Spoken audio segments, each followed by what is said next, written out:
After the new year, the Earth experienced monumental changes. The land, sky, and oceans were filled with the terrifying forms of colossal beasts. Following millennia of struggle and perseverance, humanity began to rise again, contending for dominion over this most beautiful planet against these monstrous entities. In the 21st century, Ming Zhenhai, a modern soul inhabiting the body of youth from 50 years in the future, transitioned from confusion to conviction, from carefree to resolute, from romanticism to a steely determination, growing resilient amidst the epic warfare between humanity and the beasts. This journey was marked by betrayal and loyalty, fervor and coldness, glory and disgrace, each step embedding a testament to his emergence as the strongest ruler among the monstrous giants of the planet. Chapter 1. The first appearance 5,000 years later. As the sun rose in the east, the sky unveiled a grand oil painting crafted by a master artist, awash in golden reds and vibrant hues. The morning light filtered through the branches of the poplar trees, casting a dreamlike shimmer within the classroom of Class 3, Year 3. In April, the warm spring breeze carried a languorous essence, gently caressing the classroom, where everything seemed to drift into slumber, leaving only the distant voice of the political science teacher resonating softly. Ming Zhenhai, lost in thought, remained oblivious to the teacher's approach. At this moment, his mind was a muddled mess. Just last night, he was peacefully asleep at home, only to awaken and find his reflection in the mirror transformed from a middle-aged man into a youthful lad. Such a legendary rebirth would bewilder anyone, leaving them flustered and disoriented. In his previous life, Ming Zhenhai was a free spirit who wandered much of China, ultimately succumbing to his parents' incessant nagging and choosing a profession deemed worry-free by them, yet tedious by his own standards, a public servant. However, as a lowly bureaucrat, his daily life was marked by an unbearable idleness. Feeling caged like a bird, he longed for something to disrupt the monotony of his stagnant existence. Now indeed, life had changed, transformed utterly. Not only had he leapt from middle age to youth, but the entire world had also aged by 50 years. With the virtue of his future wife at stake, he envisioned a simple change, a promotion, the dismissal of his bothersome supervisor, a raise, and perhaps a snowy vacation. Yet, the reality diverged wildly from his expectations. Apart from sharing the same name, he could find no familiar elements. Though the Earth of 5,000 years hence remained the same planet, it had undergone cataclysmic changes, becoming unrecognizable. Humanity was confined to towns, while bizarre and formidable beasts roamed the globe. For millennia, humanity had engaged in bloody conflicts with these creatures for survival. Gone were the days of lamenting high PM levels. Lush vegetation flourished everywhere.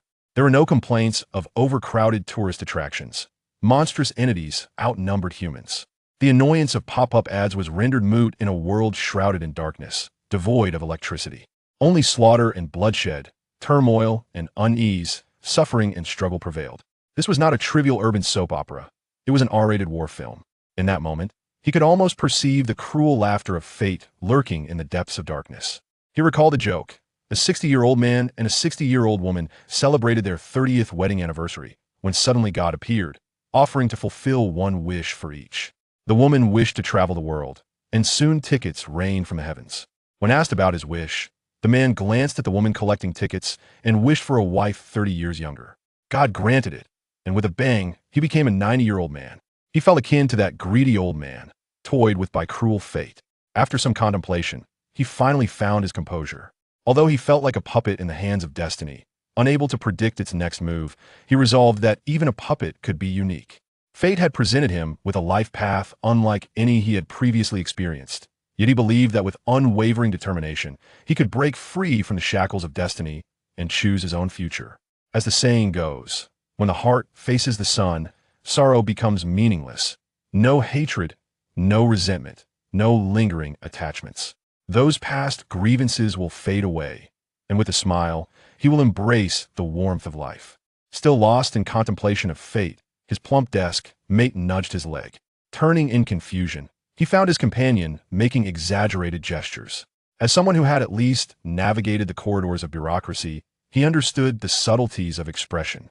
He turned to see teacher Yin standing beside him. This political science teacher, in his 40s, bore a horrifying scar that ran from the center of his forehead down the bridge of his nose to the corner of his mouth, twisting grotesquely. Dressed in a perfectly tailored black suit, he never displayed a smile. the students privately referred to him as Yama. His greatest disdain was for inattentive students. At that moment, Teacher Yan's expression darkened like a stormy sky. His twisted scar seemed to writhe like a dragon ready to roar. His piercing eyes appeared poised to unleash bolts of lightning at any moment.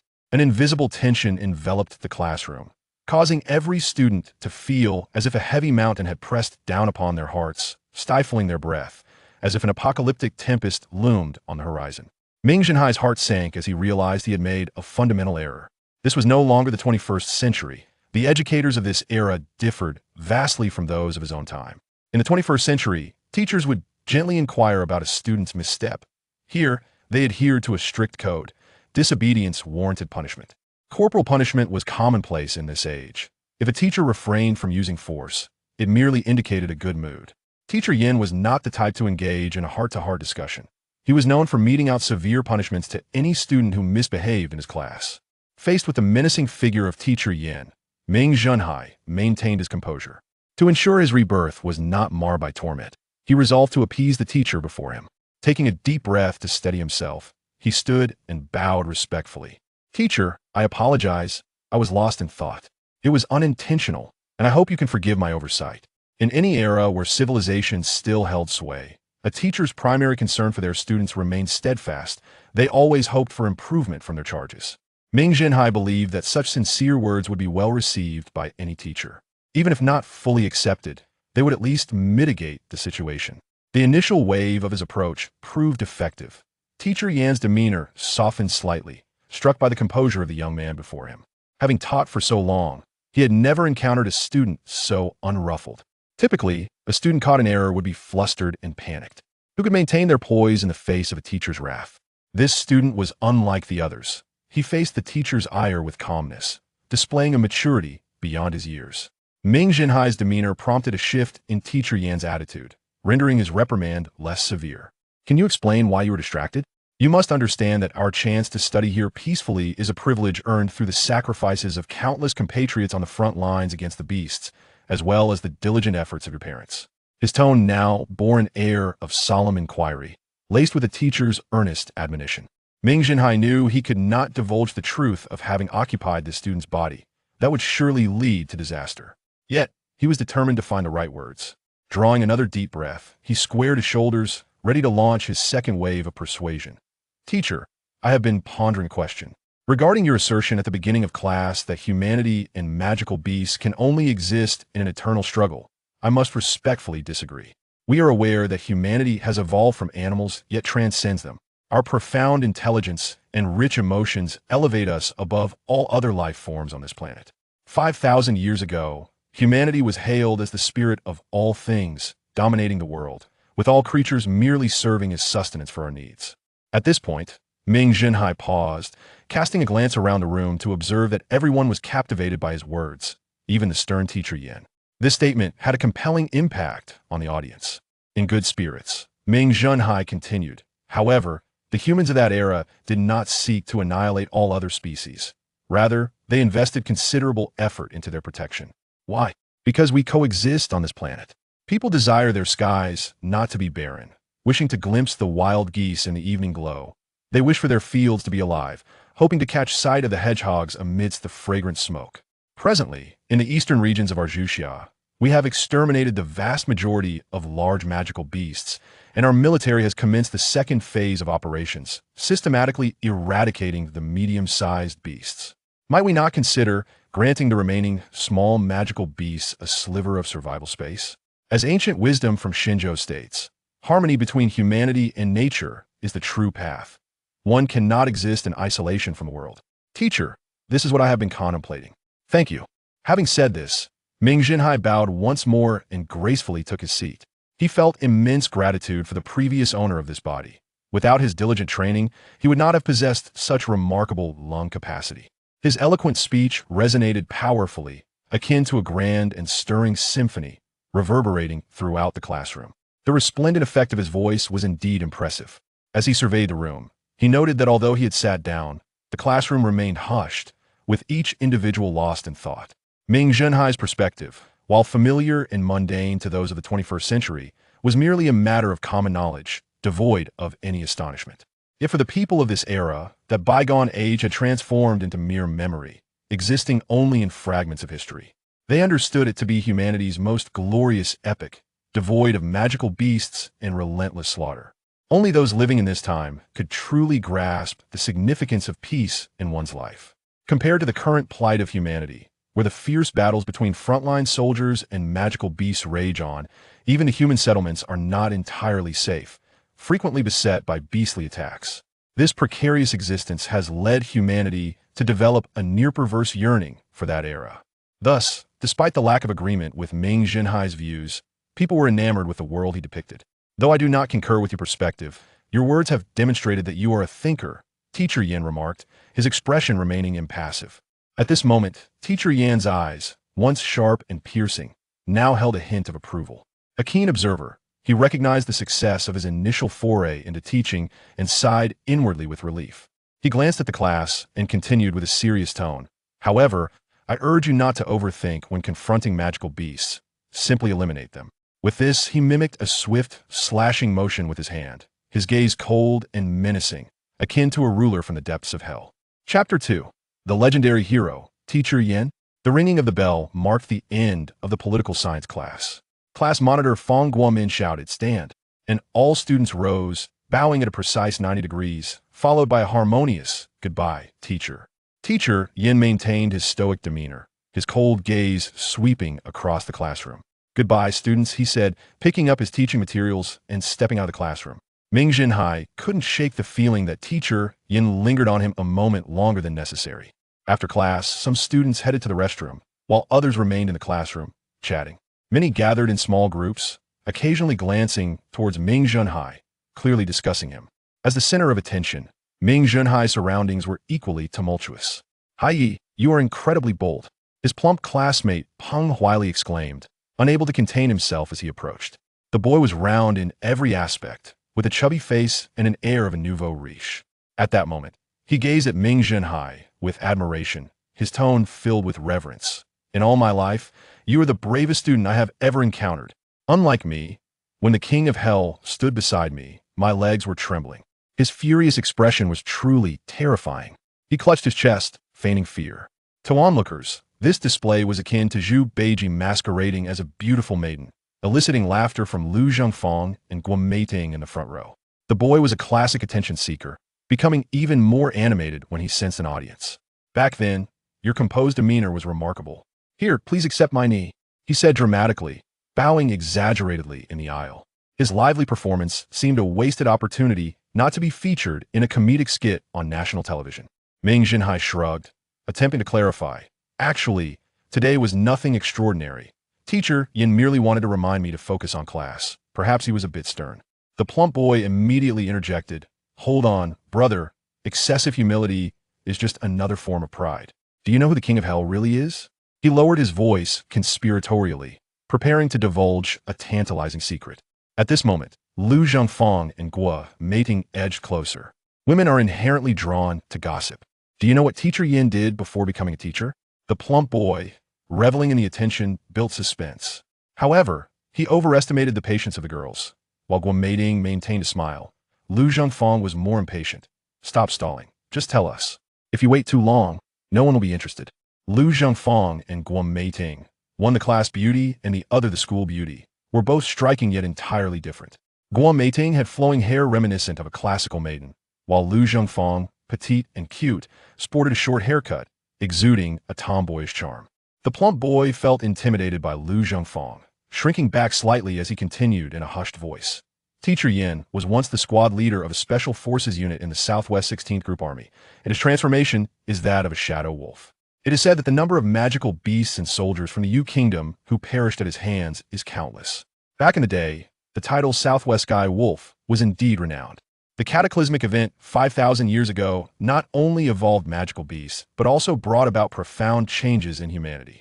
Not only did humans enhance their strength and speed, but they also gained the ability to transform into magical beasts, allowing them to confront these creatures on equal footing in terms of size, power, and speed. As a medium-sized magical beast, the Shadow Wolf, while not physically imposing, possesses the S-class ability of shadow manipulation. This ability allows it to distort light, assimilating into shadows while significantly masking its presence, rendering it almost invincible at night. Thus, a saying circulates in the human world: daytime belongs to the sun, while nighttime belongs to the shadow wolf. Upon learning that Teacher Yan's transformation was that of a shadow wolf, everyone was taken aback, with Lu Zhengfang's eyes sparkling with admiration. Ming Zhenhai, however, was thunderstruck. He possessed extensive knowledge about the shadow wolf and found it hard to reconcile the stern teacher with the king of the night. He clicked his tongue, feeling a mix of emotions. It was difficult to fathom that such a figure would dwell in a remote place like Liang, contending with students like themselves. Later, it was said that some events transpired, leading the disheartened Yin Laoshi to return to his hometown, Liang. The plump boy wore an expression of regret. In our Liang, many people are aware of the legendary Yin Laoshi, yet he seldom engages in public activities, thus few speak of him. At school, he solely focuses on teaching, never meddling in other affairs. As he spoke, admiration for Yin Laoshi radiated from the plump boy. At this point, Ming Zhenhai finally gained an understanding of this teacher. In an era devoid of entertainment celebrities, people revered powerful heroes, particularly those with illustrious achievements, which became a favored topic of conversation. Yin Laoshi, a combat hero, chose to live a life of quietude, embodying the characteristics of a reclusive individual. What irked Ming Zhenhai the most was that this teacher, with a background in martial arts, did not teach about lifting weights or combating monsters, but instead took up textbooks to instruct on current affairs. Was this what they referred to as a life of valor that requires no explanation? Concurrently, Ming Zhenhai's curiosity about the plump boy's family background was piqued. Relationships among high school classmates are often pure, devoid of distinctions based on family lineage, valuing compatibility in temperament. Having shared a desk with the plump boy for 3 years, he had never inquired about his family, nor had the plump boy ever mentioned it. However, given the revelations of the day, it was evident that the plump boy's family in Liang was far from ordinary. Why was it that he, a fellow student of Yin Laoshi for 3 years, had never heard such tales? It was no surprise that the plump boy excelled in current affairs more than any other subject. With a grin, he leaned closer, remarking, "Hai Yi is indeed Hai Yi, still lively and sprightly." This statement felt like a veiled insult to Ming Zhenhai. No wonder others claimed that the plump boy was not a good person. "Oh, you insufferable fatso, are you deliberately mocking me?" As he spoke, Ming Zhenhai rose, rolling up his sleeves. "If I don't teach you a lesson today, you will forget the might of Hai Yi." Feigning surrender, the plump boy replied, No, I genuinely admire your audacity." He squinted playfully, eliciting a strong dislike from Ming Zhenhai. Furious, Ming Zhenhai resolved to discipline this impertinent plump boy, determined to instill a sense of caution in him. Clearing his throat, he cast a sidelong glance at the plump boy and began to recite, "Today, the weather is splendid, and my mood is equally bright, for I have encountered." Before he could finish, the plump boy lunged forward and embraced him, tearfully pleading, "Hai Yi, oh Hai Yi, I was wrong. Please, spare me. I meant no harm." This excerpt was taken from the heart-wrenching diary of a pure-hearted fatso, which detailed the plump boy's shy, yet obsessive thoughts about a certain short-haired beauty. Having stumbled upon it inadvertently, Ming Zhenhai found it to be an effective weapon at that moment. It proved that the best way to deal with shameless rascals was to employ ruthless tactics. The once arrogant plump boy now resembled a meek lamb. Pleased with the outcome, Ming Zhenhai gently patted the plump boy's now distorted face, saying, "Good. Remember not to deceive Hai Yi in the future." The plump boy nodded vigorously, like a chick pecking at grain. Lu Zhengfang and Guo Meiting exchanged glances, puzzled by the antics of these two clowns. "You two little deviants, go away and spare us your repulsion," Lu Zhengfang exclaimed angrily. Just as Ming Zhenhai was about to respond, the plump boy hurriedly covered his mouth, grinning broadly and repeatedly affirming to Lu Zhengfang, Yes, we are deviants," resembling an office lackey currying favor with a superior. Ming Zhenhai was at a loss for words regarding the plump boy's lack of boundaries. Did he possess no backbone beneath all that soft flesh? If one were to speak candidly, aside from his slightly unfortunate appearance, the plump boy had a respectable family background and commendable grades. Why then was he so timid? 3 years had passed, and he was still too afraid to confess his feelings. The moment Lu Zhengfang appeared, all semblance of bravado vanished, leaving him more obedient than a well-behaved child. The plump boy's submissive demeanor prompted the two girls to roll their eyes in unison, and they promptly resumed their reading, ignoring the two boys. Once Lu Zhengfang finally ceased paying attention to them, the plump boy sighed in relief, then tightly grasped Ming Zhenhai's hand, anxiously whispering, Hai, how did you know? Seeing the plump boy's conflicted expression, a mix of anger and fear, Ming Zhenhai found it amusing. Nonetheless, he explained, "Do you recall the last time I sought your notes on our dissection class? You told me to find them myself, so I did. That particular notebook was on top, and thus, I had no choice but to open it." Ming Zhenhai shrugged, feigning innocence. The plump boy seethed with frustration, feeling wronged by his own naivety. He wished to chastise Ming Zhenhai for prying into matters that should have remained hidden. However, he was astute and, after a moment of hesitation, donned a charming smile. "Hai, can we negotiate something? What is it?"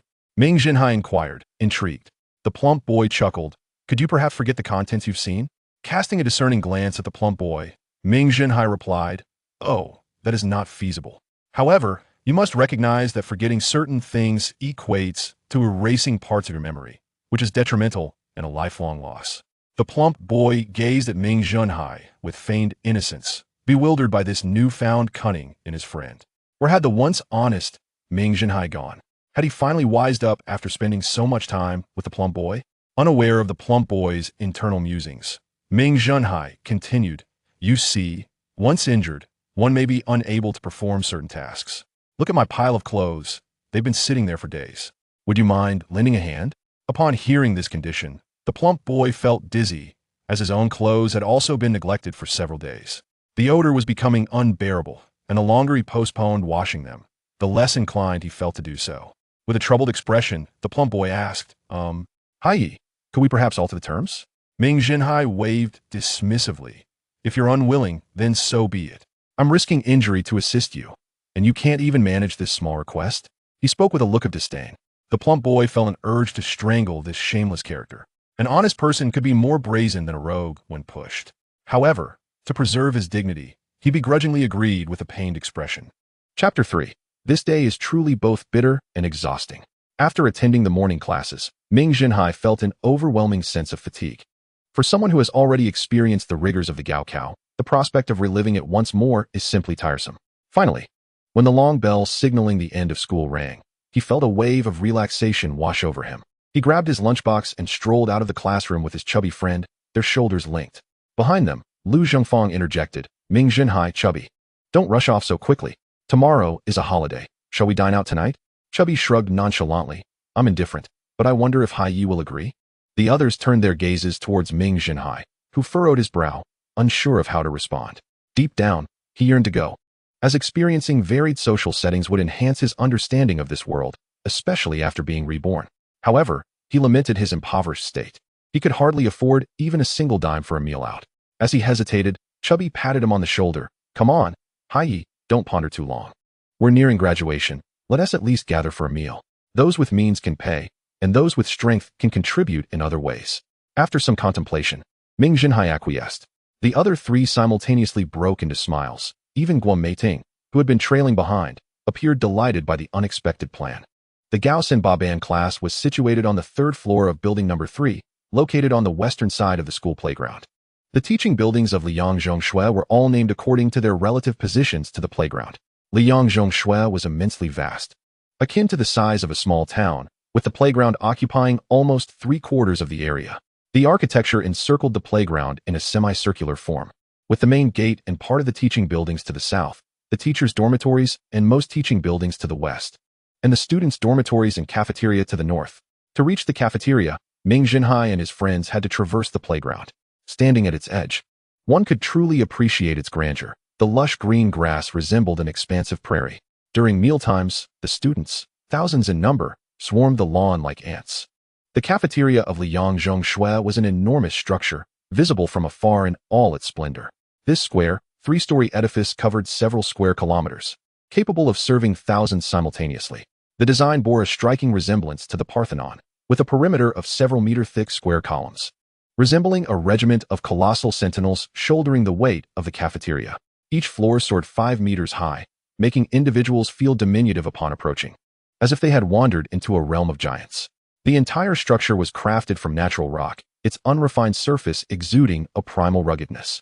The imposing square columns, which pierced through all 3 levels, were adorned with reliefs of figures, each accompanied by the shadowy visage of a ferocious beast, surrounded by dense inscriptions. These depictions honored the esteemed alumni of Liang Zhongshui, with accompanying biographies detailing their lives. The cafeteria featured numerous entrances, yet the main entrance was the most majestic and beautiful.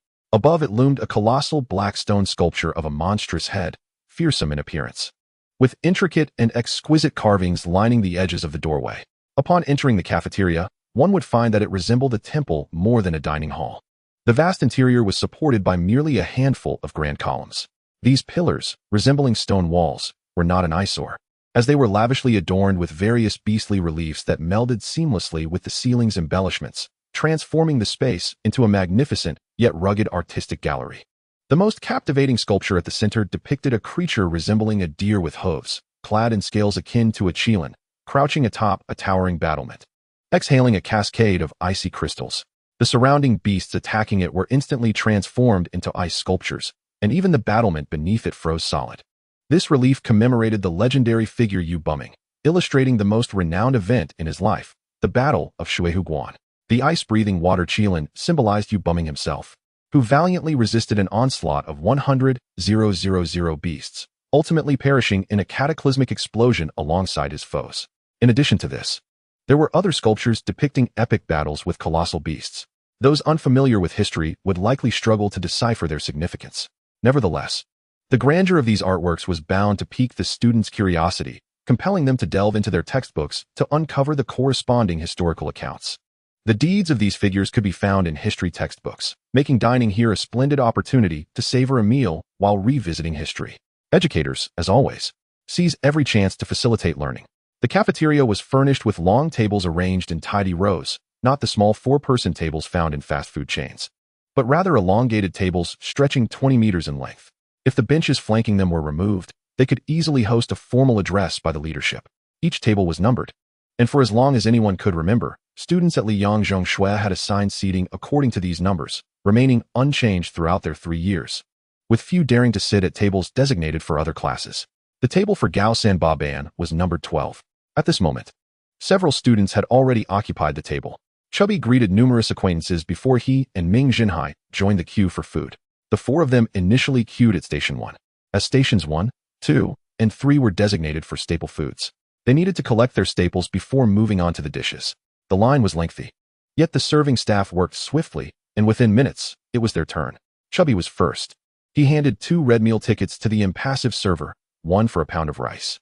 The server promptly scooped 2 generous servings of rice into Chubby's bowl and gestured for the next person.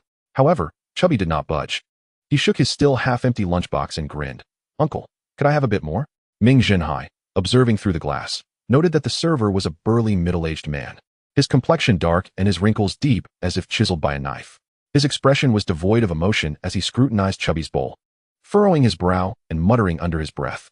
From a distance, Ming Zhenhai could vaguely hear, "This kid eats so much, watch out for the big birds." Nevertheless, the server continued to serve Chubby, adding another scoop.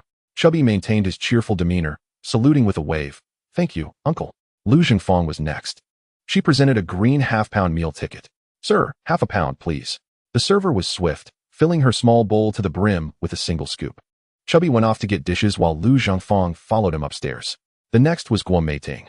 The server's eyes brightened considerably, and he politely inquired, "How much rice would you like, dear student?" Guo Meiting smiled and handed over a half-pound meal ticket. "Half a pound, please," her voice melodious and clear. The server's expression softened, responding with a lengthy, melodious acknowledgement as his spoon arched gracefully, filling Guo Meiting's bowl to overflowing. Ming Zhenhai, observing this, felt perplexed. Clearly, this was more than a pound. Guo Meiting smiled quietly, evidently accustomed to this treatment, and politely thanked the server before stepping aside to wait for Ming Zhenhai's turn. When Ming Zhenhai finally handed over his meal ticket, the server's gaze lingered on Guo Meiting. Ming Zhenhai had to tap the counter to garner attention.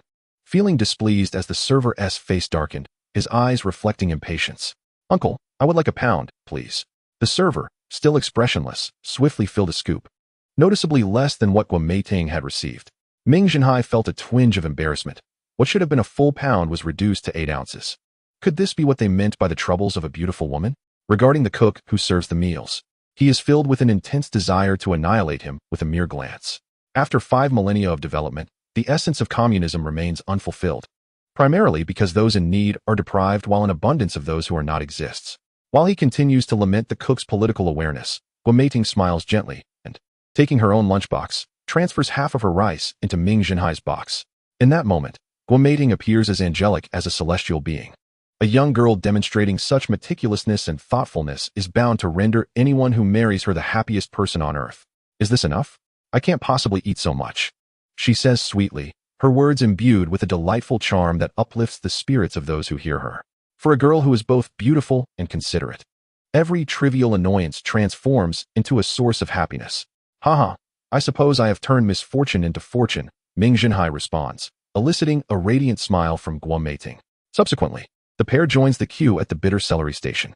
There are 4 windows dedicated to selling bitter celery, significantly more than those for other vegetables. And the lines are long. Ming Zhenhai glances over at the distant window for lettuce, where only a few patrons linger, sighing inwardly at the pervasive presence of the proletariat in this era. However, after waiting in line for a while, he begins to regret mingling with the proletariat. Clutching the 2 remaining meal tickets in his pocket, he realizes that if he must purchase vegetables today, he will be left with only congee for breakfast tomorrow. He begins to mentally tally his expenditures over the month, trying to recall where he has overspent and why he now finds himself short on meal tickets. Ming Zhenhai's monthly budget consists of 220 jin of meal tickets, which cover not only his meals, but also his vegetable costs and living expenses. These meal tickets serve as universal currency within the school, applicable for both meals and grocery purchases at campus stores. On average, he requires 1 jin for lunch, 1 jin for dinner, and half a jin for breakfast, totaling 75 jin for food alone over the course of a month. It is impractical to subsist solely on rice. Vegetables are essential, yet the situation is dire, with the cheapest vegetable, lettuce, costing 3 jin per serving, not to mention the meat dishes. Can I get a half portion? Unfortunately, that is not possible. The cook cannot serve such a small amount. It would take too long to count out each piece for you. Given the thousands of people here, what about the impoverished students? They resort to a kind of marinated bitter celery, a savior for their wallets. This pickled vegetable, while slightly bitter, is palatable when mixed, and, most importantly, it is rich in vitamins. Crucially, it costs only 2 jin per serving, with the option for a half portion. If that still seems expensive, one can always purchase salt and brine their own. For most students, this bitter celery is a life-saving staple, an indispensable item at each meal, while other vegetables are only consumed under special circumstances. As for the meat dishes on the second floor, Ming Zhenhai admits that after 3 years of schooling, he has yet to discover their flavor. Soon enough, he recalls where he overspent. At the start of the month, he had to pay for printing exam papers, which cost him an additional 5 jin. Had he been more frugal this morning, he would have had just enough. However, today he is overwhelmed by the chaos of his recent rebirth, inundated with information, leaving little room for thoughts about a few jin of meal tickets. It is absurd that even eating requires meticulous calculations. Life is not only bitter, but also undeniably exhausting. Chapter 4. The Jester Fatty. Reluctantly, Ming Zhenhai hands over a 1 jin meal ticket to receive a half portion of bitter celery. Once they finish gathering their meals and return to table 12, they find nearly every seat occupied. Ming Zhenhai and Guo locate a small space and sit closely together. At this moment, a discussion is underway at their table, where a group shares the latest gossip surrounding the school's happenings. Ming Zhenhai's high school employs a closed management system, ensuring that students' conversations revolve solely around campus life. The chubby boy seated across from them glances at the adjacent table and lowers his voice conspiratorially to his classmates. Hey, did you hear? The other day, Gang Deli from Class 7 sneaked out to play at night and accidentally cut his hand. Observing the intrigued faces around him, he continues, when their homeroom teacher found out. He asked them what happened. Can you guess what they said? Everyone possesses a penchant for gossip, regardless of gender, especially when the subject revolves around the notorious Gang Deli. Gang Deli has a considerable reputation at Liang High School, hailing from one of the city's most prominent families, the Gang family. He epitomizes the archetype of a spoiled brat, often acting arrogantly and seeking trouble, seeming incapable of enduring a day without bullying several peers. If one were to inquire among the students who have been victimized by Gang Deli, they would surely find no class untouched by his tyranny. At Liang High School, he is akin to a boss cloaked in an aura of intimidation, with ordinary students too fearful to speak out, lest they draw the ire of him and his sycophants. However, Gang Deli's reign of terror came to an abrupt halt in Class 8. Initially, upon laying eyes on Guo, he was smitten and vowed to win her affection. Although the school disapproved of such pursuits, it was a popular narrative among students, a tale of a wealthy heir enamored with a frosty beauty, providing a delightful distraction from the drudgeries of academic life. Yet, Gang Deli's lack of decorum led to his downfall. One evening after study hall, he cornered Gua Meiting on the stairs. When she ignored him, he attempted to force a kiss.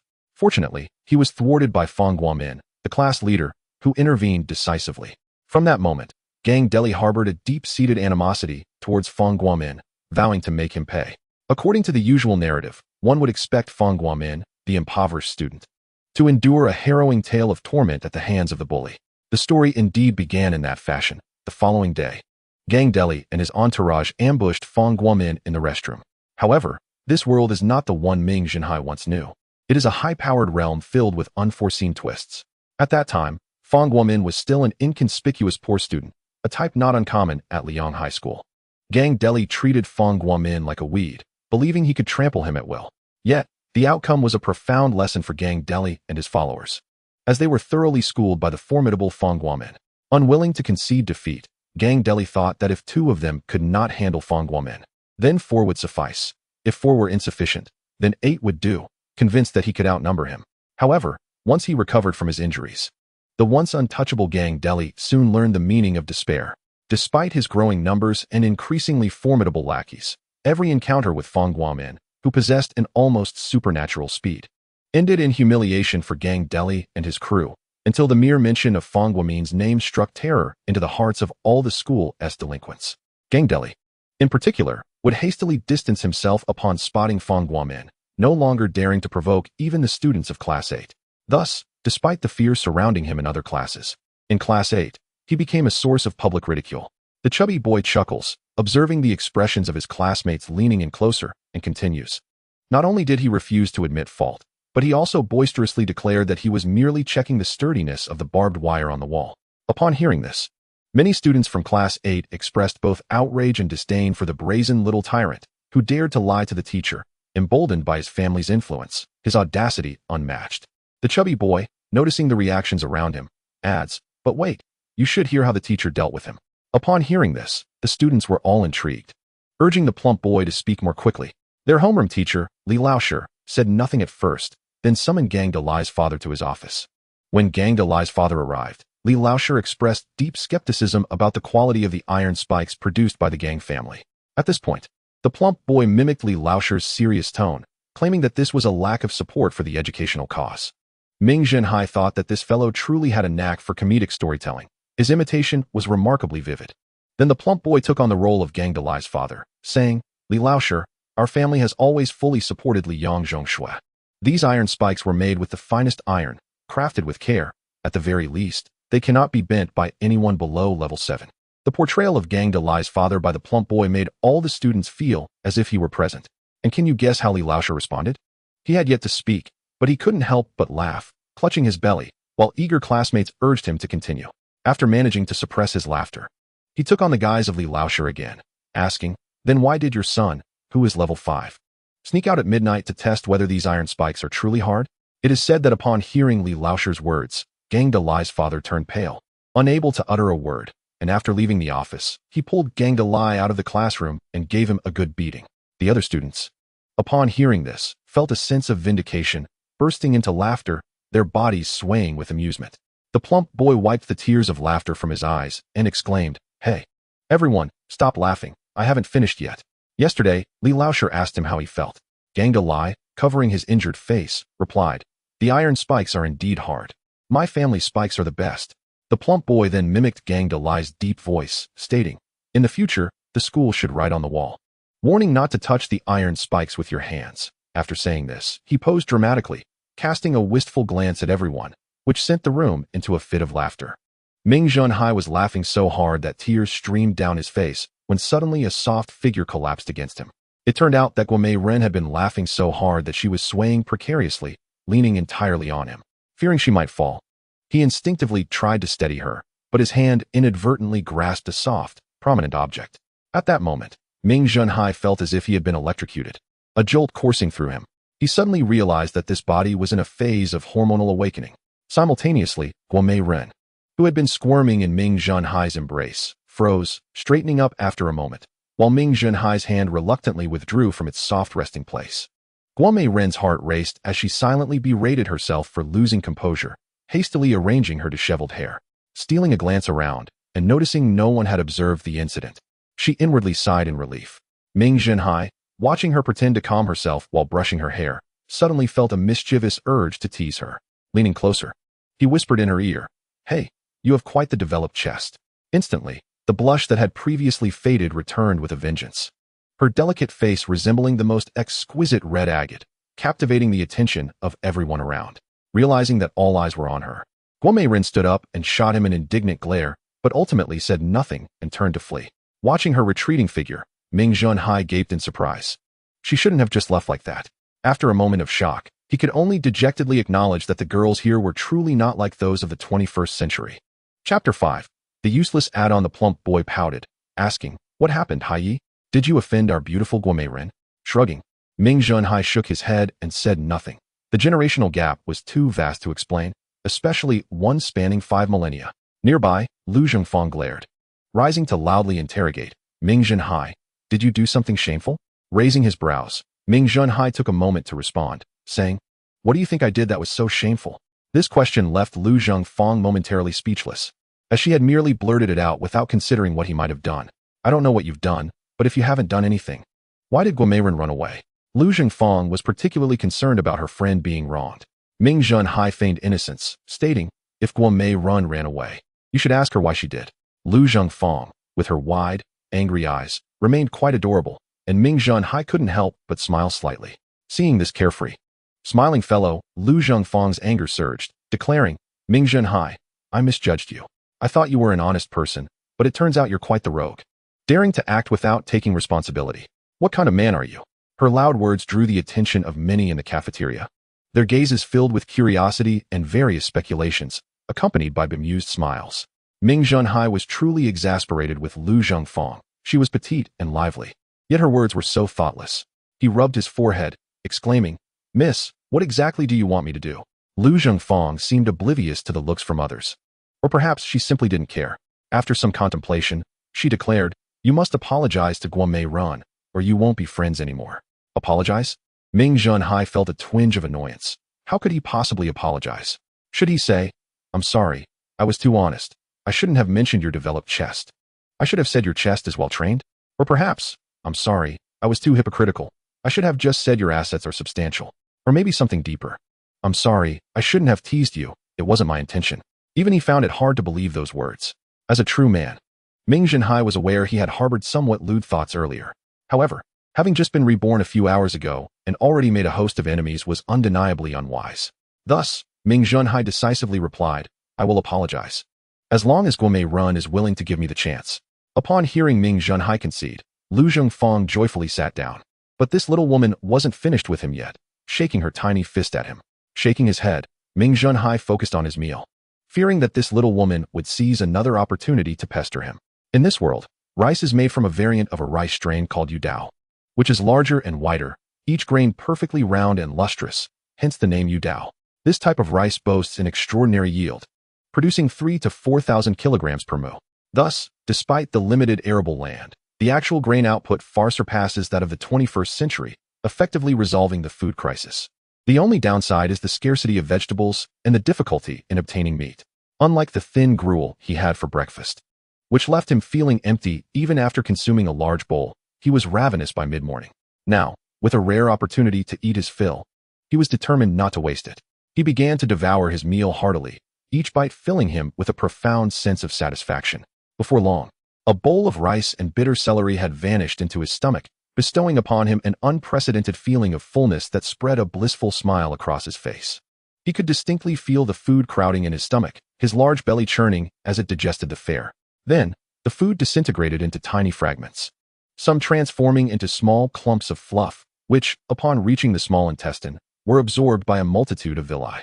At this moment, Ming Zhenhai suddenly awakened, uncertain if it was merely a figment of his imagination, as he distinctly perceived the process of digestion occurring within his body. To verify this phenomenon, he focused intently on the small intestine, where indeed, the food was being broken down and absorbed. Following this observation, he noticed these substances being drawn into the blood vessels, with a multitude of red blood cells resembling large red discs rushing along. This time, Ming Zhenhai was certain that he could truly see everything happening within his body. It was not an illusion.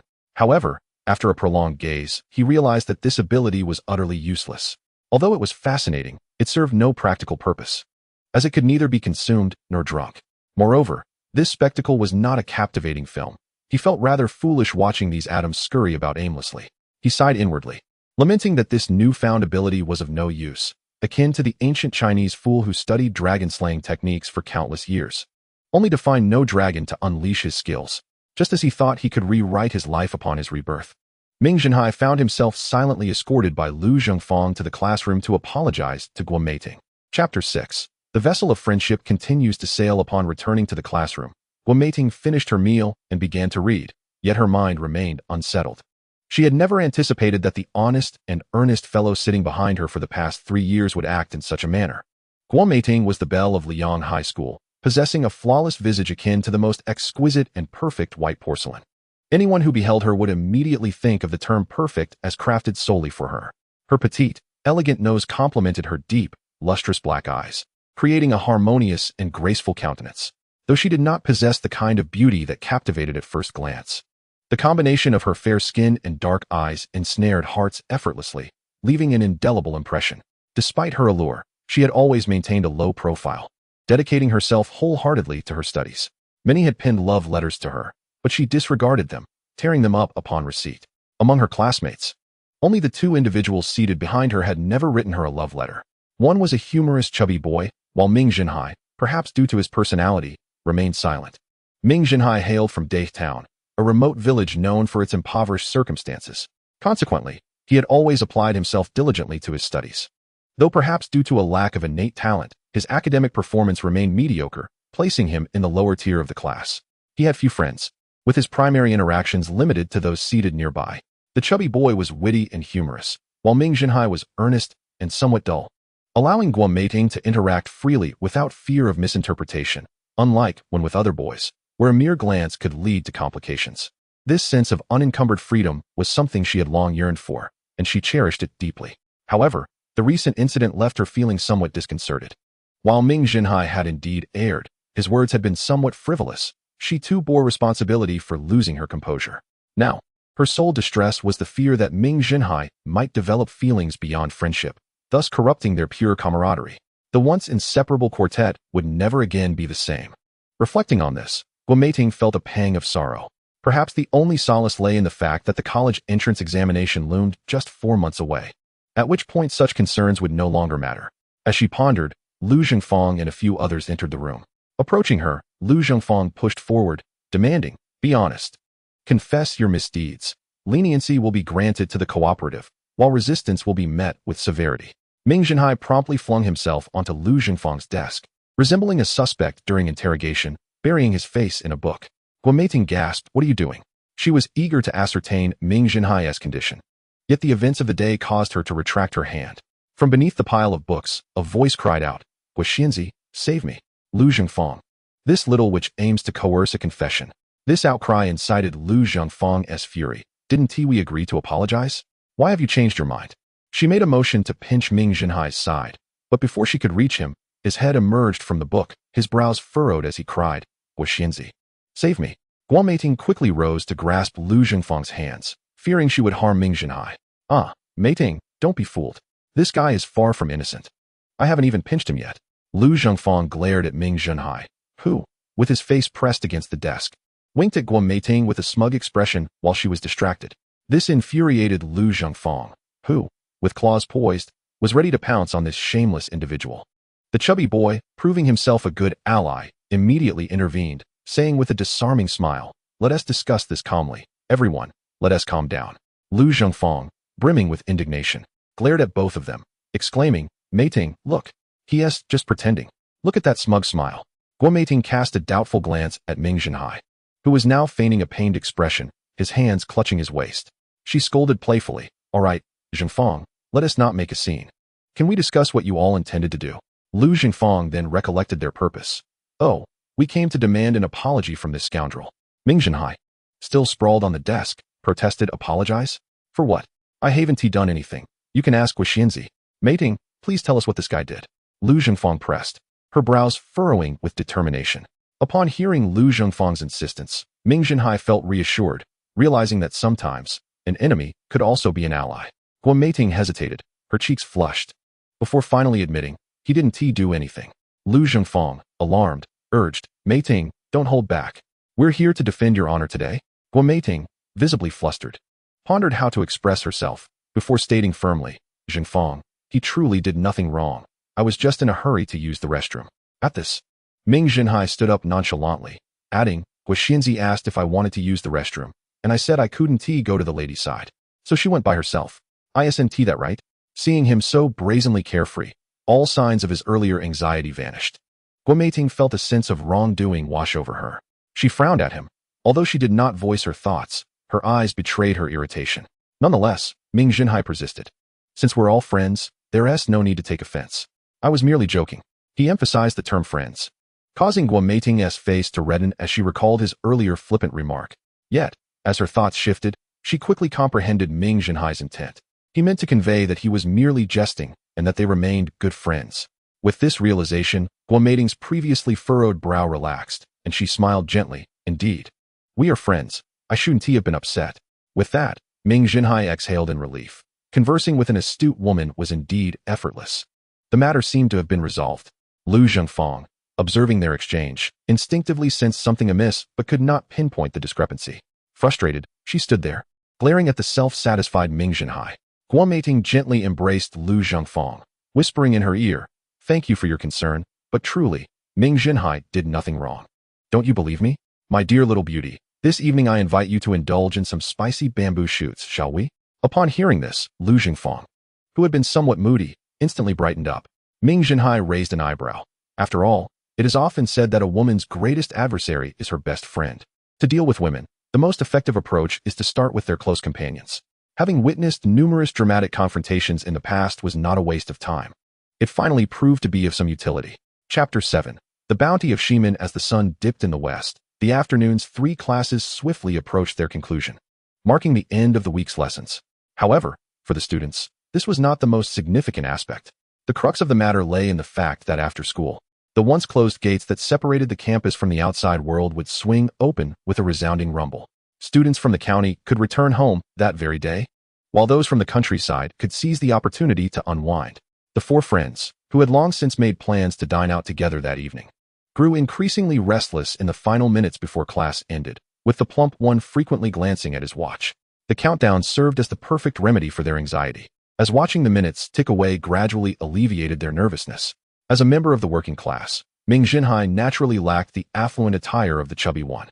However, he did not remain idle. Instead, he focused intently on his heartbeat. Indeed, with the newfound ability to observe so closely, his spirit seemed to dart about within him, observing whatever it wished. Generally speaking, the human heartbeat ranges from 60 to 80 beats per minute. Ming Zhenhai had calibrated his heartbeat against the plump one's watch. His own measured at 65 beats per minute, with a margin of error not exceeding 3 beats while at rest. Thus, at that moment, he quietly observed his vibrant, throbbing heart, thump thump, thump thump. As he counted to 863, a bell rang out. The teacher at the podium, perceptive to the restlessness below, smiled and announced the end of class. The students erupted in jubilant cheers. Ming Zhenhai and the chubby one each grabbed a large bag and made their way out of the classroom, while Guo Meiting and Lu Zhengfang headed to the cafeteria to fetch their meals. 10 minutes later, at the school gate, the plump one nudged Ming Zhenhai, who was sitting cross-legged with his eyes closed, saying, Hey, hi, we've arrived. Lu Zhengfang came running over with a radiant smile, raising her small water bottle. Look what I've prepared. With some skepticism, the plump one shook the bottle, hearing the sloshing liquid inside. What is this? He wondered, tempted to ask if it was hot water, but fearing Lu Zhengfang's reprimand. Fool, you'll never guess. This is wine, she declared, unscrewing the cap, releasing a rich aroma of alcohol. Wow, how did you manage to get this? The plump one exclaimed, astonished, for acquiring alcohol at school was no easy feat, humph. I want to tell you, Lu Zhengfang replied, her chin held high. The plump one scratched his head, feeling embarrassed. After sniffing the wine, Ming Zhenhai's eyes lit up. Excellent. With this, we are certainly set for the evening. Guo Meiting gently handed over a box of rice, explaining that the cafeteria had been crowded, causing a slight delay in their queue. Guo Meiting's attentiveness was always comforting, as she tended to every detail without a hint of annoyance. I'm quite all right. Some people simply cannot wait to see you. Ming Zhenhai chuckled knowingly, observing the 2 individuals beside him, who never seemed to get along. Guomeiting stifled a giggle behind her hand. The quartet, under the setting sun, strode out of the campus. Liang Zhongxue is situated in the northwest corner of Liang County. And exiting the school gate leads to a tree-lined avenue connecting to the west gate of the county. This avenue lives up to its name, flanked by towering cedar trees. It exudes an aura reminiscent of a primeval forest. The central pathway, 20 meters wide, is paved with gravel, bordered by low thickets of thorns, which at this moment bloom with white roses, releasing a fragrant blend of floral and earthy scents. As they walked along the avenue and exited the west gate, they found themselves amidst vast fields, with rice paddies stretching endlessly. However, Ming Zhenhai and his friends were not headed toward these fields. They continued along the paddies for a good 10 minutes before stopping beside a narrow creek. At the edge of the creek lay a patch of grass where they set down their belongings and sat on the ground, feeling a bit fatigued after their trek. With a smile, Ming Zhenhai suggested, "You all rest for a moment, I'll prepare things." He then extracted his specially crafted mosquito net from the large bag and fashioned it into a pocket shape. Next, he mixed the rice with the wine, ensuring they were well combined. After achieving a satisfactory blend, he rose and spent some time searching the water's edge, eventually retrieving a strand of purple water grass, which he quickly crushed and added to the mixture, transforming the white rice into a vibrant purplish-red hue, releasing a rich aroma. After ensuring the flavors were well balanced, Ming Zhenhai placed some of the mixed rice into the pocket of the mosquito net, securing it with 2 strings before submerging the net into the water. Lu Zhengfang watched with a grin, whispering, "Are you sure this will work?" With a confident pat on his chest, Ming Zhenhai assured her, "Absolutely. You must have faith in my character." This remark, however, ignited Lu Zhengfang's ire, as memories of his previous antics flooded back. She glared at him, her teeth clenched, ready to pounce. Ming Zhenhai quickly raised a finger, exclaiming, "Stop, stop, stop. If you scare away the catch, it will be your fault." With a slight crinkle of her nose, Lu Zhengfang shot him a disdainful glance and reclined onto the grass. At this moment, spring had fully blossomed. The ridges and meadows were alive with tender shoots, and a medley of scents wafted through the air, occasionally accompanied by the chirping of various insects. It felt as though they had seamlessly merged with nature. As dusk approached, the sun had already set in the west, yet the horizon still glowed warmly, while the sky above deepened into a rich blue. The 4 friends lay on the verdant grass, quietly observing the changing hues of the sky. After a while, Ming Zhenhai quietly rose and approached the water's edge, gradually pulling on the rope. The other 3 watched in hushed anticipation. As the mosquito net began to break the surface of the water, its contents became increasingly visible. Inside, something was bouncing around. The net swayed, prompting Ming Zhenhai to grip it tighter. Once fully retrieved, the net danced on the grass, animated by its lively occupants. Peeking inside, Ming Zhenhai couldn't help but smile. There were already dozens of vibrant red crayfish, lively and wriggling, alongside a few small fish that had mistakenly wandered into the trap, gazing innocently at him. Let me see. Let me see." Lu Zhengfang, unable to contain her excitement, leaned in closer. The bountiful catch elicited gleeful laughter from her, and she exclaimed, "Hai Yi truly does not deceive. There are indeed so many." She completely forgot her earlier intent to scratch him. The plump one and Guomeiting also peered into the net, equally astonished. They had attempted this before, but had never experienced such success. Seeing the astonishment on their faces, a subtle smile graced Ming Zhenhai's lips. When they suggested gathering for a meal, Ming Zhenhai proposed they bring their catch along to prepare their own feast. Initially, he had been concerned about the outcome, but now he felt reassured. It was not that Ming Zhenhai yearned for a fisherman's life. Rather, necessity compelled him. One word, money. Among the 4, Ming Zhenhai's financial situation was the most precarious.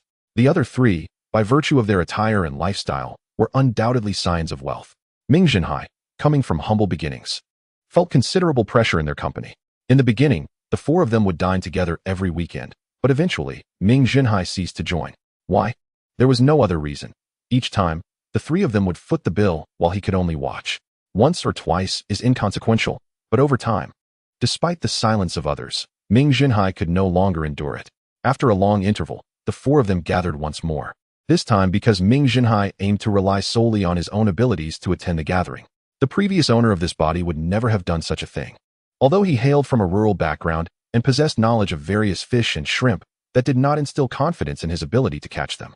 It was only through the amalgamation of experiences from both his past and present lives, drawing upon the expertise of a top angler from his previous existence, that he meticulously crafted a bait formula.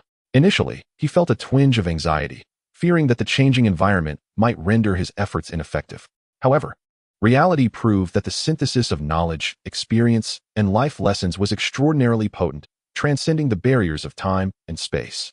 "All right, let us not dawdle. Our time is limited," he declared, as he began to extract the shrimp from beneath the mosquito net one by one. Guo Meiting and Lu Zhengfang observed as Ming Zhenhai deftly grasped each vibrant red lobster. These creatures, about the size of a palm, glared at him with their round, glistening black eyes, their pincers waving in protest, as if they were determined to locate the culprit who had lured them with food, intent on exacting revenge. Yet before they could pinpoint their adversary, they were unceremoniously tossed into a large burlap sack. Though all four hailed from rural origins, Guo Meiting and Lu Zhengfang came from affluent families and had never had the opportunity to closely engage with such rustic charm. Consequently, they were utterly amazed by Ming Zhenhai's prowess. Lu Zhengfang, her curiosity piqued, inquired, "Ming Zhenhai, how did you manage to entice all these lobsters under the mosquito net?" The stout fellow also perked up his ears, eager to learn Ming Zhenhai's secret. At that moment, he was already deeply impressed by Ming Zhenhai's skills. In his youth, he often ventured out to catch lobsters with friends, but never had he experienced such exhilarating success as today, where he could catch them by the handful, rather than the usual 2 or 3. Ming Zhenhai replenished the mosquito net trap with a bit of bait before submerging it back into the water. He then extracted a small handful of a purple plant from the water and cheerfully presented it to Lu Zhengfang. "Give it a squeeze." The plant, with its stout, rounded stem and rich purple hue, shimmered subtly with a glowing sheen beneath its surface. Its leaves were a vibrant green, glossy and radiant, akin to precious gemstones. Everyone was taken aback by the unexpected beauty of this humble plant, and for a moment, Lu Zhengfang hesitated to touch it. When she finally did, she marveled at its warm, soft texture, reminiscent of a gentle grip on a finger. Out of curiosity, she squeezed harder, releasing a pungent odor that was both fishy and foul. Upon inhaling this scent, Lu Zhengfang and Guo Meiting wrinkled their noses in distaste. Lu Zhengfang dashed to the water's edge, vigorously washing her hands until the odor dissipated. "Ming Zhenhai, were you doing this on purpose?" she exclaimed, ready to confront him. "Stop. I'm merely explaining why those lobsters are drawn to it. Is that not the reason you inquired?" Ming Zhenhai quickly waved his hands to pacify her, fearing her wrath. Seeing Lu Zhengfang still skeptical, he continued, "This plant is called Zilong Shui. It thrives on the blood of various creatures, storing it within its body. When that blood is released, it emits a foul odor akin to that of an animal's entrails. Although we find it unpleasant, lobsters are irresistibly attracted to it. When mixed with rice and liquor and submerged in water, the aroma becomes overwhelming, enticing the lobsters to swarm like eager patrons to a courtesan." Lu Zhengfang, having grasped the explanation, found his analogy rather distasteful, casting him a disapproving glance. "You rogue, could you not use a different comparison?"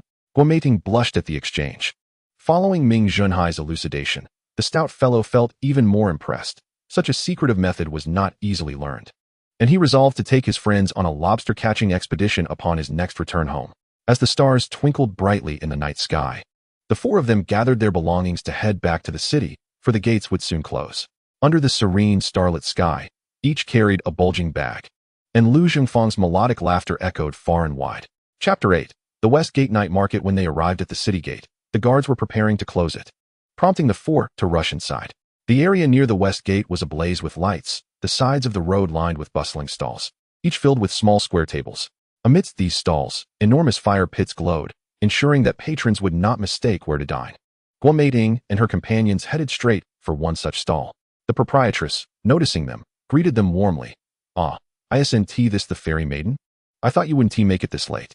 The proprietress was a bit plump, yet her features were pleasant, resembling a welcoming fortune cat, instantly inviting customers to dine. Her business was consistently thriving. Guo Meiting glanced around and chose a vacant table in a corner, presenting the items in her hands to the proprietress. "Sister Xing, we brought some ingredients. Could you help us prepare them? Feel free to charge a processing fee." As they placed their collection of ingredients on the table, the proprietress's expression subtly shifted. The most detested aspect of running a restaurant is not the chatty customers or those who haggle, but rather those who bring their own ingredients. Many eateries would love to plaster signs everywhere to discourage customers from bringing their own drinks, ensuring they remember. Those who brought their own ingredients were particularly despised by proprietors, as it impeded business and profits, leaving them with merely customer satisfaction. Though Sister Xine harbored her grievances internally, she maintained her composure. Just as she was about to send the ingredients to the kitchen, Guo Meiting halted her. "Wait, we haven't ordered yet." Please bring us some spicy bamboo shoots, a bowl of pig's trotter soup, 2 servings of stir-fried dried tofu, and a jug of liquor. Upon hearing Guomeiting's order, especially the mention of liquor, the proprietress beamed with delight, her prior annoyance forgotten. Once she departed, Lu Zhengfang grasped Guomeiting's hand. "Meiting, why did you order so much? We want to be able to finish it." With a smile, Guomeiting replied, "That's because we're celebrating today? We're gathered together once more, and you see, all those lobsters were caught by Ming Zhenhai alone. We merely witnessed the excitement. Don't you think we should contribute something?" Lu Zhengfang nodded enthusiastically, wrapping her arms around Guomeiting's, resting her head against her shoulder. "You're so thoughtful, Meiting. Whoever marries you will be truly fortunate." Ming Zhenhai silently agreed, recognizing that Guomeiting was not an ordinary girl. Although he had caught the fish and shrimp, without their provided ingredients, he would have achieved nothing. Her words were merely an acknowledgement of the proprietress's displeasure, prompting her to order more. The stout fellow clearly understood this, muttering, "What a fool, ordering extra to appease the proprietress." Lu Zhengfang, with her keen ears, immediately caught that remark, her eyes widening in indignation. "What did you say? Why should we make her happy? We're paying for the processing fee." At this, the stout fellow's expression fell. He had not anticipated Lu Zhengfang's reaction. He patiently explained, "Processing food doesn't generate profit. It's selling the dishes that earns money. Meiting just mentioned that the processing fee is entirely up to them. If they feel they are earning too little, they can certainly charge more. Why should they be unhappy?" Lu Zhengfang immediately posed more questions. Ming Zhenhai discreetly moved his seat a bit further away, as he could already foresee the plump fellow's predicament. Indeed, when faced with seemingly straightforward, yet intricately complex questions, the chubby man found himself scratching his head in confusion. Noticing Lu Zhengfang's unwavering gaze upon him, he swallowed hard and hurriedly elaborated, attempting to clarify the matter. "This pertains to the issues of production cost and psychological cost. We all understand that producing a product incurs costs. Although preparing a dish with their own ingredients appears to be more expensive than processing for us, the psychological cost we assign is significantly higher because we know those ingredients belong to the owner. Conversely, when processing for us, our psychological cost remains low, particularly not exceeding the production cost itself. Typically, dishes sold by the owner are priced several times over the production cost." After finishing his explanation, the chubby man looked expectantly, as if to say, "You should understand now."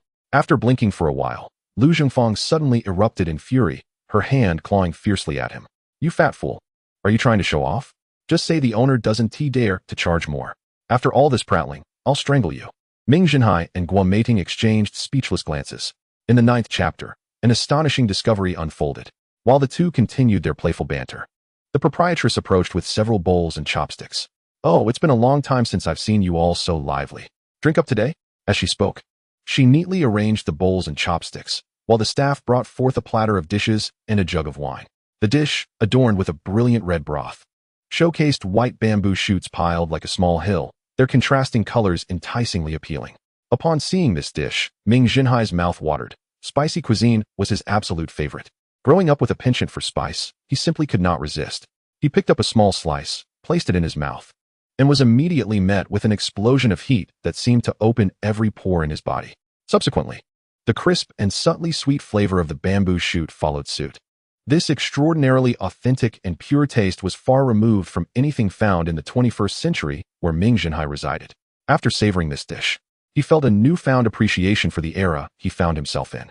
Initially, the primitive architecture, smoky oil lamps, and rudimentary social interactions felt akin to a primitive society, leaving someone accustomed to the digital age like Ming Zhenhai deeply uncomfortable. Yet now, he was experiencing the allure of a bygone era for the first time. His spirits lifted. He raised the wine jug and poured for everyone. To friendship, cheers. Ming Zhenhai initiated the toast, with the chubby man grimacing as he joined in, while the two women laughed and sipped their smaller portions.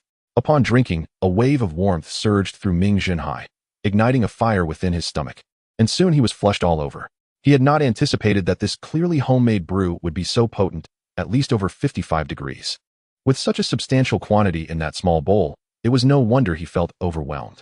Just as he began to feel discomfort, the staff brought out 2 plates of stir-fried dried tofu.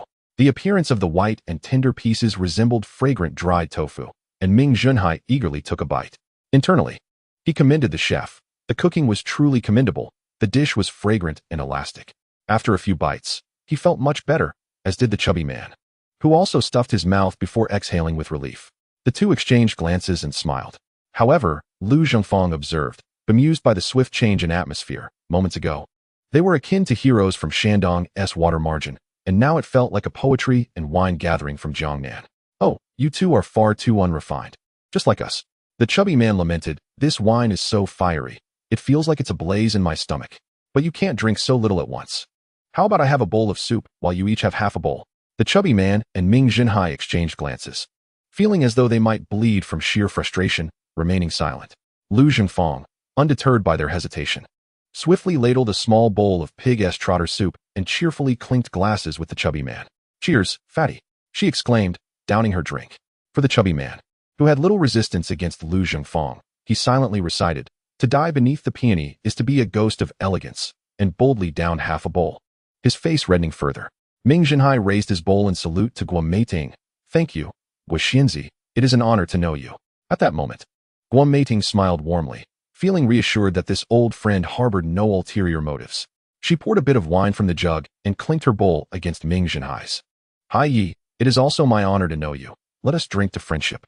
With that, she took a sip first. Having already consumed some wine, Guo Meiting's alabaster complexion was now tinged with a rosy hue, resembling the most beautiful pink water lily. Ming Zhenhai nearly lost his composure, fearing he might embarrass himself, and promptly downed another bowl of wine. This time, it felt less like fire and more like a volcano erupting within him. He realized that at his height of over 1.8 meters, he was far from his past self. Should he vomit, it would be utterly humiliating. Do not let it out. Ming Zhenhai's fervent determination triggered an extraordinary reaction. The liquid that had nearly reached his throat astonishingly receded. In a moment of daze, he pondered the nature of this phenomenon. Upon closer inspection, he realized that the previously spasming stomach had abruptly ceased its motions, and the unpressurized liquid naturally settled back into his stomach. A sudden epiphany struck him. Could he actually control his own organs? Humans are classified as advanced beings. But what makes them so? It lies in the intricate mechanisms within, encompassing various metabolic and immune systems that render the human body a marvel of nature. However, the complexity of these systems is such that even a supercomputer would struggle to manage them, leading humanity to evolve a self-regulating circulatory system. While it appears that the human brain connects with all organs through a nervous system, seemingly allowing control over the body, in truth, direct command is vastly limited. External organs can be influenced, but internal operations remain largely foreign to human consciousness. If one could master the internal workings of their body, they would truly be considered their own master, akin to a deity. To test whether this was merely a figment of imagination, Ming Zhenhai made another attempt. He silently commanded, "Stomach, stop." Yet nothing transpired. There was no subsequent effect. Perhaps this controlling ability required a password? Open sesame. No response. It seemed not to follow the tales of fantasy. 1234. Still no reaction. It was not grounded in logic either. Long live the golden sun. Again, silence reigned. It appeared that political affiliations bore no weight on the body. Daily bull market. Nothing. It lacked economic understanding. After pondering for a while, Ming Zhenhai suddenly recalled that it was merely a thought that had triggered the earlier event. Yes, it was simply thinking. Focusing intently on his heart, he sensed its rhythm, and with a single thought, he commanded, "Stop." Miraculously, the heart that was about to beat immediately ceased its pulsation. Start. The heart resumed its beating instantaneously. Stop. Start. Stop. Start. Across from Guo Meiting, Ming Zhenhai was observed with a flushed complexion after finishing a bowl of wine, his eyes closed, a slight smile gracing his lips, and his brows dancing with delight. It was evident that he was intoxicated. Hai Yi? Ming Zhenhai? She called softly. Ming Zhenhai, lost in his revelry, opened his eyes, which momentarily gleamed with an unusual light before returning to normal. Noticing Guo Meiting's concerned gaze, he chuckled lightly. "I am quite well. I am simply savoring this wine, reminiscent of what is brewed in my village." His gaze, filled with a strange maturity, momentarily captivated Guo Meiting, and upon realizing he was speaking clearly, she breathed a sigh of relief, having feared that both he and the chubby boy might become inebriated, complicating their return. However, the peculiar look in Ming Zhenhai's eyes intrigued her. It was the kind of gaze possessed by a seasoned man, one who strategizes with foresight, a look she had often seen in her father's eyes. Yet, how could a mere high school student like Ming Zhenhai possess such depth?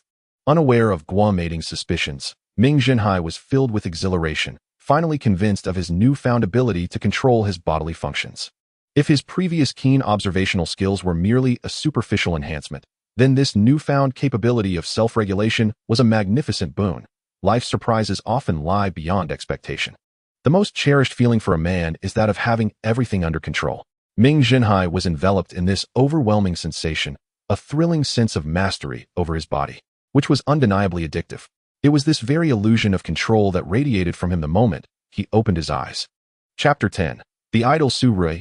Just as Ming Zhenhai was lost in his own delight, a boisterous voice interrupted. "Beautiful lady, let us be friends." A burly man adorned with tattoos boldly took a seat beside Guo Meiting. Behind him stood several similarly inked individuals, casually brandishing toothpicks while leering at Guo Meiting and Lu Zhengfang. Guo Meiting subtly shifted her chair away, her expression calm as she replied, "Please leave. I do not wish to be friends with you." The burly man stroked his pompadour, grinning, "Such a spirited little beauty, I do like that." He leaned closer to Guo Meiting. "Please, move away," Lu Zhengfang interjected, positioning herself protectively beside Guo Meiting. "Seeing my lovely beauty, how could I possibly leave? Is it that something binds me to you, dear lady?" Ignoring Lu Zhengfang's angry outburst, the burly man began to leer at Guo Meiting, his hands making a move towards her. "What kind of skill is it to bully women?" Ming Zhenhai remarked nonchalantly while munching on food. The burly man's actions came to an abrupt halt as he whirled around, his snake-like eyes fixated on Ming Zhenhai. "Kid, best keep your distance if you know what's good for you." His companions began to encircle Ming Zhenhai. "Just by looking at you all, it's clear that you are mere petty thugs, only capable of picking on students." Ming Zhenhai continued unconcerned. The faces of the group darkened, and they swiftly drew knives. The chubby boy jumped to his feet, brandishing a small stool, shouting, "What do you want? Are you looking for trouble? Don't think for a moment that we're easy prey at Liang High School." The thugs hesitated, perhaps intimidated by the chubby boy's boldness. The burly man suddenly realized that many diners had ceased their meals, staring sternly at them. Having spent years in the underworld, the burly man quickly perceived the eagerness in the eyes of the onlookers. "What are you staring at? Don't think for a second that Liang High School is anything special. Offend me, and I'll make sure to haunt you daily. I dare you to go home." He drew a knife, pointing it threateningly at the surrounding diners. His fierce demeanor caused many to shrink back, returning to their meals. Satisfied with the effect, the burly man smirked. "What gall? A mere petty thug dares to look down on Liang High School. Who gave you the audacity?" Before he could bask in his triumph, a melodious voice interrupted, disrupting his enjoyment. Annoyed, the burly man turned to see who dared challenge him, only to be momentarily captivated. So beautiful, truly exquisite. The individual before him possessed eyes like autumn waters, filled with deep emotion, a visage resembling blooming peach blossoms, radiating vitality. Though not a woman, he was even more stunning than one, eclipsing even the school beauty Guo Meiting at first glance. Yet, the voice revealed his gender, snapping the burly man back to reality. "Who are you?" The question, rather than fierce, bore a hint of awkwardness. Before the individual could respond, two tall, muscular figures approached from behind him, their arms thick and glistening with a sheen. The burly man's eyes narrowed at the sight of them. One of the men charged forward, and as he neared, the burly man swung his knife in defense, but met the other's hand instead. Unfazed, the man transformed the attack into a grip, seizing the burly man's knife while delivering a powerful blow to his chest. Astonishingly, the man's hand remained unscathed. The burly man was sent flying several meters, tumbling multiple times before coming to a halt. His companions gasped, one exclaiming, "Are you level 7? The man cast a disdainful glance at them, then advanced slowly. Panic-stricken, the thugs dropped their knives, pleading, "Don't hit us, please." The man ignored their cries, striding up to the burly man, who was coughing and bleeding from the mouth, fear evident in his eyes. "Remember to watch your words, scum, like you are not worthy of comparison with us." As he spoke, he struck the burly man's face, the sound echoing sharply. "I'm sorry, I'll never do it again." Despite the humiliation, the burly man quickly capitulated, recognizing the futility of opposing someone of level 7 strength. With a cold snort, the man walked away dismissively. The thugs scrambled to their feet, hastily fleeing, unwilling to abandon their leader, dragging him away in a disheveled state. Once the thugs had departed, Ming Zhenhai quietly placed the brick he had used to prop up the table back down. Lu Zhengfang, her eyes sparkling, clung to the arm of the handsome savior, exclaiming, "Thank you, Su Rui. No need for thanks. We are all classmates. Besides, that fellow insulted me as well." Su Rui replied graciously, his smile radiating warmth. However, this smile struck Ming Zhenhai as dazzling, leaving him slightly dazed. Even having seen various handsome men in the future, Su Rui was undoubtedly among the most striking. With his fair, rosy skin, which could make women envious, and charming eyes that exuded brightness, combined with a straight nose and a height of 1.8 meters, He epitomized the ideal male. Most importantly, Su Rui not only possessed extraordinary looks but also excelled academically, consistently ranking among the top 3 in his class. With a privileged background and a vibrant wardrobe, he naturally became the center of attention wherever he went. At Liang Middle School, he is the idealized figure for most of the girls. Have you all eaten? If not, why not join us for a meal? Guo Meiting offered with an inviting tone. Su Rui, who had already dined, casually replied that he had not, and thus the 3 of them sat down together, transforming their initial gathering of 4 into a lively assembly of 7. The small square table suddenly felt rather cramped. Chapter 11. A body fueled by machinery unintentionally or not. Ming Zhenhai and the chubby boy found themselves slightly distanced from the others. At this moment, Su Rui was overwhelmed with joy, unable to fathom that a simple evening stroll through the night market could yield such unexpected delight. Once considered a favored son of heaven, Su Rui had previously pursued Guo Meiting, only to be rejected, which left him with a lingering sense of regret. Now, with Guo Meiting extending an invitation, he was determined to seize the opportunity. It must be said that Su Rui was flawless in every aspect. After a brief moment of sitting down, he effortlessly lifted the atmosphere with a few light-hearted exchanges. Together with his 2 companions, they brought forth continuous laughter from Guo Meiting and Lu Zhengfang. Just as the scene was brimming with joy, the proprietress's melodious voice floated over. Your lobsters have arrived. Haha, you handsome gentlemen and lovely ladies are in for a treat. Everyone's attention was drawn to the large wooden basin held by the staff, brimming with lobsters. As soon as the basin was set down, a rich, spicy aroma wafted through the air, causing noses to twitch and eyes to gleam with anticipation. Lu Zhengfang let out an excited squeal and eagerly reached for a lobster. A lobster measuring over 10 centimeters in length was soon dangling from her grasp. Due to the heat, she had to switch hands repeatedly, blowing on it to cool it down.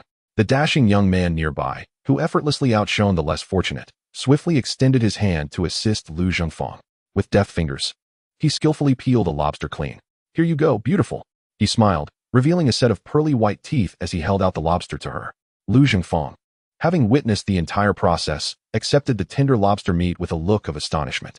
Wow, you're amazing. Not only are you skilled, but you're also great at peeling lobsters. Please, don't call me handsome. My name is Yuan Liwen, but everyone calls me On, he replied with a chuckle. Nice to meet you. I'm Lu Zhengfang, she responded warmly. Yuan Liwen grinned. You don't need to introduce yourself. I've heard of the legendary spicy little beauty from Class 8. Lu Zhengfang was taken aback. Really? I'm that famous? Absolutely, Yuan Liwen affirmed with a nod. Watching their playful banter, the chubby boy felt a sense of despondence and silently grabbed a lobster to eat. Meanwhile, Guo Meiting and Su Rui were engaged in cheerful conversation, their beauty illuminating the dim corner. Once the lobsters were served, Su Rui unhesitatingly began peeling for Guo Meiting. He first retrieved a small white silk pouch from his pocket, producing 2 sets of tongs, which he delicately used to remove the lobster shell, arranging the pieces neatly at the edge of the table. When the gleaming white lobster meat was revealed, he extracted a silver knife from the pouch, methodically slicing the meat open, and with a shiny silver tweezer, he removed the dark, slender vein. Finally, he presented a small bowl filled with the translucent, jade-like lobster meat to Guo Meiting, gesturing gracefully for her to begin eating. Though this sequence of actions took longer than Yuan Liwen's, each detail was imbued with rhythm, and every movement flowed with elegance, evoking a sense of aesthetic pleasure rather than appearing cumbersome. Guo Meiting watched in rapt fascination, her eyes sparkling with wonder. She had never considered that a man could eat in such an appealing manner. Ming Zhenhai was equally mesmerized. The fluidity of Su Rui's movements reminiscent of a graceful dancer from a tea house by West Lake, with a beautiful face, delicate hands, and an enchanting figure. However, upon realizing that this was a man, his thoughts took a different turn. It's just my stomach. Not wishing to remain idle while others were busy, Ming Zhenhai quickly joined in, skillfully disassembling the lobsters with finesse. His culinary prowess was remarkable. He felt compelled to present a banner in praise of his skills, as the spiciness and freshness were perfectly executed. Spicy food tends to be addictive, and once one starts, it becomes impossible to stop. Even the usually demure Guo Meiting was sweating profusely, her side piled high with empty shells. In this era, all species have exhibited a tendency towards gigantism. The small lobsters that once measured only 5 to 6 centimeters in the 21st century now typically exceed 10 centimeters. Consequently, consuming them no longer felt like a futile endeavor. Each one now offered a substantial satisfaction. Su Rui and his companions had already eaten, merely tasting a lobster as a token gesture, leaving Lu Zhengfang to indulge herself. Despite their lingering appetites, they found themselves unable to consume any more, with only Ming Zhenhai persistently devouring his meal. It was not that Ming Zhenhai had an unusually large stomach, but rather that his body seemed to have developed an insatiable appetite, relentlessly absorbing nutrients.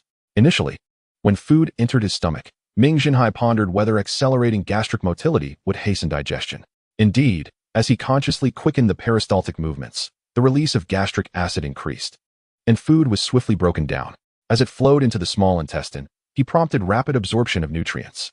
However, he soon discovered that this acceleration was not entirely within his control.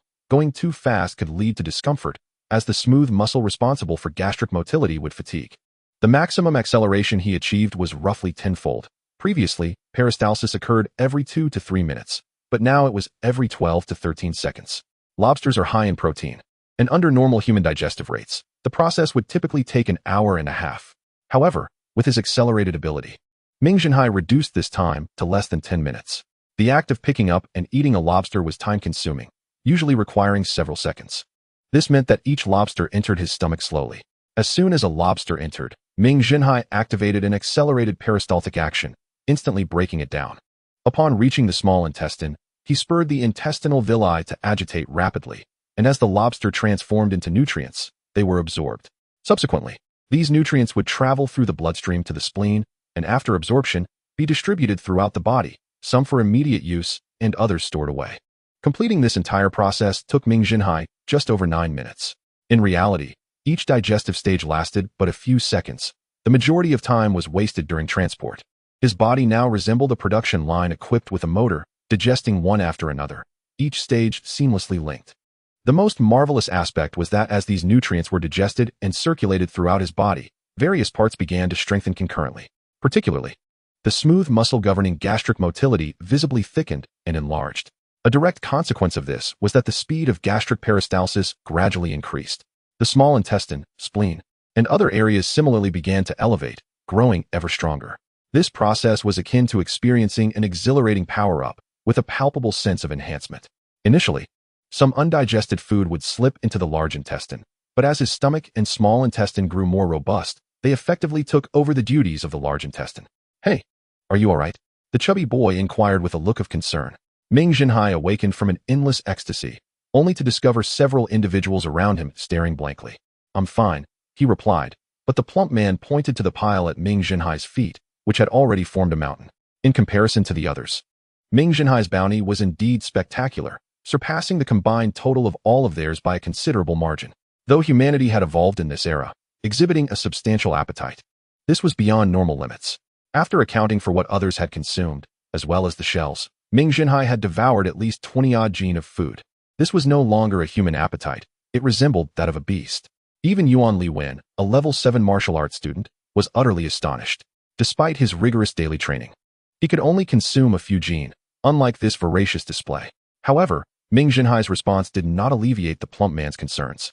He speculated that perhaps Ming Zhenhai was indulging in food as a means of coping with disappointment, though this was indeed excessive, bordering on self-harm. Observing his own terrifying harvest, Ming Zhenhai promptly ceased his consumption, reminding himself to remain modest. With everyone watching him, he felt compelled to pause his gluttonous desires. Nonetheless, he felt a profound satisfaction with today's achievements. With the enhancement of certain areas, his acceleration ability had surged from 10-fold to 15-fold. This was a remarkable increase, akin to the rapid growth of the Chinese economy. As the saying goes, Rome wasn't built in a day, but he had accomplished a tenth of it in just one day. Chapter 12. The terrifying growth rate of muscles on the way back.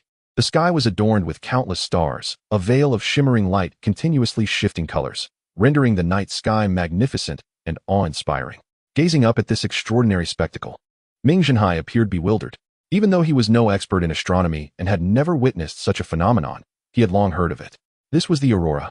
Ming Zhenhai instinctively considered seeking out a polar bear, yet he quickly reassured himself that he was not at either pole of the Earth. This could only imply a shift in the Earth's magnetic field or an intensification of solar storms. He began to grasp why electricity might vanish 5,000 years hence. With such a potent electromagnetic polar effect, circuits might become utterly unusable. While Ming Zhenhai pondered these grand themes of the universe and Earth, a gentle voice interrupted his thoughts. "Isn't it beautiful? I adore it too. It feels as if a fairy is dancing in the sky." Unbeknownst to him, Guo Meiting, who had been walking ahead with Su Rue, had now joined him at the back. He cast a startled glance at her, then resumed gazing at the sky, acknowledging that this was indeed one of the most breathtaking astronomical phenomena on their planet. However, beauty, much like poison, could be perilous, the more exquisite it was, the greater the cost to those who beheld it. He mused that if a method to eliminate the aurora could be discovered, perhaps the Earth would return to its former state, illuminated and filled with computers, smartphones, and the like. After uttering this thought, a prolonged silence ensued, prompting Ming Zhenhai to turn and observe Guo Meiting, who was fixated on the night sky, her expression complex. She glanced at Ming Zhenhai and softly remarked, "Perhaps beauty does not wish to harm others. It merely seeks to exist quietly." This seemingly nonsensical statement left Ming Zhenhai perplexed. However, correlating it with the plump man's earlier concerns, he suddenly comprehended her meaning. She assumed he harbored feelings for her, and upon seeing her with Su Rue, he had succumbed to jealousy, leading to his self-destructive binge. Realizing this, Ming Zhenhai felt a mix of exasperation and amusement. "Sigh, I'm discussing the cosmos, and you are bringing up emotions. Why must life be so complicated?" Guo Meiting gazed intently at him, her delicate features reflecting any light, even under the starlit sky, appearing remarkably fair, with a faint glimmer of starlight upon her face. Faced with such beauty, Ming Zhenhai hesitated to speak the truth outright, and instead chose to express himself more subtly. There are countless forms of beauty in this world. Some adore the morning sun. Others cherish the sunset. Some revel in frost and snow, while others delight in misty rain. Yet, I find my true love in exquisite flavors. They captivate me more than anything or anyone else. Sometimes, even if it leaves me feeling bloated, it is still a profound experience. Although he did not state it plainly, his meaning was unmistakably clear. Whether she believed him or not, Guo Meiting felt reassured for the moment. "Thank you," she managed to utter. Raising an eyebrow, Ming Zhenhai smiled. "It's all right, truly, I'm fine. Look, people have been glancing at me multiple times. You should head back." Su Rue had turned around several times, evidently puzzled as to why Guo Meiting had moved to the back after their pleasant conversation. Observing the two walking side by side, Su Rue's mood darkened, his expression increasingly grim under the night sky. However, after a brief moment, Guo Meiting returned, causing Su Rue's demeanor to brighten once more. As soon as Guo Meiting rejoined, the plump man leaned closer and inquired, "Are you really okay?" "Absolutely." Upon hearing Ming Zhenhai's affirmative reply, the plump man fell silent, staring down thoughtfully. Watching the four individuals ahead, Ming Zhenhai felt a pang of discomfort. It seemed the group was on the verge of fracturing, and given their lavish meal today, there might not be another one soon. The only consolation was that the plump man was worse off. He had been sidelined in a romantic entanglement. Years of effort rendered futile. This was a love unexpressed, already stymied before it could blossom.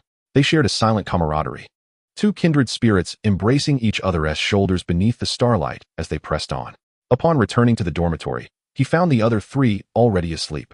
Ming Zhenhai decided against washing up. Given the gravity of the events that had transpired, washing his face seemed trivial. Lying on the grass mat, he instinctively directed his thoughts to the mysterious world within his body. The dinner had proven effective, enhancing not only his stomach but also his small intestine, large intestine, and spleen, even strengthening his heart. The remaining nutrients, several gene, floated within his muscles, drifting freely. Observing these carefree nutrients, a thought suddenly struck him. If he could enhance his stomach's smooth muscle, why not fortify his muscles as well? Perhaps this notion stemmed from today's experiences. Although they had not faced harm, what if there were a next time? Moreover, the insolence of those little ruffians had been quite irksome. What was even more frustrating was that without their meddling, Su Rue would not have had the opportunity to show off. Nor would the plump man have faced such a tragedy. Motivated by sorrow, Ming Zhenhai promptly set to work. To strengthen his muscles, he needed to engage in anabolic processes, synthesizing the drifting nutrients into muscle fibers. To ensure these nutrients adhered to his will, signaling where to reinforce, he likened it to directing a dog by tossing a bone. Every man dreams of possessing hands of immense strength. Thus, Ming Zhenhai first chose to focus on his hands. He retrieved a stack of books from his bedside, lying back and positioning his hands like claws to support the stack. This simple act activated nearly every muscle in his arms, shoulder muscles, biceps, forearm muscles, and hand muscles. Supporting the books may appear straightforward, yet it effectively engaged all the muscles of his arms. As all the arm muscles awakened, the process of muscle training commenced. In essence, muscle training is a cycle of destruction and rebirth. When muscles begin to exert themselves, they tear muscle fibers, much like a rope fraying when pulled. Subsequently, the body repairs the torn muscles, and after recovery, they grow thicker than before. This cycle of continuous tearing and repairing leads to increasingly larger muscles. However, this process necessitates a substantial amount of protein, as it serves as a crucial raw material for the repair and reconstruction of muscle fibers. And Ming Zhenhai is never lacking in protein. Of course, if one were to merely rely on such superficial measures, the pace of progress would be excessively slow. Ming Zhenhai is deeply grateful to a former Dr.'s girlfriend, which has rendered him quite familiar with the human body and certain medications. In later times, there exists a substance referred to as a miraculous fitness drug used for muscle growth, namely anabolic steroids. This synthetic chemical compound is a pinnacle of advanced chemistry and biology. Such an advanced creation is undoubtedly unattainable in this era, which lacks even basic electricity. Nevertheless, Ming Zhenhai possesses the capability to produce it himself. He has his own super factory, his kidneys. The human kidneys naturally synthesize a certain amount of steroids daily. However, humans cannot consciously control the kidneys' production, thus relying on artificial synthesis. For Ming Zhenhai, who has self-proclaimed the title of the master of the human super factory, as long as there are nutrients, the essential raw material for this factory, it is merely a matter of issuing a command. Soon, the kidneys roar to life, manufacturing steroids in abundance, continuously supplying them to the arm muscles. Almost at a visible pace, the muscles begin to transform. The only frustration is that, due to the need to nourish several areas simultaneously, the nutrients are consumed rather swiftly. After exercising his right hand for a while, Ming Zhenhai then initiated a strengthening session for his left hand. By the time all of this concluded, he had exhausted the several dozen pounds of nutrients within his body. As he flexed his now considerably robust arms, an unprecedented sense of power coursed through him, prompting a contented smile to grace Ming Zhenhai's face. Chapter 13. Preparations before returning home at the break of dawn. Ming Zhenhai heard Lu Huanqing stirring beneath the bed, prompting him to hastily dress. Xiaohai, why not sleep a bit longer? You returned so late yesterday. You must have had a splendid time with the ladies, Lu Huanqing teased as he got out of bed. Standing at 188 meters with hair standing 6 or 7 centimeters tall, each strand bristling defiantly, and complemented by a pair of bulging eyes. He resembled a youthful version of Zhang Fei. Having studied martial arts, he was muscular and possessed remarkable lung capacity. Although his words were spoken softly, their penetrating quality roused Xu Qifu and Li Yi from their slumber. With a slight smirk, Ming Zhenhai raised an eyebrow and replied, "You know me. I'm merely a supporting character." With that, he grabbed his wash basin, towel, and other toiletries and headed outside, with Lu Huanqing swiftly following suit. Ming Zhenhai then recounted the events of the previous day. Lu Huanqing was his classmate from middle school. Although they hailed from different villages, they were mere kilometers apart. Over the 3 years of middle school, they had forged a bond strong enough to share a pair of trousers. Subsequently, both had been accepted into high school, entering the same class, further solidifying their unbreakable friendship. Thus, there were no secrets between them. Upon hearing such a convoluted and tragic tale, Lu Huanqing smacked his lips and remarked, "What a pity. If we hadn't had class last night, we could have dealt with those ruffians ourselves." In this era, high school subjects were divided into liberal arts and martial arts, but classes were not segregated. They attended courses together in the morning and separated in the afternoon and evening. Therefore, while Ming Zhenhai pursued liberal arts, Lu Huanqing focused on martial arts, leading to differing schedules. Ming Zhenhai lamented that had Lu Huanqing been present instead of the overweight student, he would have certainly shown those thugs what the fiery youth of blood and fire was truly like. Upon descending the dormitory building, they found a long row of water basins in the courtyard, equipped with a series of water pipes. By this time, several individuals were already washing up. Finding a spot, the two began their morning routine. As Ming Zhenhai tested the rough toothbrush in his hand, he discovered its hardness was akin to that of a shoe brush. However, he was grateful that he wasn't transported back 5,000 years. Otherwise, he would likely still be pondering how to create a toothbrush. With this thought, his spirits lifted considerably, and the act of brushing became less painful. The only displeasing aspect was the toothpaste, whose bitter and peculiar taste remained a mystery. While washing his face, Ming Zhenhai felt quite content. The towel he used was made of pure, natural cotton, providing a pleasing sensation against his skin. "Hey Xiaohai, when did you develop those muscles?" Ming Zhenhai remarked, adorned in a vest provided by the school, his 2 arms, strengthened through rigorous training, prominently displayed. The perfectly sculpted muscle contours resembled undulating mountains, continuous and resplendent. Each rise and fall exuded strength and beauty, each fluctuation brimming with explosive energy. Once wiped down, the droplets of water glistened under the sunlight, sparkling brilliantly, making his arms appear like the most exquisite works of art. Lu Huanqing was instantly captivated. As a martial arts student who trained daily, he had seen many physiques, yet none were as proportionate and graceful as Ming Zhenhai's. The primitive conditions of this era dictated that humans could not afford to spend as much time sculpting their bodies as those in the 21st century. All training here was aimed at lethality, leaving little time for refining muscles of lesser utility. Ming Zhenhai's physique, in truth, mirrored those of the fitness enthusiasts from later times, achieved through certain shortcuts. Each muscle had been uniformly developed, resulting in a form reminiscent of a sculpture, full of artistic allure. Haha, with your busy schedule, how would you know that I'm working out every day? Ming Zhenhai felt compelled to tell a white lie, as the suddenness of his transformation was indeed difficult to explain. Ruffling his hair, Lu Huanqing appeared a bit bashful.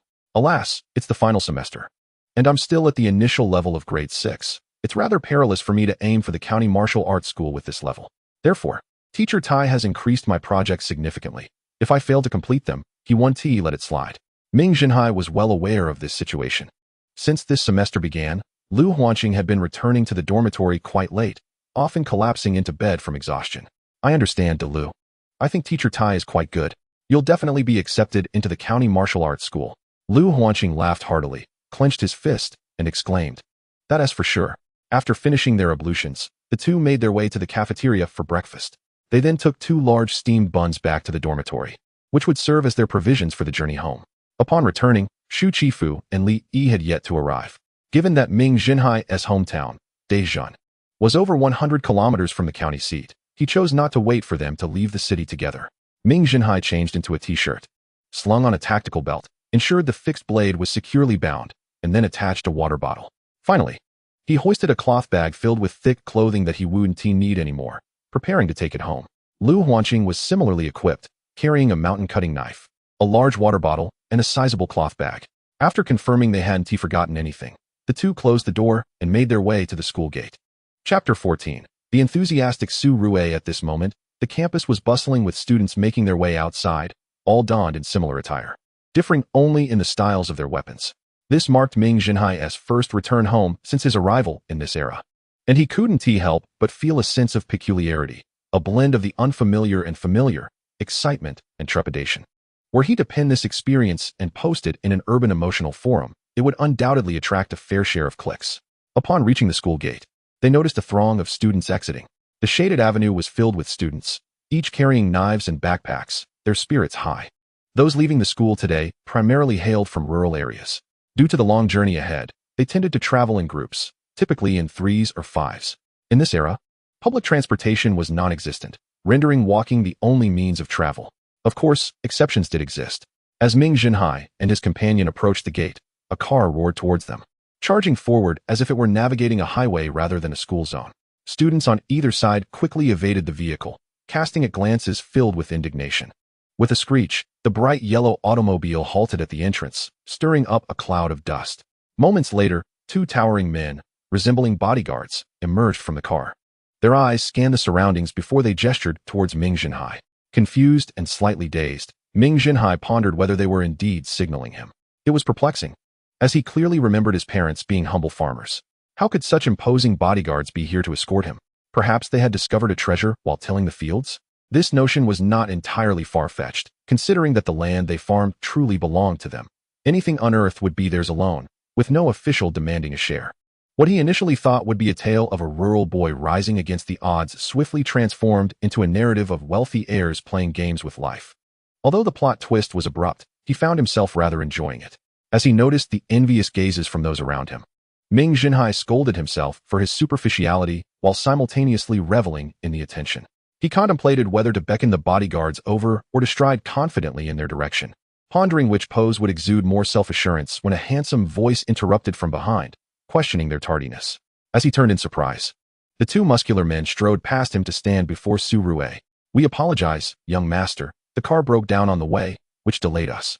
Su Rue, with his slightly curly, impeccably groomed hair, donned a checkered shirt and cropped trousers, presenting a pristine appearance that starkly contrasted with the more rugged look of Ming Zhenhai and his peers.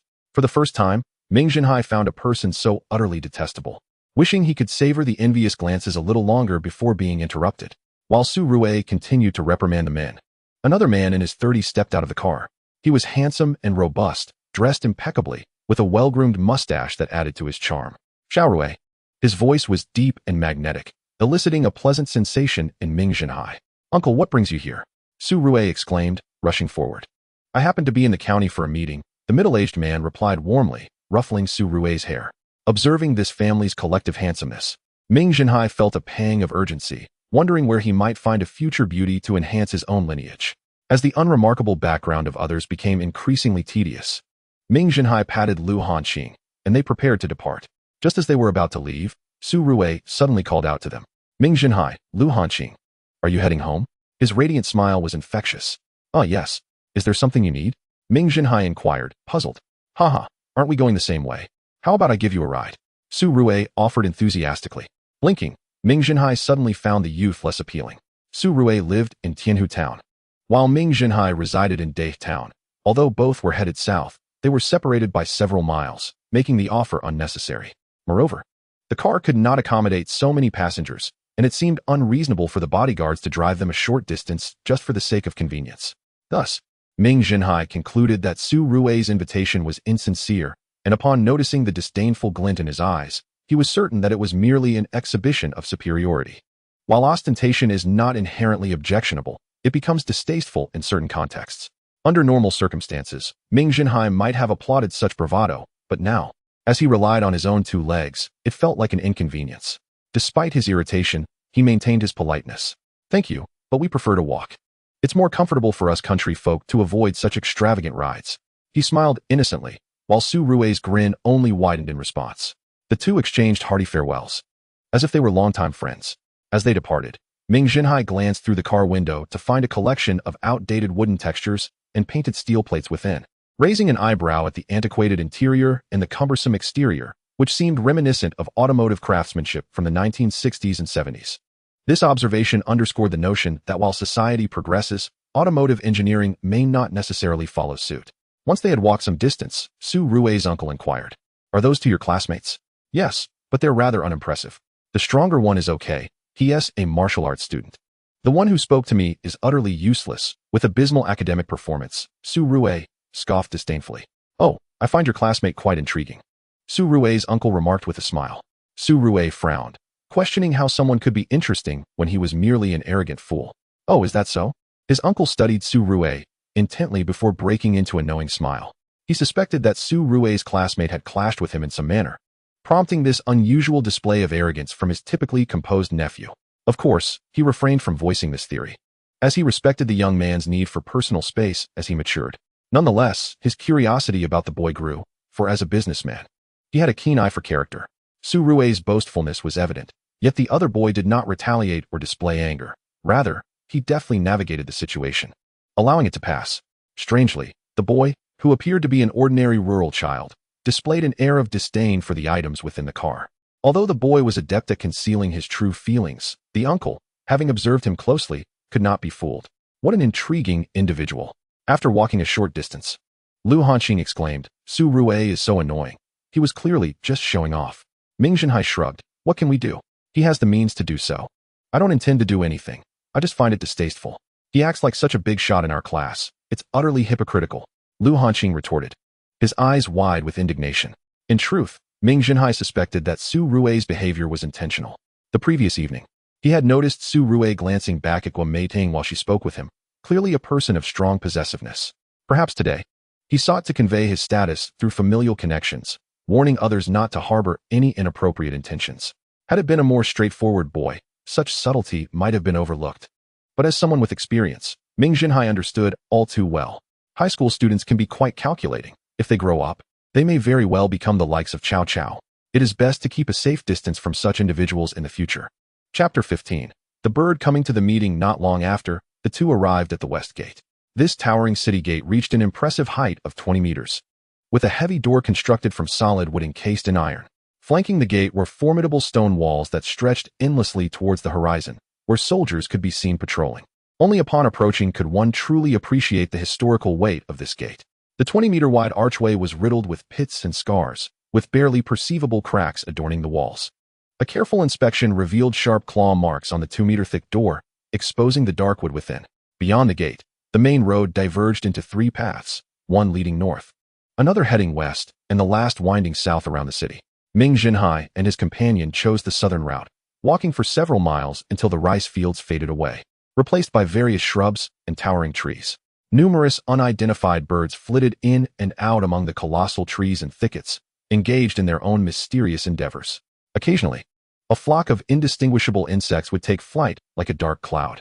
In the distance, a low growl from an unseen creature could be heard, its gaze fixed on them with ill intent.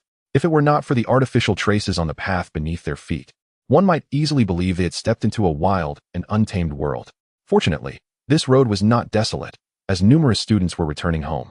Although many were strangers, being from the same town, they possessed a certain familiarity. After walking for a while, a large group gathered around, and hundreds of students marched homeward in a grand procession. When young people come together, joy abounds, especially when there is a beauty in the ranks. As a prominent town by the river, Daytown is known for its abundance of beautiful women. At this moment, among the throng was an exceptionally captivating girl, Lu Xiaoli, the belle of class 35 in her second year. Her large, glistening eyes sparkled like camellias when she smiled, exuding a refreshing charm. It wasn't long before several boys surrounded her. However, the principle of survival of the fittest held true, and soon only two contenders remained. Wu Yangshan, a tall and muscular figure, not only seized Lu Xiaoli's belongings from the hands of other boys, but also rudely shoved aside any who dared to approach her. In this era, discerning whether someone studies humanities or sciences is quite simple. One merely needs to observe their stature and muscularity. Although the previous notable figure from Daytown was tall, his lean physique clearly indicated he was a humanities student. In stark contrast, Wu Yangshan stood over 6 feet tall, his robust muscles unmistakably marking him as a science student. Those pushed aside could only harbor a flicker of indignation, resigning themselves to retreat from the competition. Only one humanities student, named Yang Qixing, remained steadfast. Wu Yangshan not only showcased his strength, but was also quite the conversationalist. He walked alongside Lu Xiaoli, sharing amusing anecdotes about the rigors of science training, keeping her in high spirits. Every time Yang Qixing attempted to inch closer to Lu Xiaoli, Wu Yangshan would deftly block his path, denying him any chance to approach the goddess. Yang Qixing, clearly a youth driven by hormones, disregarded the formidable opponent, and with no opportunity to draw near, devised a clever workaround. He casually plucked a leaf and began to sing a folk tune, rich in melody and charm.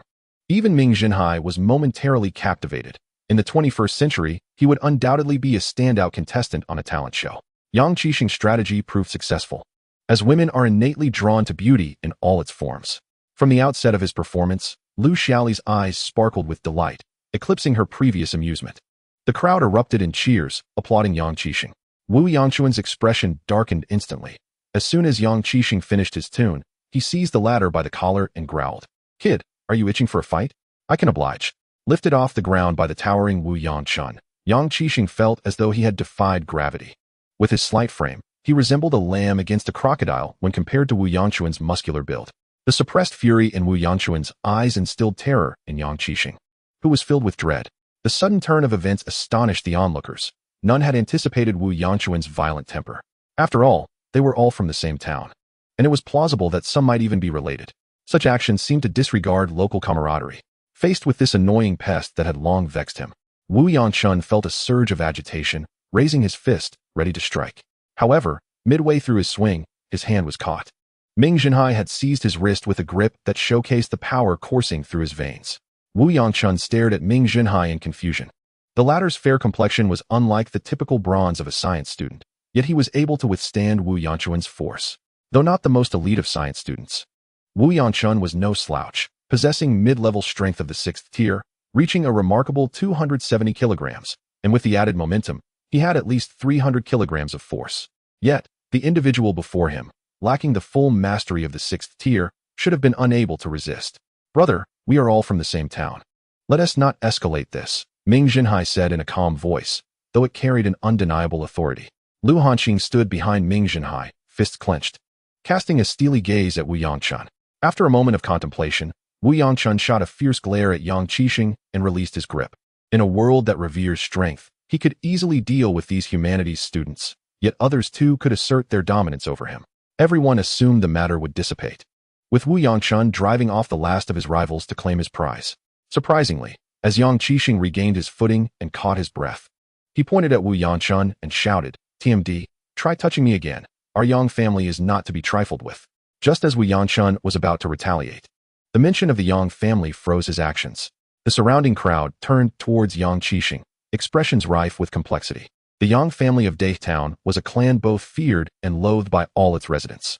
Like many families in this era, they were accustomed to bullying and wielding power.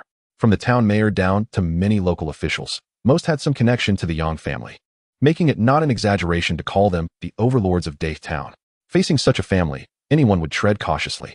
It was evident that Wu Yanshun had been repeatedly warned by his family to avoid provoking anyone from the Yang family, even distant relatives. Witnessing the fear in the eyes of those around him bolstered Yang Qixing's confidence. Don't think just because you're a science student that you're so impressive. If you keep acting tough, I'll show you what I can do. Despite Yang Qixing's bravado, Wu Yanshun could only suppress his anger and walk away.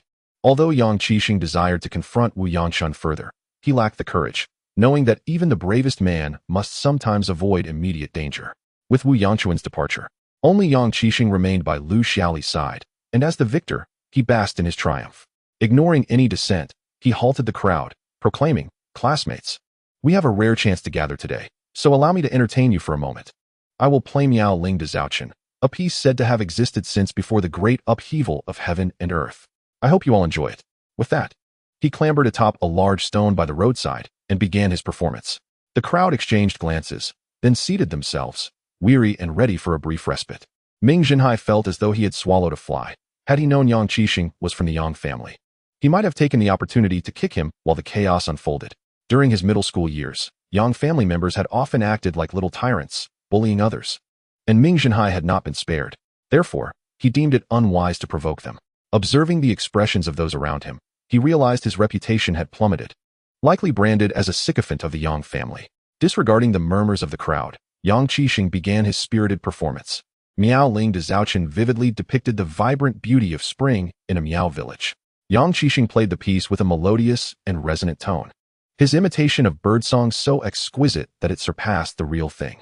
Although his demeanor bore the arrogance typical of a Yang family member, his talent was undeniable.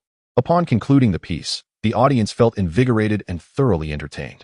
Especially, Lu Xiaoli's face flushed with a rosy hue, her beautiful large eyes fixed intently on Yang Qixing. The attention from such a captivating beauty made Yang Qixing feel as if he were the sole star in the universe.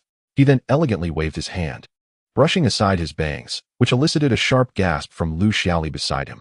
This reaction only heightened his excitement. Lu Xiaoli was truly impressive, perfectly synchronizing with his rhythm. He contemplated whether he should invite the goddess over to his home later, when suddenly a sharp pain radiated from his hand. Before he could comprehend the situation, he felt several more stings on his arm. It was at this moment he realized he was under attack, his heart racing as he flailed his arms wildly, fortunately avoiding further injury. Finally, he spotted the culprits, a flock of birds. 100 or more birds were pecking at anyone in sight. Many in the group had also fallen victim to the avian assault. Lu Hanqing, a student of martial science, was quick to react, drawing his machete at the first sign of the bird attack. With a flourish, he dispatched several of the birds. Ming Zhenhai also rolled out of the way, dodging 2 of the birds' beaks, and then brandished his knife, causing the remaining birds to hesitate. Once they had prepared for the onslaught, the birds ceased their attacks, circling for a while before dispersing in search of easier prey. As the commotion settled, the group began to assess their losses. Aside from Yang Qixing, who bore several bloody wounds on his hands, thankfully not critical, everyone else emerged relatively unscathed. After all, it was broad daylight, and the birds were not invisible, so they were quickly noticed. Unfortunately for Yang Qixing, he had several puncture wounds on his hands, but a simple bandage would suffice. While he grumbled about his misfortune, Wu Yanshun beside him flicked away feathers from his head and coldly remarked, "Those foolish birds probably thought you were calling them to a meeting. When they saw your ugly mug, they must have been furious. If they aren't pecking at you, who else would they target?" This comment elicited laughter from many. Flustered, Yang Qixing was rendered speechless, having provoked the ire of the crowd. The journey home fell into a hush, with even the loudest voices quieted, fearful of further mishaps. Many recalled their parents' admonitions to focus on the road and speak less, a sage piece of advice indeed. As the sun began its descent, the group finally arrived at Dai Town. Since Ming Zhenhai and Lu Hanqing's homes were not in the town, they bid farewell to the others, arranging to return to the county together the following morning. Chapter 16. A warm dinner descending from the main road and traversing a vast expanse of rice fields. They arrived beneath a grand oak tree. Behind a stone wall lay his home, Shunxiang Village. The towering oak at the village entrance stood majestically at 160 meters, casting a shadow over more than 1,000 acres. Within this vast area, there were wide, open spaces adorned with racks displaying air-dried fish swaying gently in the breeze, numbering in the hundreds or thousands. Behind the wall, rows of white-walled, blue-roofed houses emerged, and as the sun set, wisps of smoke rose from each household, the blue-gray tendrils dancing in the air. Occasionally, the melodic calls of parents summoning their rambunctious children echoed from the village, creating a harmonious atmosphere. Ming Zhenhai smiled broadly, for this was his lifelong home. He imagined the fragrant aroma of glutinous rice wafting from the kitchen, where his father, mother, younger brother, and sister awaited dinner. With this thought, his steps quickened. Passing through the stone gate, he found himself on a wide stone-paved road, flanked by tall white-walled houses, each without a courtyard, their doors opening directly onto the path. Those lounging on their doorsteps noticed Ming Zhenhai's return, occasionally greeting him, to which he responded with warm acknowledgement. Xinxiang village was a large community, comprising 300 households and 4,000 residents, divided among 5 prominent surnames: Hong, Ming, Li Su, and Wang. Unlike most villages that are typically dominated by a single surname, Ming Zhenhai's home lay 2 miles down the stone path. As he approached the hitching stone at the entrance, he spotted a 5-year-old boy and a 3-year-old girl crouching on the ground, amusing themselves by teasing ants, placing them one by one atop the hitching stone and watching them scurry about. Xiaobao, Nini, Ming Zhenhai called gently. The 2 children turned, their eyes lighting up as they ran towards him. He scooped each into his arms, planting a kiss on their chubby cheeks. "Haven't you eaten yet?" "Fish, delicious," chirped the little girl, Nini, her eyes sparkling at the mention of food. Her elder brother, Xiaobao, playfully slapped her cheek, saying, "We're not having fish today. Mom said that since you're back, she made delicious meat." Ming Zhenhai continued to tease his younger siblings when a tall, middle-aged man emerged from the house. Standing at 185 meters, with a square face and a dark complexion, he wore a homemade yellow cotton vest, faded from washing, resembling camouflage. "Dad," Ming Zhenhai called, surprisingly feeling no discomfort in addressing him. Although they were not far apart in age, he naturally referred to him as such, perhaps a reflection of his upbringing. Ming Ludong broke into a simple smile, nodding at his returning son without uttering a word. Ming Zhenhai understood this well. Traditional Chinese men often struggle to express their love for family and children, communicating instead through smiles or nods, pouring their affection into their work with steadfast, silent devotion. Upon entering the main room, the tantalizing aroma of food greeted Ming Zhenhai.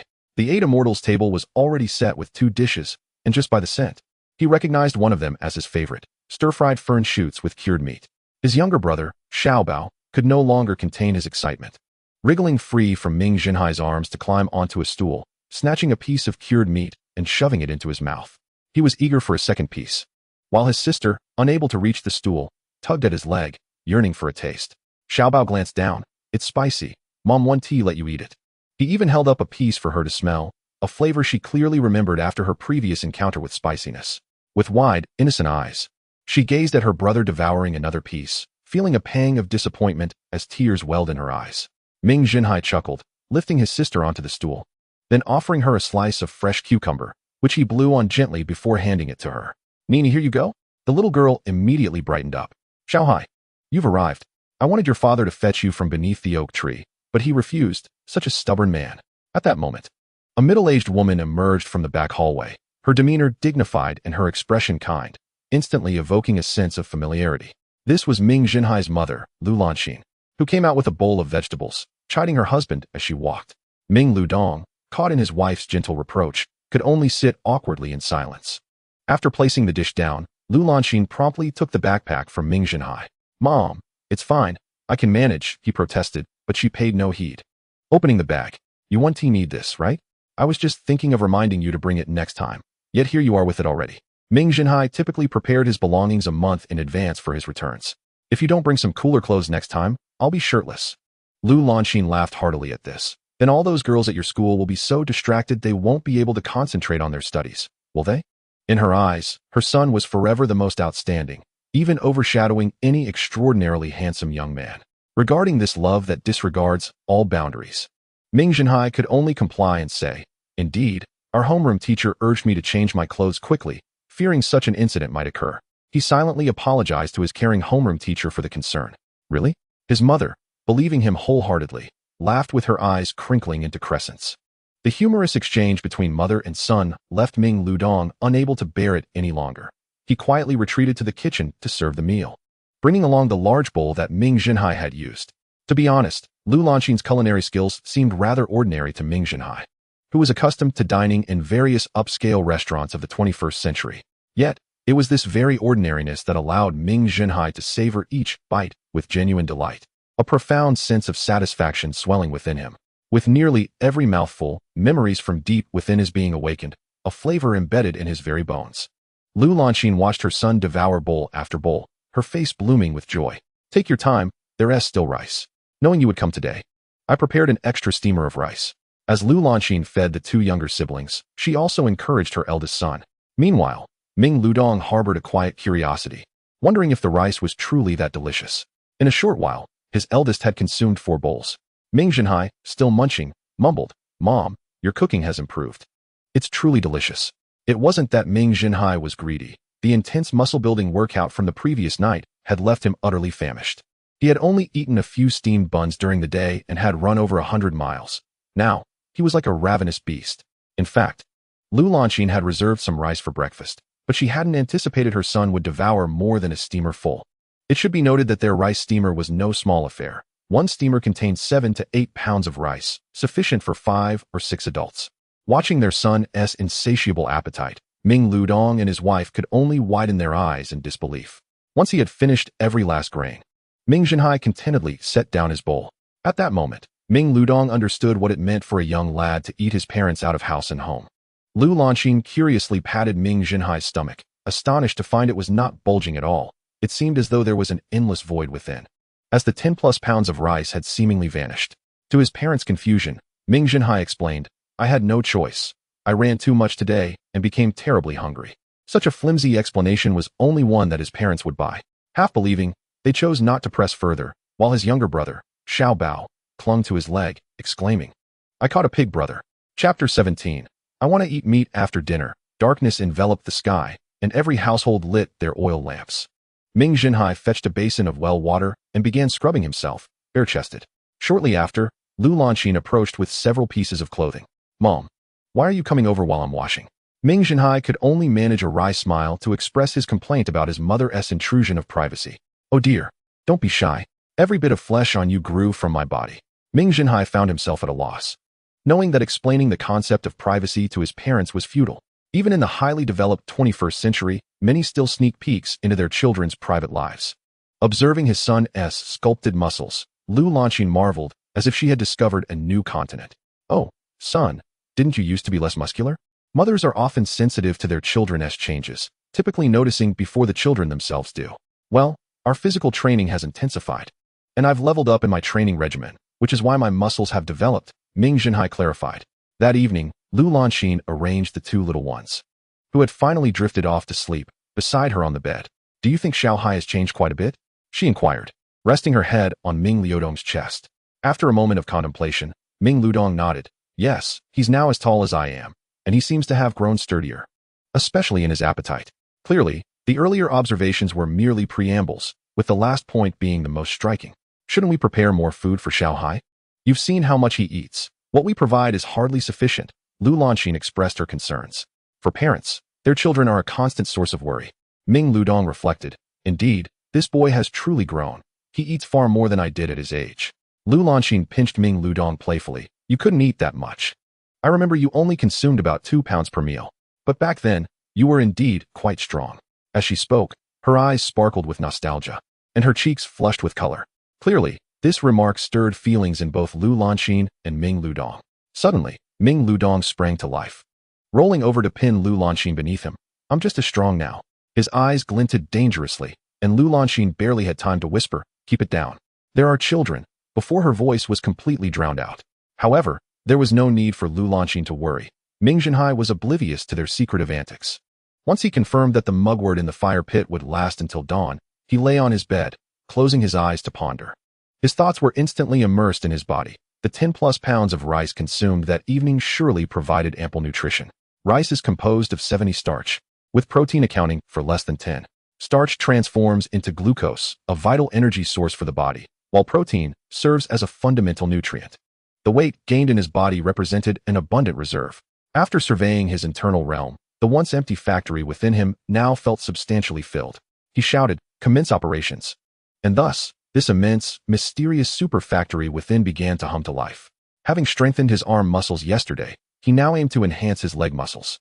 The kidneys, resembling baby fava beans, ramped up production, diligently synthesizing steroids. As this marvelous growth agent flowed in, the protein was rapidly absorbed by the muscles, causing them to visibly swell. However, this process was much shorter than the previous day, and muscle growth was limited. Perplexed, Ming Zhenhai noticed that despite the remaining glucose, the essential building blocks of muscle, protein, were lacking. No wonder during growth spurts, one must consume ample meat. Without it, how can one grow? Disheartened, Ming Zhenhai halted operations, contemplating how he could acquire more meat to eat.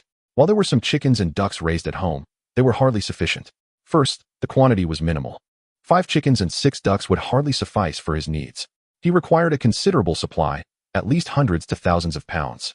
Secondly, these creatures were primarily kept for laying eggs, providing nourishment for his younger siblings.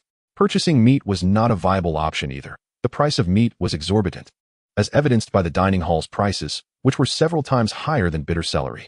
Relying solely on purchases, his monthly meal ticket would barely cover a few meals. The only solution was to catch it himself. However, the primary issue was time. In senior high school, evening study sessions typically extended until 9 o'clock, and many students continued to burn the midnight oil with their studies. If Ming Zhenhai were to catch wild food, it would have to be after 9 o'clock. But by then, the city gates would be closed, and the towering walls, over 30 meters high, were not something one could easily scale. Lost in thought, Ming Zhenhai unintentionally drifted into slumber. In his dream, he envisioned a procession of lobsters singing and waiting for him to feast upon them, and he laughed maniacally like a demon king. Chapter 18. I truly am a humanities student. The following day, just as dawn began to break, the door to Ming Zhenhai's home was knocked upon. As Ming Zhenhai eagerly anticipated his breakfast, he hastened to open the door.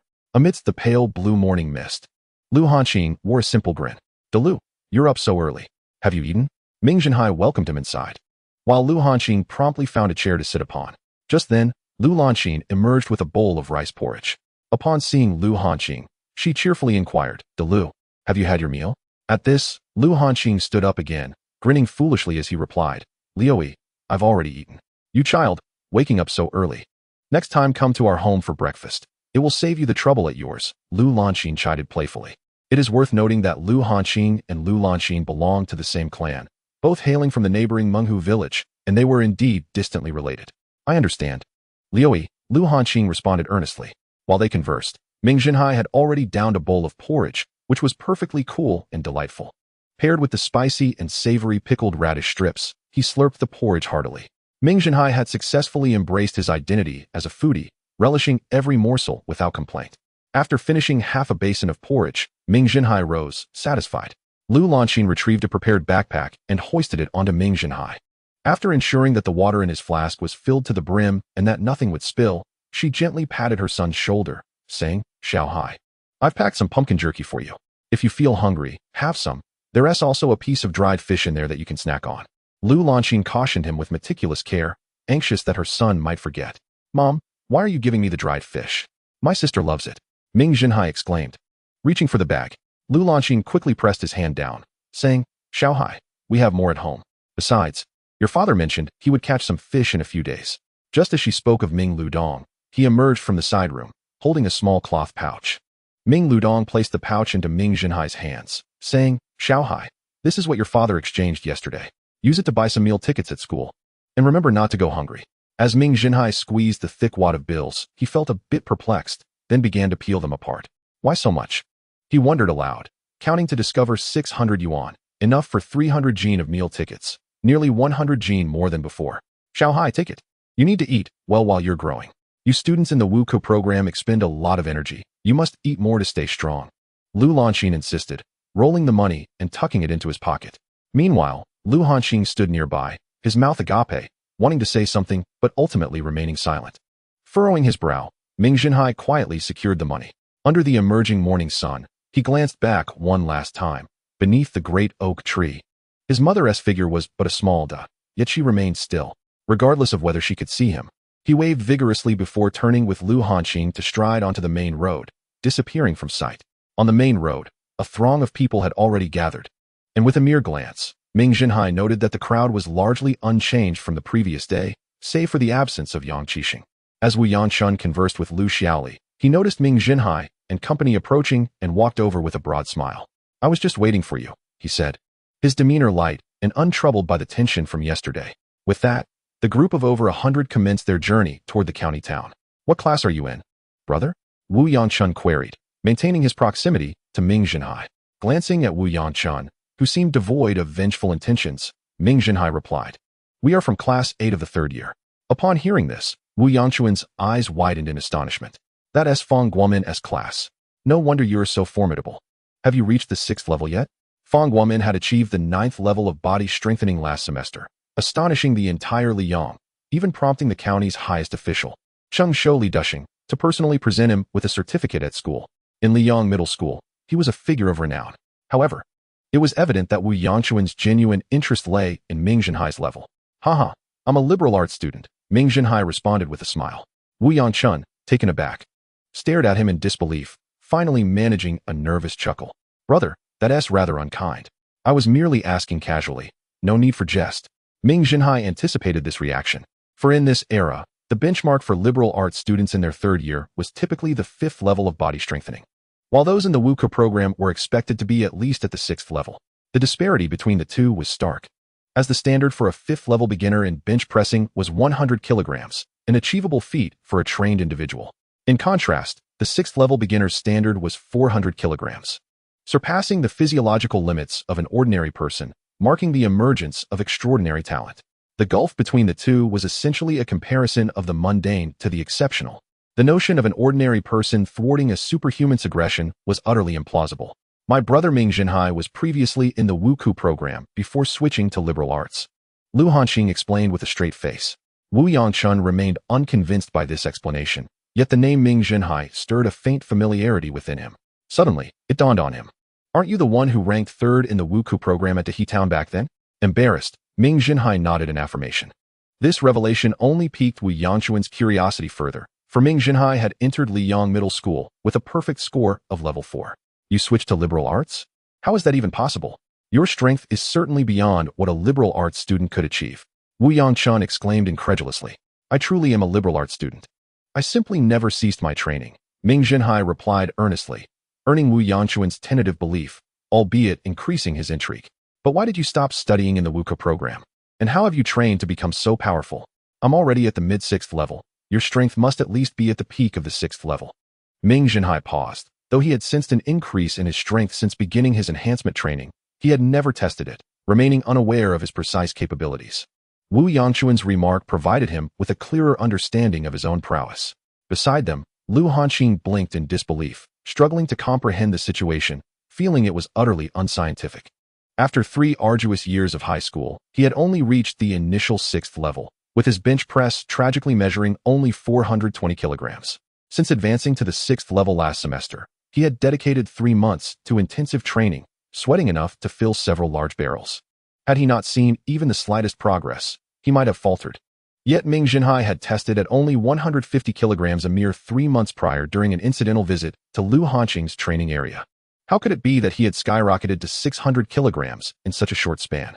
The rate of his progress was staggering, rendering Lu Hanqing's own journey feel like a tragic tale. Chapter 19. The catalyst for relearning the Wuku program unbeknownst to Ming Zhenhai. Lu Hanqing's struggle was overshadowed by the monumental impact of Wu Yanshun's words. From the depths of his memory, he realized that the previous owner of this body, despite his youth, had endured considerable hardship. Originally boasting a level 4 mastery in body strengthening, he ranked comfortably within the top 50 among Wuka students. According to his teacher's predictions, he was destined to be a preparatory student at a state martial arts school, potentially rising to the rank of a platoon leader in the future. One could say his prospects were indeed bright.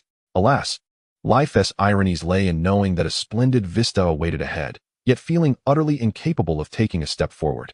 After merely a fortnight in high school, Ming Zhenhai had voluntarily withdrawn from the Wuku training program, opting instead for liberal arts studies.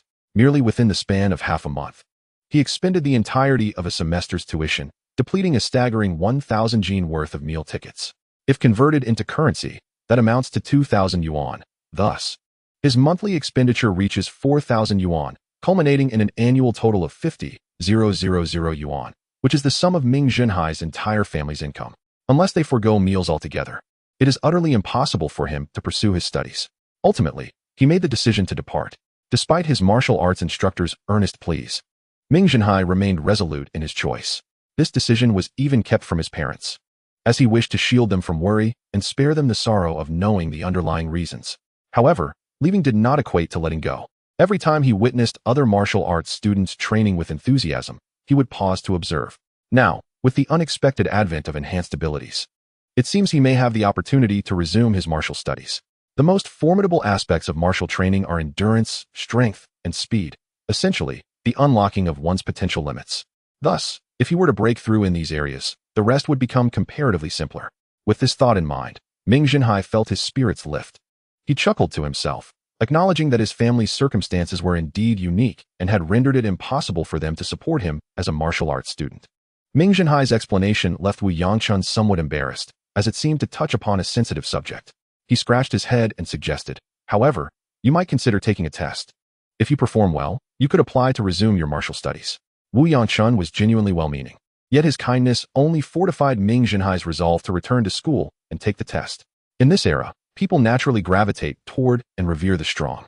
Although Ming Zhenhai's current abilities do not surpass Wu Yangchun's significantly, and he ranks low among martial students, the contrast with a literary student who has scarcely dedicated time to physical training is remarkable. Martial students have traditionally harbored a sense of pride, akin to the scholarly gentry of ancient times who held the belief that all pursuits pale in comparison to the pursuit of knowledge. This often leads them to view ordinary individuals with a degree of disdain, reserving their awe solely for their peers and the strong. Thus, Wu Yangchun's demeanor shifted from the brusque treatment of other suitors to one of utmost respect and amiable discourse with Ming Zhenhai. "You can bench press 545 kilograms now. At this rate, you'll reach 600 kilograms before the college entrance examination." A top student at the county's martial school, Lu Hanqing exclaimed in astonishment, causing Wu Yangchun to feel a bit sheepish. Under normal circumstances, he might have accepted this praise with a sense of pride. But with a literary student of a higher level beside him, he felt it improper to boast. He quickly humbly responded, "It's nothing extraordinary. I'm among the bottom ranks of martial students in our class." Lu Hanqing chimed in, "I can relate, but my situation is far more dire. I'm still not even at the mid-level of grade 6, managing only 420 in bench press, which is quite a distance from 500. If this continues, I might be in trouble for the entrance exam. Even my teacher is worried now, constantly increasing my training load." At this point, Lu Hanqing's brow furrowed in concern. Wu Yangchun laughed heartily. "Why not have your brother teach you how to train? He's stronger than us and has spent less time doing it." Upon hearing this, Lu Hanqing's eyes lit up. Indeed, why not ask Ming Zhenhai to coach him? He vividly recalled Ming Zhenhai's well-defined and muscular physique. Ming Zhenhai felt a bit dazed. It seemed he was being thrust into the spotlight, and he hadn't yet devised a method to conceal his rapid advancements. He could only chuckle and say, "I'm just casually practicing. I have no idea how I managed to improve." Both Lu Hanqing and Wu Yangchun were skeptical of his words. Yet they fell silent and chose not to delve deeper into the matter. Wu Yangchun believed that the method for rapid enhancement of physical abilities was something Ming Zhenhai would not disclose, given their relationship. Lu Hanqing, on the other hand, thought that in such a crowded setting, it was inappropriate to discuss. Consequently, the conversation shifted back to light-hearted banter, as if the previous topic had never been broached. At this juncture, Lu Xiaoli, who had been observing from the sidelines, joined the conversation. Since learning about Ming Zhenhai's remarkable achievement of reaching the 6th level of physical training, she had grown increasingly curious, her large eyes frequently darting toward him. As the sun dipped below the horizon, Ming Zhenhai and his companions finally arrived in Liang County. Before parting ways, Lu Xiaoli inquired about Ming Zhenhai's class and, upon learning the details, waved goodbye. The following day, as morning studies concluded, a tall and handsome figure waved to the classroom from outside. Lu Zhengfang immediately bounced up and dragged Guo Meiting out, followed closely by Su Rui. Ming Zhenhai nudged the hefty boy beside him. "Isn't that Yuan Liwen? Why are they so chummy now?" At this moment, students typically exited either to use the restroom or to visit the campus supermarket. The hefty boy frowned and replied, "Don't mention it. It turns out Yuan Liwen and Lu Zhengfang are from the same hometown, both hailing from Lianshan town. They returned home together, and they even rode in Yuan Liwen's family car." Although it was expected that Su Rui would associate with affluent peers, it was surprising to find Yuan Liwen came from a similarly privileged background. As a martial arts student, Yuan Liwen inherently possessed a brighter future than the literary-focused hefty boy. While Yuan Liwen may not have matched Su Rui's dazzling looks, his bronze skin and striking features marked him as a quintessential heartthrob, a stark contrast to the hefty boy's appearance.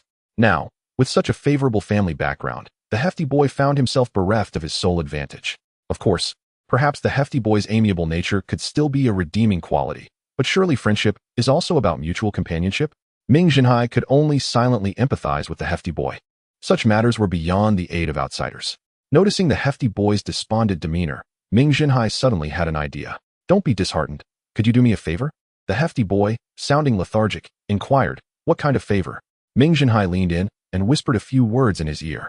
Upon hearing this, the hefty boy gasped. Are you out of your mind? Aren't you afraid the teacher will have your head? It was no wonder the hefty boy was taken aback. Ming Zhenhai had just suggested skipping evening study sessions to focus on physical training. With a raised eyebrow, Ming Zhenhai retorted, do you think it makes a difference for a student like me, who is already lagging behind? Fate had bestowed upon Ming Zhenhai a naturally robust physique, yet it had not accompanied him with a corresponding intellect. His performance in the literary subjects was abysmal. He consistently ranked among the bottom 3 in his class. Even if he were to be reborn, such circumstances would not change instantly, as the knowledge from 2 eras diverges significantly. Attempting to catch up on 3 years of missed lessons was a daunting task that left Ming Zhenhai feeling both willing and powerless. With the time available, he would prefer to contemplate how to procure more protein to elevate his training level, which might enable him to make a mark in the martial arts arena. Moreover, from the perspective of his literary class teacher, a student like Ming Zhenhai, who was destined to lower the overall graduation rate, was of little concern whether he attended classes or not. So, are you considering giving up? The hefty boy questioned, sensing a hint of surprise at Ming Zhenhai's sudden shift. In the past, though his grades were poor, Ming Zhenhai had always strived to learn, and now his abrupt withdrawal puzzled the hefty boy. Ming Zhenhai smiled lightly. It's nothing. No matter how hard I try, it seems futile. I might as well engage in something meaningful. The hefty boy was somewhat skeptical of Ming Zhenhai's notion of meaningful pursuits, failing to realize that Ming Zhenhai's intention to train was aimed at revitalizing his martial arts journey. After all, physical training is not a simple endeavor. It is a systematic and scientific process that requires extensive conditions to break through the limitations of the human body. He merely assumed Ming Zhenhai sought to exercise casually. As the first class approached, Lu Zhengfang and the others finally returned, panting heavily. Lu Zhengfang tossed 2 pastries toward the back, declaring, Here, for you all. These are the new lotus seed pastries from the supermarket. The hefty boy felt a surge of surprise, having felt abandoned by the world. He was taken aback that Lu Zhengfang remembered to bring him his favorite lotus seed pastries. Suddenly, a wave of joy mixed with a touch of bittersweetness surged within. Thank you. Thank you. He nodded repeatedly, nearly overwhelmed with gratitude. Lu Zhengfang, with a beaming smile, remarked, Do not thank me. It was that charming gentleman, Yuan Liwen, who treated us. In an instant, the stout fellow appeared as if struck by a bolt of lightning, stunned and flustered, struggling to swallow a morsel lodged in his throat, coughing persistently for quite some time before finally regaining composure. Observing the stout fellow's excitement, Lu Zhengfang cheerfully continued, Yuan Liwen is truly wonderful. He mentioned that whenever my friends desire something to eat, he will always procure it for me in advance. The stout fellow's eyes widened, and he began coughing again. Ming Zhenhai felt that associating with a carefree girl like Lu Zhengfang was perilously thrilling, as one could be subjected to countless emotional blows at any moment. However, the stout fellow found some solace in the fact that Yuan Liwen had not returned to class during the break. Perhaps he was preoccupied or concocting some grand scheme. Meanwhile, Su Rui frequently approached Guo Meiting with a problem for discussion, yet Ming Zhenhai suspected that this fellow was merely putting on an act. As 2 academic prodigies engaged in earnest discussion over a problem that even a student like him could solve seemed rather peculiar. At long last, noon arrived, and as usual, the stout fellow readied his lunchbox, preparing to dine with Lu Zhengfang and her companions. Just as he stood up, Su Rui elegantly positioned himself beside them. Let us dine together. I hear there are prickly fruits available on the 2nd floor today. Su Rui's voice was clear and slightly magnetic, an invitation no woman could refuse. As anticipated, the 4 turned into 5. The stout fellow had just breathed a sigh of relief that Yuan Liwen was absent when he spotted the gentleman leaning coolly against the wooden railing at the staircase, lunchbox in hand, awaiting their arrival. A tragic scene unfolded once more, with the stout fellow and Ming Zhenhai trailing behind, while ahead were 2 couples engaged in cheerful conversation. Chapter 21. A solo camping trip. Throughout the afternoon, the stout fellow slumped with his head down, lacking energy. The lively, slightly mischievous persona he once embodied had vanished entirely. While lost in thought, he felt Ming Zhenhai nudge him, handing over a note adorned with a few lines of poetic verses. The clouds, in their melancholy, forget that they themselves obscure the sun. After glancing at the note a few times, the stout fellow immediately grasped Ming Zhenhai's intent. Holding the note and reading it again, he was rejuvenated, even giving a playful fist pump in appreciation. Ming Zhenhai smiled faintly, recognizing that youth is akin to the morning sun. Any gloom is merely temporary, and he would forever remain vibrant. As the bell rang, signaling the end of class, Ming Zhenhai swiftly rose and reminded the stout fellow, "Do remember to excuse my absence due to illness." Observing Ming Zhenhai hastily depart, Guomeiding inquired with curiosity, "What is our dear Hai up to?" The stout fellow blinked. "I have no idea. He mentioned he had matters to attend to. Perhaps he is unwell and will not be attending evening study." He too was puzzled. Hadn't he said he was going to exercise? How could he leave without even eating? Ming Zhenhai jogged to the dormitory, gathering his mosquito net and a large sack, forming a substantial bundle before hastily heading toward the southern wall. At this hour, most students and teachers were at lunch, leaving the other areas desolate. The southern part of the school housed several teaching buildings, and Ming Zhenhai, with his bundle slung over his back, traversed through the southern structures until he found a secluded spot to scale the wall. The school's wall stood 4 meters tall. Built of stone and half a meter thick, its top bristling with numerous sharp iron spikes. Such a wall would have been standard for a prison in former times. For an ordinary individual to scale, it was utterly unthinkable. Ming Zhenhai could not simply leap over nor climb the smooth surface.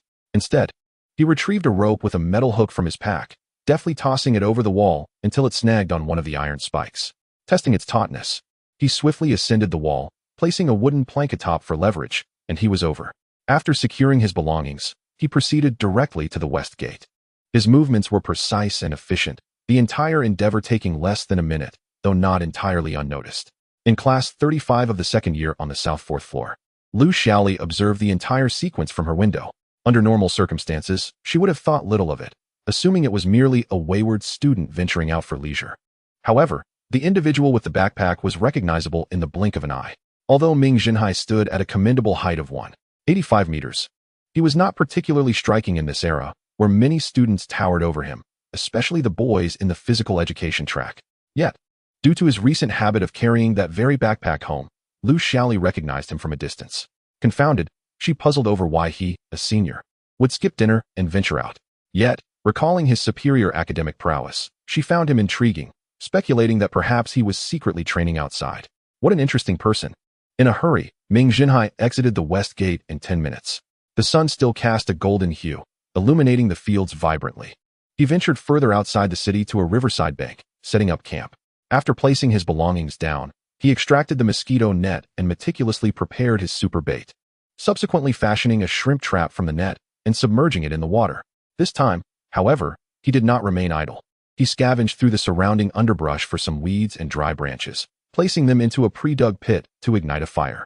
Once the fire was ablaze, he began erecting his tent.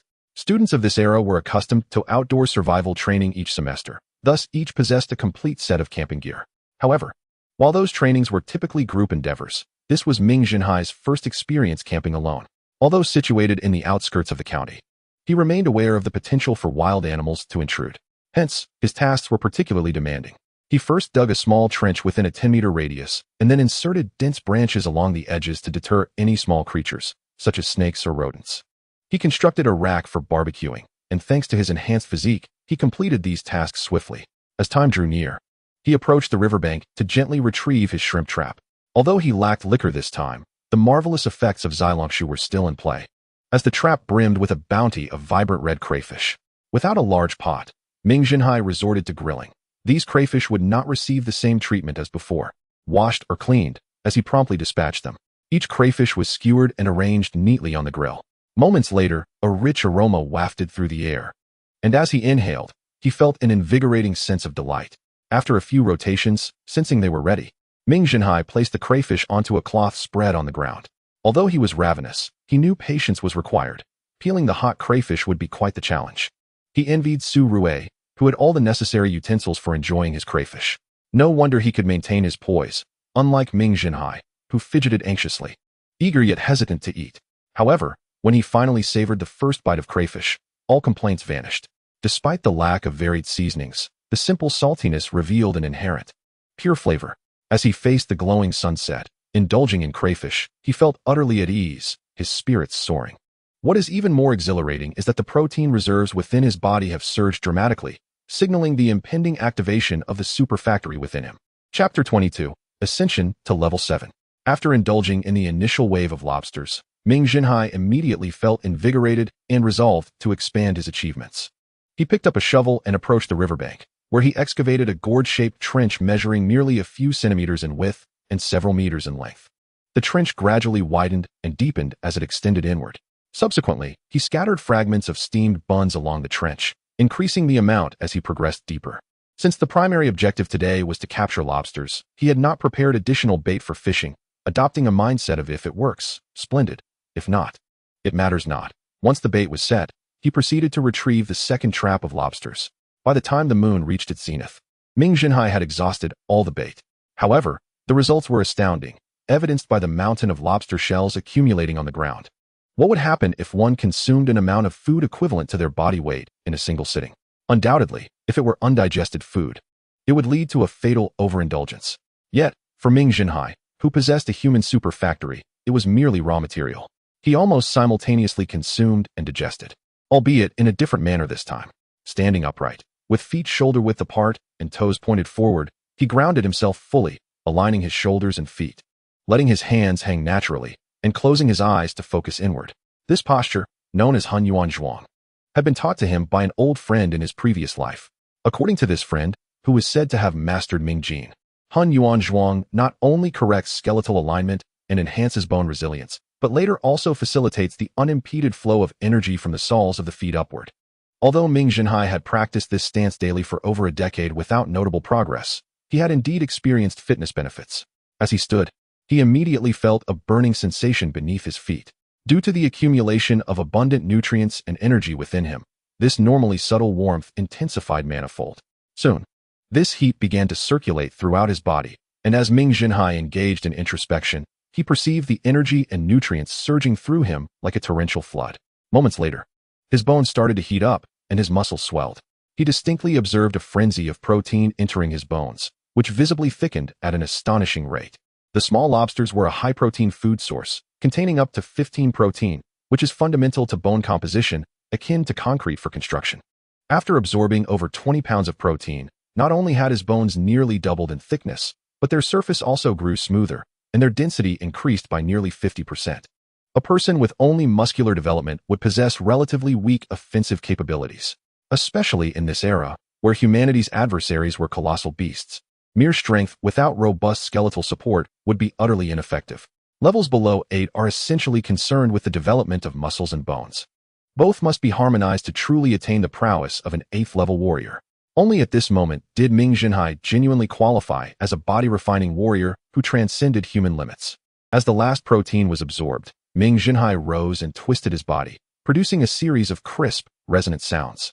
Exhaling deeply, he revealed a satisfied smile.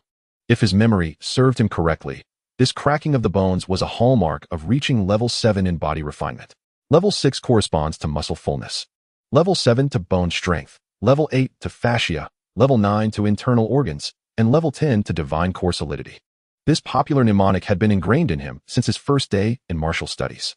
However, the previous owner of this body had only reached the mid-stage of level 5, failing to attain the pinnacle of human limits, and thus missing the opportunity to appreciate the nuances of different body refinement levels.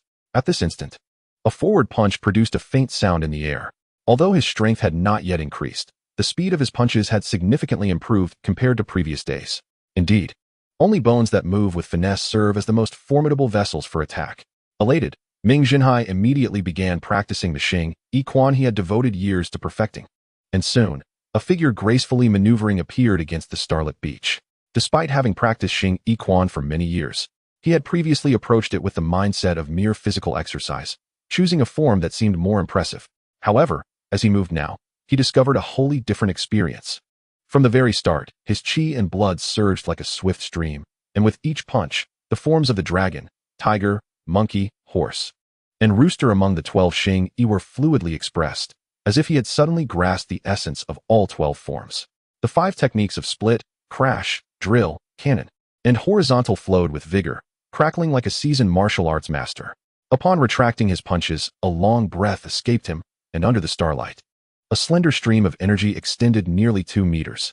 After finishing his routine, Ming Zhenhai felt an invigorating sensation throughout his pores, reminiscent of quenching thirst with a bucket of ice-cold beer on a summer day. He mused that if body refinement could always feel this refreshing, it would be utterly intoxicating. Chapter 23. Chi Particles. In a joyful mood, Ming Zhenhai hummed a tune as he prepared to wash himself by the riverbank when he was suddenly alerted by the sound of splashing water. Upon listening intently, he approached the trench he had dug. To his delight, the gourd-shaped trench was teeming with swimming fish, particularly a large one darting back and forth, causing the surrounding fish to scatter in fear. He quickly blocked the exit and grabbed a knife to strike at the fish. Although the moonlight was somewhat dim, Ming Zhenhai's keen eyesight allowed him to accurately pierce the fish's body with a single thrust. To his surprise, it was a carnivorous fish, adorned with snake-like scales and filled with serrated teeth, measuring half a meter long and as thick as an adult's arm. In the vernacular of this era, it was known as Keishan Shiyu, though Ming Zhenhai found it remarkably reminiscent of the black fish from the waters of 21st century China. However, this creature possessed even larger teeth and a more pronounced jaw structure, indicating its formidable biting power. As the small tyrant of the river, it had likely been lured into the trench by the fish within, only to find itself unable to escape due to the narrow opening. Even after being pierced, the fish thrashed violently, and had it been the old Ming Zhenhai, he might have lost his grip on the knife, resulting in a comical failure. He would certainly not let this unexpected bounty slip away. In no time, not only was this fish gutted, but several others met the same fate. Ming Zhenhai fashioned several thicker wooden stakes, as even the smallest of these fish weighed over half a pound. Once the 10-pound snake fish was placed over the fire, an extraordinary and unfamiliar aroma wafted through the air. As the fish meat grilled to a golden hue, the fragrance intensified, and Ming Zhenhai was confident that such a scent could never be found in the 21st century. This deeply enticing aroma, which could make one salivate uncontrollably, could only be achieved through certain chemical syntheses. Of course, this snake fish could not possibly contain any additives. It could merely be said that many things had changed following the monumental transformations of the world. After savoring the first bite, the flavor became even more intense, compelling one to devour all the food before them. This was more alluring than the taste of poppy in a hot pot of the 21st century. It was a primal flavor that stimulated the instinct to consume. In no time, the great fish was entirely consumed. Even the not-so-tough fish fins were swallowed whole. At the moment of digestion, Ming Zhenhai noticed a distinct difference. Previously, the food would directly transform into nutrients, continuously nourishing his entire being. Suddenly, a myriad of twinkling orbs of light appeared. Although their numbers were few, their existence was undeniably real. These entities were neither conventional nutrients nor trace elements. They floated gently, and upon nearing any cell, they would immediately merge with it, causing that cell to radiate as if adorned in glimmering silver armor. Initially, Ming Zhenhai was uncertain of their purpose, but upon observing the response of the intestinal villi after they absorbed these luminous orbs, he felt invigorated. Those shimmering intestinal villi displayed remarkable changes almost instantaneously. When Ming Zhenhai activated the acceleration of the intestines, these villi absorbed the digested nutrients with a fervor akin to madness.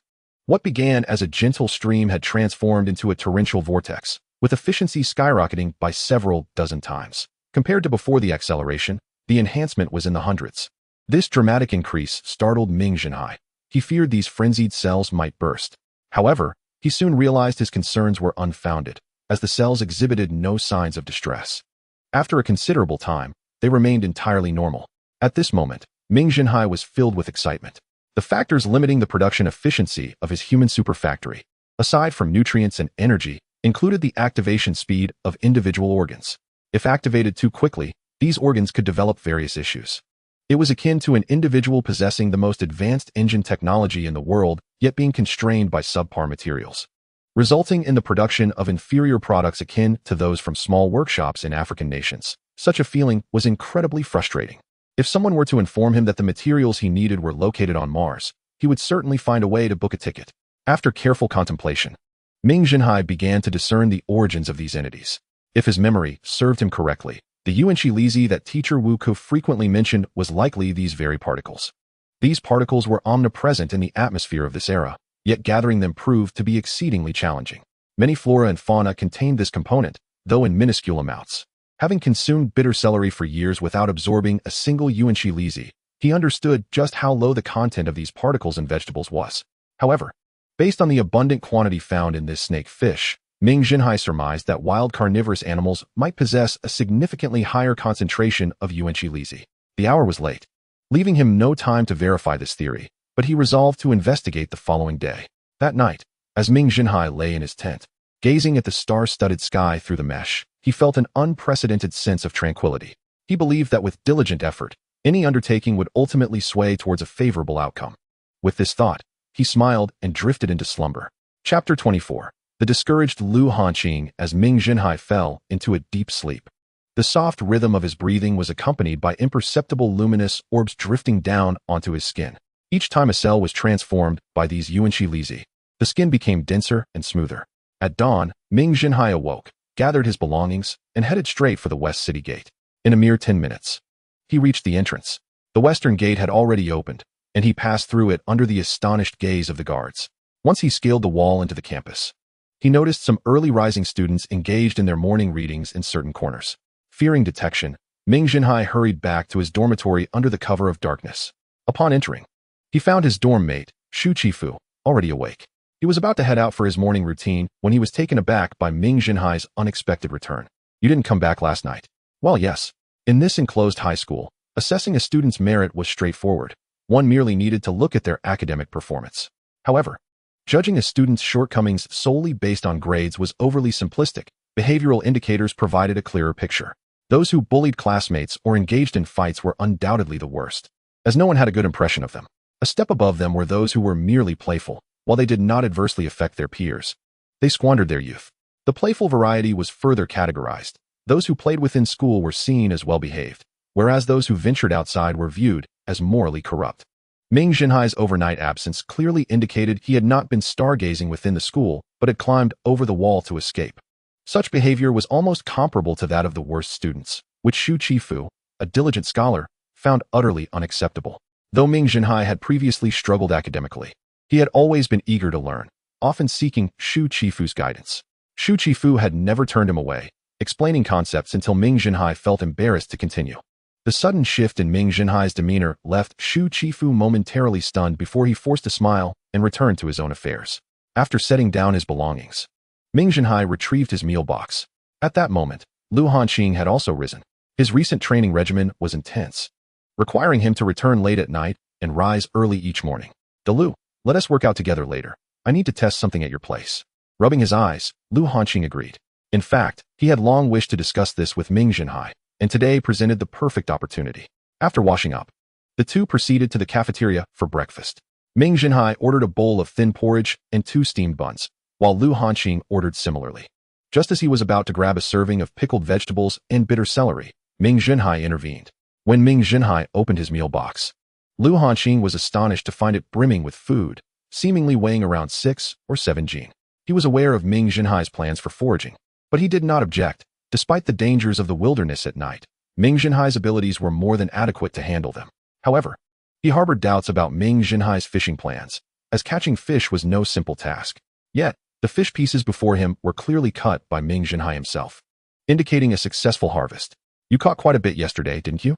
Ming Zhenhai chuckled. "Indeed, I did, so I brought some to share." Lu Hanqing sampled a few pieces, marveling at Ming Zhenhai's grilling skills. Though seasoned only with salt, the texture was superb, making it an exhilarating experience to eat. "Zhenhai, your skills are wasted if you don't set up a stall at the West Gate. You could potentially earn a significant amount in a day," Lu Hanqing remarked, unable to stop eating. As a true gourmet, Ming Zhenhai had spent months learning authentic grilling techniques from an old shepherd on the grasslands, ultimately mastering the craft. To merely set up a stall would be an underutilization of his talents. He deserved to run an entire restaurant to honor the hard work he had put in. After finishing their meal, the two made their way to a small corner at the easternmost end of the playground. Here lay a rudimentary testing ground where students of the Wuku program typically performed simple assessments during their training. The area spanned only a few hundred square meters, lined with iron racks adorned with barbells, tools for testing bench presses and squats. At this moment, several individuals were already exercising, prompting the two to find an unoccupied barbell rack. Next to the rack was a stone bench, where Ming Zhenhai reclined. Lu Hanqing selected a 400 kilograms weight, which marked the standard for the early stages of level 6. The human limit for unassisted bench presses in the 21st century was 324 kilograms, so 400 kilograms was a considerable leap beyond that. As Ming Zhenhai grasped the barbell and brought it to his chest, he found it remarkably light, completing 3 repetitions with ease. Observing Ming Zhenhai's demeanor, Lu Hanqing recognized that he had yet to exert himself fully. Lu Hanqing then added a 50 kilograms green weight plate to each side, bringing the total to 500 kilograms, the standard for the mid-level 6. This straightforward statistic had been Lu Hanqing's focus over the past few months. He had been sweating profusely in hopes of achieving it. With his current achievement of 420 kilograms, it would take at least 2 more months for him to lift such a weight. However, Ming Zhenhai effortlessly surpassed this seemingly insurmountable goal, and it dawned upon him that Ming Zhenhai had indeed outstripped him. Although a tinge of disappointment lingered in his heart, he quickly regained his composure, having been invigorated by the daily surge in data from Feng Guomin. Wu Yangchun had once predicted that Ming Zhenhai had likely reached the pinnacle of level 6, thus he directly added another 100 kilograms. The weight of 600 kilograms posed a challenge for Ming Zhenhai, as the muscles in his arms began to bulge. Yet, Lu Hanqing, with just a glance, recognized that Ming Zhenhai was far from exerting his full strength. Dalio, increase it directly to 800 kilograms. After the previous tests, Ming Zhenhai was now convinced that he had ascended to level 7, and thus he believed he could achieve this standard. Lu Hanqing, who was still contemplating how much to add, was taken aback. That was an accomplishment typical of the early stages of level 7, something an arts student could hardly attain. Ming Zhenhai took a deep breath, firmly grasping the barbell. The immense weight transmitted to him, compelling him to exert more force. Every muscle in his arms tensed, veins bulging like coiling serpents. Even the veins on his forehead pulsated. As the barbell was lifted inch by inch, Ming Zhenhai became convinced of his ability to complete the lift, a sense of joy bubbling within him. Lu Hanqing widened his eyes in astonishment as he watched Ming Zhenhai raise the barbell. When Ming Zhenhai finally set it down with steadiness, Lu Hanqing remained in a state of disbelief. If Ming Zhenhai had merely reached the pinnacle of level 6, it would have been acceptable, for his innate talent had indeed been remarkable. However, achieving level 7 was simply inconceivable. Many who had once surpassed Ming Zhenhai were still only at the initial stages of level 7, but they had trained diligently every day, unlike Ming Zhenhai, who had ascended quietly. What's wrong? Feeling disheartened? Ming Zhenhai inquired with a smile. Lu Hanqing remained silent, lying down on a stone bench, determined to ponder the situation, why there were so many geniuses surrounding him. Chapter 25. The unyielding fatty. By the time the two returned to the classroom, Lu Hanqing was already brimming with excitement, for Ming Zhenhai had decided to reveal to him the secret of his rapid advancement. Naturally, Ming Zhenhai could not disclose the existence of his unique advantages. Instead, he resolved to teach Lu Hanqing Xingyiquan. Through his own experiences, he had come to realize that traditional martial arts were indeed a significant method for physical conditioning, and in this era, it seemed these treasures had been lost. As he had not seen anyone practice them, perhaps the effects would not compare to those of someone like Ming Zhenhai, who had accelerated time, but they would undoubtedly yield results. The morning reading commenced, yet the fatty appeared listless, as if the comforting words from yesterday had lost their efficacy. Ming Zhenhai settled into a horse stance, his backside lightly touching the bench, though in reality, it was merely a facade. He was now deeply enamored with traditional martial arts. He felt compelled to practice whatever he could recall. He then scribbled a note to inquire about the fatty's situation, to which the fatty replied with a lengthy note. Ming Zhenhai learned that the previous night, he had missed evening study, and Su Rue had taken his seat, followed by Yuan Li Wen entering after class. The lively discussion among the group left the fatty feeling quite dejected. He increasingly sensed that he was losing his grip, anxiety gnawing at him. Unable to bear it any longer, Ming Zhenhai passed a note to him, which read, "There is no need to linger in the pursuit of fleeting beauty. Simply forge ahead, and along the way, blossoms will naturally flourish." After a prolonged silence, the fatty responded with a note containing just 8 words. "The weak waters stretch 3,000 miles. I only take a ladle." Very well, for such a stubborn individual, Ming Zhenhai could only abandon the effort and focus on honing his own skills. As the bell rang, the morning reading concluded. Then, the source of the fatty's torment, Yuan Li Wen, appeared punctually, greeting them with a bright smile, while Lu Zhengfeng bounced out. But Guo Meiting remained behind. With a glance, Ming Zhenhai noticed Guo Meiting observing him with keen interest. "Is there something on your mind?" he queried, puzzled.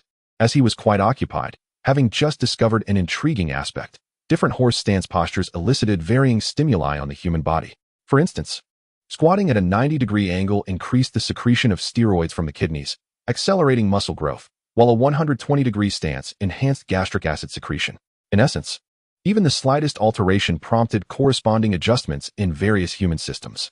It truly was a wondrous world. Guomeiting inched closer, asking, "Don't you think you look more handsome?" Touching his face, he felt no significant change. With a light laugh, Guomeiting remarked, "I meant your skin has improved." Upon closer inspection, he indeed found it remarkably smooth yet resilient.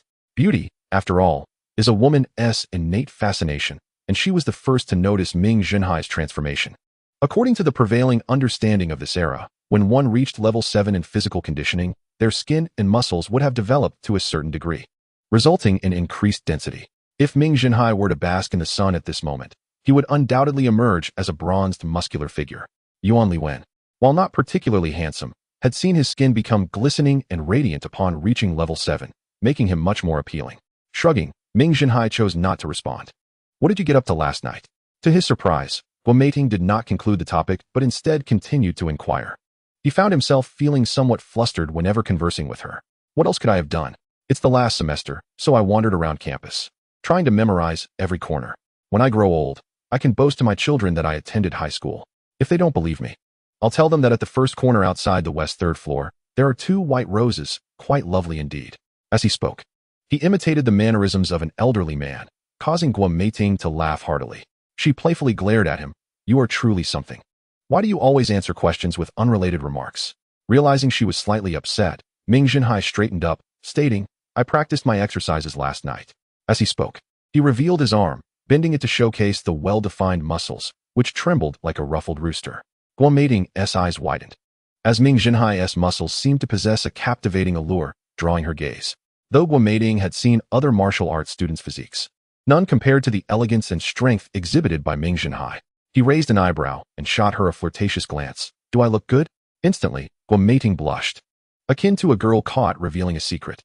In Ming Zhenhai's eyes, she appeared utterly enchanting at that moment, a blend of shyness and anger.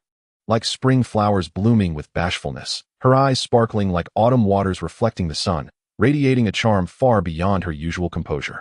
Feeling teased, Guomeiting, initially flustered and indignant, suddenly noticed Ming Zhenhai's intense gaze upon her, causing her cheeks to redden even further. She quickly tapped her hand on his desk before turning her head away, never to look back. Ming Zhenhai, awkwardly rubbing his forehead, acknowledged the potency of hormones, which had indeed diminished his composure. Throughout the morning, Guomeiting did not glance back, while the fatty remained focused on his own tasks, scribbling away on paper with no indication of what he was creating. When the lunch bell finally rang, Ming Zhenhai nudged the lethargic fatty, and together they descended to the dining hall. Lu Zhengfang and Guomeiting had already exited the classroom with Su Rue. Chapter 26. Alone with the beauty after finishing his meal, Ming Zhenhai took a seat at table 12 in class 8 of the senior year. At that moment, the fatty had yet to return from the upper floor to fetch food, and Ming Zhenhai, feeling indifferent towards him, thought it was a phase that every young person must endure. It would pass in due time. He had just taken his seat when a delightful fragrance wafted over, and he was astonished to discover that Guomeiting was sitting beside him. "What brings you here?" he inquired. Ignoring his bewilderment, Guomeiting settled comfortably. Glancing behind her, she noticed Lu Zhengfang was nowhere in sight, leading Ming Zhenhai to speculate that he and Yuan Liwen were dining upstairs. "Aren't you going to eat upstairs?" Ming Zhenhai couldn't help but ask. Guomeiting's eyes curved into crescent moons as she retorted, "Why would I want to eat upstairs?" Although he was unaware of her reasoning, he respected her choice of dining wherever she pleased. Ming Zhenhai produced a lunchbox, placing it between them, gesturing for Guomeiting to sample its contents. Upon a mere glance, Guomeiting was immediately captivated by the golden, glistening pieces of fish within the box, each exuding an irresistible allure. Taking a bite, she found the flesh to be snow-white and resilient, a delightful combination of tenderness and chewiness, imbued with a natural fragrance. The minimalist seasoning of salt seemed to weave a harmonious accompaniment to this culinary melody. After indulging in several pieces, Guomeiting realized she had overstepped and quickly halted her consumption. "It's fine, go ahead and eat. I can't finish it all. Besides, eating more fish is good for the brain. Your grades will improve," Ming Zhenhai encouraged, nonchalantly helping himself to the fish, seemingly oblivious to Guomeiting's unusual behavior. Guomeiting had never noticed how eloquently Ming Zhenhai spoke, making it impossible for anyone to refuse him. Recently, she had observed significant changes in their interactions. He was no longer the taciturn figure he once was, but had transformed into a lively conversationalist. If given the choice, she would undoubtedly prefer this more cheerful version of him. Little did Ming Zhenhai know that this perceptive woman was on the verge of uncovering the truth. Had he been aware, he would have fled far from the dangerous woman. "Where did you get this fish?" Guo Meiting inquired, her curiosity piqued. She had long speculated that there was no way Ming Zhenhai could afford such delicacies. It was implausible that anyone would bestow such generosity upon him, especially since the others in their class had previously deemed him unworthy. Time passed, and this reputation had morphed Ming Zhenhai into a symbol of the proletariat among his peers. Noticing that others were seated farther away, Ming Zhenhai lowered his voice. "I caught it last night at the West Gate." Such a confession was not to be taken lightly. It was akin to escaping from prison, and if a teacher were to discover this, he would surely face severe consequences. Guo Meiting's eyes widened in disbelief. She could hardly fathom that he had chosen to fish instead of attending evening study sessions. Yet, recalling his heroic appetite during their last outing at the West Gate food stall, she began to understand. "Well, my studies are mediocre anyway. It doesn't matter if I attend evening classes or not. I'd rather fill my stomach."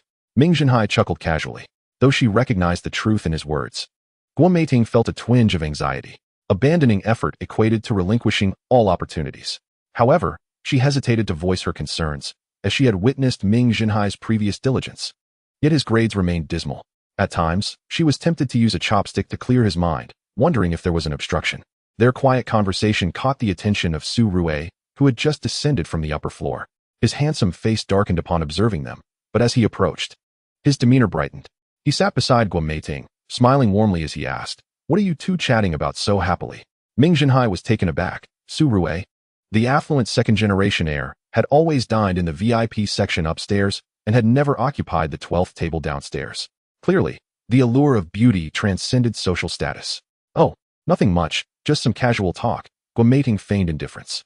However, Su Rue, ever observant, quickly noticed the revealing lunchbox before him. The starkly unrefined wooden container was unmistakably Ming Zhenhai's, as Guo Meiting typically used a silver lunchbox. Thus, it was evident that Ming Zhenhai had procured the fish to impress her. As this realization dawned on him, Su Rue felt a surge of anger. He believed he had already issued a clear warning to Ming Zhenhai, yet here he was, audaciously pursuing a woman beyond his reach. Unaware of the brewing tension, Ming Zhenhai remained focused on his meal, indifferent to the unfolding drama. He savored his food, finishing in under a minute. After exchanging pleasantries with Guo Meiting, he leisurely departed, leaving her to finish her meal shortly thereafter, while Su Rue lingered, consumed by his discomfort. In that moment, Su Rue felt a profound unease.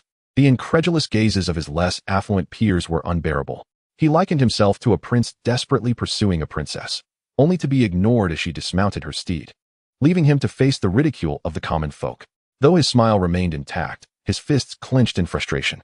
In the following fortnight, Ming Zhenhai attended classes by day and indulged in culinary adventures by night, embodying the essence of an American white-collar worker. School was his vocation, where he practiced his beloved horse stance during daylight, returning to his suburban home in the evenings to savor unadulterated food and breathe the purest air. This blissful state of mind undoubtedly accelerated his physical transformation. In recent days, not only had his muscles developed further, but his muscle fibers also thickened, causing his physique to expand dramatically. His shoulders broadened from 45 centimeters to an impressive 75 centimeters, and his height reached an impressive 195 meters. Most notably, his bone density increased significantly, giving him a robust and polished appearance akin to the finest jade. During this time, Guo Meiting joined Ming Zhenhai for lunch daily, and he would regale her with amusing anecdotes from the night before. Initially, Su Rue attempted to interject, but soon he ceased to engage. Since Lu Zhengfang began spending time with Yuan Liwen, the rounder boy had retreated into his own world, dining alone upstairs before returning to the classroom for a nap. Ming Zhenhai gestured toward a tender piece of fish in the lunchbox, saying, "Try this piece, it's mackerel. I'm not sure if you've had it before, but it's my favorite. No bones, similar to sea fish. It's incredibly tender and smooth, truly a delicacy." He took a bite, his eyes closing in blissful enjoyment. During this period, Guo Meiting savored a variety of fish, and as Ming Zhenhai's seasoning repertoire expanded, the flavors grew increasingly diverse. Most importantly, he always provided commentary, sharing tales from far and wide, stories that were entirely absent from their textbooks. Now, as the school bell approached, she found herself impatiently wishing for its chime. They had fallen into a routine, with Guo Meiting preparing their meals while Ming Zhenhai fetched the fish from the dormitory. Observing his expression of delight as he savored his meal, Guo Meiting took a bite herself, discovering once again the delightful tenderness that seemed to glide effortlessly down her throat. After relishing the taste for a while, she finally opened her eyes and exclaimed, "Indeed, it's delicious. What did you put in it? It's both fragrant and smooth." Ming Zhenhai chuckled mysteriously, lowering his head to say, "This is something I cannot disclose to you. It is my secret weapon for wooing a wife in the future." Guo Meiting, accustomed to his flamboyant words, ignored him entirely and continued to savor a piece of fish. Observing her delicate fingers gracefully lifting the morsel to her lips, one could hardly discern any sign of chewing on her face. She exuded an air of refined elegance, making the mere act of watching her a delightful experience. Indeed, one could not help but feel that her poised manner of eating was a spectacle to behold. No wonder people say beauty is a feast for the eyes. Had she been cast in a television drama previously, she would undoubtedly have been a superstar. Guo Meiting had long filtered out the trendy phrases spewing from Ming Zhenhai's mouth, offering him a disdainful glance that instantly radiated charm. Despite spending considerable time together recently, Ming Zhenhai did not entertain the notion that Guo Meiting harbored any feelings for him. It appeared more as though she was attempting to evade Su Rui's advances. After their meal, the two returned to class, laughing and chatting, watching their receding figures. Su Rui clenched his fists in frustration. Why not think of a solution? Yuan Liwen inquired beside him. In stark contrast to Yuan Liwen's buoyant demeanor, Su Rui felt utterly at a loss. Initially, Guo Meiting had shared meals and discussions with him, but her demeanor had grown increasingly aloof. He felt an undeniable sense of dissatisfaction. How could such a promising start devolve into this? Yuan Liwen scoffed. Is there still any need for contemplation? Just give him a decisive blow. Otherwise, how will you save face later? Even in high school, students formed their own social circles. The academically gifted naturally conversed among themselves, while the affluent mingled with their peers. In Su Rui's circle, many were second-generation wealthy, where reputation held great significance. Failing to pursue Guo Meiting would be bearable, but being overshadowed by someone less fortunate was another matter entirely. Yet, despite his hesitations, Su Rui struggled to voice his thoughts. Yuan Liwen understood the implications well enough. For the delinquent students of Liang Zhongxue, Fang Guomin was an insurmountable obstacle. This principal genius could not tolerate the misdeeds of the privileged. Numerous second-generation students had faced repercussions from him. It was not that they lacked effort. They simply did not dare to complain when they were at a disadvantage. However, when it came to matters involving Fang Guomin, their connections proved ineffective. The school's stance was utterly disheartening. Those who had been reprimanded not only had to apologize, but also faced formal warnings. After a lengthy contemplation, Yuan Liwen proposed a suggestion. You could challenge him to a duel. After all, this is a matter within the class, and Fang Guomin has no grounds to intervene. Su Rui nodded, finding merit in this approach. Though both were students of the humanities, Su Rui possessed considerable talent, achieving a mid-level rank of 5 in physical training, making him the strongest among the humanities students, aside from Ming Zhenhai, whose abilities remained unknown to him. With his strength, he could easily overpower Ming Zhenhai. This prospect brought a contented smile to Su Rui's face. In the afternoon, there were no classes in high school. Humanities teachers would explain problems or conduct examinations, while the physical education classes focused on specialized training, including martial arts, survival skills, and battlefield first aid. The 8th class of the senior year was undergoing a Chinese language mock test that afternoon. Having decided to abandon the humanities, Ming Zhenhai merely scribbled a few characters on the paper before closing his eyes to practice. Though his body remained still, his bones moved rhythmically, generating a flow of warmth with each movement that brought immense comfort. He was practicing the stretching and bone training of traditional martial arts, which is a method of strengthening the tendons and bones. To confront a colossal beast head-on, one must possess a body as resilient as iron, with robust bones as the foundation. Through discussions with Lu Hanqing, he learned that individuals at the 7th level of physical training in this era primarily focused on enhancing nutrition and increasing bone density and volume, akin to Western scientific thinking. However, his recent experiences with traditional martial arts led him to believe that this approach alone was insufficient. There remained gaps between bones, known as joints, which needed to be honed to achieve a form akin to steel, unyielding and inflexible. At the 7th level, Ming Zhenhai intuitively understood that the so-called internal energy in traditional Chinese martial arts was merely blood. The sensation of qi was the pressure generated by blood flow. He was uncertain how people in the past managed to control the circulation of qi and blood, but with his ability to manipulate bodily organs, it came easily to him. By controlling his heart, he could dictate the direction and speed of his blood flow. After a period of practice, he had mastered the ability to stretch his tendons and elongate his joints through qi and blood, deeply refining his entire body. This method was, in fact, a form of internal strength cultivation in traditional martial arts. Due to the limited time available, he focused primarily on strengthening the bones and muscles of his abdomen. The release of human strength is a gradual process. Relying solely on arm strength would yield only a fraction of one's potential. Only by consolidating all skeletal and muscular strength could one deliver the most powerful strikes. Why do large predators like tigers and leopards, which weigh similarly to humans, possess astonishing speed, power, and coordination when hunting? It is because they have mastered the correct method of exerting force. Their power originates from their core muscles, the source of primal strength and instinctual power. True internal strength also commences from the abdomen, utilizing the hip joints to mobilize the lower body, while the lumbar vertebrae facilitate movements in the upper body, ultimately orchestrating the entire body's motion. Although ancient Chinese physiques were relatively slight, martial artists possessed tremendous striking power, primarily because they understood this method of force consolidation. As Ming Zhenhai channeled blood into his lower dantian, his muscles and bones tightened simultaneously, resulting in a sudden increase in intra-abdominal pressure that rendered his lumbar spine as solid as a pillar. With a firm contraction, a surge of power erupted from his coccyx like a whirlwind, traveling up his spine and reaching his hands.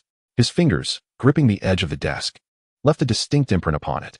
Had his feet not been firmly planted, he might have been lifted off the ground by the sheer force. This was his first experience of consolidating his entire strength. The feeling of power boiling forth was overwhelming, intoxicating him, and even inducing a sense of invincibility. The harmony of qi and intent, the unification of strength, heralded the initial signs of reaching the 8th level of physical training. Upon closer inspection, the internal organs within him were already enveloped in thick fascia, and his bones were tightly interlinked, robust, and powerful. Currently, only his internal organs and bone marrow remained unenhanced. These would necessitate a tenfold increase in fascia strength for the human body to transcend to the 9th level. Without Feng Guomen, reaching the 8th level of physical training would mark the first breakthrough in 9 years at Liang Zhongxue. The most significant advantage of achieving the 8th level was meeting the admission standards of the National Martial Arts Academy. There is only one National Martial Arts Academy in the country, and gaining admission is as challenging as entering Tsinghua or Peking University. Students who reach the 8th level are considered top tier in any school. Graduates of the National Martial Arts Academy become the future pillars of the nation, akin to securing a ticket to the upper echelons of the Zhuxia Republic. Having lived 2 lives, Ming Zhenhai finally felt a sense of supremacy over the world. As he surveyed the bustling classroom filled with students, he realized they had become mere shadows, dispelling the earlier feelings of insignificance. The carefree, unrestrained Ming Zhenhai had returned. Chapter 29. The intense confrontation at the door before school ended. The Chinese teacher came to collect the exam papers. Upon glancing at the few sparse words on them, she stood there momentarily stunned, ultimately leaving with a look of disappointment. Guomeiding naturally noticed this and hesitated for a moment before softly asking, "Are you really going to give up?" Ming Zhenhai shrugged nonchalantly, causing those who intended to persuade him to abandon the thought. Without waiting for anyone to intervene, Ming Zhenhai stood up and made his way outside, as it was time for his outdoor meal. He hurriedly jogged towards the door, just as he reached the entrance. Unexpectedly, a foot shot out from below. Fortunately, his heightened vigilance from over half a month of outdoor living allowed him to swiftly correct his posture upon sensing something amiss. Once he stood firm, he realized the foot belonged to Su Rue, who was surrounded by several classmates from Class 8, all of whom wore expressions of astonishment that the anticipated spectacle had not materialized. Ming Zhenhai had always believed that there was no love without reason, nor hatred without cause. A mere thought confirmed his suspicion that Su Rue was consumed by jealousy. However, he had long ceased to be interested in such petty rivalries, and he found it quite beneath him to engage in a dispute with a child. Thus, he simply smiled and prepared to walk away. Little did he know, Su Rue was unwilling to let him leave just yet. "What? You think you can just smile and walk away?" Upon hearing this, Ming Zhenhai recognized that trouble was brewing. He leisurely turned around and inquired, "If I don't leave, does that mean you're treating me to a meal?" Ming Zhenhai's teasing grin ignited the ire of Su Rue's sycophants, who clamored, "Treat you to a meal? What are you, a nobody?" As the commotion settled, Su Rue, with a hint of smugness, disdainfully remarked, "Ming Zhenhai, we are all classmates. You mock us without cause. Do you think we are easy to bully?" Ming Zhenhai chuckled inwardly. Indeed, the art of framing others was a skill that the privileged youth had mastered. Most other students would likely apologize. "Well, if you don't think I'm easy to bully, what of it?" Ming Zhenhai's laughter did not alter Su Rue's solemn expression. He stated sternly, "I'm giving you a chance now. If you apologize, we can let this matter go. If not, you know the consequences." Ming Zhenhai, arms crossed, inquired with genuine curiosity. Consequences? I'm not aware. Could you enlighten me?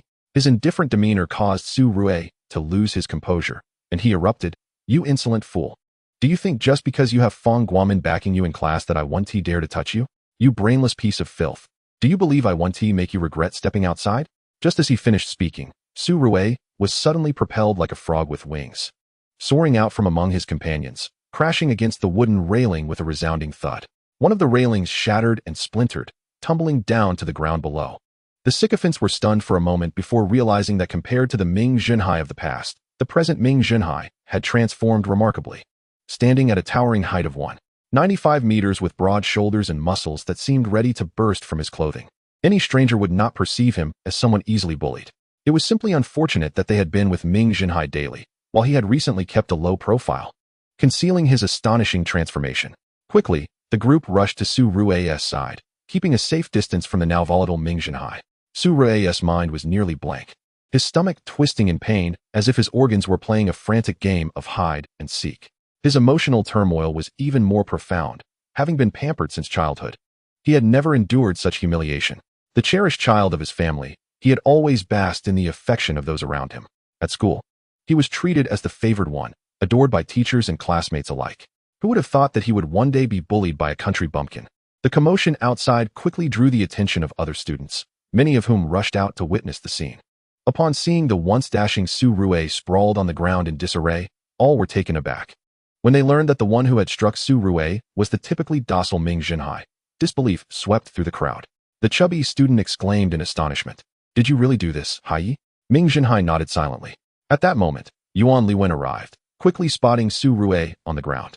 He had previously arranged to meet Su Rue after the latter dealt with Ming Zhenhai, planning to celebrate together with Lu Zhengfang afterward. Although the outcome was the opposite of what he expected, it didn't deter him from standing up for his friend. Without a moment's hesitation, he lunged for Ming Zhenhai's collar, ready to teach him a lesson.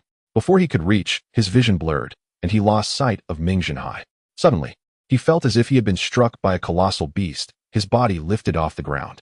With a thunderous crash, Yuan Liwen slammed against the wall, feeling as though his body had been shattered, utterly powerless and racked with pain. After a moment, he realized that his feet were no longer on the ground, and Ming Zhenhai's arm was pressed against his throat. The latter looked at him with cold disdain, as if regarding a prey destined for slaughter.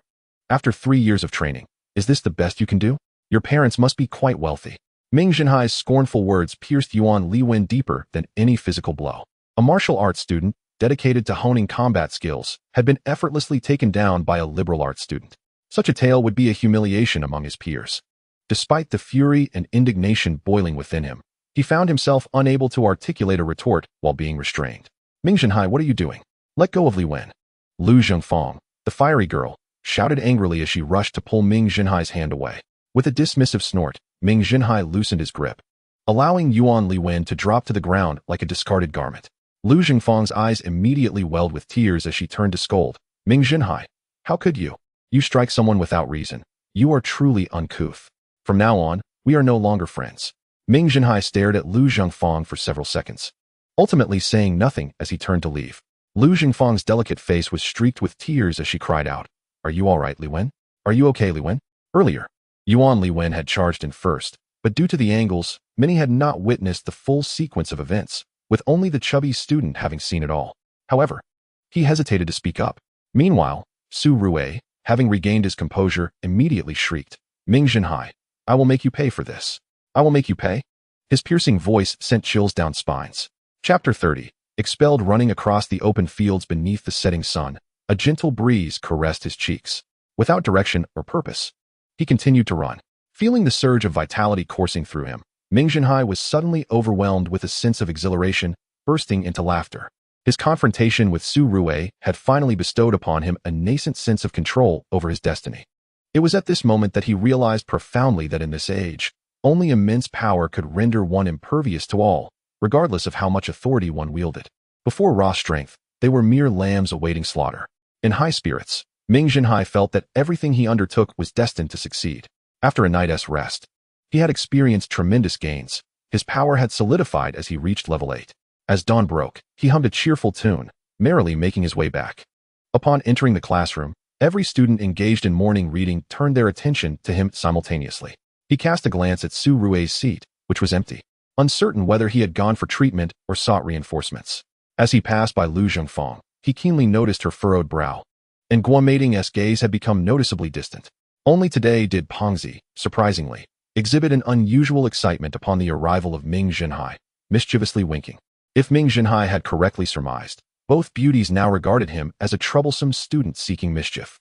Ming Zhenhai knew they were unaware of the circumstances that had transpired, and he harbored no interest in elucidating the matter to them. At times, explanations can be utterly superfluous. When one attempts to clarify, others may perceive it as deceit, rendering silence a more prudent choice. Observing Ming Zhenhai's calm demeanor as he took his seat, Guomating hesitated for a considerable time before succumbing to her curiosity and inquiring. This matter is quite serious, and Su Rui's family wields considerable influence. If you had Guomating refrained from asking this, Ming Zhenhai would not have felt perturbed. Although their past rapport had been amicable, in the grand tapestry of life, classmates and friends abound, and who recalls whom after a decade? Nonetheless, Guomating's inquiry, whether stemming from genuine concern or a sense of obligation, indicated her commendable character. Given his current predicament, barring unforeseen circumstances, expulsion seemed inevitable. It was remarkable that Guomating, destined to tread a divergent path in life, still expressed concern. Ming Zhenhai smiled faintly, assuring her, "I will be fine." Guomating wished to say more, but at that moment, a throng of individuals entered the classroom, casting a shadow over the atmosphere. Some were familiar faces from Class 8, while others were strangers. Leading the procession was Bai Daguang, the humanities teacher of Class 8, followed closely by the head of the discipline office, Xia Kuan, along with other educators. Su Rui, supported by others, took his seat. Bai Daguang's expression was grave as he signaled for the class to quiet down. Yesterday afternoon, a grave altercation occurred in our class. Ming Zhenhai not only provoked Su Rui, but also inflicted injury upon him. The school is treating this matter with utmost seriousness. I urge everyone to reflect on their conduct. After his statement, Xia Kuan took the lead. Which of you is Ming Zhenhai? Please stand. Though Xia Kuan's tone was courteous, it bore an undeniable authority. Ming Zhenhai complied, rising in a relaxed manner, wholly devoid of the awareness typical of one facing judgment. Xia Kuan frowned and began his inquiries with piercing intensity. Ming Zhenhai, do you acknowledge that you struck Su Rui? I do, came Ming Zhenhai's succinct reply, devoid of any defense. Guomating furrowed her brow. And do you admit to injuring Yuan Liwen? I do. Upon his affirmation, Su Rui sneered smugly, while Guomating's concern deepened. Perhaps sensing that Ming Zhenhai conceded too readily, Xia Kuan refrained from announcing the school's decision immediately and probed further. Do you have anything to say regarding the injuries inflicted upon your classmates? Pengzi felt it was time for him to step in and vindicate Ming Zhenhai. However, Ming Zhenhai merely smiled and replied, no. Pengzi's jaw dropped in astonishment. He could not fathom why Ming Zhenhai offered no defense. Meanwhile, Su Rui was basking in his triumph. Although the proceedings were unexpectedly swift, the necessary actions had to be taken. After a brief discussion with several faculty members, Xia Kuan rendered the verdict. Given that the involved party has admitted guilt and there are corroborating witnesses, I, on behalf of the Administrative Office of Liang High School, declare that Ming Zhenhai of Class 8, having assaulted fellow students and damaged public property, as well as unlawfully leaving the premises, is hereby expelled due to the clarity and severity of the circumstances. As soon as Xia Kuan concluded, the classroom erupted into a cacophony. The verdict was evidently severe. Among the numerous troublemakers in the school, none had faced such dire consequences. As high school seniors, they were nearly indistinguishable from adults, and it dawned upon them that this was entirely orchestrated by Su Rui. Although Ming Zhenhai's actions were reprehensible, expulsion seemed an excessive punishment, especially as graduation loomed on the horizon. Lu Zhengfang, taken aback by the school's decision, urgently turned to Ming Zhenhai, exclaiming, "You must plead with the school. You cannot be expelled." Pengzi grasped Ming Zhenhai's hand, preventing him from gathering his belongings. "Hai, do not pack up. I will find a way. I refuse to believe there is no justice left in this world. They cannot get away with this injustice." "Enough," Ming Zhenhai said, brushing aside Pengzi's hand and continuing to pack. Once his books were stowed, he slung his bag over his shoulder and prepared to leave. Pengzi, on the verge of tears, seized Ming Zhenhai's arm, refusing to let him depart. Ming Zhenhai gently pressed Pengzi down, waved goodbye to a few others, and walked out, not casting a glance back. The teachers soon followed suit, leaving the classroom in uproar. Many condemned Su Rui and his associates for their excessive actions, while Su Rui and his sycophants reveled in their apparent victory. At that moment, Guomating felt tears welling in her eyes. Although she and Ming Zhenhai had shared a desk for 3 years, it was only recently that they had begun to truly understand one another.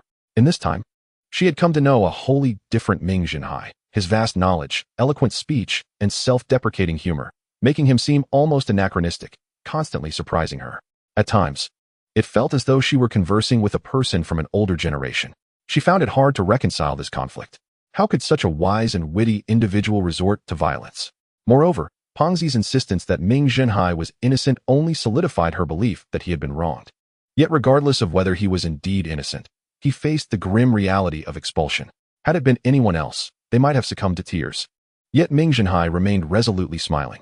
Contemplating this, she could not help but shed tears for this resilient young man.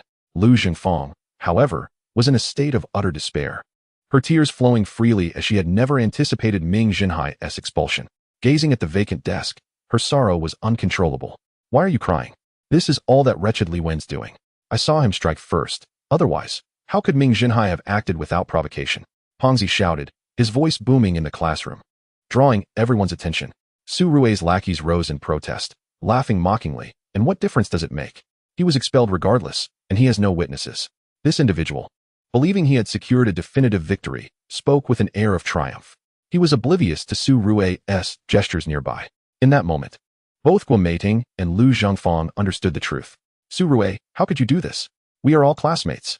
Guo Meiting chastised him, her brows furrowed in anger. Faced with the inescapable truth, Su Rui confessed, Meiting, you know I have always liked you. We were meant to be together, but this guy kept pestering you with nonsense.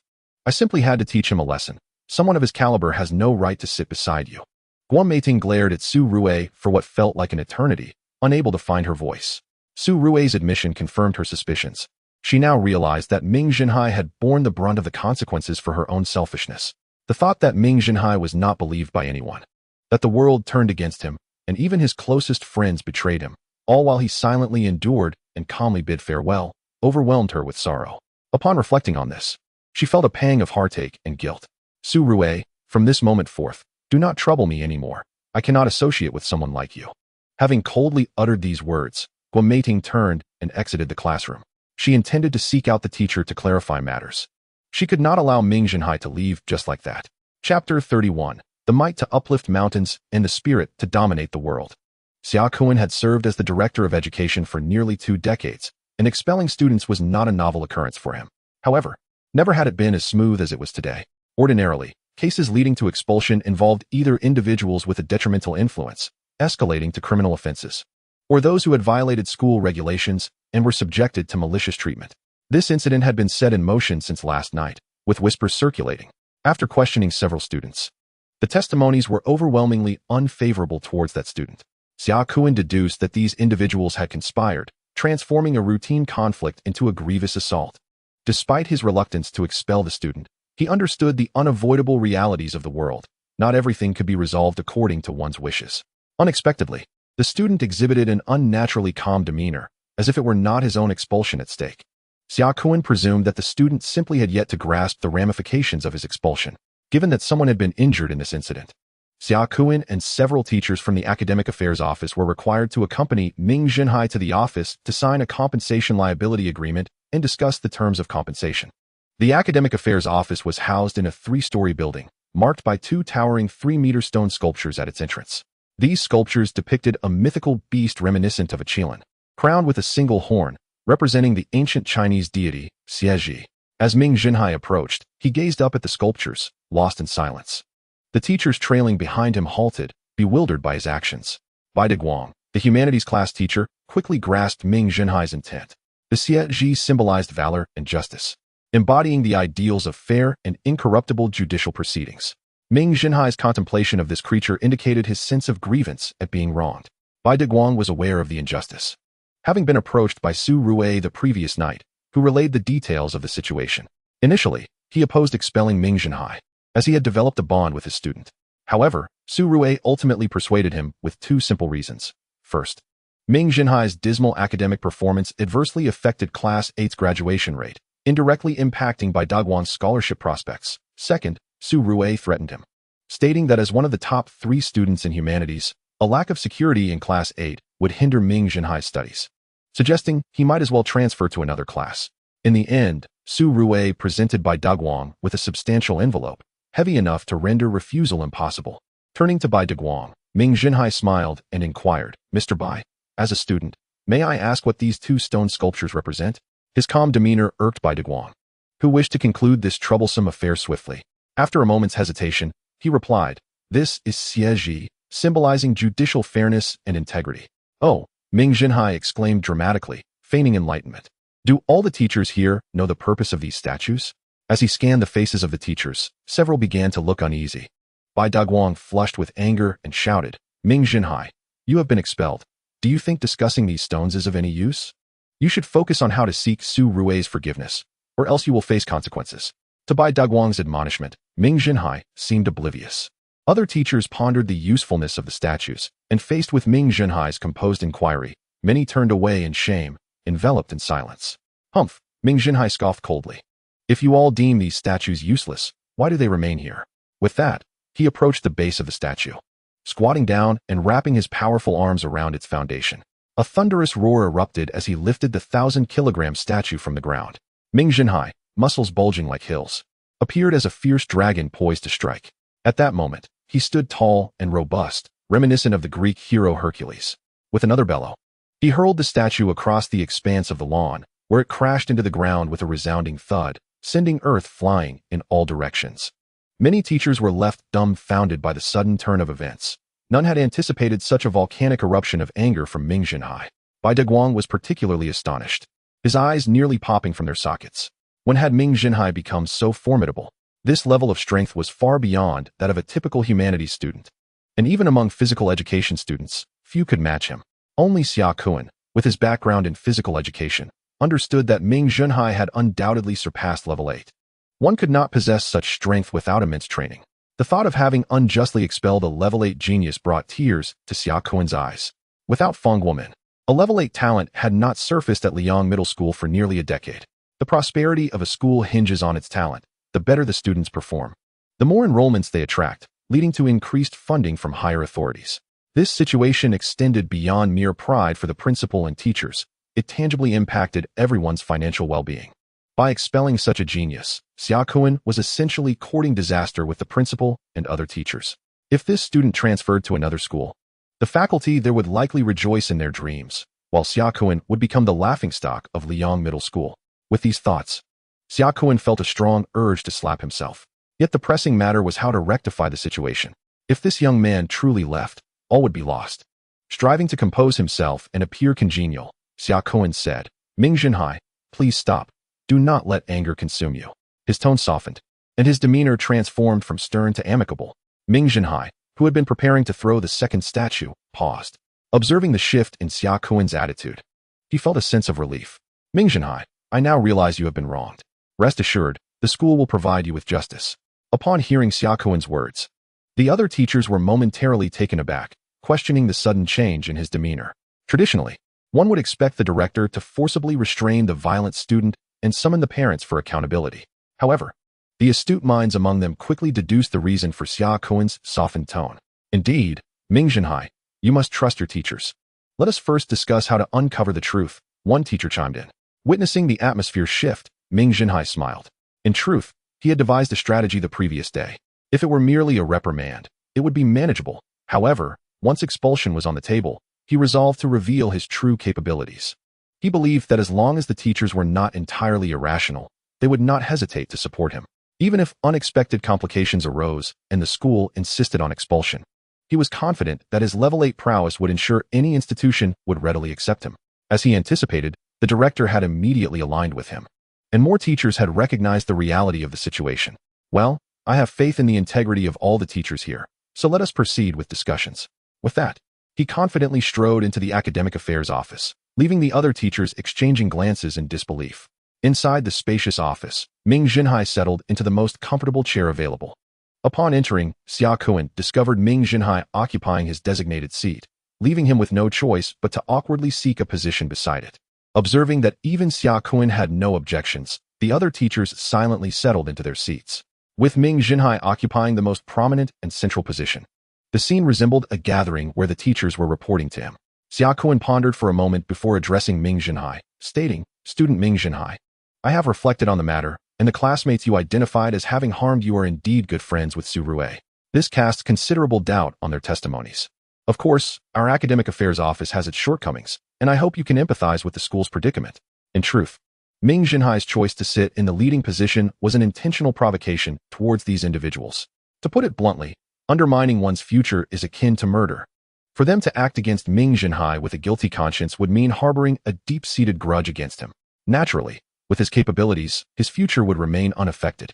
Yet a small act of irritation would provide him with a sense of satisfaction. However, the director of academic affairs was quite astute, openly admitting the errors in his work.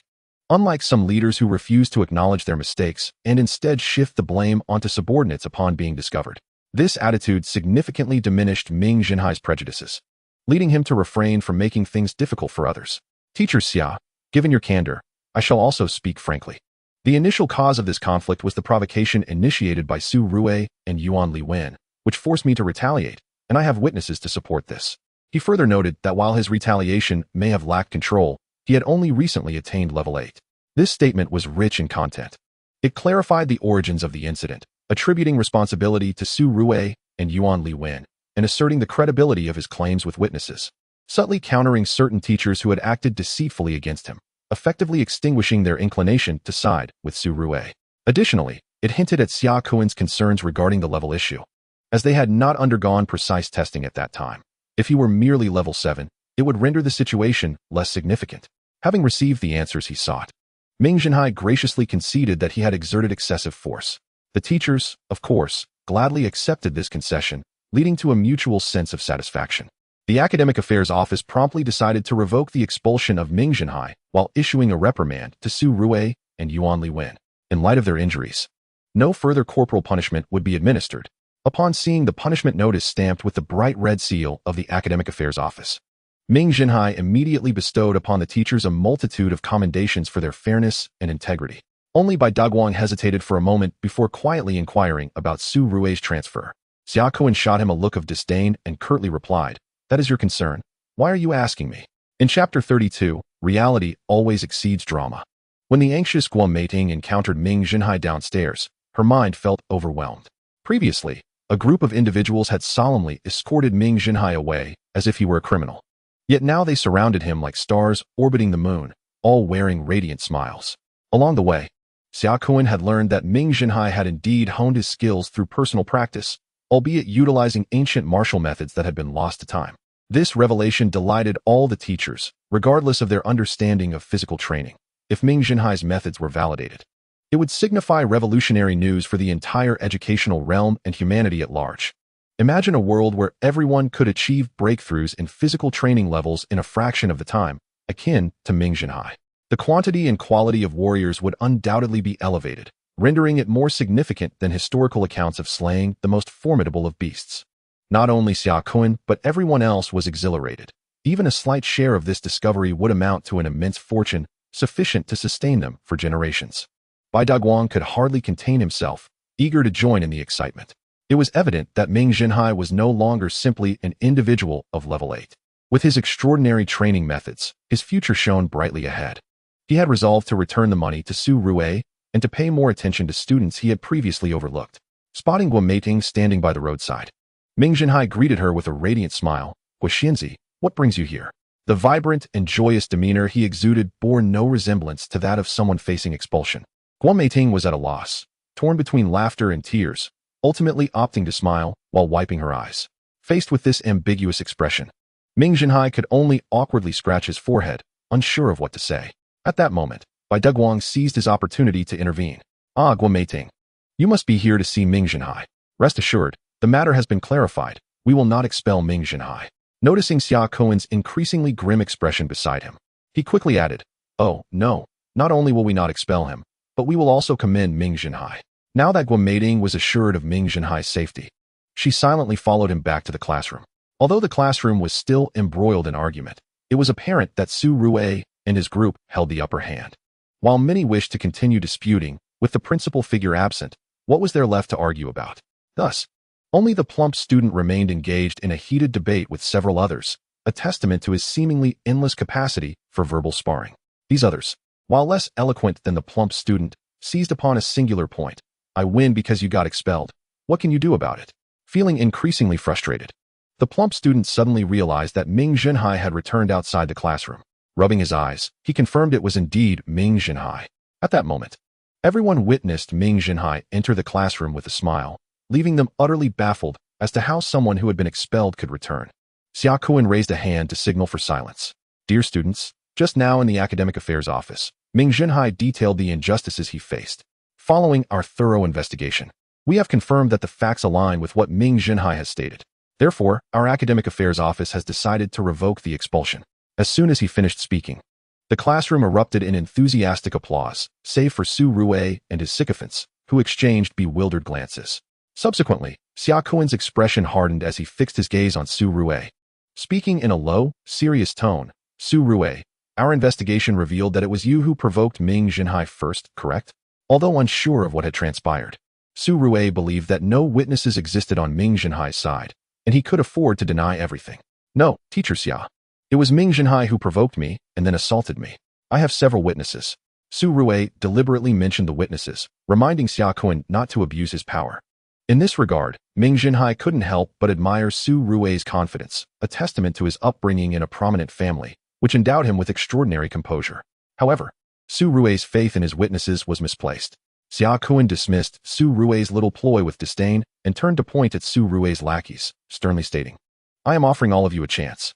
If you reveal the truth, the school will treat this as if nothing happened. Should you choose to continue lying and it is uncovered, such morally corrupt students are not welcome at Liang Middle School. Will you speak now, or shall I call each of you out one by one? The last sentence was a powerful ultimatum. Even the most steadfast criminal organizations would crumble under the pressure of such individual interrogations. Indeed, after a moment of hesitation, as the first student stepped forward, the others clamored to share their accounts. Only Su Rui's face turned ashen, utterly blindsided by the betrayal of those he considered allies. Su Rui, do you have anything else to say? Like a defeated rooster, Su Rui hung his head low and shook it in dismay. Following our investigation, it has been confirmed that Su Rui and Yuan Liwen were the initial provocateurs, inciting conflict among classmates. Therefore, both were given a formal reprimand from the school and a demerit. Considering their injuries, they were spared from corporal punishment. Upon hearing the verdict, Su Rui's eyes reddened. While the reprimand was bearable, the demerit could jeopardize his future prospects. He shot up, indignantly questioning why a demerit was necessary when it was they who were injured. Xia Kuan, with an impassive expression, replied that their injuries stemmed first from their own provocations and second from Ming Zhenhai, a high-ranking martial science student, who, lacking professional training, caused the incident. It was simply unfortunate for them. Su Rui, upon hearing this, was nearly overwhelmed with rage. He had missed the crucial point regarding the martial student and fixated solely on the word unfortunate. Thus, he perceived this as blatant favoritism towards the school's protege, Ming Zhenhai. However, the school's apparent bias towards Ming Zhenhai was a matter for the future. For now, he had to swallow his anger. Although this matter concluded here, it left the students of Class 8 with the sensation of witnessing a grand performance. Initially, Ming Zhenhai was expelled in disgrace, leaving Su Rui triumphant. Just when everyone thought the dust had settled, Ming Zhenhai made a stunning comeback, storming back with the force of thunder, effortlessly dismantling Su Rui's small faction. Even Su Rui found himself resigned to submission, refraining from resistance. Most notably, Ming Zhenhai's proximity to a captivating beauty became the highlight of the affair. Chapter 33. The ecstatic Tai Chiyun. While a dramatic spectacle unfolded in Class 8, the martial science students training on the playground also experienced their own excitement. When Lu Hanqing successfully pushed a 500 kilograms barbell overhead, gasps of astonishment echoed through Class 8. Tai Chiyun, the martial science instructor, widened his eyes in disbelief, his facial flab quivering with excitement. This towering figure, standing at nearly 2 meters tall with a crew cut and a muscular physique, was renowned for his rigorous discipline. He had always demanded the utmost from his students, showing no leniency during training. Lu Hanqing, a boy from the countryside, matched his rugged character, prompting even stricter expectations. Unfortunately, Lu's innate abilities fell short, and his strength training progress remained stagnant. With the impending college entrance examination, his performance lingered at the early stages of level 6. He estimated that to reach the mid-level and surpass the 500 kilograms bench press threshold would require significant improvement just before the exams. However, achieving this breakthrough would likely be inconsistent, and failing to get into a district-level martial arts school would mean a future in a security company as a low-level guard. Competing with graduates from district-level schools, who were often hired for high-paying positions, seemed daunting. Yet, to his delight, Lu Hanqing had recently shown explosive improvements, akin to a powder keg igniting. In just a matter of weeks, his lifting capacity surged from 420 kilograms to 500 kilograms, averaging nearly 6 kilograms of progress per day, an extraordinary rate of advancement, nearly 1 kilogram per hour. This remarkable improvement defied all expectations. If Lu Hanqing had not insisted on testing today, Tai Qiun would have remained oblivious to the extent of his progress. As Lu stood up from the stone bench, Tai Qiun playfully punched his shoulder, laughing, "Well done, lad. You've kept your secret well. We only just found out."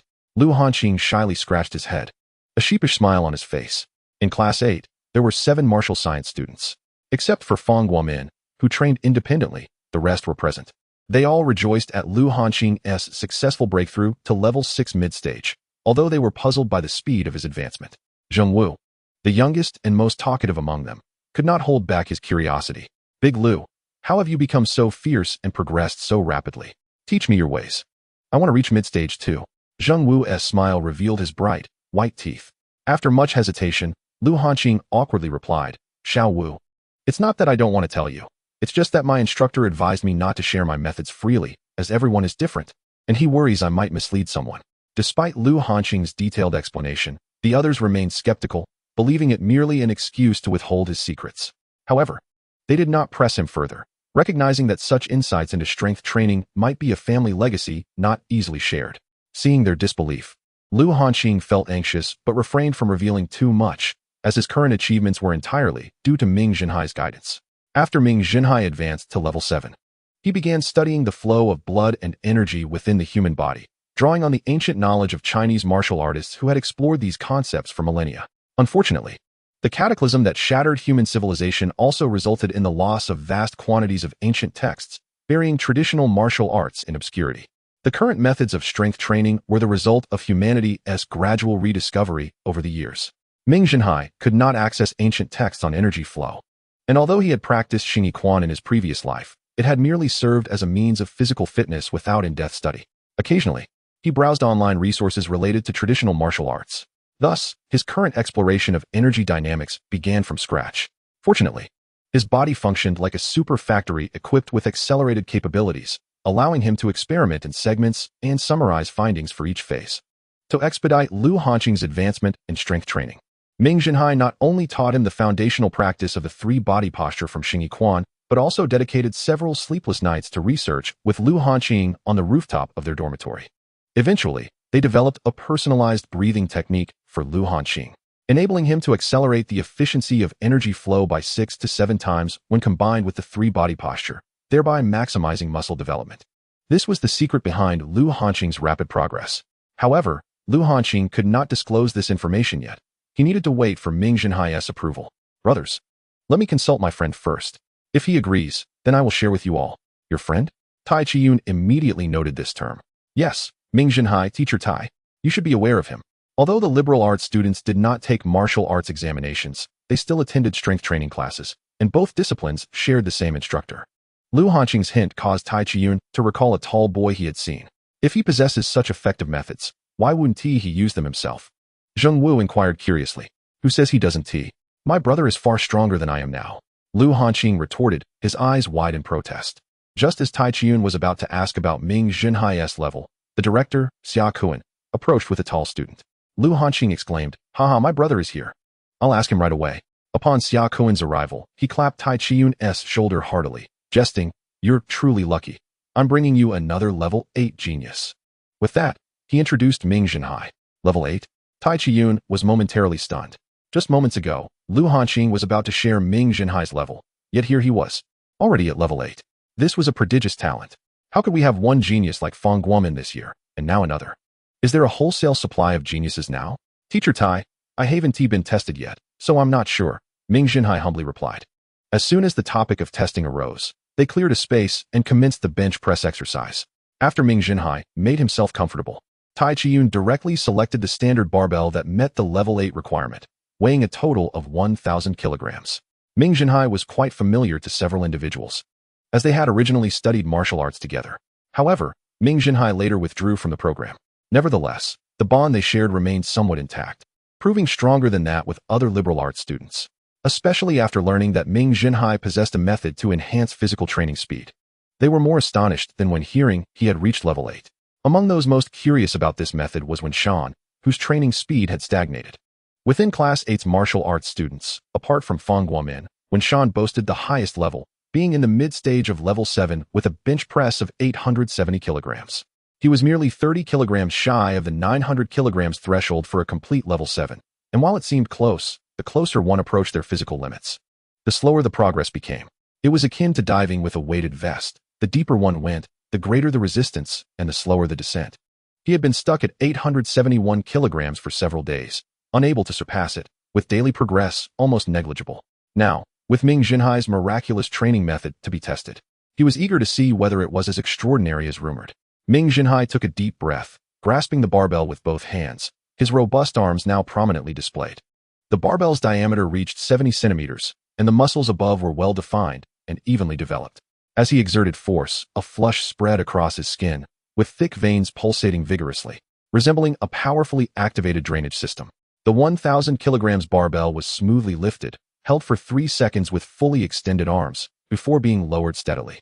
Undoubtedly, Ming Zhenhai was indeed at level 8. Of course, there were additional tests to assess endurance and speed, but all these fundamentals stemmed from strength. With formidable power, the others would naturally follow suit. At this moment, Xia Kuan felt a sense of fulfillment. All his efforts had proven worthwhile. His next task was to report this good news to the principal. Xia Kuan left in high spirits, while Tai Chiyun was equally ecstatic. Every teacher possesses the heart of a talent scout, yet not every teacher is destined to discover a prodigy. The opportunity to encounter an exceptional talent is a stroke of fate. Tai Chiyun felt as if he had become a favored companion of the goddess of fortune, first receiving Fang Guomin and now Ming Zhenhai. The former possessed an unparalleled talent, while the latter held a remarkable secret to rapid physical training. Any one of them would astonish other teachers, leaving them speechless, let alone possessing two prodigies. Tai Chiyun's hearty laughter echoed far and wide. As lunchtime approached, the students of Class 8 received astonishing news. Ming Zhenhai had transferred to the martial arts program and was enjoying the school's financial support. Speaking of which, the last recipient of such support was Fang Guomin, the most talented student at Liang Middle School. Upon his arrival, he wore patched clothing, and his tuition was funded by the villagers, reportedly only sufficient for 1 semester. The following semester's funds were still uncertain. Yet, this ambitious individual dedicated himself to rigorous practice. Within just 1 semester, he advanced from level 4 to the pinnacle of level 7, soaring through 3 major levels and 9 minor stages in just 4 months. As if upgrading were as simple as eating and drinking. This meteoric rise shocked the entire school. Upon learning of it, the old principal immediately waived Fang Guomin's tuition fees and approved a substantial subsidy. When Fang Guomin reached level 8, the highest-ranking official of Liang, Li Dusheng, personally awarded him. County support for Fang Guomin soon followed. When Fang Guomin ascended to level 9, district-level subsidies were also granted, with rumors suggesting that the district governor would personally commend him. Now, attending school not only incurred no costs for Fang Guomin, but he also sent money home to support his family. This news spread rapidly throughout his hometown, Hengshan Town, establishing Fang Guomin as the epitome of the ideal child in the eyes of local parents. At Liang Middle School, despite his low profile and focus solely on physical training, Fang Guomin remained the natural focal point wherever he went. Even the most inexperienced new students would be eagerly pointed out by enthusiastic seniors upon his arrival. Many admired this remarkable talent from a distance, and each student secretly dreamed of becoming like him. Now, the sudden announcement that Ming Zhenhai was also receiving support sent shockwaves through the school. During the last class of the morning, the teacher grew increasingly frustrated as, no matter how he emphasized discipline, the buzzing chatter persisted. Upon announcing the end of class, a cacophony erupted in the classroom, with students eagerly whispering to one another. The moment class was dismissed, a chubby student immediately grabbed Ming Zhenhai's arm, his eyes bright with excitement. "Hi Yi, are you really transferring to the martial arts program? And receiving support too?" As soon as he asked, Guo Meiting and Lu Zhengfang turned their gaze towards Ming Zhenhai, equally curious. Ming Zhenhai realized this news would soon spread, so he decided it was better to address it sooner rather than later. "Yes, I recently advanced to level 8. So the school decided to let me transfer to the martial arts program. As for the support, I'm not quite sure yet. Teacher Tai hasn't provided the specifics. But I expect to find out this afternoon." Upon hearing this, Guo Meiting and the others were utterly incredulous. Level 8. The prestigious National Martial Arts School beckoned on the horizon. However, they soon found it strange. How could a liberal arts student reach level 8? Those martial arts students toiled daily, yet few had achieved such a level. As liberal arts students, they spent their days solving problems under one roof, rarely having the opportunity for physical training. So how could Ming Zhenhai suddenly reach level 8? Seeing the disbelief on their faces, Ming Zhenhai chuckled and explained, "As you know, I originally enrolled in the martial arts program, but I left due to the high costs. However, I have been diligently training privately every day." Upon hearing this, the three felt a wave of shame wash over them. No wonder Ming Zhenhai's academic performance had faltered. It turned out he had devoted all his attention to physical training. The realization struck them, and they felt a pang of guilt. Among the four, Guo Meiding had the best grades, ranking in the top 20, with a strong chance of being admitted to a prestigious national liberal arts university. Lu Zhengfang and the chubby student were similar, both having opportunities to interstate universities. Only Ming Zhenhai, based on his grades, would struggle to gain admission even to the lowest-tier county university. While they prided themselves on their friendships without regard for status, a sense of superiority lingered in their hearts. Now, it seemed entirely laughable. Reflecting on Ming Zhenhai's recent mysterious absences, they had assumed he was abandoning his studies. Little did they know he had quietly surpassed them, leaving them far behind. Guo Meiting felt a surge of frustration toward him during their recent meals together. He had been chattering about various foods, crafting an image of a perfect foodie. She had suggested he consider opening a food stall after graduation, and at the time, he merely smiled and remained noncommittal. Now, she imagined he must be laughing uproariously at her naive thoughts. With a playful pout, she exclaimed, "Ming Zhenhai, do you think it's amusing to keep us in the dark while you enjoy watching our struggles?" At first, Ming Zhenhai was puzzled by her words. But after a moment's reflection, he realized they believed he had intentionally concealed his achievements to mock them. He quickly waved his hands, earnestly explaining, "Absolutely not. I simply wanted to improve my skills to apply for the subsidies." It seemed pointless to mention it earlier. The subsidies from Liang Zhongxue commence at level 8, a benchmark that is virtually unattainable for most. Those who can achieve such a standard are generally indifferent to these subsidies, while those who cannot reach it are even less likely to consider them. Guo Meiting is acutely aware of Ming Zhenhai's familial circumstances. Without the subsidies, his ambition to pursue wuka is merely a distant dream. To aspire to this seemingly insurmountable goal of level 8, how much perseverance must he have exhibited over the span of 3 years, through countless days? Setting aside the sacrifices she is unaware of, merely the fact that he risks his safety to venture out at midnight to catch fish for sustenance is something most would shy away from. He endures hardship alone, bears the burden of fatigue himself, never wishing to burden his family or seek assistance from others. It is through sheer effort that he carves out his own path. Reflecting upon this, Guo Meiting realizes that she has come to genuinely understand this individual, feelings of admiration or appreciation quietly blossoming within her. Should Ming Zhenhai learn of Guo Meiting's assessment, he would only accept it partially. His past was marked by genuine diligence, as he engaged in rigorous training each evening after classes. Perhaps it is this very reason that led to his untimely demise, granting him the chance for his soul to traverse time. "Enough of this, let us dine," Ming Zhenhai called out. After a morning filled with both mental and physical exertion, he found himself utterly famished. Remarkably, after more than half a month, the quartet reunited once again. Chapter 35. The first lesson by sheer happenstance. Upon finishing their meal, they encountered Su Rui and Yuan Liwen. At present, both appeared unscathed, yet upon seeing Ming Zhenhai and his companions, Yuan Liwen's face turned ashen. The memory of that terrifying collision still vivid in his mind. In truth, he should count himself fortunate, for as a classmate, Ming Zhenhai had not unleashed his full strength. Otherwise, with his weight exceeding 200 pounds and a thrust of 1 ton, the force unleashed could easily exceed 4 or 5 tons. Not only would a human be crushed, but even a stone statue would be shattered. Lu Zhengfang also noticed Yuan Liwen and hesitated, contemplating whether to approach. Neither party uttered a word as they passed each other. Gazing after Ming Zhenhai and his companions, who departed amidst laughter and joy, Su Rui's expression darkened to an extreme, his eyes flickering with malice. Through clenched teeth, he muttered, "Ming Zhenhai, this matter is far from over." Unbeknownst to Ming Zhenhai and his group, Su Rui had not learned his lesson. Rather, he sought further opportunities for vengeance. After their meal, the group dispersed, with Ming Zhenhai heading to train in wuka that afternoon. Upon arriving at the training ground, he found Tai Chiyun and the others already preparing for class. Welcoming Ming Zhenhai with enthusiasm, Tai Chiyun called him over. Once everyone was present, he commanded them to stand at attention and then organized them into formation. After a brief pause, Tai Chiyun announced the afternoon's agenda. As Ming Zhenhai was a latecomer, Tai Chiyun intended to provide him with individual guidance. After the group was dismissed, the others scattered to their respective workout areas while Tai Chiyun invited Ming Zhenhai to sit on a nearby stone bench. He retrieved a pile of books from his bag. Ming Zhenhai, I just learned that you are also studying Wuka, which saves me from explaining the finer points of the subject.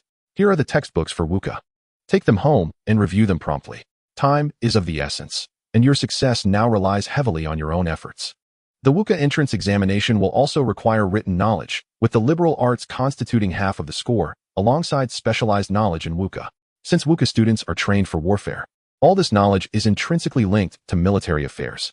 The Compendium of Beasts summarizes the anatomical structures of known magical beasts. Field first aid includes basic medical knowledge.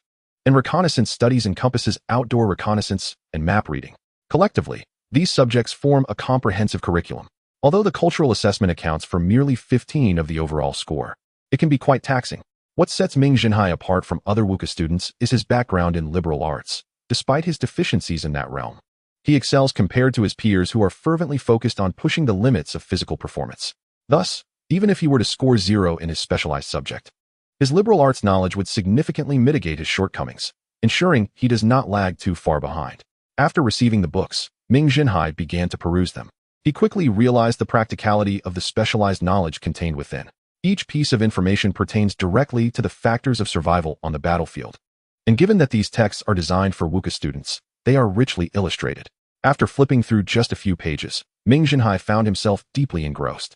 In his previous life, Ming Zhenhai had traversed the breadth of the land, leaving his mark from the southern rivers to the northern frontiers, and as a seasoned traveler, he found excitement in geography, biology, and astronomy.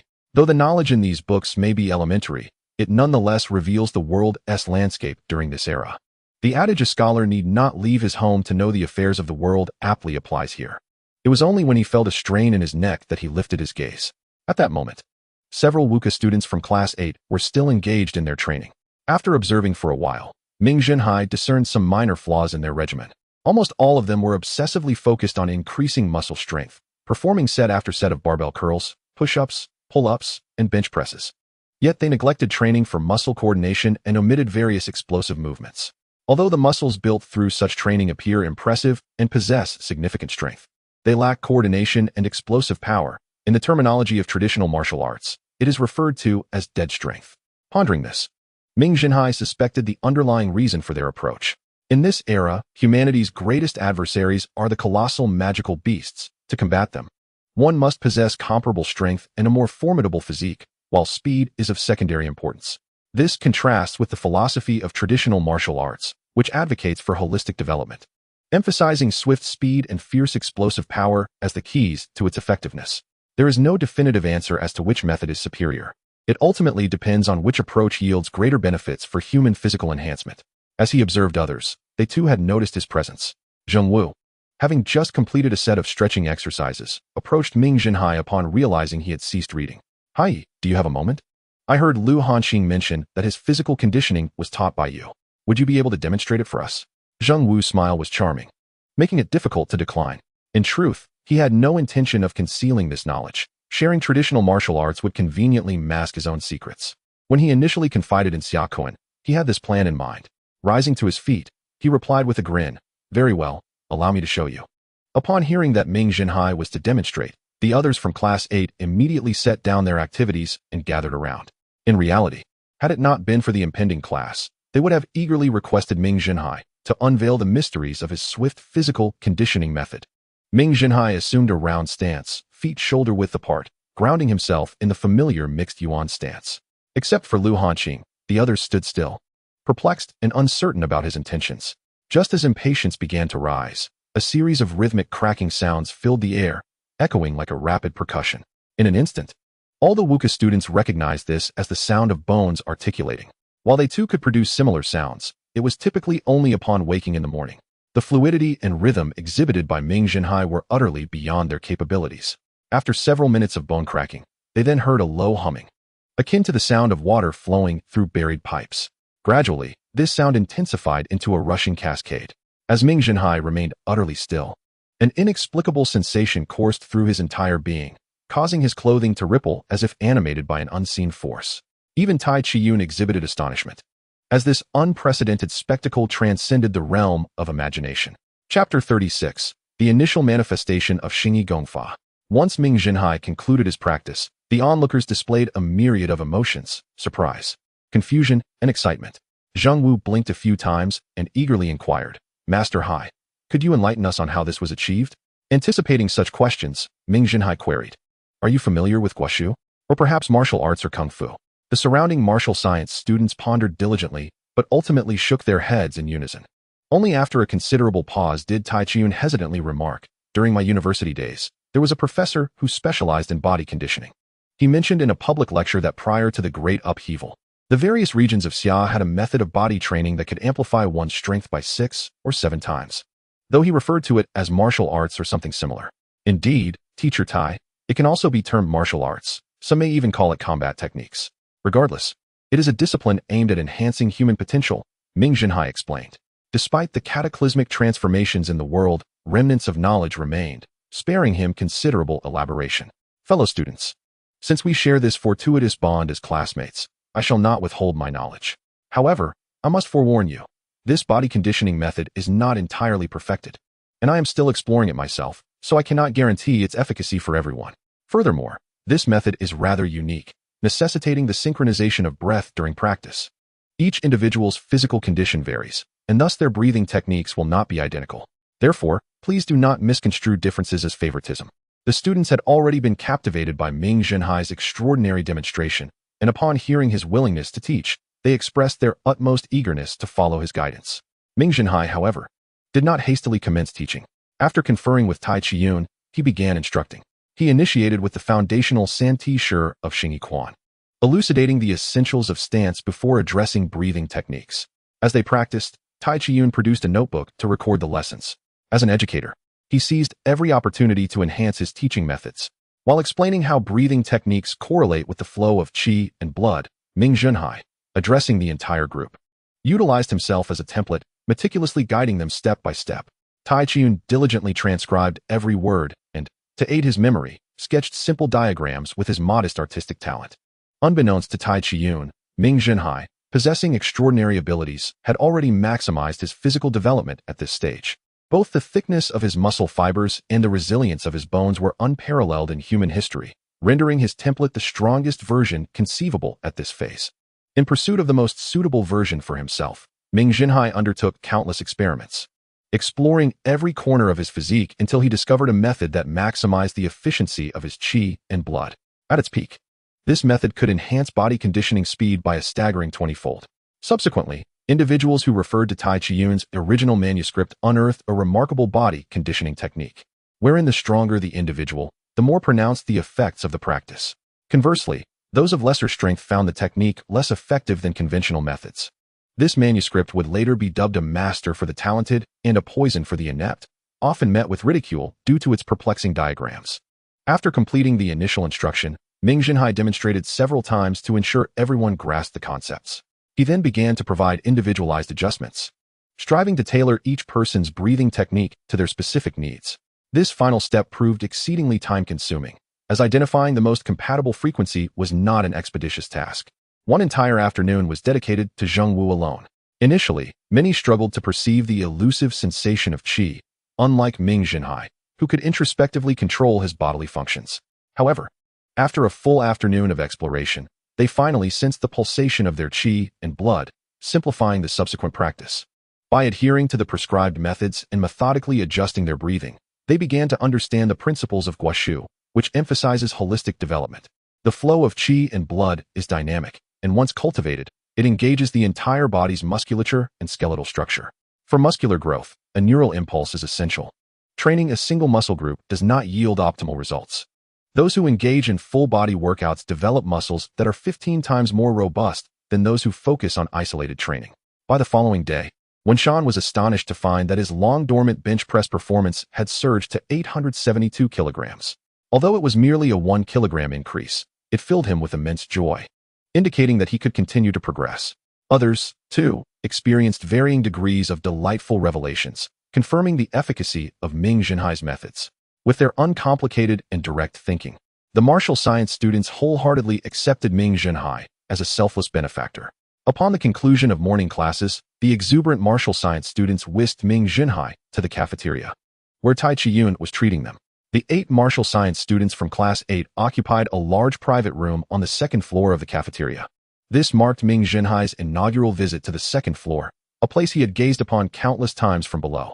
Upon ascending to the second floor, he discovered that it was indeed a locale frequented by the affluent and the influential.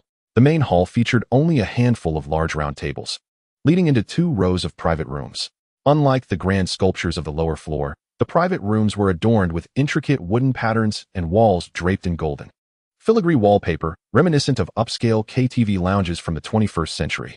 The rooms boasted an array of amenities, including clothing racks and storage cabinets, all crafted from exquisitely carved, high-end materials, epitomizing the configuration of a premier entertainment venue. Zheng Wu flashed a bright smile at Ming Zhenhai, revealing his pearly whites. Is this your first time here? This private room is the best on the second floor. We came here last time when Fang Guomin leveled up to level 9. Believe it or not, after 3 years. This is indeed my first time up here. I often wondered what it would be like to dine in such an esteemed place, and now that I am here, I realize that the world of the wealthy is beyond our reach. Ming Zhenhai felt a pang of longing, still reminiscent of his struggles as a reborn individual who remained a humble second generation. Li Dongming, a fellow martial science student nearby, echoed his sentiments. Indeed, it is true. Not only do things here appear exquisite, but they are also exorbitantly priced. I seldom dine here unless I require meat. Li Dongming hailed from a family that owned a grocery store, reputedly prosperous in Gushan Town. With high expectations from his parents and his own talent, he opted for martial science studies.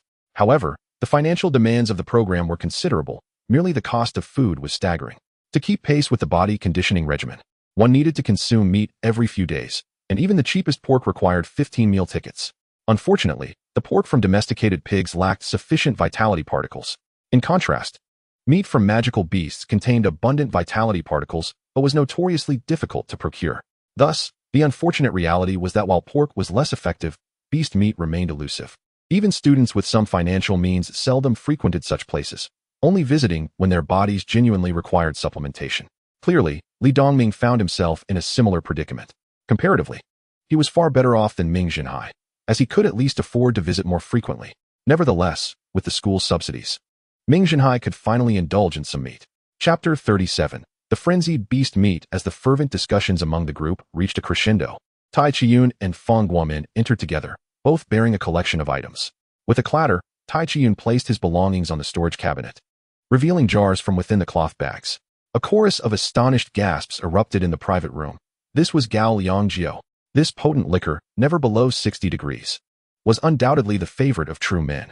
Upon recognizing the Gao Liangjiu, Lu Hanqing leaped up, his eyes sparkling with excitement, exclaiming, "Ah, Teacher Tai, you are truly generous.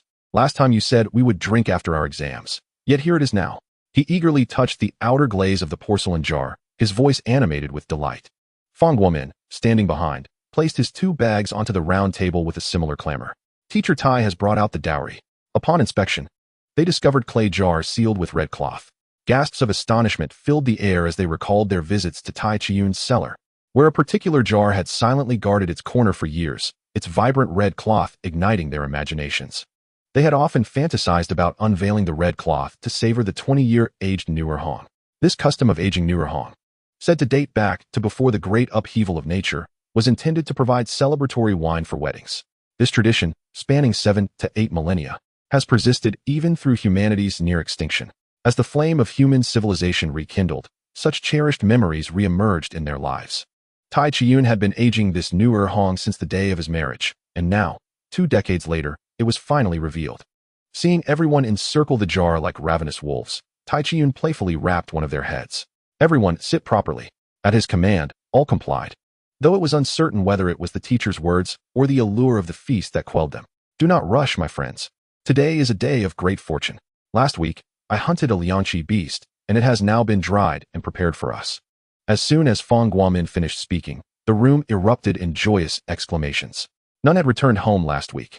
They had all gathered at Tai Chi-yun's residence to feast on the beast's flesh, yet the ample weight of several tons could not be consumed in a single sitting. Thus, the diligent Tai Shermu decided to turn the meat into cured delicacies. With a commanding tone, she directed Tai Chi-yun to oversee the smoking process of the several thousand kilograms of meat. Fortunately, Tai Chiyun was a master of transformation, otherwise. The sheer effort of managing this meat would have been exhausting. After a week of indulgence, they had not tasted beast meat, and with the announcement of its readiness, excitement soared among them. While ordinary folks did not possess the extraordinary transformation efficiency of Ming Zhenhai, they were nonetheless aware of the effects of such transformations. Just then, the chef entered, carrying 2 large wooden basins filled with slices of beast meat, weighing a total of 200 pounds. The glistening, aromatic cured meat was irresistible, prompting the group to seize their chopsticks and dive in. Initially, they expected Tai Chiyun to deliver a few opening remarks. However, they were mere savages lost in the presence of meat. Ming Zhenhai, emulating the frenzy, also grabbed his chopsticks. With each bite, he devoured the meat with astonishing speed, quickly surpassing those around him.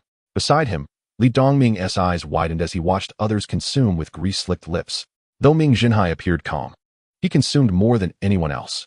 The meat of the Lianqi beast was particularly lean, with coarse muscle fibers that required considerable effort to chew. Yet Ming Zhenhai seemed to effortlessly swallow the dry meat. Unlike others who paused to drink water or spit out bones, he continued to stuff his mouth without hesitation. Soon, not only Li Dongming but others too began to notice Ming Zhenhai's peculiar prowess. Even Tai Chiyun, known for his hearty appetite, paused to observe him. After a frenzied scramble, the others had consumed around 5 or 6 pounds each and could eat no more, mindful of the wine to come. Thus, over 100 pounds of meat remained piled high in the 2 basins. Yet, as Ming Zhenhai continued, the contents of his basin diminished rapidly, each bite weighing half a pound, with no sign of stopping. He consumed nearly 100 pounds of meat without any visible signs of fullness, an extraordinary sight, even for Tai Chiyun. Recalling Ming Zhenhai's previous mention of inexplicable enhancements, Tai Chiyun signaled for calm. Everyone silently regarded Ming Zhenhai, intently focused on his meal, as they quickly finished off the other basin of meat. When the last piece was swallowed, Ming Zhenhai closed his eyes, a smile gracing his face. At that moment, extraordinary changes were unfolding within his body. During his first foray into wild dining, he had fortuitously caught a Kaishan snake fish, discovering the remarkable transformative properties of its flesh on human cells. However, since that encounter, he had not captured another. His luck had indeed been extraordinary.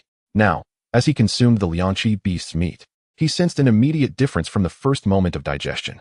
The energy content in this meat was astonishingly several times greater than that of the snake fish, releasing energy particles upon consumption. These particles were swiftly absorbed by his digestive system, transforming the gastric walls into a shimmering silver. As he activated his organ acceleration function, his stomach churned with vigor, akin to a mineral crusher, rapidly breaking down the food. If his previous stomach had been a small workshop, it was now a modern factory. Most remarkably, the transformation of his small intestine was unparalleled. The small intestine, responsible for nutrient absorption, had its villi transformed by energy particles, accelerating their ability to absorb nutrients. Unlike the partial enhancement from the snake fish, this time the meat's energy particle content was immense. All the villi underwent transformation, and the lengthy digestive tract became a flurry of glimmering mechanical arms. As food was conveyed, these arms spun rapidly, pulverizing it into basic nutrients. Moreover, these mechanical arms were equipped with absorption tubes, swiftly extracting every last nutrient. As the continuous intake of beast meat flooded his digestive system, a steady stream of energy particles began to upgrade his digestive organs. When the meat was finally digested, the winding intestines shimmered with a soft silver glow. To the eye, his stomach resembled a high-hanging silver moon, while the intestines reflected the gentle glow of the moonlight over the meandering yellow river. The 70 to 80 pounds of nutrients were then distributed throughout his body, fortifying his fascia. At this pivotal moment, Ming Zhenhai harnessed the breathing techniques of Xing Yi Quan, channeling his vital energy as his fascia stretched and reformed. In this symphony of death and rebirth, his fascia continuously strengthened, not only increasing in size, but also enhancing in density and resilience to tenfold of what it once was. If the human body were likened to a puppet, its bones serving as the framework, then the fascia represented the connections. The strength of the puppet relied not only on the solidity of its wooden frame, but also on the robustness of its connections. After undergoing rigorous enhancement, Ming Zhenhai's fascia has significantly strengthened, experiencing a remarkable transformation in both tensile and flexural strength, now rivaling that of the finest mountaineering dynamic ropes. At this moment, his fascia has been entirely refined, his muscles further developed, and his physical cultivation level has quietly advanced to level 9. Chapter 38. The innate awakened one. Li Dongming knew without a doubt that the cafeteria on the second floor would soon be bustling with half-price meat enthusiasts. He heard that the governor would be arriving soon, originally to present a certificate of commendation to Fang Guamin, but now there would be 2 individuals present. He wondered how the governor would manage the situation on stage. Thinking of Ming Zhenhai's rise, the ever-resourceful Li Dongming immediately conjured a dark humor. The mere thought of the governor, holding a certificate to bestow, confronted by the unexpected presence of 2 individuals, made everyone burst into laughter at the awkward and frustrated expression the governor would surely wear. Li Dongming's jest instantly invigorated the atmosphere in the private room, fostering lively exchanges among the attendees. For Ming Zhenhai, participating in the 8th class martial arts gathering for the first time, the sense of estrangement dissipated. Just as the conversation reached a fervent pitch, Tai Chiyun and Fang Guamin entered together, both carrying a heap of items. "What is all this commotion?" Tai Chiyun exclaimed, placing his load onto the storage cabinet with a clatter. As he rummaged through his bag, jars of liquor were revealed. This was sorghum liquor, potent and not below 60 degrees. Upon recognizing it, Lu Hanqing leaped up, eyes gleaming with enthusiasm, exclaiming, "Teacher Tai, you're really going all out. Last time you mentioned waiting until our exams were over, and now you've brought it out." He fondled the porcelain jar's outer glaze, chattering excitedly. Fang Guamin set down his 2 bags onto the round table with a similar clamor. "Teacher Tai has brought the dowry for marrying off a daughter." Opening the bags revealed terracotta jars sealed with red cloth. Gasps of surprise erupted from the group. They had all visited Tai Chiyun's cellar, where one particularly deep corner held a jar that had always piqued their curiosity. The vivid red cloth seal had long fueled their fantasies of uncovering 20-year-old daughter red wine stored in the cellar. This tradition of aging daughter red wine dates back to before the Great Upheaval, intended for weddings to ensure there would be celebratory wine. This custom, spanning 7,000 to 8,000 years, has endured even amidst humanity's near extinction. As the flames of civilization reignited, such beautiful memories resurfaced in human life. Tai Chiyun had begun aging this daughter red wine since his wedding day, and now, 2 decades later, he watched as everyone gathered around, their eyes fixated on the daughter red wine. He playfully tapped the head of one eager participant, saying, "Everyone gets a share. Sit properly." Once Teacher Tai spoke, everyone obediently took their seats, whether it was the teacher's authority or the allure of food that compelled them. No need to rush. Today is a feast. Last week, we hunted the scythe beast, and it has been dried and prepared. I brought plenty today. As soon as Fang Guamin finished speaking, the crowd erupted in cheers. They had all stayed at Tai Chiyun's house last week to feast on the scythe beast's meat, but such a significant quantity would take time to consume. The diligent Tai Shermu decided to cure the thousands of kilograms of meat into jerky, commanding Tai Chiyun to oversee the smoking process. It was fortunate that Tai Chiyun was a shape-shifting expert. Otherwise, the effort of handling all that meat would have been exhausting. After a week of indulgence, the group had not tasted beast meat since last week, and now, with the prospect of the meat ready, their excitement was palpable. While the average person may not possess the extraordinary transformation efficiency of Ming Zhenhai, they could all sense the effects to varying degrees.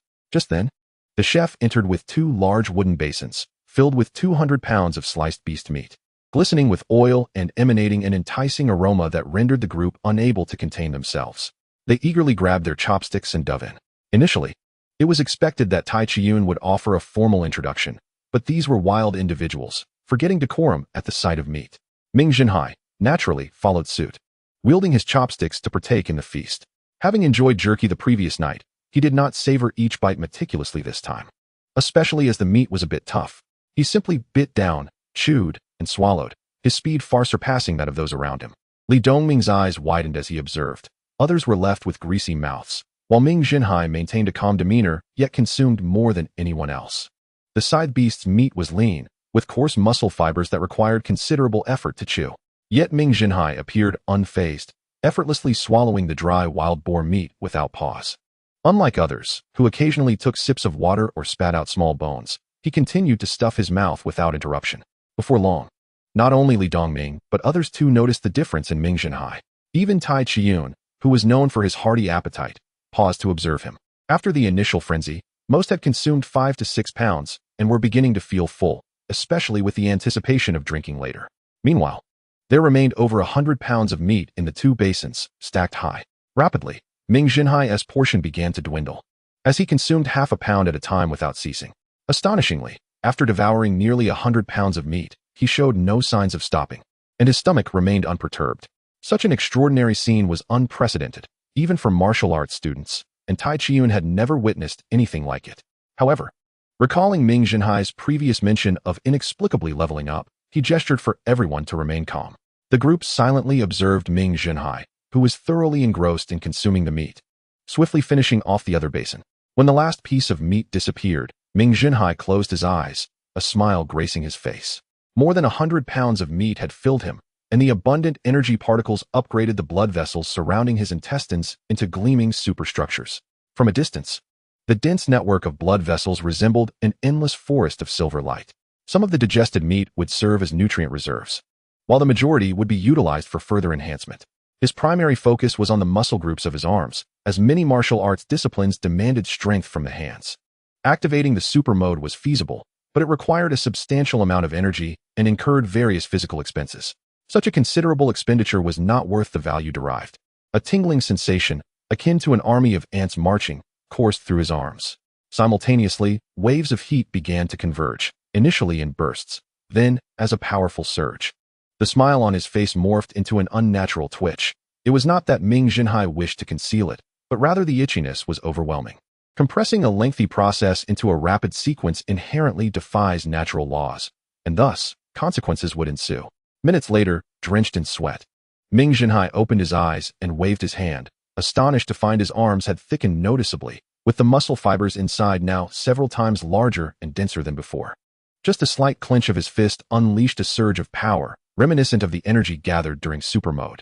At that moment, Ming Zhenhai was confident he could challenge the level 10 strength test with his newfound prowess.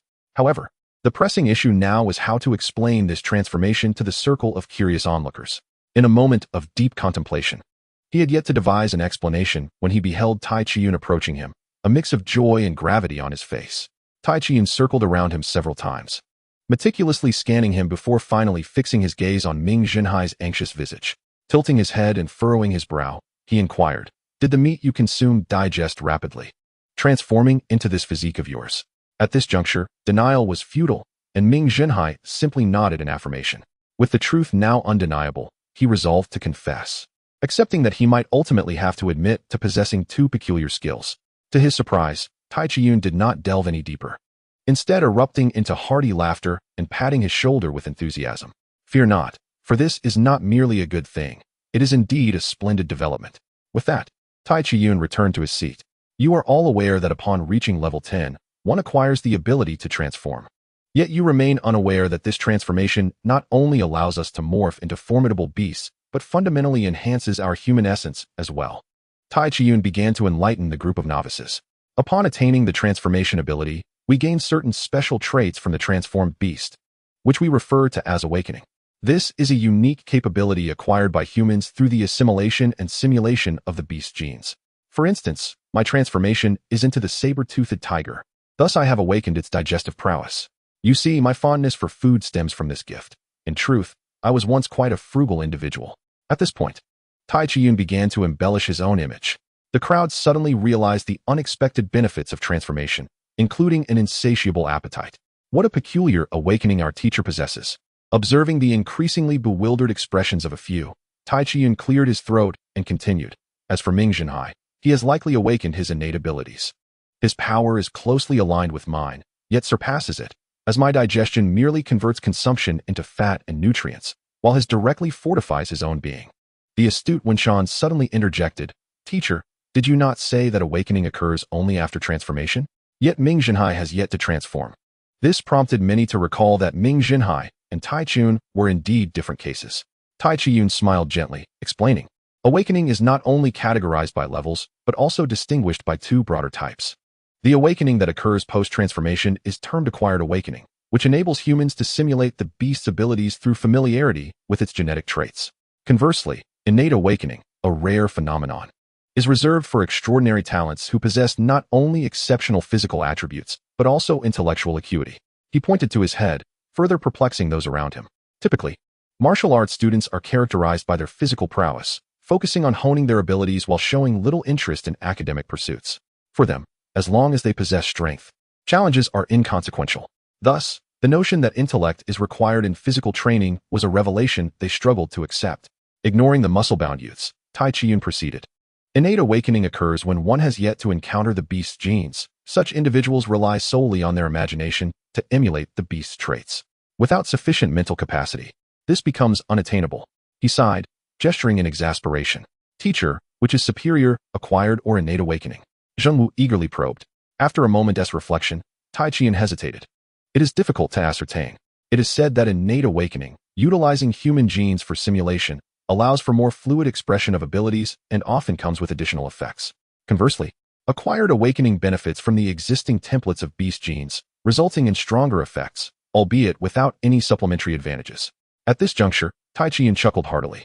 Do not fret over such matters. Encountering an innate awakener in your lifetime is a testament to your sincerity before the heavens. As he spoke, he cast a fleeting glance at Fang Guomin, feeling a twinge of regret. In terms of genuine connection, his bond with Fang Guomin was akin to that of a true master and disciple, far stronger than the sudden emergence of Ming Zhenhai. Previously, Fang Guomin had astonished him greatly, and after perusing numerous historical records, he had become increasingly convinced of Fang Guomin's unparalleled talent. However, since Ming Zhenhai's arrival, Fang Guomin appeared somewhat diminished in comparison.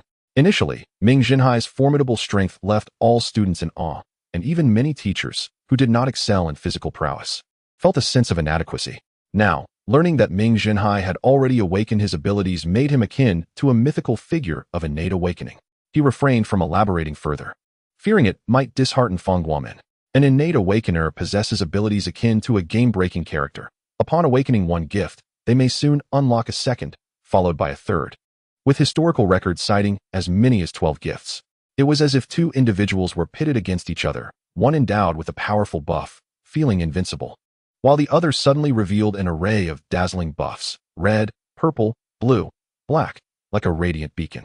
The outcome of the battle was uncertain, yet the realization was disheartening. Nevertheless, the thought that such an extraordinary student belonged to him filled him with a sense of ecstatic pride. He felt that bringing out the wine was indeed a fortuitous decision. Were it not for his daughter's tender age, he would have been tempted to present her to Ming Zhenhai. Chapter 39. The karaoke gathering of martial arts students. Since deducing that Ming Zhenhai possessed the talent of innate awakening, Tai Qian became increasingly animated. Without waiting for his students to speak, he enthusiastically placed several jars of wine upon the table, removing the clay seals with a swift motion, unleashing a rich aroma that filled the air. Just from the scent, Ming Zhenhai discerned that this wine was undoubtedly pure grain brew, entirely free from adulteration. Although he had once held a minor position, he was well acquainted with the nuances of fine spirits. Once Tai Qian filled each person's bowl to the brim, the room was suffused with the fragrance of aged liquor.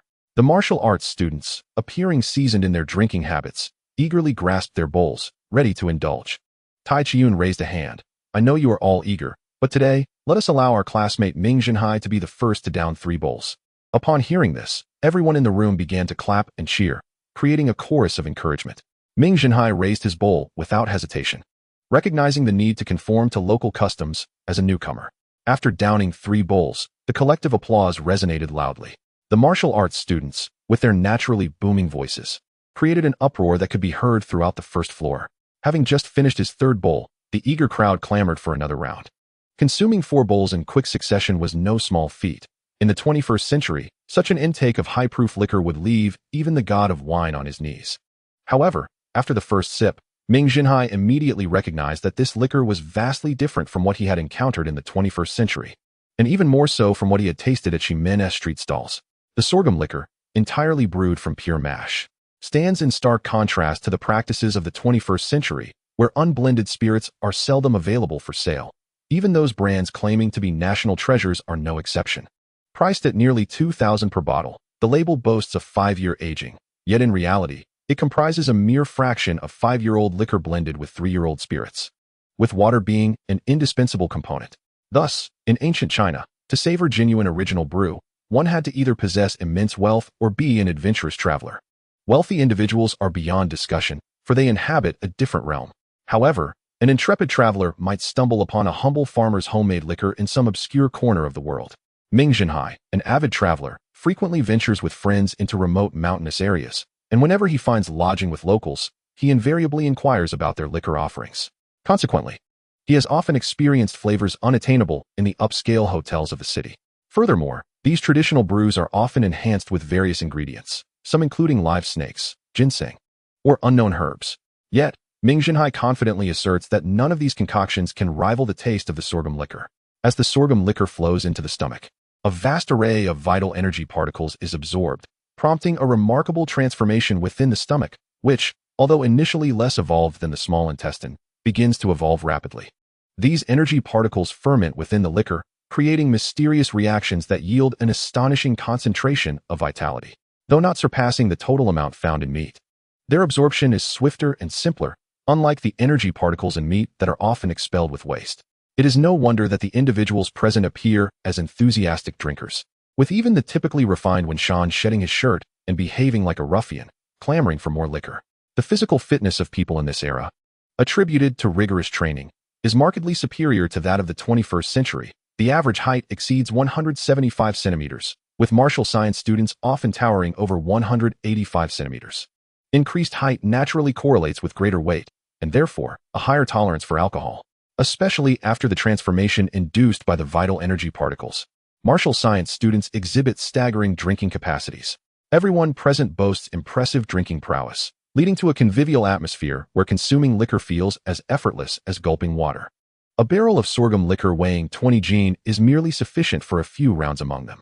After a few rounds of drinking, Zheng Wu stands up, his face slightly flushed, and cheerfully remarks, "Dear classmates, we owe our ability to enjoy this fine liquor today to our esteemed teacher Tai. Shall we invite teacher Tai to honor us with a song?" The act of singing in tribute, known as xianji, is a traditional practice where the highest-ranking individual performs a song to pay homage to the heavens and the revered ancestors before grand ceremonies. Gradually, this practice became widespread, with many requesting elders to sing during drinking festivities. Upon hearing the request for teacher Tai to sing, everyone enthusiastically agreed. Tai Chiyun rose, tousled his hair slightly, and appeared somewhat bashful, eliciting laughter from the crowd. After a moment of commotion, Tai Chiyun began to sing. The north wind sweeps across the land. 1,000 miles of frost and ice.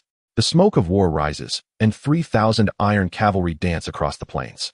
This song, titled Feng Dao, recounts the tale of the famed Feng family army's northern expedition 2,000 years ago, where they annihilated a pack of snow wolves.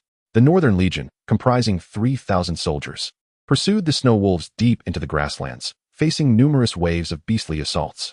Although they eradicated the wolves, only 10 returned.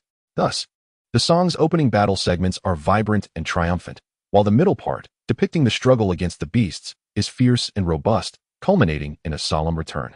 Despite Tai Chiyun's powerful voice, his singing talent is rather ordinary. The entire performance is a continuous roar.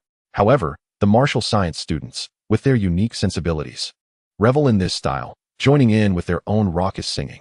In a previous life, Ming Zhenhai's vibrant personality and diverse talents made him a delightful performer. Now, suddenly overwhelmed by this cacophony, he finds himself dazed. Several individuals are lost in the moment, with Lu Hanqing even tearing off his shirt to reveal his muscular torso.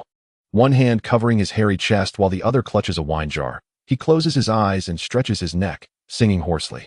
At this point, Fang Guomin has linked arms with Tai Chiyun, singing together like brothers. Only by comparing these individuals to the off-key singers from KTV in the past can one appreciate the latter's relative musicality. Fortunately, the tribute songs are not lengthy, and after the 5th repetition of the final line, they finally come to a halt. As a true man, one must honor his word. During this time, I have been diligently revising the previous chapters, and finally, I have managed to add some content. The only regret is that the more I write, the more I feel there is to add, creating a sense of exhaustion yet excitement. I wish to share this joyful endeavor with everyone. The new revised edition includes personal growth, which may resonate with many readers. I previously thought this was uninteresting, yet the reader's enjoyment proves it to be worthwhile. However, as I began to write, I discovered how this could complete the narrative, rectifying the previous awkward and stiff parts, resulting in a truly perfect outcome. Please take note. Whenever you see a section marked with parentheses indicating new, it signifies revised chapters. Longtime readers may refresh the directory to find the new chapters, which will likely be updated to match previous progress in a few days. Chapter 41. The Camping Trip of 4 Men. The bond of friendship among men often begins with a drink, flourishing into a splendid camaraderie with the right amount of liquor. In the days that followed, Ming Zhenhai tailored breathing techniques for the martial science students, a process that extended until Friday afternoon. Efforts invariably yield rewards. Zheng Wu, the first to undergo the adjustment, displayed remarkable insight, as his physical training progress surged from 432 kilograms to 470 kilograms within 3 days, bringing him closer to achieving level 6. Overjoyed, Zheng Wu felt compelled to embrace Ming Zhenhai and express his gratitude, insisting that they go out for drinks that evening. However, Ming Zhenhai, having prior engagements, had to decline, explaining he was already scheduled to camp outside the West Gate with his friends. As a genius, Ming Zhenhai enjoyed certain privileges upon announcing his absence. Tai Chiyun readily agreed without hesitation. Recently, Tai Chiyun had been in an excited state, increasingly fond of Ming Zhenhai.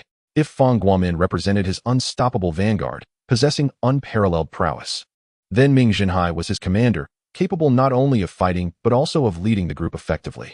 Interestingly, having entered the transformation phase, Tai Chiyun found that while his speed and physical training showed little improvement, his combat capabilities had significantly enhanced after practicing Xing Yi Quan, particularly his charging skills, which now boasted increased power and speed. Presently, Ming Zhenhai could demand anything but a transfer, and Tai Chiyun would comply. As the school bell rang, Ming Zhenhai proceeded to the dormitory to gather his belongings. He brought along several new items, eager to test whether his new bait could catch a snake fish. After a brief wait by the roadside, Fatty arrived, equipped with standard camping gear. He was noticeably excited, as Lu Zhengfang and Guo Meiding would also be joining the camping trip that evening. After school, the crowd surged outward. Yet Ming Zhenhai's gaze immediately fell upon Guo Meiding in the throng. Her graceful figure and porcelain-like face, adorned in a white t-shirt, resembled a pristine white lotus blooming amidst the crowd. As Guo Meiding approached, Ming Zhenhai glanced behind her, puzzled, and inquired, "Is Lu Zhengfang not coming?" Guo Meiding smiled and glanced at the chubby man, saying, "Just a moment, I'm talking to someone." The chubby man, whose face had initially darkened, instantly regained his spirited demeanor. After reaching level 9, Ming Zhenhai's internal organs and nerves began to undergo transformation, resulting in a significant enhancement of his vision. From a distance, he spotted Yuan Liwen waving goodbye to Lu Zhengfang amidst the crowd. The chubby man, who had been eagerly anticipating this moment, joyfully ran over to assist Lu Zhengfang with her lunchbox. However, in his ecstatic state, he failed to notice the slight furrow in Lu Zhengfang's brow as he reached out to take the lunchbox from her hands. Ming Zhenhai had been exceedingly busy these past few days, dedicating his mornings, afternoons, and evenings to guiding other martial arts students in their training.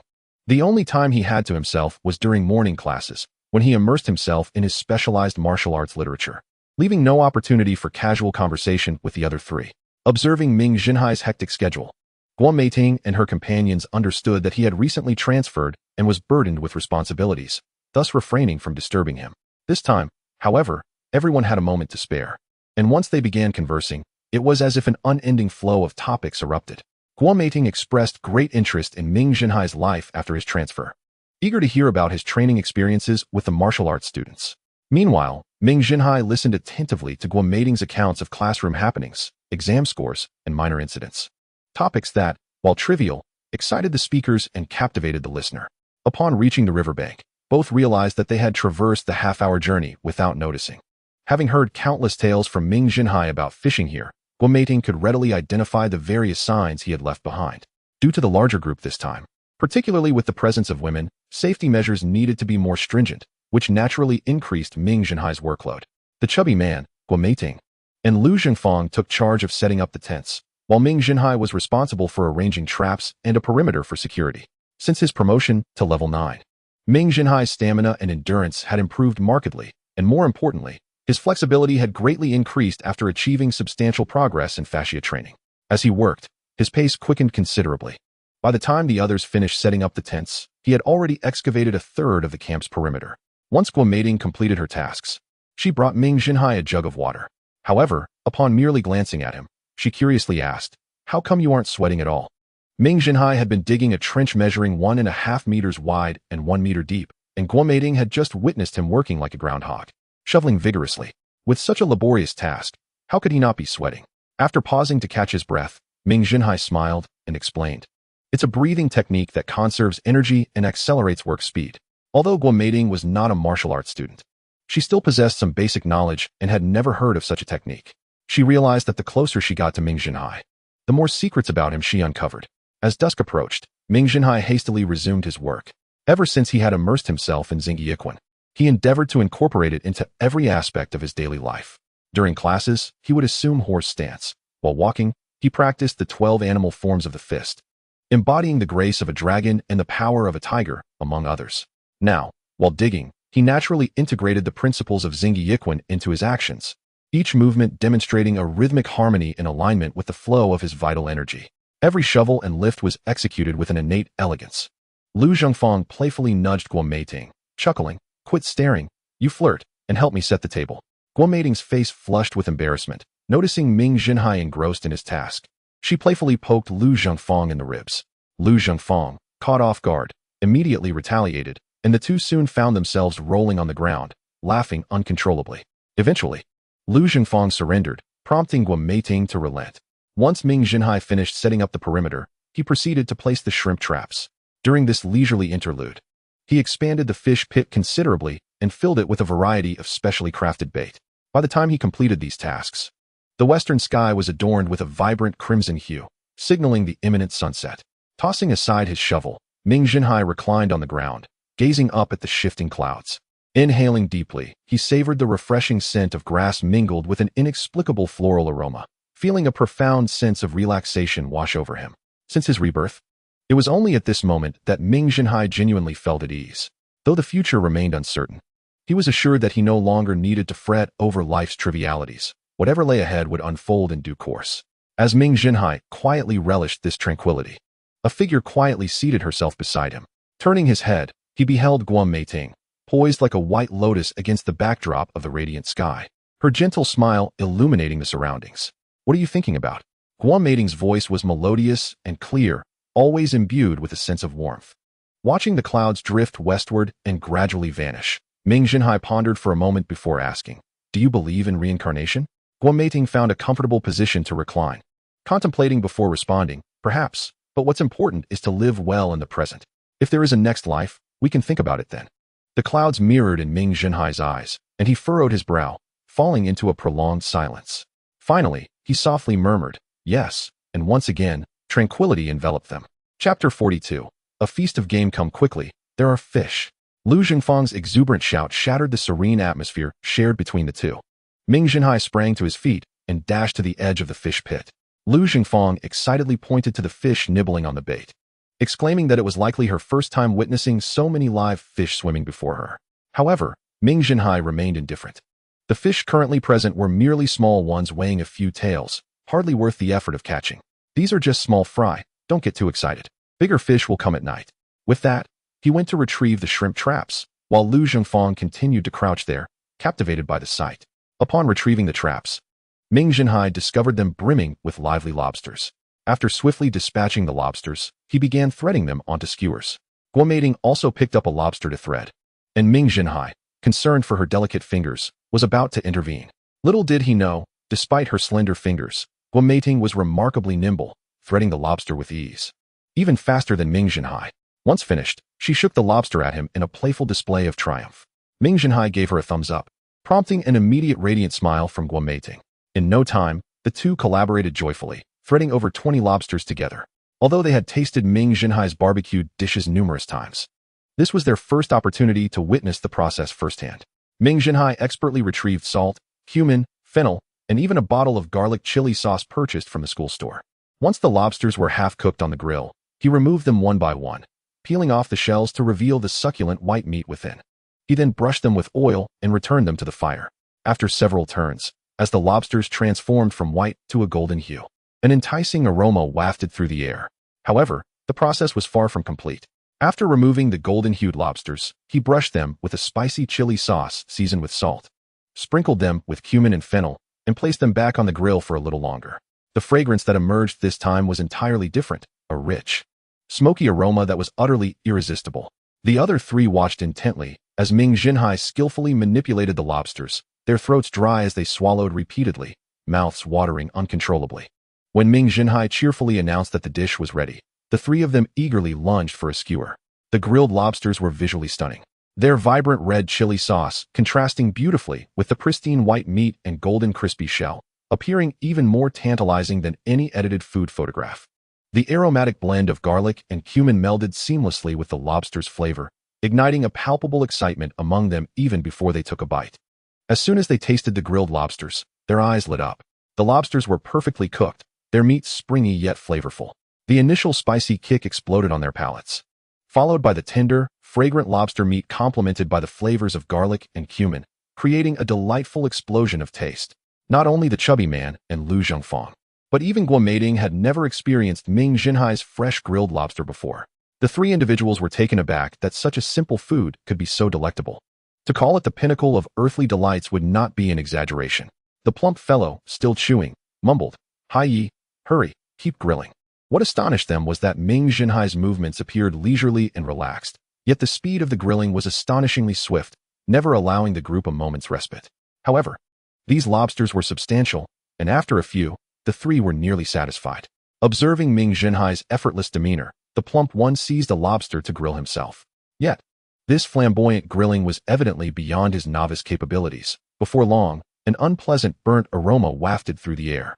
Grimacing, he flipped it over to discover an unsightly blackened patch marring the once pristine white flesh. Lu Zhengfang laughed until tears streamed down her face, while the embarrassed plump fellow scratched his head and continued grilling. With Ming Zhenhai's guidance, he managed to avoid creating more terrifying charred remains. Though the seasoning was reduced to mere black specks, the grilled lobster resembled something that had rolled in the ashes, appearing dismal in its presentation. Cautiously, the plump fellow took a bite. If not for the comparison with Ming Zhenhai's culinary prowess, it might have been palatable, having just tasted exquisite delicacies. The sudden encounter with this charred offering felt like the greatest torment in the world. Frowning, he discarded it. Lu Zhengfang and Guo Meiding were already in fits of laughter, their mirth resonating through the still night air. The embarrassed plump fellow hastily retreated, but after a while, he called out to Ming Zhenhai, urging him to come quickly. As Ming Zhenhai approached, the plump fellow pointed to a fish pit, exclaiming, "Hai Yi, there's something in there." Under the full moon, the water pit was clearly visible, and a large dark shadow shattered the moonlight reflected on the surface, sending splashes of water far and wide. Ming Zhenhai took a closer look and gasped. A 1-meter-long snakehead fish was thrashing in the pit, evidently displeased with its confinement. Ming Zhenhai never shied away from such enthusiastic visitors. He swiftly drew his knife, a flash of brilliance slicing through the air, and the previously leisurely fish transformed into a writhing dragon, sending water flying everywhere and drenching the four of them. In moments, the fish's struggles ceased as it succumbed to its fate, and only then did Ming Zhenhai rise from the ground. Had he not pressed the knife firmly while crouched, the fish might have escaped. Yet, he bore the brunt of the fish's flailing, leaving him soaked and stinging with pain. He decided to remove his shirt to alleviate the discomfort of the wet fabric. As he did, his impressive inverted triangle physique was revealed, with muscles that rose and fell like majestic hills. Bathed in moonlight, each muscle displayed exquisite contours, exuding a potent masculine aura. Guo Meiding and Lu Zhengfang found themselves blushing, unable to resist stealing glances. They had seen robust martial arts students before, but none possessed the same commanding presence as Ming Zhenhai, where every line radiated strength. Ming Zhenhai, oblivious to their reactions, was instead preoccupied with thoughts of how to consume this magnificent creature. In his eyes, it was a veritable treasure of vitality. He skillfully dissected the fish with fluid motions. Had there been a cutting board, he might have considered preparing sashimi, but for now, grilling would suffice. The three of them, upon tasting the fish, nearly lost their tongues in delight. The snakehead fish's unique flavor, combined with the transformative properties of the vitality particles, rendered it an unparalleled delicacy. Coupled with Ming Zhenhai's expert grilling techniques, it became a feast beyond compare. Even those who had already eaten were compelled to indulge further. Only Ming Zhenhai, without reservation, consumed the remaining fish, satisfied as he rubbed his belly. A moment of introspection revealed a stomach as luminous as the moon and intestines winding like the yellow river, glowing with vitality. In the light of the moon, the four of them gathered around the fire, embarking on a night of conversation. The youth, when together, never felt fatigued and always found endless topics to discuss. The plump fellow, a natural conversationalist, dominated the dialogue, with the young men and women exchanging tales of romance. He began recounting stories from his elementary school days, speaking of a girl with a ponytail who sat beside him, then moved on to a crush from middle school.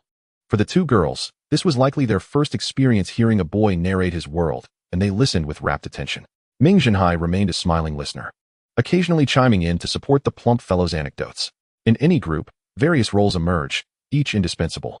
With Ming Zhenhai's steady presence, the plump fellow flourished, effortlessly amusing the two young women. When the plump fellow finished, Lu Zhengfang shared her own romantic history, though her tales were merely innocent musings, lacking the excitement of 21st century love lives. However, Ming Zhenhai, attentive as ever, discerned that Lu Zhengfang was drawn to sunny, handsome boys. While she spoke, the plump fellow listened intently, oblivious to the underlying messages in her words. Lu Jingfang's gaze lingered on Guo Meiting and Ming Zhenhai, never once turning toward the plump fellow. As someone who had been through similar experiences, Ming Zhenhai had long recognized Lu Jingfang's indifference towards the plump fellow. Whenever she was with him, she fell silent. But her lively nature returned in the company of Ming Zhenhai and Guo Meiting. This became even more apparent during their camping activities. She only worked alongside Guo Meiting. And when Guo Meiting was with Ming Zhenhai, the plump fellow would gather firewood while Lu Jingfang sat by the fish pit, watching the small fish feed. Ming Zhenhai was unsure of Lu Jingfang's relationship with Yuan Liwen, but he suspected that the plump fellow's chances were slim. He hoped this would not hinder the plump fellow's upcoming exams. Ming Zhenhai was not fond of Yuan Liwen, whose second-generation wealthy demeanor and domineering attitude were too pronounced for his liking. Lu Jingfang, a pure-hearted girl. Mingling with such a character was like a lamb delivering itself to a wolf. The outcome was all too predictable. Conversely, while the plump fellow might not be conventionally attractive, he was warm-hearted and kind, never flaunting his comfortable upbringing to belittle others. Such qualities made him a reliable partner for someone as carefree as Lu Jingfang. Once Lu Jingfang finished her story, it was Ming Zhenhai's turn. In this life, he was truly a fitness enthusiast, with no tales to share. In a moment of desperation, he resorted to recounting a fragment from his past life. It was about a girl from his village, distinct from the others. She had long, flowing black hair, a face as beautiful as jade, and deep black eyes that seemed to understand the thoughts of others. She cherished quietude, occasionally joining friends in play, and when she smiled, it felt like the most radiant spring morning blossoming. Their interactions were infrequent, with their conversations occurring amidst a crowd's clamor. Yet, the simplicity of youthful hearts allowed him to inexplicably imprint this enchanting girl upon his soul. Though he never dared to voice his feelings, he never missed a chance to learn about her. After she moved away, they attended different schools, leaving him with only sporadic tidbits about her life. During the summer vacation of her second year in middle school, she returned to her village to visit relatives, and the two of them had a rare opportunity to spend time alone together. Though their conversation was minimal, they communicated quietly through scribbles and drawings on paper, sharing silent smiles from time to time. When it was time for her to leave, she drew a beautiful white lotus and promised to go boating together to see the lotus flowers in a few days. However, she never returned, and he assumed she had simply forgotten. A year later, he learned from a fellow villager that she had been hospitalized due to illness, and her condition had worsened. Her father had sold their home and land to take her to a distant city for treatment. At that time, Ming Zhenhai longed to see her in person, but as a middle school student, it was impossible. He could only hope for her swift recovery. Later, as he entered high school, he overheard a conversation between his parents that delivered a thunderous blow. She had tragically passed away in that faraway place, never to return. Ming Zhenhai was at a loss for words upon receiving the news and hurried to her family's old residence. Her parents seemed to have aged years, as if her departure had robbed them of all vitality. Upon seeing Ming Zhenhai, her mother's eyes reddened, and she quickly retrieved a sketchbook, tearfully stating that it was a gift she had left for him. As Ming Zhenhai flipped through the pages, he saw scenes from her outings, but more prominently, he recognized the drawings of himself among her friends. The final page depicted a boy and a girl in a boat on a lake, surrounded by endless lotus leaves and flowers, with the girl radiantly smiling, as if engaged in the happiest activity in the world. At this point, Ming Zhenhai's eyes glistened with tears, and those listening shared in his sorrow. In his heart, this story was far from over. In the years that followed, Ming Zhenhai wept by her grave for an entire day, and thereafter, he would visit her tomb each year, bringing along the sketchbook to sit for a day in her memory. Later, when he attended university, he chose not to remain in his hometown, but instead ventured to the distant city where she had taken her last breath, often sitting by the entrance of the hospital where she had been treated. From the very beginning, Guo Meiting felt an uncanny resemblance between the object of Ming Zhenhai's affection and herself. Even the girl shared her fondness for white lotuses. Unbeknownst to her, as Guo Meiting listened to the tale, she felt a profound sympathy for the girl's tragic fate and an overwhelming urge to protect Ming Zhenhai. Due to the melancholic nature of Ming Zhenhai's story, the conversation came to an abrupt end, and everyone retreated to their tents for the night. Under the moonlight, the earth lay silent. Chapter 44. The Silent Night's Peril. Though she lay down, Guo Meiting could not drift off to sleep. Through the mesh of her tent, she gazed at the starry sky illuminated by the moonlight, her heart restless. Ming Zhenhai was perhaps the most intriguing person she had ever encountered. She had known him for 3 years, and in her memory, he had always been awkward and clumsy with his studies, rarely engaging in light-hearted banter. He was stubborn, never accepting help from others. However, through their recent interactions, she discovered that her initial impressions were somewhat misleading. He was not as dull as she had thought. merely burying his emotions while quietly pursuing his own endeavors. He was a man of apparent simplicity, but with an immensely rich inner world. Once one drew closer, it became evident that he possessed a wisdom and wit unseen in other youths. Interacting with him never felt tedious. He constantly had countless novelties waiting to be uncovered. Had they not gathered that day, they would have remained oblivious to the stories that lay within him. It seemed she would seek him out more often in the future, for he harbored an abundance of unknowns. Lost in her thoughts, Guo Meiting's eyes sparkled with curiosity, wishing to uncover the depths of Ming Zhenhai's heart. Suddenly, she felt a gentle touch on the tent, followed by the slow unzipping of the entrance. Her heart raced, and her mind raced as well. The only ones who would dare enter her tent at this hour were three people. Lu Zhengfang's tent was adjacent to hers, and if she were to emerge, Guo Meiting would certainly notice. That left only the possibility of Fatty or Ming Zhenhai, but the likelihood of Fatty was slim. She had observed his affections for Lu Zhengfang over the past 3 years. Thus, it could only be Ming Zhenhai. In that moment, she felt conflicted, unsure whether to call out or remain silent. If she called out, their meetings would become impossible. If she stayed silent, would she allow him to enter? What if Ming Zhenhai had ill intentions? She had heard that martial arts students could be impulsive due to their physical training. The thought of him harboring malicious intent filled her with trepidation, yet the image of his warm smile lingered in her mind, making it difficult to resist.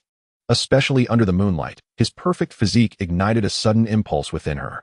She was startled by her own thoughts, her face flushing crimson. As she continued to deliberate, the tent was quietly opened, and a warm hand brushed against her shoulder.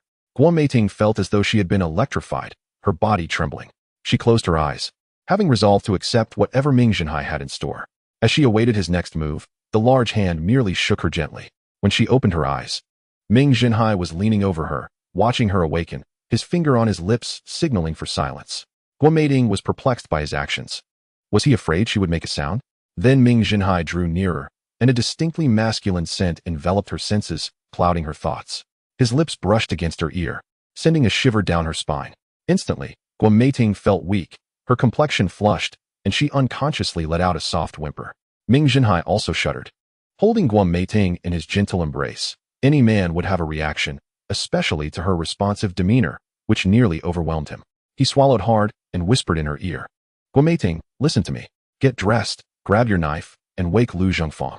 It's dangerous. Someone has infiltrated our camp. I will handle them. When I say to run, you all must hurry towards the city gate." As he finished speaking, Guo Meiting felt her face grow even hotter. All this time, she had misinterpreted his intentions. Only when she nodded in confirmation did Ming Zhenhai prepare to rise with his knife. Before departing, he glanced down at the alluring Guo Meiting, suddenly leaning down again to whisper, "You are beautiful." And with a sly smile, he slipped out of the tent, enraged and embarrassed. Guo Meiting was about to retaliate when she recalled Ming Zhenhai's warning and quickly got up. Since reaching level 9, Ming Zhenhai's auditory senses had sharpened significantly. He could discern any sound within 100 meters, and in the stillness of the night, his range was even broader. Just as he was about to sleep, he suddenly noticed that the chirping of insects to the north had ceased. This abrupt change alerted him, and he grabbed a listening tube to keenly observe. Moments later, he discerned the sound of footsteps. In the dead of night, a group of people was silently approaching the camp, and it was clear that their intentions were far from benign. This was not the 21st century. In this perilous world, danger lurked at every turn. Ming Zhenhai swiftly roused Fatty and Guo Meiting, instructing them to prepare for escape. With the riverbank nearby, Ming Zhenhai stealthily slipped out of Guo Meiting's tent and into the water, intending to circle around behind the approaching group. However, just as he began to submerge, something clamped down on his leg. As humans reach the 6th level of physical training, their muscles become increasingly compact. Upon reaching the 7th level, enhanced by the infusion of vital energy particles, they attain the capacity to withstand low-intensity melee attacks. By the time one reaches the 9th level, as exemplified by Ming Zhenhai, their skin becomes as resilient as that of leather armor. The fish's teeth, however, lack the sharpness to pierce his skin, and despite Ming Zhenhai's efforts to shake it off, the fish stubbornly refuses to release its grip. In exasperation, he ultimately dispatches it with a single stroke. This act, akin to disturbing a hornet's nest, instantly attracts a multitude of its kin, drawn by the scent of blood.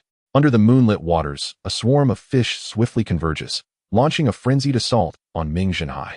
Fearing the arrival of larger carnivorous fish, he has no choice but to flee. His speed in the water is astonishing. Each powerful kick propels him forward, creating whirlpools that send him hurtling like an arrow released from a bow. Upon reaching the shore, he realizes he has landed slightly farther from his intended point. Yet this serves to enhance his concealment. With his upper body bare, he wrings out the water from his shorts before stealthily pursuing from behind. In Chapter 45, titled Ming Zhenhai's Counterattack, everything is vividly illuminated under the full moon. As he draws closer, Ming Zhenhai discerns the situation, a group of 10 individuals, precisely as his reconnaissance had indicated, validating the efforts he had devoted to his studies. Each of these individuals wields crossbows, the tips of their bolts glinting ominously in the moonlight. Their weaponry varies, featuring straight swords and cleavers, though the majority brandish harpoons. The formation suggests that they have long collaborated. Although they are spread out, they maintain a broad field of detection while subtly grouping into teams of 3. Given that the rotund members of his previous encounters are mere 5th-level novices, Ming Zhenhai harbors little hope for their assistance. To ensure their safety, he must strike first, diminishing the enemy's numerical advantage. The only unfortunate aspect is his lack of skills akin to those in a game, which would allow him to ascertain the opponent's levels. He is left to engage them head-on, eliminating one after another. His stealth, honed through the practice of Xing Yi Quan, has rendered him nearly invisible, and the adversaries remain oblivious until he is merely 10 meters away. Just as he prepares to advance further, the leader of the group suddenly turns, immediately spotting Ming Zhenhai. Alerted by the leader's movement, Ming Zhenhai acts without hesitation, unleashing his full power to close the distance in an instant. By the time the leader reacts with a shout, Ming Zhenhai has already slashed through, severing the closest opponent in 2 without a sound. Another individual, taken aback, attempts to halt Ming Zhenhai's advance, only to be swiftly dispatched by a circular motion of his blade. As Ming Zhenhai prepares to eliminate a 3rd adversary, the leader charges at him with a massive cleaver, its fierce whistle cutting through the air. He deftly leaps aside, feeling the force of the wind from the leader's strike, revealing the latter's formidable strength. Opting to target the others first, Ming Zhenhai soon realizes the challenge in doing so. The so-called easy targets wield harpoons nearly 2 meters long, forming a nearly impenetrable defensive formation. The leader, wielding his cleaver, once again surges forward, delivering powerful slashes that fill the air with glinting blades. For Ming Zhenhai, evading such attacks is relatively simple due to his agility. However, just as he prepares to move aside, a crossbow bolt flies straight towards him. Instinctively, he remains stationary, and the cleaver whizzes past his head. In a moment of desperation, he raises his blade in defense. At that critical juncture, the subpar craftsmanship of his weapon nearly proves fatal. A cacophony of metal clashing ensues, resulting in his blade shattering into 2 pieces. Had he not instinctively shifted his position, he would have suffered a grievous wound. Seeing Ming Zhenhai disarmed, the leader bursts into laughter, declaring, "You are destined to die today." Ming Zhenhai, momentarily stunned, realizes the leader possesses immense strength, likely indicating a level 10 character. In a place like Liang, individuals of that caliber are noteworthy figures. The fact that such a person is hunting him under the cover of night suggests they are part of a significant power, prompting his immediate suspicion of Su Rue. However, there is no time for inquiries. The priority is to navigate this perilous situation. What follows is entirely unexpected for the leader. Ming Zhenhai hurls half of his broken blade at the leader and charges into the throng of adversaries. The designated archer reacts swiftly, releasing a shot, yet Ming Zhenhai disregards it. The arrow strikes his left arm, deflecting off and leaving only a thin trail of blood. As the 6 adversaries see him barreling towards them, they thrust their harpoons in unison. Yet, Ming Zhenhai does not charge straight ahead. Instead, he halts his momentum, kicking up a cloud of sand that flies towards his foes. Instinctively, they shut their eyes, and when they open them again, Ming Zhenhai has already swept past the harpoons and plunged into their ranks. Avoiding the hilt of the leader's weapon, he soon realizes he has infiltrated the midst of the group. A scene reminiscent of a tiger among sheep unfolds, as figures tumble and bone-crushing sounds echo. Before the leader can intervene, 7 adversaries lie lifeless, each with a horrific gaping wound. Although these foes possess only 7th or 8th level strength, their cohesion allows them to contend with even formidable beasts. They were unprepared for Ming Zhenhai's combat style, which eschewed distance fighting in favor of close-quarters combat, leaving them no opportunity to wield their harpoons effectively. Amidst the carnage, the leader's eyes widen in fury, and he bellows, "I will see you dead." He charges forward, swinging his blade with even greater ferocity than before. However, with no distractions to impede him, Ming Zhenhai easily evades. Under the moonlight, the dance of blades continues as he deftly maneuvers left and right. Minutes pass, yet the leader remains unable to land a blow. Gradually realizing his defeat is imminent, frustration mounts, leading a group of 10, including 9 7th and 8th level hunters, against a mere high school student purportedly at level 8 should have been a guaranteed victory. Yet, the reality is painfully ironic. The high schooler has somehow discerned their presence and executed a surprise attack from behind. Though losing one or two individuals is commonplace in combat, the sheer inexplicability of this opponent's speed is alarming. Once he closes in, there is no escape. The leader cannot fathom why, despite their similar training. This individual exhibits such extraordinary swiftness. Even he, a level 10, struggles to match it. Each strike feels like a gamble, as he fears the high schooler might suddenly charge in for a close attack. As time passes, despair begins to set in. Despite his overwhelming physical stamina, the high schooler remains vibrant and agile, while the leader feels his own strength waning. Yet, he cannot afford to relent, for against an 8th level opponent, a 10th level fighter cannot withstand prolonged assault. In truth, it is not that Ming Zhenhai's speed is inherently superior. Rather, it is his agility that gives him the edge. He quickly senses the leader's fatigue. Evading attacks for so long is exhausting, and relying on others to determine his fate is a precarious position. Even as the leader unleashes his full might, Ming Zhenhai's opportunity for counterattack draws near. Just as he formulates a strategy, the leader unexpectedly withdraws his blade and turns to flee without a backward glance. This abrupt turn of events leaves Ming Zhenhai momentarily stunned. Nonetheless, he cannot allow his adversary to escape. Should this individual return for a surprise attack, it could prove disastrous. Subsequently, he pursued as well, and beneath the moonlight, a peculiar scene unfolded. A level 9 individual was chasing a level 10. Had it been a straight path, the leader might have actually managed to escape.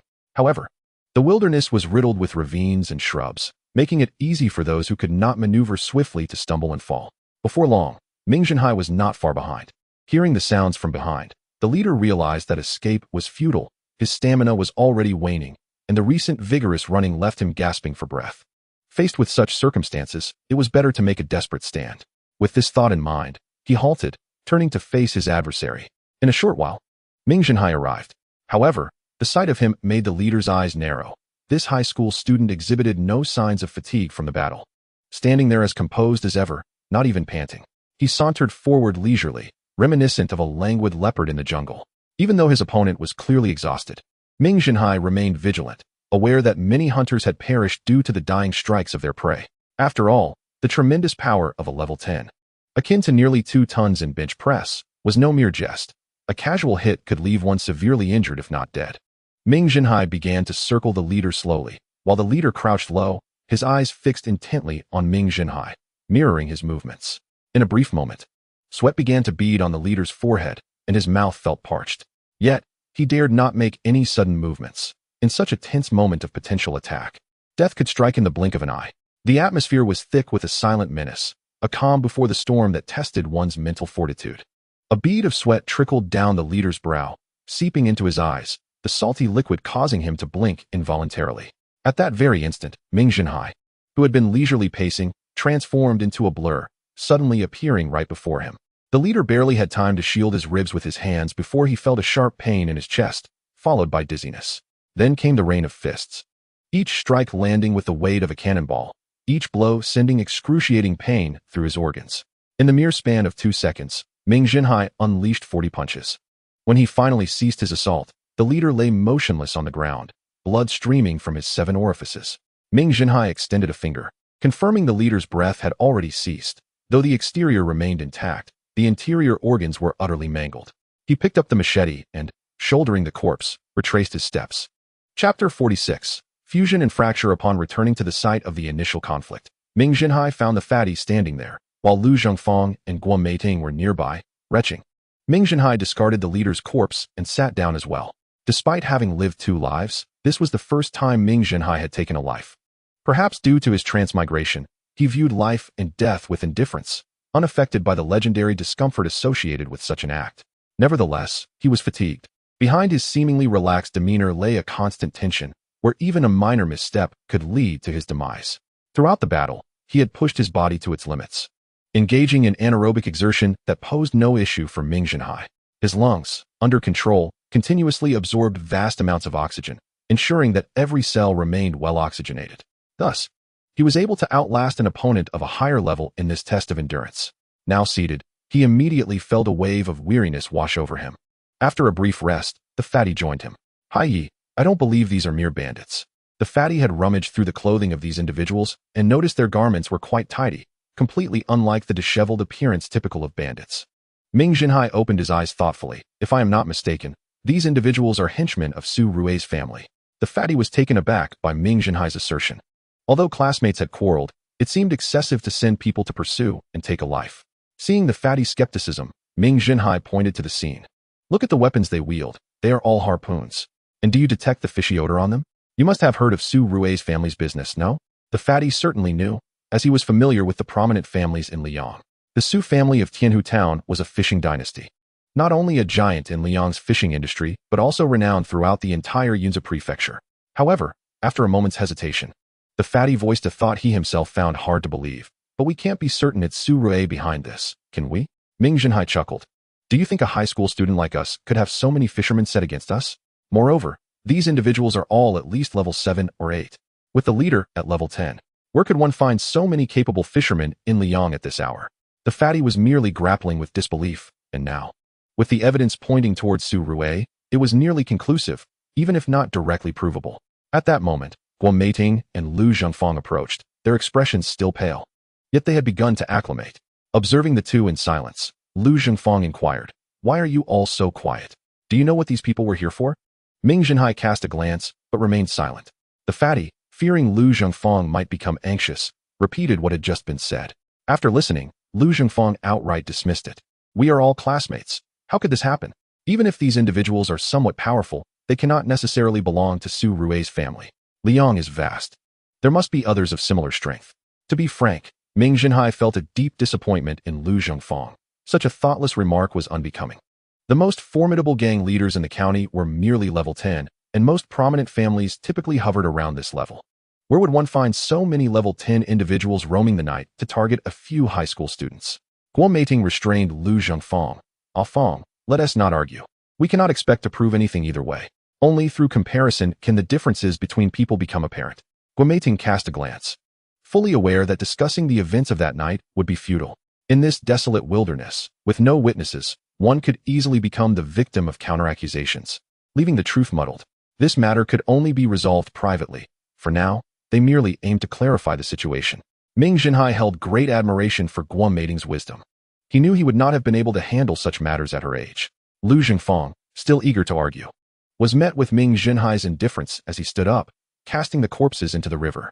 By dawn, these bodies would likely be consumed by carnivorous fish, leaving no trace of the night's events. Upon returning to the camp, the fatty continued to persuade Lu Zhengfang. Meanwhile, Ming Zhenhai began to work on the machete he had taken from the leader, discarding the other items into the river, retaining only this one. His straight knife had been lost, and with no funds to procure another, this machete's weight and style suited him perfectly. He wrapped a red cloth around the iron handle, and at a glance, it resembled the machetes of the Red Army. Guo Meiting sat quietly beside him, using clean water to tend to Ming Zhenhai's wounds. Occasionally, she would steal glances at the red cloth he had wrapped around the handle. Noticing her gaze, Ming Zhenhai asked, "Do you have something you wish to inquire about?" After a moment of contemplation, Guo Meiting fixed her penetrating gaze on Ming Zhenhai. "What will happen when you return to school?" Ming Zhenhai wrapped another circle of cloth and replied nonchalantly, "What do you think I should do? Or rather, what do you wish for me to do?" Though his tone was calm, Guo Meiting immediately detected the underlying resentment, and she playfully retorted, "What can I expect from you? Even if you were to kill Su Rui, nothing would change. I merely believe it is best for us to say nothing about this entire affair." With that, Guo Meiting indignantly turned away, choosing to ignore Ming Zhenhai. Setting down his task, Ming Zhenhai felt a twinge of awkwardness. He could not fathom why her words had incited such anger within him, prompting him to respond with a sharp remark. Ironically, her irritable retort stirred within him a wave of unexpected elation. Age and experience seemed to hold little significance at this moment. He touched his forehead, offering a sheepish smile as he attempted to explain, "I mean no offense. And I cannot fathom what is happening." Perhaps. Yet, the more he spoke, the more muddled it became, leaving him uncertain of what he truly wished to convey. A contradiction indeed. Guo Meiting turned her head, observing Ming Zhenhai's bewildered expression, and a playful glimmer danced in her eyes as she chuckled softly. "Well, I do not blame you." Her gentle voice instantly dissipated the awkwardness enveloping Ming Zhenhai. Truly, she was a woman as fluid as water. Feeling an inexplicable joy swelling within him, Ming Zhenhai watched as the stout fellow continued to argue with Lu Zhengfang and quietly inquired, "Do you think there is still a chance for them?" After casting him a glance, Guo Meiting retorted, "What do you think?" In that fleeting moment, their gazes met, reflecting one another's essence, and a sweet, intertwining sensation blossomed within their hearts.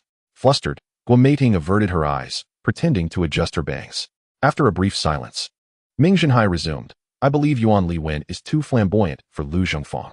Guo Meiting, having collected her thoughts, nodded in agreement. "I feel the same way. I heard he has been involved with several girlfriends, and it seems he is entangled with one of the girls from their class." It was surprising how much gossip could emerge from casual conversation, but that was not the crux of the matter. If I am not mistaken, it appears that Lu Zhongfang informed Yuan Li Wen of our whereabouts today. After blinking in contemplation for a while, Guo Meiting ultimately fell silent. The idea of going camping had only been proposed by Ming Zhenhai that afternoon, and none had spoken of it prior. It was only when Lu Zhongfang bid farewell to Yuan Li Wen that a hint was dropped. A wise person requires no further elaboration, although Lu Zhongfang's remark was unintentional. It rendered certain matters inconvenient to discuss with her from that point onward.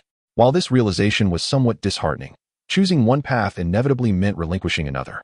It seemed as though a door had been opened between them, shedding some of their shyness and hesitation, allowing for a quiet exploration to unfold. Even the simplest topics could sustain their conversation for hours, not due to the allure of the subject matter, but because their open hearts captivated each other. With each discussion, they gradually unlocked the doors to one another's inner worlds. They embarked on an endless journey of discovery, completely oblivious to the passage of time and the world beyond.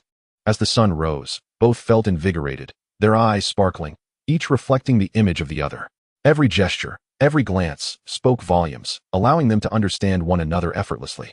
In just one night, it felt as if they had shared a lifetime of communication. To each, the other had transformed into a transparent crystal, devoid of barriers.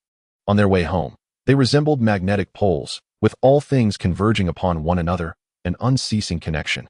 Meanwhile, Lu Zhongfang and the stout man trailed behind, enveloped in silence.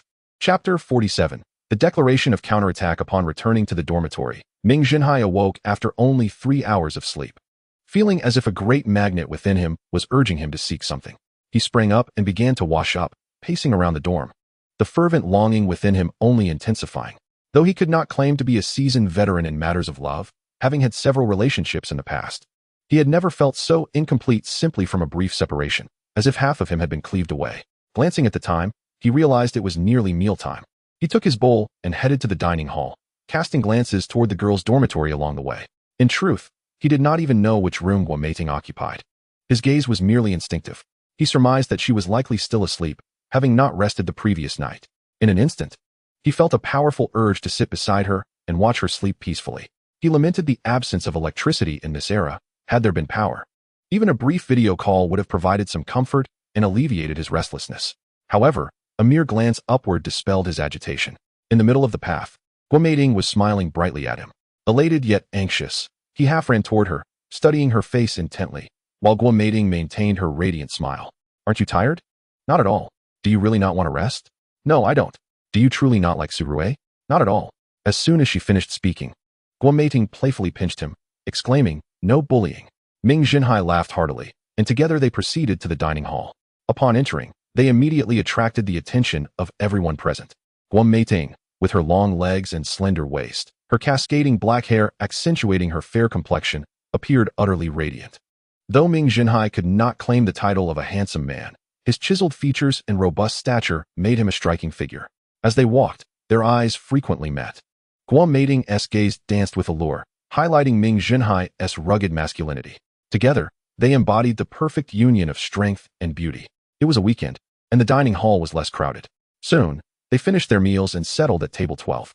Typically, they were the type to keep to themselves in class. But as they sat down, they became oblivious to everyone else around them. Their classmates from Class 8 were left in stunned silence. The ice-cold beauty who usually offered no warmth was now radiating affection. However, even they could not help but admire Ming Zhenhai, whose sudden rise to prominence after 3 years of silence had turned him into a legend throughout the school. The pairing of a hero and a beauty felt like the culmination of success. Some students resolved to forego leisure after their meal. The living embodiment of aspiration was far more motivating than anything else. As Su Rue and Yuan Li Wen finished their meal and descended the stairs, they immediately spotted Ming Zhenhai and Guo Meiting dining together. They exchanged glances, their minds swirling with questions.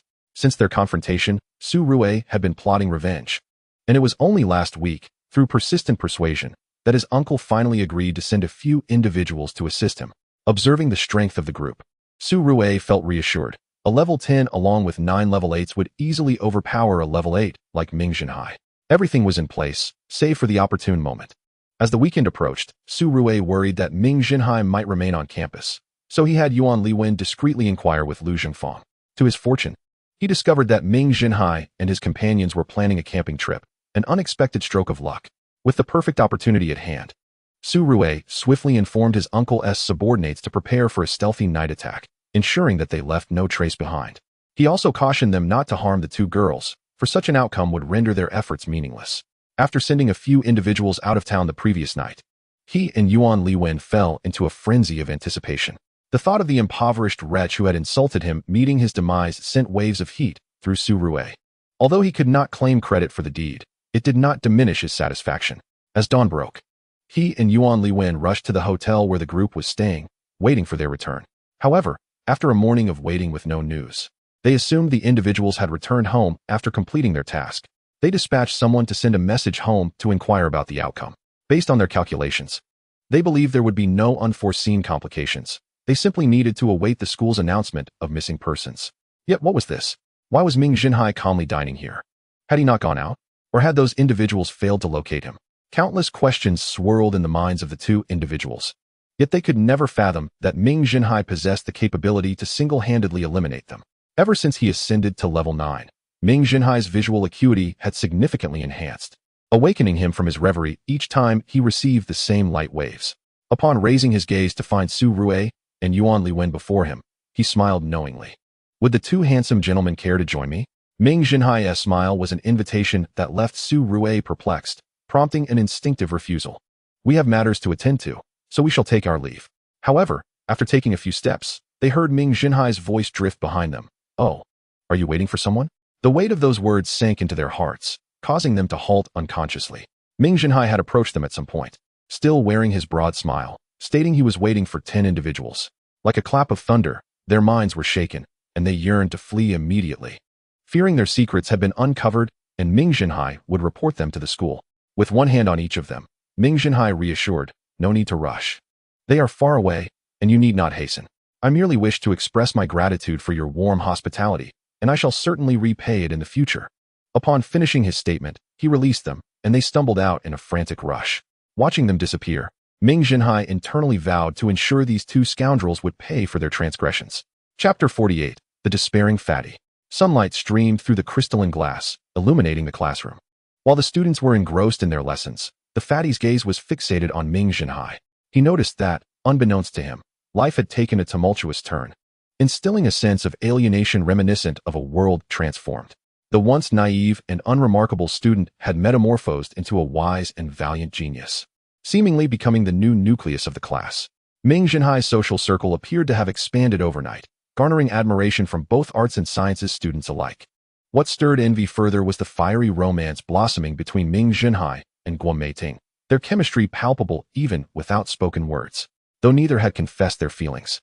It was evident to all that their affection was so intense they could scarcely be apart. In the past, when a group would gather for meals, laughter would echo.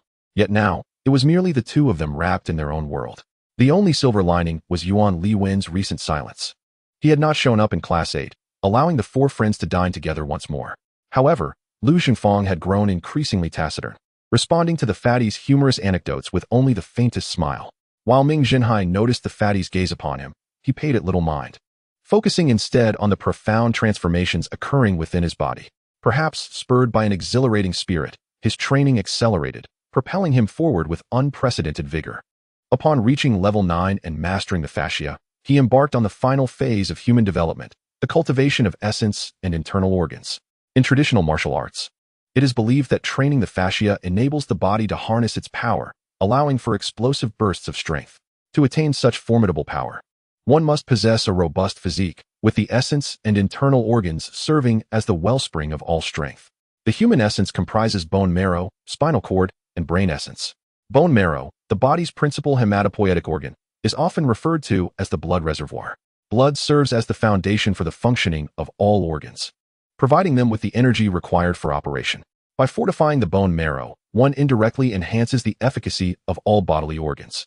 The source of bone marrow is the kidneys, which rely on the nutrients derived from the spleen and stomach post-digestion. Thus, exercising the internal organs can refine the essence, initiating a virtuous cycle. The human body is a marvel. Since creation, every posture and movement does not disturb the internal organs. Ancient Chinese ancestors, through extensive practice, devised numerous methods to exercise the 5 vital organs through various postures. Among these methods, Ming Zhenhai practiced the wuxing quan, a style of xingyi quan particularly suited for cultivating the internal organs. This practice not only strengthens the fascia, but also enhances the meridians corresponding to the organs, leading to profound internal upgrades rather than merely augmenting muscular strength. According to the 5 elements, the wuxing quan corresponds to 5 organs: pao, bung, hung, pai, and zhuan, representing fire, wood, earth, metal, and water, aligning with the heart, liver, spleen, lungs, and kidneys, respectively. While others must contend with limitations based on daily nutrient absorption and exercise duration, Ming Zhenhai seemed impervious to such constraints. His digestive system functioned akin to a superfactory, providing a constant and rapid supply of nutrients. Once he memorized the impact zones of the wuxing punches on his internal organs, his superfactory could autonomously initiate upgrades. No longer reliant on physical postures, it was a fully automated upgrade system operating around the clock, even while seated in class, practicing horse stance. Ming Zhenhai's internal transformations continued unabated. The passage of merely half a month equated to years of practice for others, with his organs visibly enlarging and functioning more swiftly, akin to a machine undergoing constant upgrades. When the school bell rang, he ceased his stance, yet the internal modifications persisted relentlessly. In an instant, Guo Meiding turned around, locking eyes with Ming Zhenhai, and they both rose simultaneously. The fatty had grown immune to their synchronized actions and was about to invite Lu Zhengfang to join them for a meal when he noticed Lu Zhengfang seated silently, head bowed. After several gentle calls yielded no response, Guo Meiding also noticed Lu Zhengfang's unusual demeanor. She leaned down to see Lu Zhengfang wiping away tears. The group exchanged bewildered glances, uncertain of the cause. "Afang, what is the matter?" Guo Meiding's inquiry received no answer, only eliciting more tears from Lu Zhengfang. Watching her sob over the desk ignited fury within the fatty, who slammed the table and shouted, "Did that Yuan Liwen do something? I will not let this slide." However, as soon as he finished his outburst, Lu Zhengfang lifted her tear-streaked face and pleaded, "Peng Huili, I beg you not to go. Li Wen did nothing wrong. Why can't you just leave him alone?" The name Peng Huili echoed in the air, having not been uttered by Lu Zhengfang in a long time, indicating the depths of her despair. Her incoherent words left the others perplexed. The fatty awkwardly rubbed the back of his head, unsure of how to proceed. Only Ming Zhenhai grasped the situation, realizing that Yuan Li Wen was likely employing a ploy to gain sympathy. He inquired, "May I ask why we have not left him alone?" Upon hearing Ming Zhenhai's words, Lu Zhengfang pointed at him, saying, "Ming Zhenhai, you are now the favored one. Teachers and classmates alike fawn over you. Why can't you be content? Li Wen and the others have already apologized. Why do you still threaten them? They no longer approach me. Are you satisfied? Is it only permissible for you to indulge in your affection while preventing my happiness?" Lu Zhengfang's voice rose in a fierce demand, resentment lacing her every word. Yet, it did not end there. She then pointed at the fatty, Peng Huili. "Do you realize how repugnant you are? Always obsequious and slimy. You bear no semblance of a man. The pursuit of martial arts seems futile when one possesses such a distinguished lineage, spending day after day indulging in food. Do you even possess a modicum of ambition? Henceforth, let us part ways. I detest being in your company." With that, she wore an expression of resolute determination, seized her lunchbox, and stormed out. Ming Zhenhai and Guo Meiding exchanged glances, both silently questioning whether this was indeed a rupture. Only the stout fellow felt as though struck by lightning, his gaze fixed vacantly on the departing Lu Zhengfang, unable to comprehend the situation. It was only now that he realized Lu Zhengfang harbored such an impression of him. No wonder his countless attempts to win her favor over the past 3 years had been met with indifference. Observing the pallor of the stout boy's face and the lifelessness in his eyes, Ming Zhenhai sighed inwardly, reflecting on the cruelest reality, that the very person one yearns for acknowledgement from regards them with disdain. The worries that had once lingered had now materialized, leaving him uncertain whether the stout fellow could endure this blow. His resentment towards the unseen puppet master behind this turmoil intensified. Chapter 49. The revival of ancient martial arts. That evening, the 8 martial arts students from Class 8 of the 3rd year gathered in the playground. Lu Hanqing and a few others wore expressions brimming with uncontainable excitement, their eyes sparkling with joy. The recent round of testing had confirmed that the past half-month of practicing the Santi Shi had not been in vain, as they had all made remarkable progress. Not to mention Fang Guomin, who, having initially progressed slowly through the mid-stages of level 9, had now advanced significantly. As for Wenshan, he had leapt from mid-level 7 to the pinnacle of level 7, securing a stepping stone to the National Martial Arts School. This leap was monumental, and anyone would be elated. Wenshan, always known for his refined demeanor and humble attitude, was considered the least martial among the martial arts students in Class 8. In this class, he was undoubtedly the most liked, regardless of whether it was the proud Su Rue or the solemn Fang Guomin. They treated him with utmost respect and camaraderie. At this moment, he abruptly embraced Ming Zhenhai, exclaiming, "Hai Yi," without saying a word. "I will do everything within my power to assist you in the future." The others erupted in playful jeers, with Zheng Wu shouting loudly that anyone wishing to repay Hai Yi's kindness would have to stand in line. They certainly wouldn't allow it.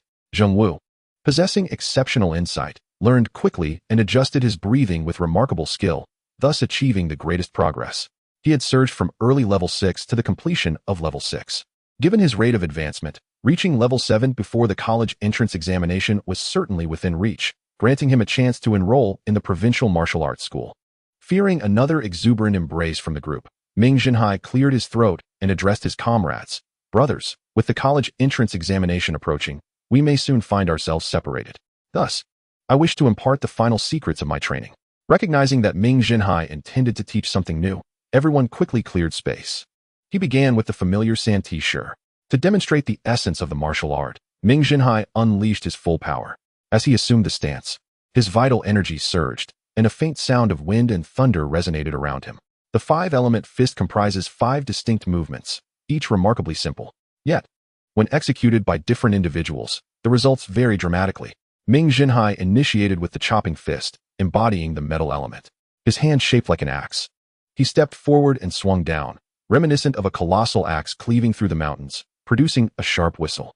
Next, he formed a fist like a drill, launching a continuous barrage of punches, penetrating any gaps, characteristic of the water element. The third movement was the collapsing fist, belonging to the wood element, executed with alternating sides, akin to drawing a bow from both sides, producing a rhythmic thumping sound.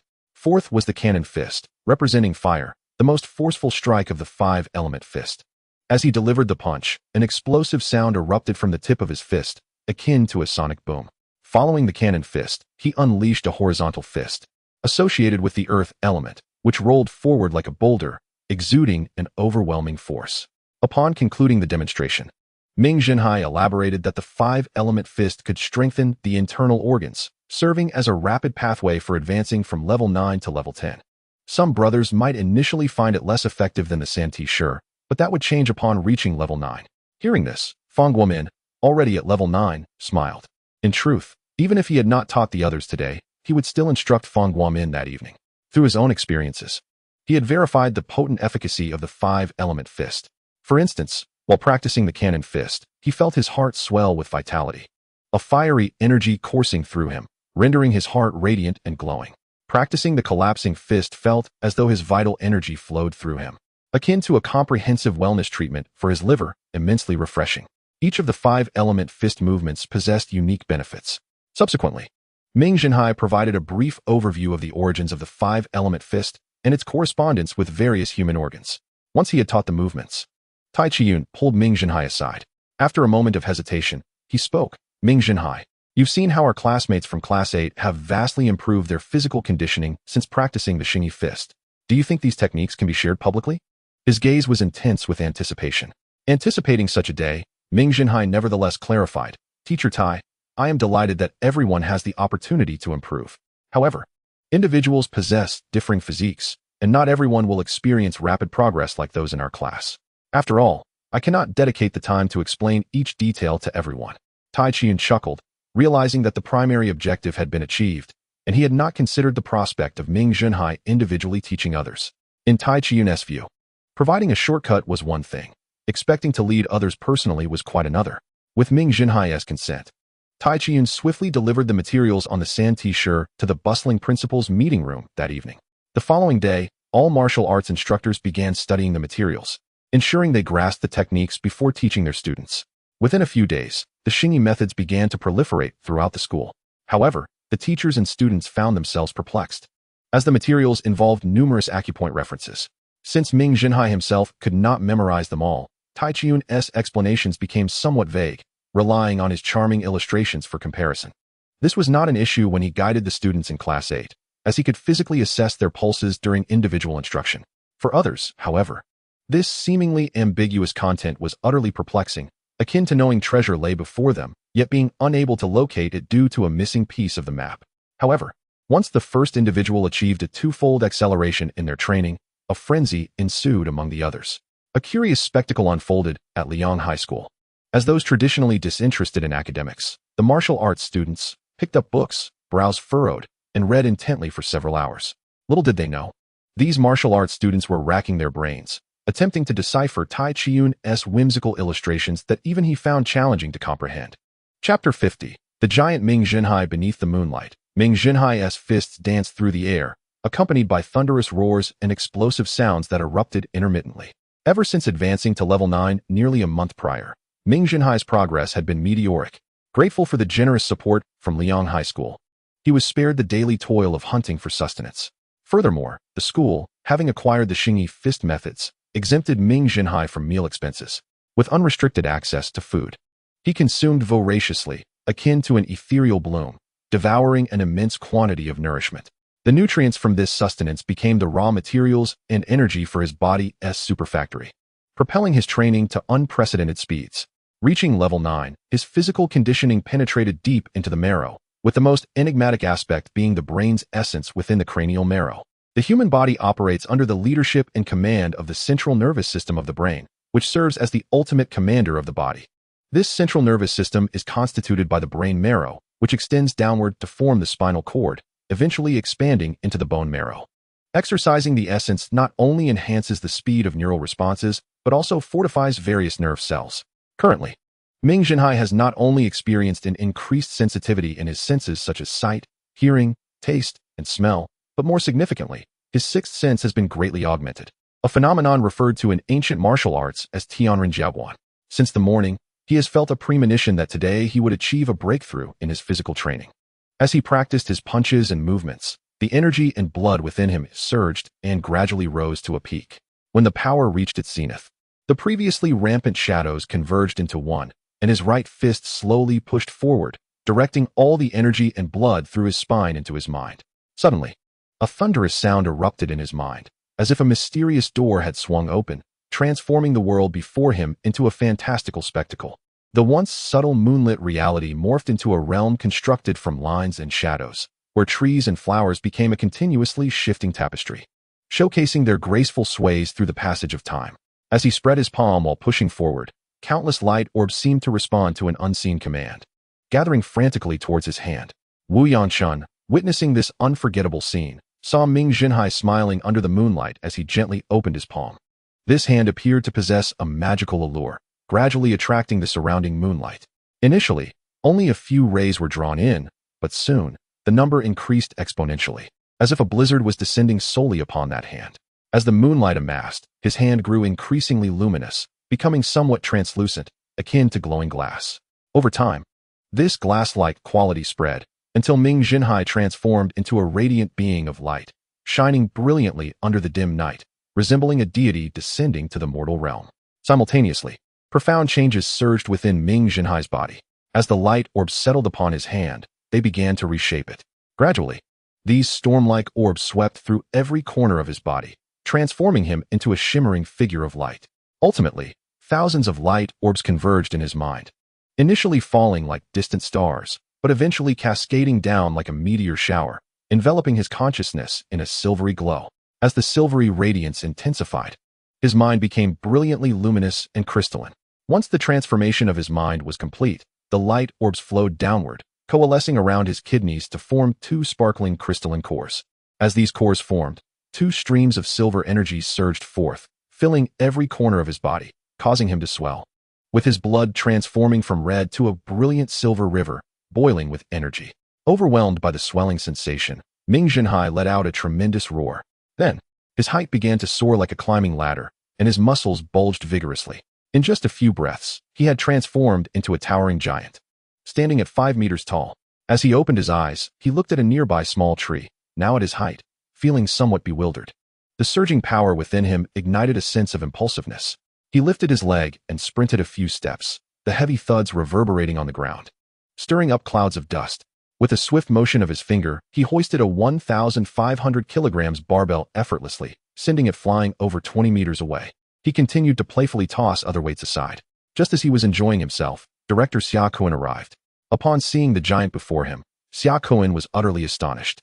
Ming Zhenhai, you must stop this transformation immediately. It is detrimental to your health, he shouted with urgency. Ming Zhenhai, reflecting inwardly, felt quite well and squatted down to inquire. Teacher Xia, what is wrong with it? Xia Kuan replied anxiously. What you are experiencing is a false transformation of level 10 completion. Prolonged exposure will cause the crystalline core to collapse. Ming Zhenhai believed Xia Kuan's words. However, the pressing issue was that he had inadvertently transformed and had no idea where the switch was. Rubbing his forehead, he awkwardly asked, Teacher Xia, how do I turn this off? Xia Kuan, taken aback, could only assume that his estimation was correct. Ming Zhenhai had progressed too rapidly, and Tai Chiyun had not informed him of the basics of transformation. Xia Kuan could only temporarily assume the role of a teacher, advising, first, hold your breath. Then feel the crystalline core and calm it down. The process of shutting it down may be slow at first, but it will become quicker with practice. Indeed, after a while, the boiling blood within him settled, and the silver energy receded back into the 2 crystalline cores, returning Ming Zhenhai to his normal form. You rascal! How come you reached level 10 without informing Teacher Tai? Xia Kuan's reproachful tone left Ming Zhenhai at a loss for words. He had clearly attained level 9 completion and, according to his progression, should have only reached the early stage of level 10. He was unsure how he had jumped to level 10 completion. Actually, I was still at level 9 completion earlier. I just threw a punch, and this happened, Ming Zhenhai admitted, feeling somewhat embarrassed. Meanwhile, Xia Kuan was utterly astonished. Just over a month ago, Ming Zhenhai was at level 8, and now he had reached level 10 completion, with one foot already stepping into the realm of transformation. Most astonishingly, he had jumped 4 levels in a single night, an achievement Xia Kuan had never encountered nor even heard of before. Yet, aside from his shock, his heart was filled with uncontainable joy. He was eager to inform the old principal of this delightful news. Afterward, he urged Ming Zhenhai to seek out Tai Chiyun for guidance.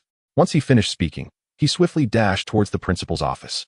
As Ming Zhenhai was about to head to Tai Chiyun, he turned back and suddenly noticed Wu Yanchun, who was dumbfounded beneath a nearby tree. Hey, you are Wu Yanchun? Although they were fellow townsfolk, they had never really interacted, having only exchanged brief words during a visit home over a month ago. Wu Yanchun, surprised, replied, Yes. I didn't expect you to remember me. Haha, how could I forget a fellow townsman? Do you need something from me? Wu Yanchun scratched his head and hesitated before asking. Ming Zhenhai, do you have time to grab a meal together? Tomorrow is the weekend, and the martial arts students from Daytown are having a gathering. Humans are peculiar creatures. As social beings, they often divide themselves into various circles. These divisions may arise from shared origins, common interests, or even simply from having similar pets. Some circles are known to oneself, while others may remain entirely unknown, yet one finds themselves within them. Ming Zhenhai had never been aware of the martial arts circle of Daytown until Wu Yanchun specifically extended the invitation. Now that the invitation had been presented, he had to contemplate whether to attend or not. Social circles resemble the WeChat groups of the 21st century. Some groups may be advantageous, providing opportunities for mutual assistance or at least access to valuable information resources. However, some groups merely serve as platforms for others to flaunt their wealth or promote their products. Such interactions can provoke frustration and dissatisfaction, making even the most passive observer feel overwhelmed by a barrage of information. Noticing Ming Zhenhai's hesitation, Wu Yanchun grew anxious. It's just a meal, very simple, and afterward, we can exchange insights on physical training. As he spoke, his voice gradually lowered. At this point, Ming Zhenhai understood that the martial arts students from Daytown were likely seeking his counsel. His assumption proved correct. Ever since Liang Middle School began promoting the San Ti Shi training method, numerous martial arts students had been breaking through their levels, creating an unstoppable tide in ancient martial arts. The students from Daytown, who specialize in martial arts, have all undergone training, experiencing varying speeds of physical enhancement. Regardless of their progress, they are filled with questions, the answers to which even their instructors cannot provide.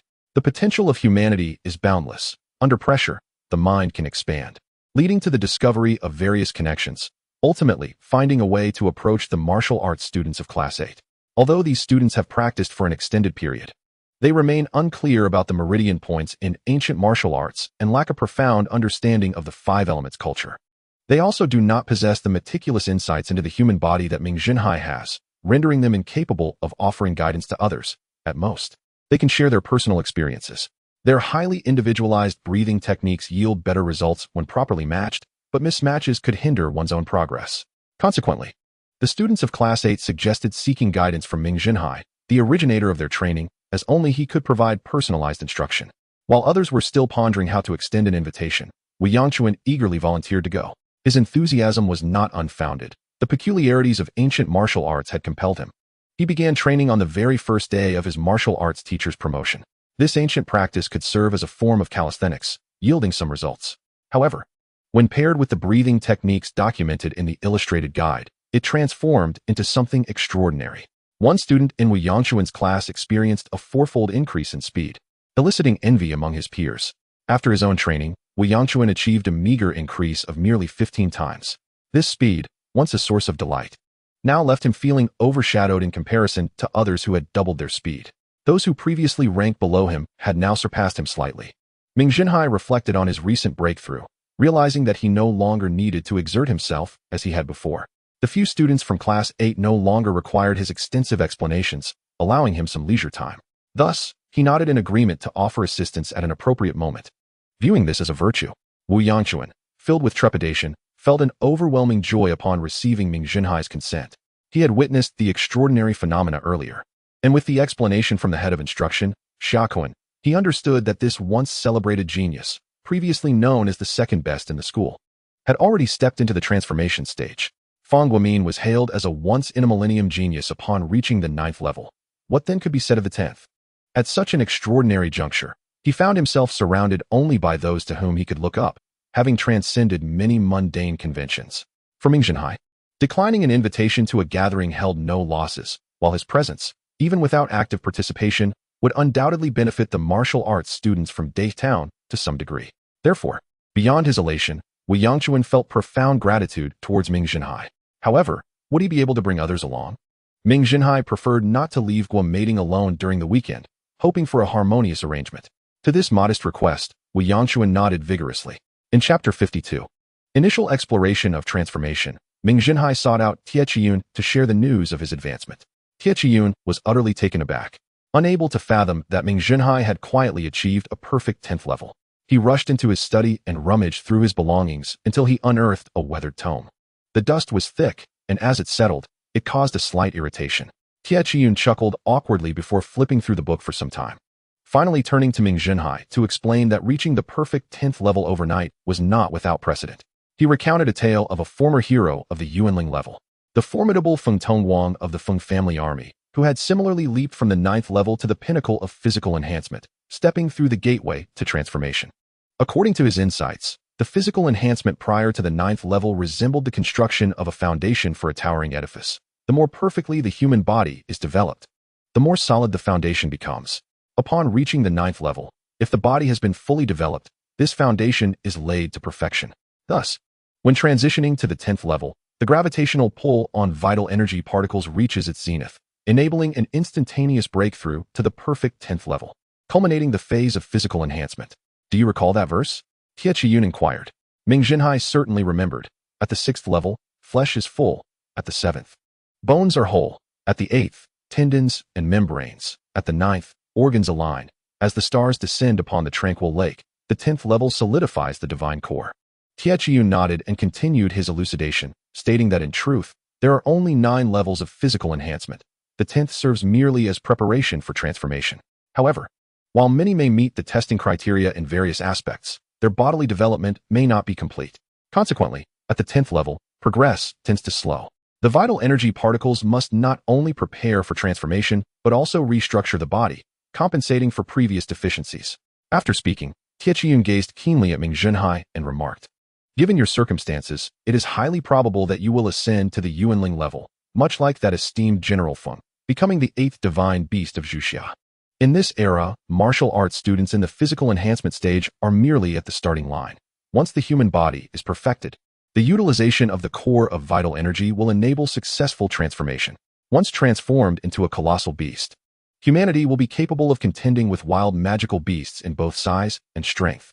Upon achieving the pinnacle of transformation and breaking through to the Yuanling level, these transformed colossal beasts will possess unfathomable powers, capable of raising cities and toppling nations with a mere gesture, akin to mythical creatures, thus earning the title of divine beasts.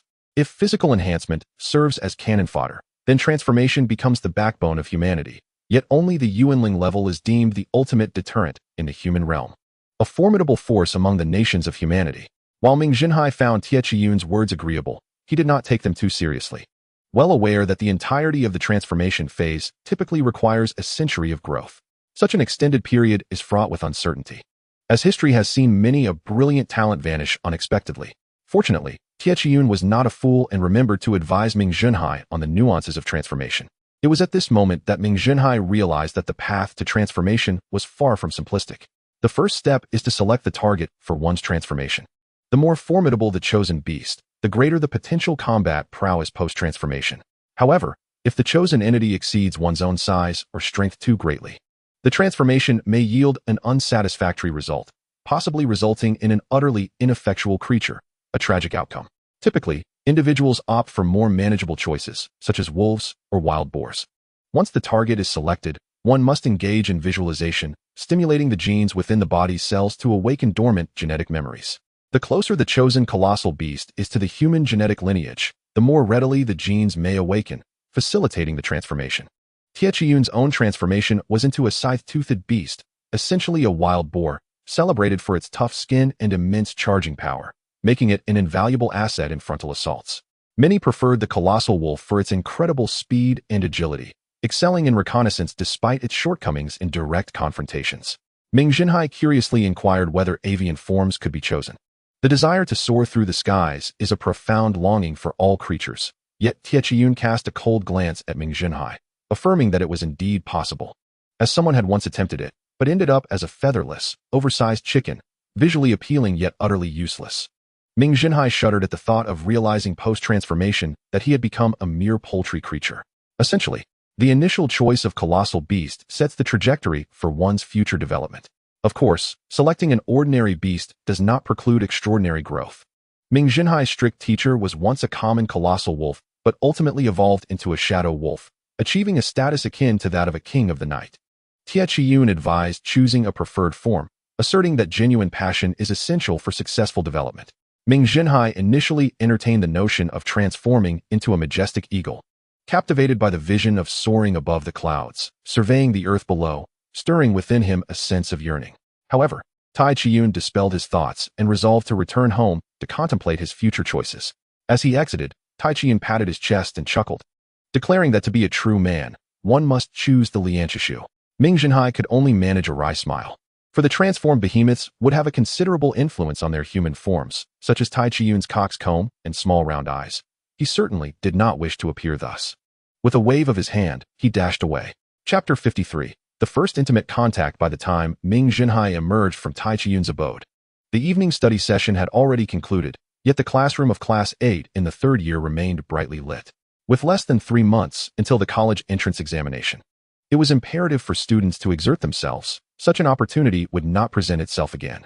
Upon entering the classroom and casting his gaze around, a tempest stirred within him. There sat Guo mating, whispering closely with a young man, their demeanor intimate, punctuated by bursts of laughter.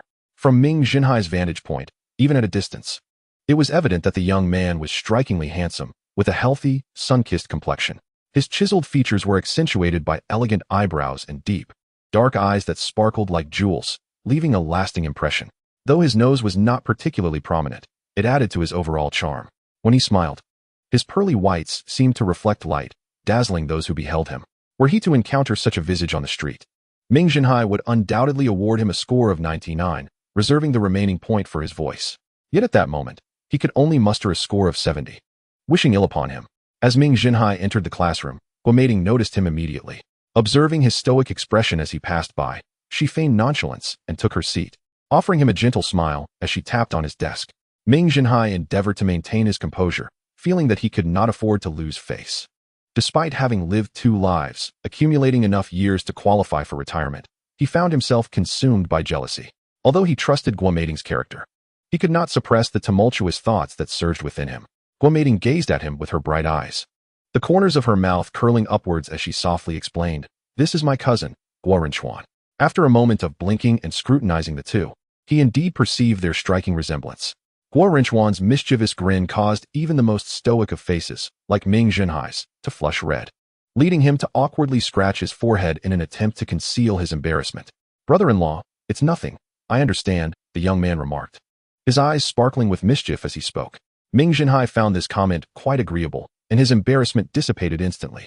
However, Guomeiding's face flushed slightly as she playfully pinched Guo Renchuan. "Don't, sis. If you keep that up, I'll tell uncle," he threatened, dodging her playful assault. With that, Guomeiding ceased her teasing, casually picking up a book to read, stating, "Then it's your business. I want to help you." The young man lowered his head and smiled charmingly. "No, sis, I was just joking." After some back and forth, Guomeiding finally turned to Ming Zhenhai, saying, "This rascal boasts to others that he understands the true essence of Xingyiquan, but now that he has found me, he can't back up his claims. In my opinion, let him feel embarrassed." Now understanding that they intended to teach Xingyiquan, Ming Zhenhai recognized the young man's cleverness in seeking out assistance. Although Guomeiding spoke harshly, she surely wished to look after him. To Ming Zhenhai, it was a given that he would take care of him. After all, he would soon be his brother-in-law. If one did not care for family, who else would they care for? As Guo Renchuan wore an expression of distress, Ming Zhenhai offered a gentle smile, saying, "Don't pay heed to your sister. A man lives for his reputation. Whenever you have time, let us discuss this." Ming Zhenhai's magnanimity instantly brightened the young man's spirits. "Brother-in-law, you truly understand us." The two then began to converse with enthusiasm, as though they had known each other for ages. Though Guomeiding feigned annoyance at their camaraderie, the glimmer of amusement in her eyes did not escape Ming Zhenhai's notice. After Guo Renchuan left with satisfaction, Guomeiding expressed her concern, inquiring, "Will spending so much time on this delay you?" Ming Zhenhai laughed heartily. "I've guided so many in our class. What as one more family member?" Her teasing remark prompted Guomeiding to lightly pinch his hand, rolling her eyes in playful indignation, which conveyed a certain allure. Ming Zhenhai, unable to restrain himself, grasped her hand, its softness and smoothness rendering him reluctant to release it. This marked the first formal contact between them. Guomeiding did not withdraw her hand, but merely turned her flushed face away, pretending to read, allowing Ming Zhenhai to hold her. He perceived her hand as the most exquisite in the world, long and slender fingers, with skin so fair and luminous that each digit appeared as pure jade. Smooth and delicate, the classroom had grown quiet, with only a few students immersed in their studies, unaware of the burgeoning warmth shared between the two. As they walked back to the dormitory, her hand seemed to be glued to his, never relinquishing its hold. Together, they strolled hand in hand, enveloped in silence beneath the moonlight. "I'm going in," Guomeiding murmured, her voice tinged with reluctance, gazing up at Ming Zhenhai with eyes as gentle as water. Observing her porcelain-like face illuminated by the moonlight, he embraced her, feeling the warmth of her soft body against him. After a long moment, Guomeiding sweetly inquired, "Are you going to keep holding me? The aunt will close the door soon." Ming Zhenhai suddenly snapped back to reality, raising his gaze to see the door beginning to close. He pressed a kiss to her forehead, and they waved farewell. As Guomeiding's graceful figure vanished into the night, Ming Zhenhai lingered for a while, still savoring the lingering fragrance of her presence. Chapter 54. The Evergreen Tree of Liang. While Ming Zhenhai sought guidance on transformation techniques from Tai Chiyun, Xiaoquan was already anxiously rushing to the principal's office. With a loud bang, he pushed open the door, only to be met by the furious gaze of the old principal.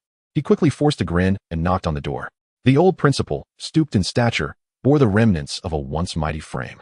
His skin had sagged with age, and his face was dotted with liver spots. Beneath eyebrows as long as his beard rested a pair of murky eyes. He had been quietly seated, gazing through the transparent floor-to-ceiling windows at the brightly lit teaching building in the distance. This was his daily ritual after meals. Simply observing the lights of the school provided him with a sense of tranquility. He had maintained this habit for over a century and 60 years, ever since he took on the role of principal. Initially, it stemmed from a sense of responsibility as an educator, concern for his students and the academic atmosphere. Gradually, it became a part of his routine. The older one became, the more one tended to reflect. He had already lost track of the year and the events that had brought him joy, only to be startled back to the present by Xiaoquan's sudden entrance, leaving him unable to recall his previous thoughts. Xiaoquan was well aware of the principal's habits. He quickly explained with a smile, "Principal, I have urgent news, great news." The joy illuminating his face intrigued Su Haixing, the old principal, prompting him to soften his irritation, though curiosity brewed within him. Having spent 272 years at Liang Middle School, he had graduated from there, returned after completing his studies, and progressed from an intern to a teacher, then a class supervisor, age supervisor, director of instruction, vice principal, and ultimately, principal. At Liang Middle School, he had held nearly every position available, akin to an evergreen tree, flourishing and casting its shade over the entire campus. However, he had mostly relinquished his responsibilities, preparing for retirement next year, and now primarily indulged in tea and self-care. Regarding Xia Kuan's great news, he remained skeptical. A lengthy career in education had rendered him nearly impervious to surprises. Observing the principal's calm demeanor, Xia Kuan discerned the skepticism in his countenance. Thus, he recounted his rounds through the school, mentioning that he had been inspecting various classrooms during evening study when he had heard a distant roar from the playground. Fearing an unexpected invasion by a magical beast, he hurriedly rushed to the scene, only to discover the transformed Ming Zhenhai. Upon hearing this, the old principal Su Haixing understood the profound significance of this revelation for Liang Zhongxue. A super genius not only brings immense benefits to himself, but also holds extraordinary importance for the school. Why, in the 21st century, does a high school immediately publicize its admissions to two prestigious universities as soon as students' grades are released? Because parents relish it. When children perform well academically, parents naturally believe the school can cultivate students who gain admission to top-tier institutions, thus raising the possibility for their own children.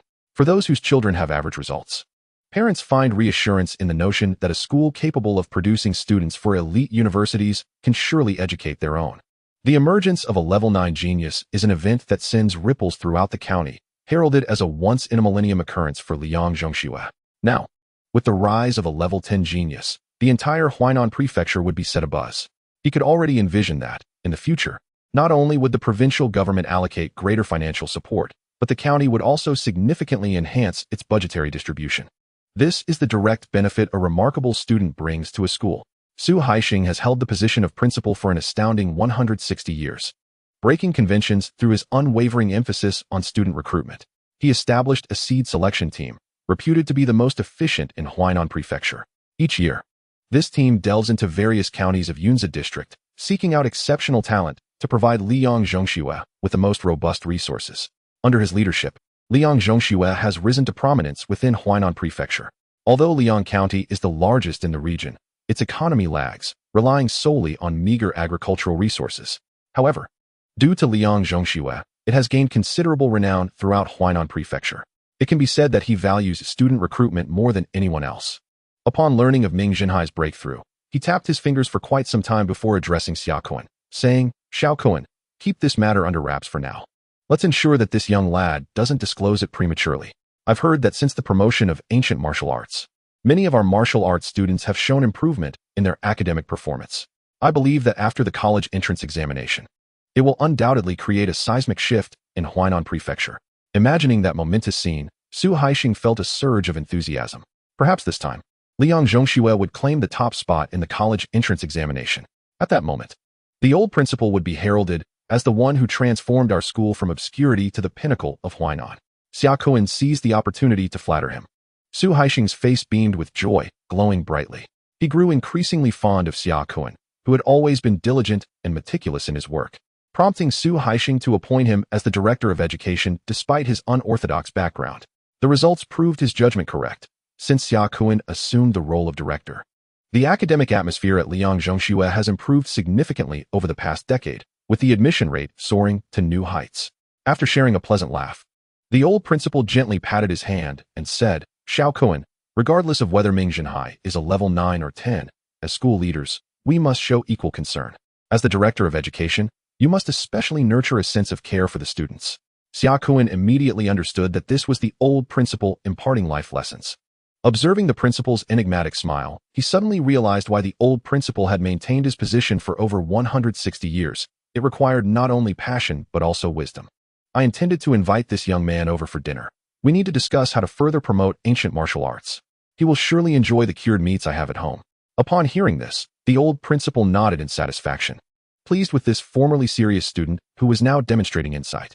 Xia Kuan's family had been his students for 4 generations, which led him to regard Xia Kuan with special favor.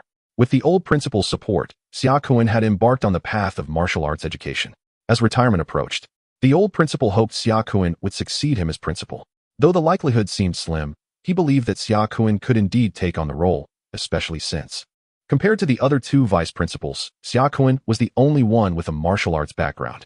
Most humanities students were unable to transform, limiting their lifespan to around 140 years, while martial arts students typically achieve transformation, with early-stage transformation granting them a lifespan of 200 years, mid-stage 300 years, and full transformation 400 years.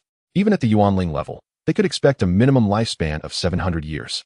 Xia Kun was not only younger than the two vice principals, but also possessed a lifespan of 200 years, allowing him to potentially endure until he could ascend to the principal's position. Chapter 55. Yuan Liwen's ambitions. On Friday morning, the sun shone brightly. Yet the plump boy wore a gloomy expression, clearly hurt by Lu Zhongfang's previous words. Ming Zhenhai handed him a note, which the boy listlessly glanced at. With eyes that rain for you, yet my heart shelters you, the note read. This encapsulated the essence of love. In merely 3 lines, the boy took the longest time to absorb the message, ultimately bringing him to tears. At that moment, Ming Zhenhai could only sigh, recognizing that youthful love is often so pure, selflessly considering the other without regard for the costs of giving. Once the boy ceased his sobbing, he pinned a note to Ming Zhenhai, which prominently featured the advice Ming Zhenhai had previously given him. Do not linger in the garden of flowers, simply forge ahead, and the blossoms will flourish along your path. Had he truly resolved to let go? Ming Zhenhai found this somewhat cruel, yet also uplifting. Those farewells and pains, once unbearable, would later transform into invaluable life experiences. He hoped the plump boy could genuinely emerge from his shadows. As the school bell rang, Lu Zhongfang bolted from the classroom. Since the public rift, she had not exchanged a single word with the other 3. Unless it was class time, she rarely remained in the classroom. Ming Zhenhai and Guo Meiting took their lunch boxes and exited, with the plump boy silently following behind. Once outside the classroom, many greeted Ming Zhenhai enthusiastically. Though he did not recognize any of them, he returned their smiles. Most of these individuals were martial arts students. Despite never having interacted with Ming Zhenhai, they felt gratitude towards him for the benefits they had reaped from ancient martial arts. In the past, waiting in line had been a laborious task for Ming Zhenhai. But now, with Guo Meiting by his side, he found joy in every moment. As Guo Meiting approached the counter, engrossed in their lively conversation, they failed to notice that the line had dissipated. A voice from behind exclaimed, "Hey, it's your turn. Hurry up and get your food. You can chat while you eat, but we can't." Only then did Guo Meiting realize it was her turn. Her face flushed as she hurried to hand over the food ticket. The server, though bemused, said nothing. Ming Zhenhai glanced back to see a tall, thin guy with glasses who instinctively took a couple of steps back upon meeting his gaze. In truth, Ming Zhenhai was merely curious, harboring no ill intent. Yet he had not anticipated such a reaction. Unbeknownst to him, since his ascension to level 10, his aura had become even more formidable and imposing. In silence, he resembled a great mountain. Once in motion, he was akin to a ferocious beast. His gaze alone could instill fear and trepidation in others. More importantly, his physique had changed, standing at a height of 188 meters. His skin now resembled iron, like a bronze statue, exuding an aura of invincibility. With a shrug and an apologetic smile, he turned to get his food. The server, having recognized him, filled his lunchbox to the brim without needing to present his card, as they all remembered him well. He never wasted a morsel. After Ming Zhenhai finished his meal, the tall guy who had been watching approached him, directly placing his lunchbox in front of the server. The rice vendor regarded the fellow with suspicion for quite some time. Noticing the other party remained unresponsive, he impatiently extended his hand, demanding a ticket. The tall individual, lifting his voice, retorted, "On what grounds? Others may dine for free, yet I am denied? Do you think us easy to bully? Don't think for a moment that I'm unaware of your schemes. Believe it or not, I will report you." The master cook was momentarily taken aback, not expecting such audacity from someone unwilling to pay. Ming Zhenhai, who had taken a few steps forward, was equally astonished, realizing this individual was a fervent public intellectual, which explained his boldness. However, he had clearly overestimated the vendor's patience. The cook erupted in anger. "You insolent brat. If you have the gall, call the principal for a free ticket. I'll serve you comfortably. Lacking that ability, you dare to shout here? Are you asking for trouble?" With that, he brandished his iron ladle, ready for a fight. The tall individual was taken aback, having heard rumors of those who could dine without payment, yet never expecting to encounter such an audacious freeloader in person. Upon witnessing the tall man's awkward apology, Guo Meiting pinched Ming Zhenhai and teasingly remarked, "Look what you've done. After collecting their meals, the two were about to head to the second floor when they unexpectedly encountered Lu Zhengfang. She was in cheerful conversation with Yuan Li Wen, also heading upstairs. The chance meeting surprised her, prompting her to lower her head and pretend not to notice as she turned to ascend the stairs, while Yuan Li Wen followed suit, saying nothing. What astonished Ming Zhenhai was that before leaving, Yuan Li Wen no longer regarded him with the same trepidation as before. Instead, he met Ming Zhenhai's gaze directly, with an undercurrent of provocation in his eyes. Upon reaching the upper floor, Yuan Li Wen bumped into Su Rue, who was seated and eating. "Do you know who I just encountered?" Yuan Li Wen exclaimed with enthusiasm. Su Rue, feigning indifference, inquired, "Who?" "Ming Zhenhai. He and Guo Meiting are getting their meals." At the mention of Guo Meiting, Su Rue's expression darkened. "I've told you before, do not let me hear that name again." Su Rue's irritation was palpable. Yuan Li Wen smirked slightly and whispered to Su Rue, "I've already reached mid-level 8. Su Rue was taken aback, his excitement palpable. After a moment, he maliciously commented, "That foolish Ming Zhenhai, with such an excellent body cultivation method, dares to make it public. Who would have thought it would benefit us? Now, we can give him a proper showing." Originally, Yuan Li Wen had been close to reaching the completion of mid-level 7, but the ancient martial arts rapidly accelerated his progress. He chuckled. "Indeed, had it not been for his ancient martial arts, my family would not have provided that crystal core for me. I have resolved to defeat him face to face one day, so everyone can see who the true genius is and who the fool is." The assassination incident had left both of them on edge, fearful of Ming Zhenhai's combat prowess. Only after Yuan Li Wen practiced ancient martial arts did he comprehend why Ming Zhenhai was able to retaliate against those individuals. The ancient martial arts almost instantaneously enhanced one's combat ability, transforming rigid confrontations into dynamic assaults. After reaching mid-level with the crystal core, Yuan Li Wen tested his skills against level 10 practitioners, discovering that these traditional level 10 warriors became mere punching bags against the agile and versatile new ancient martial arts techniques. Elated, Yuan Li Wen felt he had uncovered many of Ming Zhenhai's secrets, thus committing himself to challenge him. Only by defeating Ming Zhenhai and demonstrating his significance to the school could he leverage his family's influence against him. Chapter 56. The hometown gathering life does not alter based on the plans of certain individuals. As the afternoon bell rang, Ming Zhenhai and Guo Meiting set off together. In accordance with their arrangement with Wu Yanshun, their dining venue was the Westgate food stall, regarded as the highest form of hospitality for students. As Ming Zhenhai approached the entrance, he spotted Wu Yanshun waiting. Upon seeing him, Wu immediately came forward, accompanied by a charming figure. Upon closer inspection, it was the long-missed Lu Xiaoli. Wu Yanshun admired Guo Meiting, exclaiming, "Ming Zhenhai, your companion is certainly a sight to behold." Guo Meiting blushed slightly at the compliment, her eyes sparkling with mirth. Ming Zhenhai laughed heartily. "Old Wu, are you trying to elevate her to the heavens? What if we fall and break our legs?" Wu Yanshun's face lit up with an even brighter smile, and their camaraderie created a lively atmosphere filled with laughter. Meanwhile, Lu Xiaoli, standing behind, cast furtive glances at Guo Meiting, her expression dimming slightly. Since returning home with Ming Zhenhai, they had not been together for over a month. Yet, as the saying goes, though the brother is not present in the rivers and lakes, legends of him abound. Even though Ming Zhenhai was not in Lu Xiaoli's class and had no connection with any of her friends, discussions about him circulated widely. Self-reliant, never giving up, kind-hearted, and courageous, he embodied the essence of an inspirational figure. Having overheard classmates' conversations about him, a complex emotion welled up within her. Following that homecoming, Lu Xiaoli developed a fondness for Ming Zhenhai, who appeared somewhat reserved yet had the courage to stand up to Wu Yanshun. Especially after learning he had sacrificed his beloved martial arts studies for his family, making him stand out even more. She yearned to approach Ming Zhenhai, but their lack of mutual acquaintances and the disparity in their grades rendered any opportunity elusive. On one occasion, she even spotted him climbing over a wall, causing her to panic, fearing he was giving up on himself. Several failed attempts to intercept him followed, as he would leap over the wall the moment class ended, leaving her no chance to catch him, just as she resolved to confront him in his class. Shocking news spread throughout the school. Ming Zhenhai had broken through to level 8, becoming the second-ranked martial arts student and receiving subsidies. Only then did she understand that his wall climbing was to supplement his nutrition. Such self-reliance during student days would inspire admiration in anyone, let alone someone like her, who had always cared for him, filling her with a sense of sorrow. This intensified her desire to see him, to witness the changes he had undergone. When Wu Yanshun invited her to the gathering yesterday, she initially hesitated, but upon hearing Ming Zhenhai would attend, she promptly changed her mind. However, upon seeing him now, her heart sank. The graceful yet dignified beauty at his side indicated their closeness, leaving no doubt about their relationship. After exchanging pleasantries with Wu Yanchun, Ming Zhenhai noticed Lu Xiaoli behind him.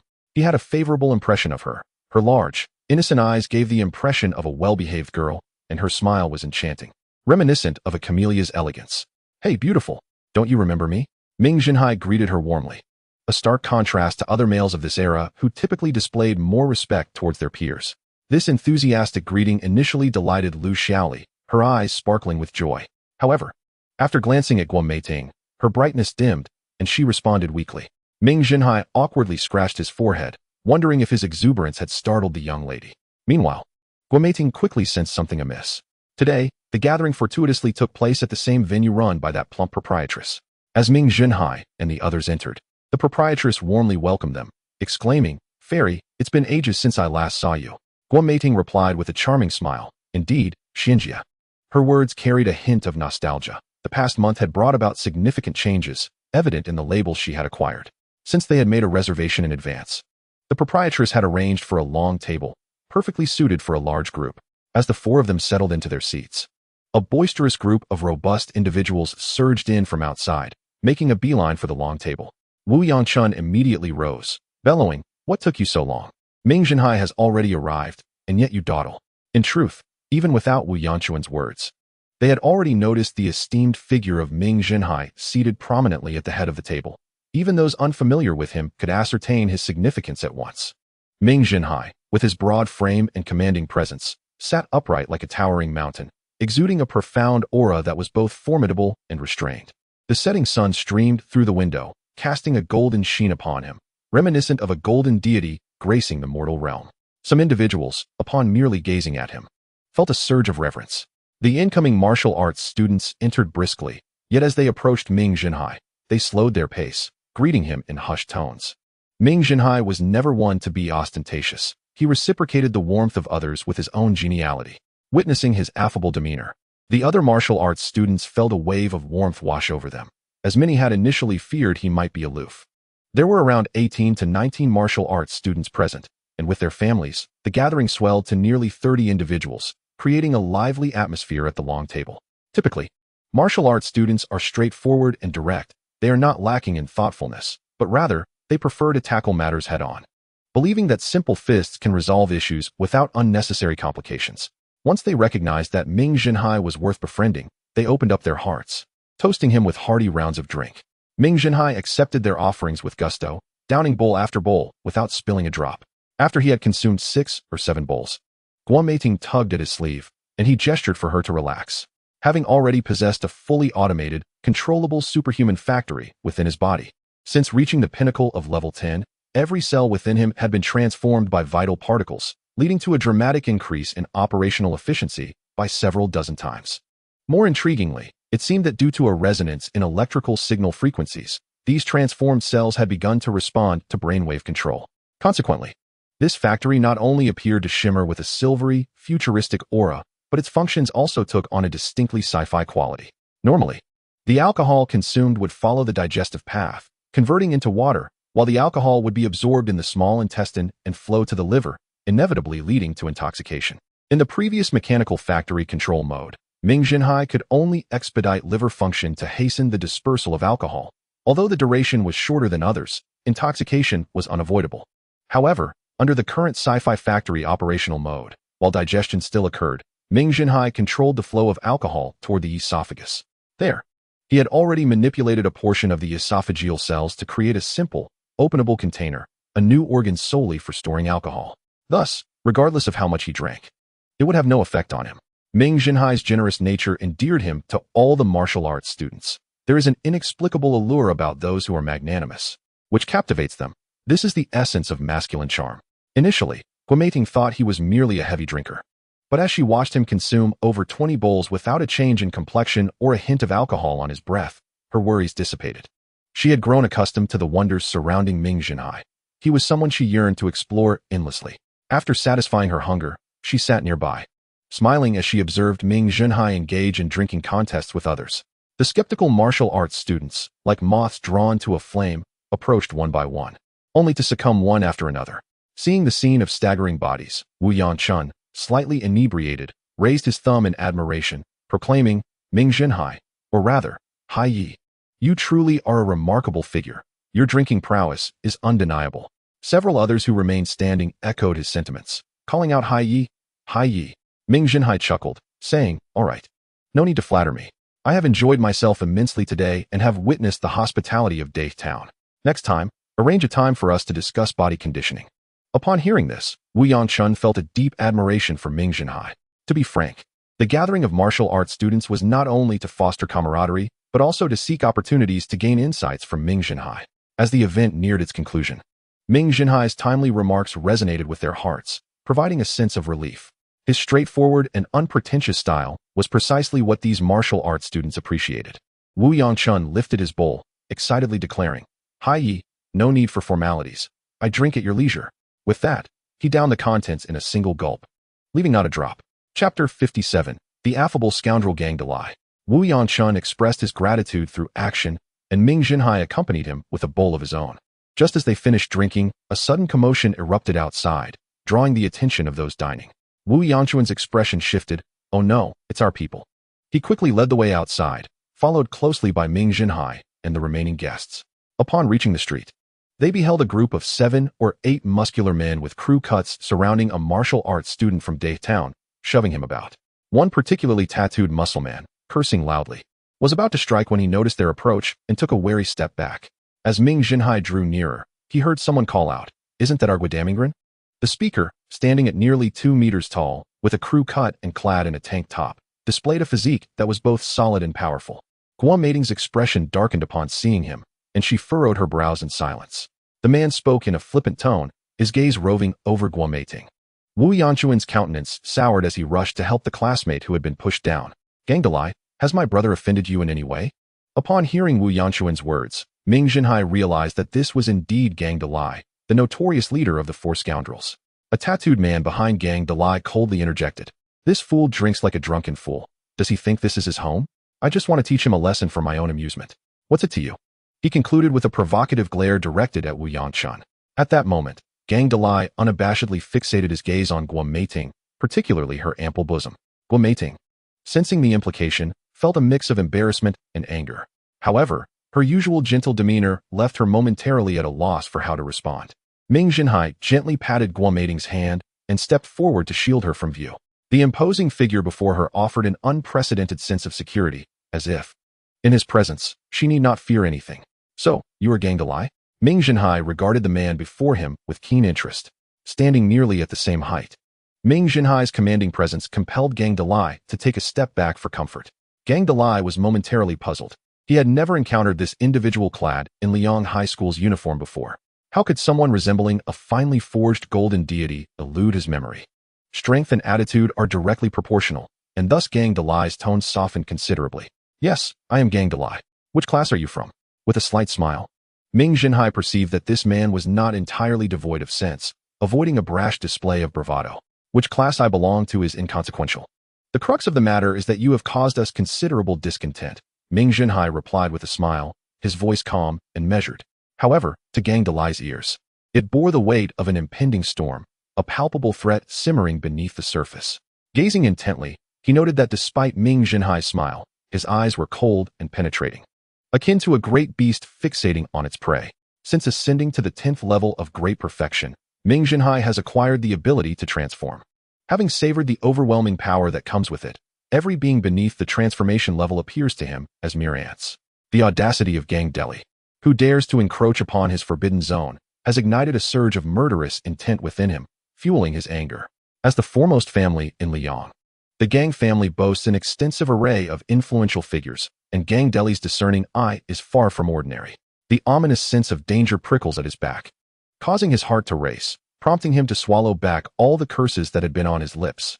With a swift glance, he revealed the cunning of a scion from a prestigious lineage. He beckoned to the proprietress. With a beaming smile, she responded, "Young Master Gang, how may I assist you?"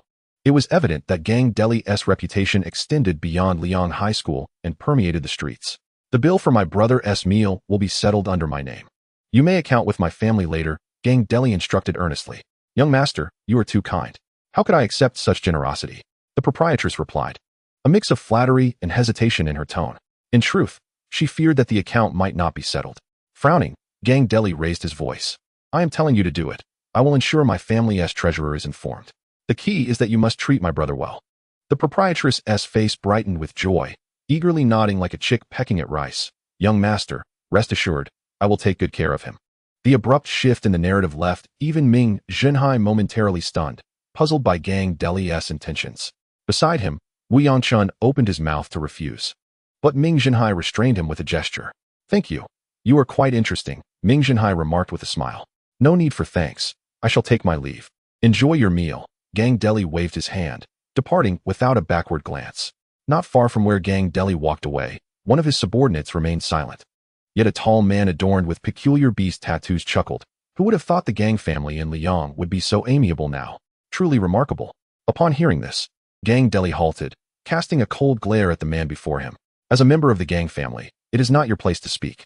Don't presume that because I've invited you to a few meals, you are of any significance. Do you believe I could make you disappear by tomorrow? His words sent the tattooed man's face shifting between red and pale. As the leader of the Qingyu Street Gang, Duan Kuei commanded dozens of followers and typically exerted considerable influence. By chance, he had befriended Gang Deli, and they had found common ground in their discussions, leading to frequent camaraderie. Moments ago, Duan Kuei and his associates had intended to teach a lesson to a martial arts student they found displeasing. However, when another student intervened, the situation took a dramatic turn. As the provocations continued, Gang Deli retreated, ultimately brazenly addressing the other student as a brother and offering to settle the bill. This sequence of events shattered everyone's perception of Gang Deli. When had the heir of the Gang family ever lowered himself so? With their numbers, the opposing student, no matter how formidable, should have been easily subdued. Aside from Fang Guomin, who else at Liang Hai could withstand their collective assault? At this moment, all eyes were filled with disdain for Gang Deli's conduct. Duan Kuei, feeling especially self-important, openly expressed his contempt. Unexpectedly, the previously affable Gang Deli turned and became merciless, each word more cutting than the last, disregarding any past camaraderie. Confronted with Gang Deli's wrath, Duan Kuei felt no courage to retort. Anyone who had risen to the top on the streets knew well the might of the Gang family. Though Gang Deli's words were harsh, they were rooted in truth. Thus, he could only inwardly curse the heartless scions of great families, while maintaining a facade of humility. I apologize, young Master Gang. I was merely incensed and sought to rectify things on your behalf. After scrutinizing the obsequious Duan Kuei, Gang Deli's expression softened slightly. After a moment, he explained, that person was exceedingly dangerous.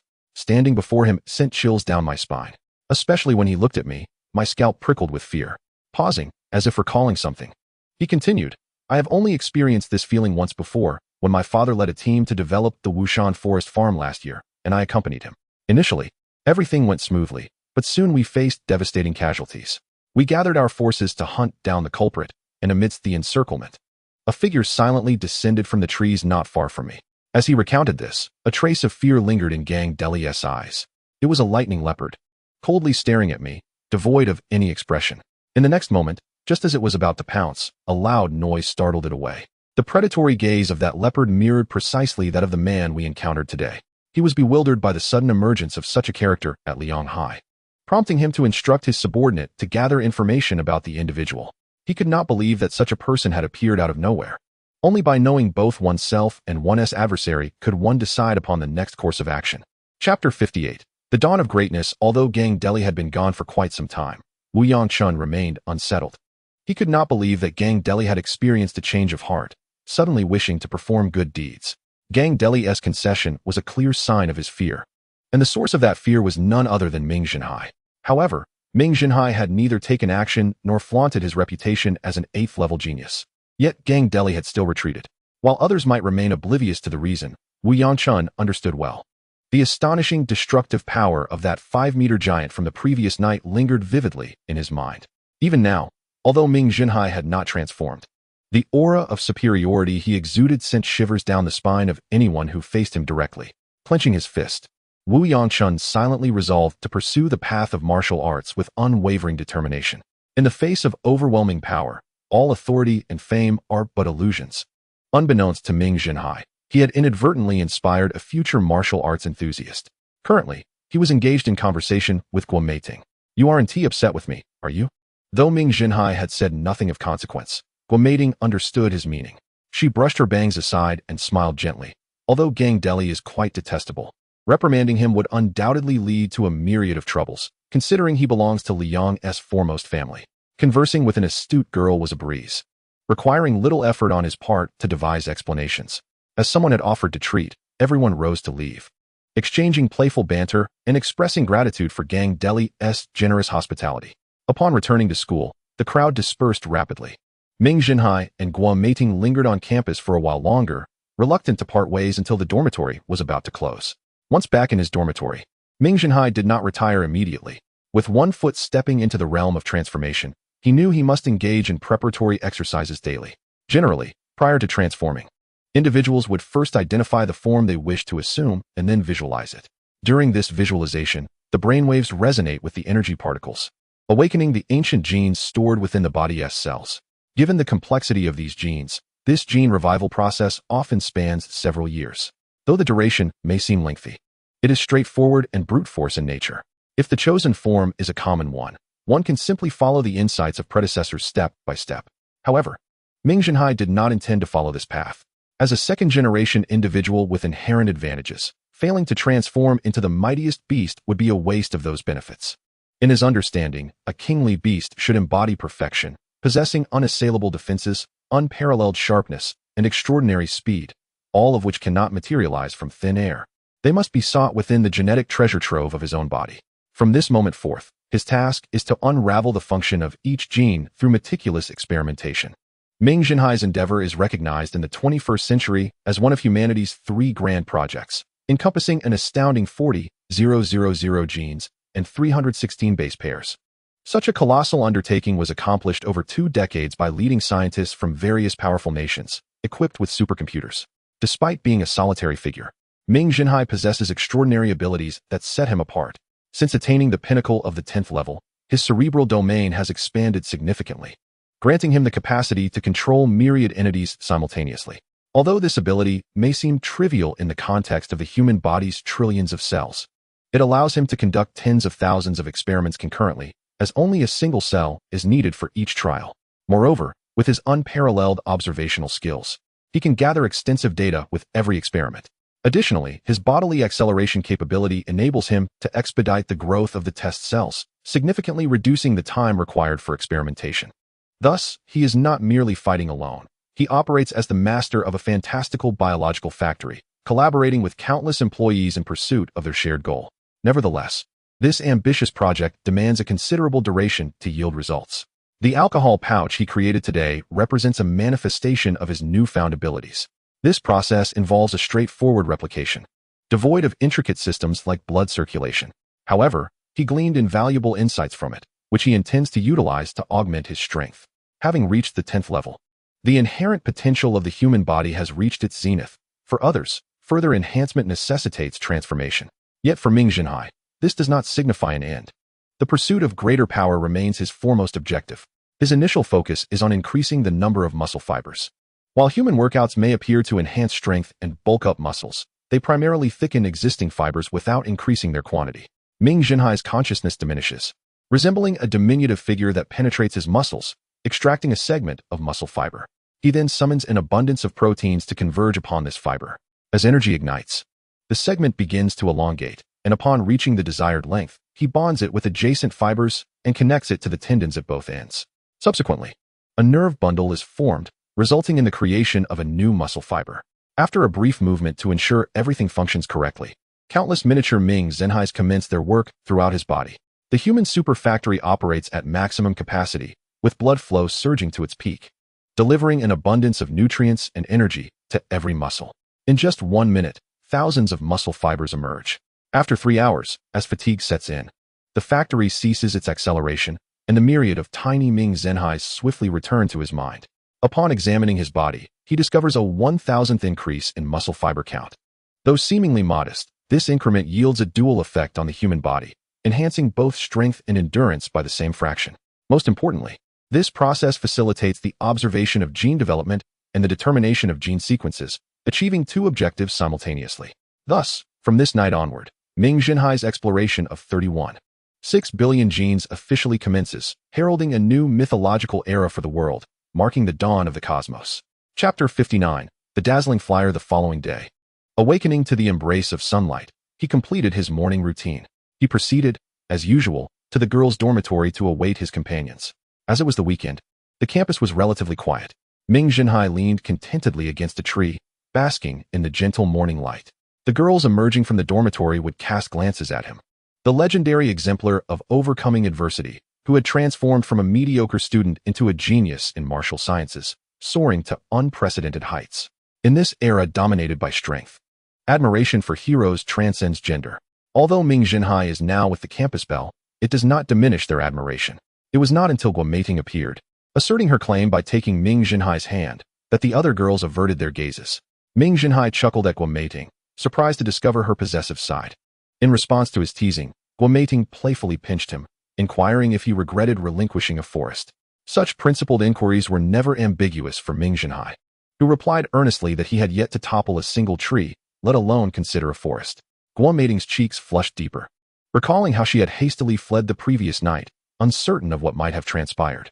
"You rascal, how annoying," she retorted, enjoying her playful antics. Ming Zhenhai reveled in thoughts of their evening plans. After sharing a meal filled with laughter, it was past 9 o'clock. Hand in hand, they strolled through the campus, leisurely shattering the remnants of time beneath their feet. However, upon reaching a corner of the playground, they were drawn to a raucous scene ahead.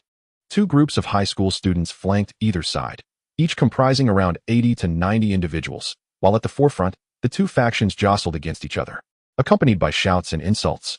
Guo Meiting, unsure of the conflict's origins due to the crowd, remained oblivious, but Ming Zhenhai, having perfected his training, quickly recognized Guo Rinchuan's voice. "Stupid trash, my brother-in-law is the best. His ancient martial arts are unparalleled." Guo Rinchuan's voice was filled with urgency. Another voice, more brazen, retorted, "Huh? He simply started training earlier. If I trained alongside him, he'd be just as pathetic." Ming Zhenhai instantly recognized this voice as Yuan Liwen's. Confounded by the unexpected confrontation between Yuan Liwen and Guo Rinchuan, one a senior and the other a junior, Ming Zhenhai pondered the impossibility of their clash. No way. His 8th level prowess guarantees that even if you trained first, you'd still be beaten into a dog. As Ming Zhenhai contemplated, the two factions erupted into chaos. Yuan Liwen shoved Guo Rinchuan to the ground. "Kid, if it weren't for some people's faces, I'd have you picking up your teeth right now," Yuan Liwen declared coldly. Guo Rinchuan's companions erupted in outrage, denouncing Yuan Liwen's arrogance for relying on his seniority. "Yeah, you scum. Get lost, senior dog." Casting a disdainful glance at the irate students across from him, Yuan Liwen knelt beside Guo Rinchuan, tauntingly suggesting, "Why don't you call Ming Zhenhai over? I won't bully you then." Just as he spoke, a voice interrupted from behind. "I'm here." Yuan Liwen turned to see Ming Zhenhai illuminated by the sunlight, his skin glinting like metal, resembling a formidable golden statue gazing down at him. Yuan Liwen slowly rose, facing Ming Zhenhai. "You are becoming increasingly pathetic." Resorting to bullying a junior, he remarked in a low tone, laced with disdain. Upon seeing Ming Zhenhai arrive, Guo Rinchuan sprang to his feet, joyfully rushing to Ming Zhenhai's side. "Brother-in-law, you finally made it. These shameless Yuan family members are calling for their brother because they can't handle me. Please teach them a lesson," Guo Rinchuan implored. Hearing Guo Rinchuan's words, Yuan Liwen felt a surge of anger. Initially, he had only intended to pass by without involvement. Disputes between his brother and Guo Rinchuan were meant to be resolved by themselves according to school rules. However, upon hearing Guo Rinchuan mention Ming Zhenhai, he recognized an opportunity to draw Ming Zhenhai out and defeat him. Little did he expect that provoking Guo Rinchuan would lead to the appearance of the very person he sought to confront, making the act of bullying a junior seem rather embarrassing. Clearing his throat, Yuan Liwen scoffed. "Do not think that your early practice of ancient martial arts makes you truly formidable. Today, I shall demonstrate the consequences of offending me," Yuan Liwen. As he spoke, his eyes glinted with a fierce light, ready to spring into action at any moment. Once, when the news of Ming Zhenhai advancing to the 8th level reached him, Yuan Liwen had lost all hope for revenge, believing that Ming Zhenhai, having stepped through the gates of the highest martial arts academy, would represent an insurmountable peak in his life. However, fate took an unexpected turn. Today, he too had broken through to the 8th level, advancing to the intermediate stage. Now was the moment for him to avenge the grievances of their previous encounter. Yet, confronted by Yuan Liwen's wrathful gaze, Ming Zhenhai merely extended a hand, curling his fingers in a gesture of utter disdain. This act of profound insult ignited a fiery rage within Yuan Liwen, causing him to let out a low growl and propel himself forward with a fierce kick. As he closed in on Ming Zhenhai, Yuan Liwen launched a powerful punch, determined to knock Ming Zhenhai down with sheer force. He believed that with his single-arm strength of 500 kilograms, combined with his momentum, the total impact would be enough to topple even a wall. With unwavering confidence, he unleashed a punch that had been fueled by days of pent-up fury, hurtling forward like a meteor, accompanied by a faint sound of the air being split. In an instant, time seemed to freeze at the moment of impact. A dull thud echoed, accompanied by the sound of bone fracturing. Ming Zhenhai remained calm, his visibly swollen hand easily enveloping Yuan Liwen's fist. Yuan Liwen let out a muffled grunt, his expression contorted. More painful than the thought of a fracture was the realization that his punch had been effortlessly blocked, as if he were a mere child attempting to strike an adult. Before he could contemplate further, Ming Zhenhai's lips curled into a slight smirk, and Yuan Liwen suddenly felt an overwhelming force emanating from Ming Zhenhai's hand. In an instant, he found himself spinning through the air, executing a complete 360-degree rotation. Amidst gasps of astonishment, before crashing to the ground, the impact left him disoriented, and he soon lost consciousness. The scene fell into a hushed silence. The astonishing display of Yuan Liwen's flight, spinning through the air and landing over 30 meters away, left the gathered crowd of over 100 utterly speechless. The man who had previously exuded confidence and bravado had been flawlessly knocked out, rendering any notion of a fair fight an embarrassment, as he had been thoroughly dominated. Guo Meiting watched on, silently mourning for Yuan Liwen, hoping that this repeatedly victimized young man would not suffer from any lasting psychological scars. A student, resembling Yuan Liwen closely, stood frozen for a moment before rushing over. After witnessing the airborne spectacle, Ming Zhenhai discreetly returned his arm to normal. Meanwhile, Guo Rinchuan bounded over, exuberantly shouting, "Brother-in-law, you are truly a man." That was incredibly brutal and direct. Ming Zhenhai awkwardly rubbed his forehead, feeling somewhat embarrassed by the exuberance of this child. Guo Meiting pulled Guo Rinchuan aside, reprimanding him. "Weren't you supposed to practice diligently? Why are you meddling in others' affairs? Go home and tell your father. Let your uncle teach you a lesson." Despite Guo Rinchuan's many admirable qualities, his rebellious nature and a hint of arrogance often troubled Guo Meiting. Although she had scolded him before, she had never seen such compliance from him. Just as she was about to continue her admonishment, a piercing scream broke the air. It was Lu Zhengfang. On this weekend, Lu Zhengfang had prepared herself and waited outside the boys' dormitory for Yuan Liwen. When she finally saw him emerge, her smile faded as she noticed his furrowed brow and cold demeanor. "Liwen, shall we go shopping today? I heard that a knife shop has opened on Taqian Street, featuring many renowned craftsmen's works. Should we take a look?" Yuan Liwen was about to decline when someone rushed up, exclaiming, "Big brother, your younger brother is fighting with someone from the Guo family." This person was familiar to Yuan Liwen, one of his brother's closest confidants. Irritated, he turned to Lu Zhengfang, saying, "I have urgent matters to attend to. It's not appropriate for you to join me. I will find you when I return." With a swift motion, he broke free from Lu Zhengfang's embrace and hurried away with his companion. After hesitating for a moment, feeling uneasy, Lu Zhengfang decided to follow them. To her dismay, she soon found Yuan Liwen lying under a tree, covered in blood. Heartbroken, she rushed over, tears streaming down her face, asking what had happened to him.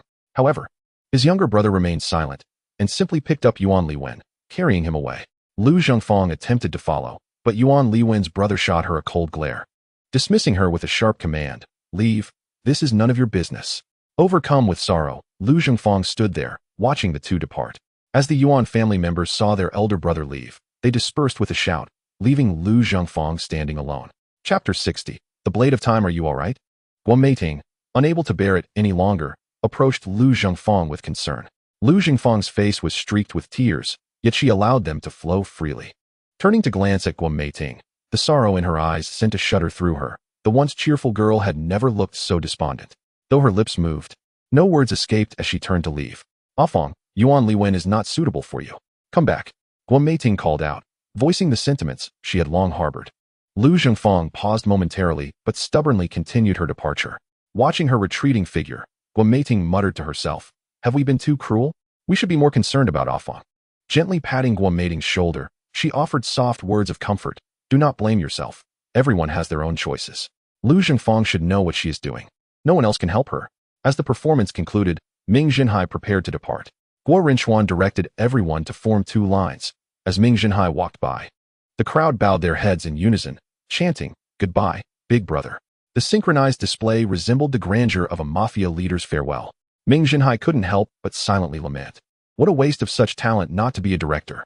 Although this confrontation had concluded, its repercussions lingered for some. Gang Deli's subordinates promptly relayed the day's events to him, particularly the detailed account of the altercation.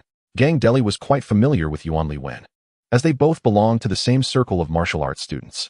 Before this incident, Gang Deli had harbored some jealousy towards Yuan Li Wen. Not only was he handsome, but he also possessed exceptional charm with women and had the uncanny fortune of acquiring a rare crystal core. His body refinement level surged at an astonishing rate. When Yuan Li Wen reached the 8th level, Gang Deli had even treated him to a celebratory feast, fully aware that Yuan Li Wen was merely flaunting his success.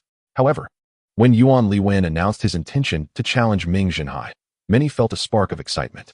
While these second-generation heirs had benefited from ancient martial arts training, they had little faith in Ming Zhenhai.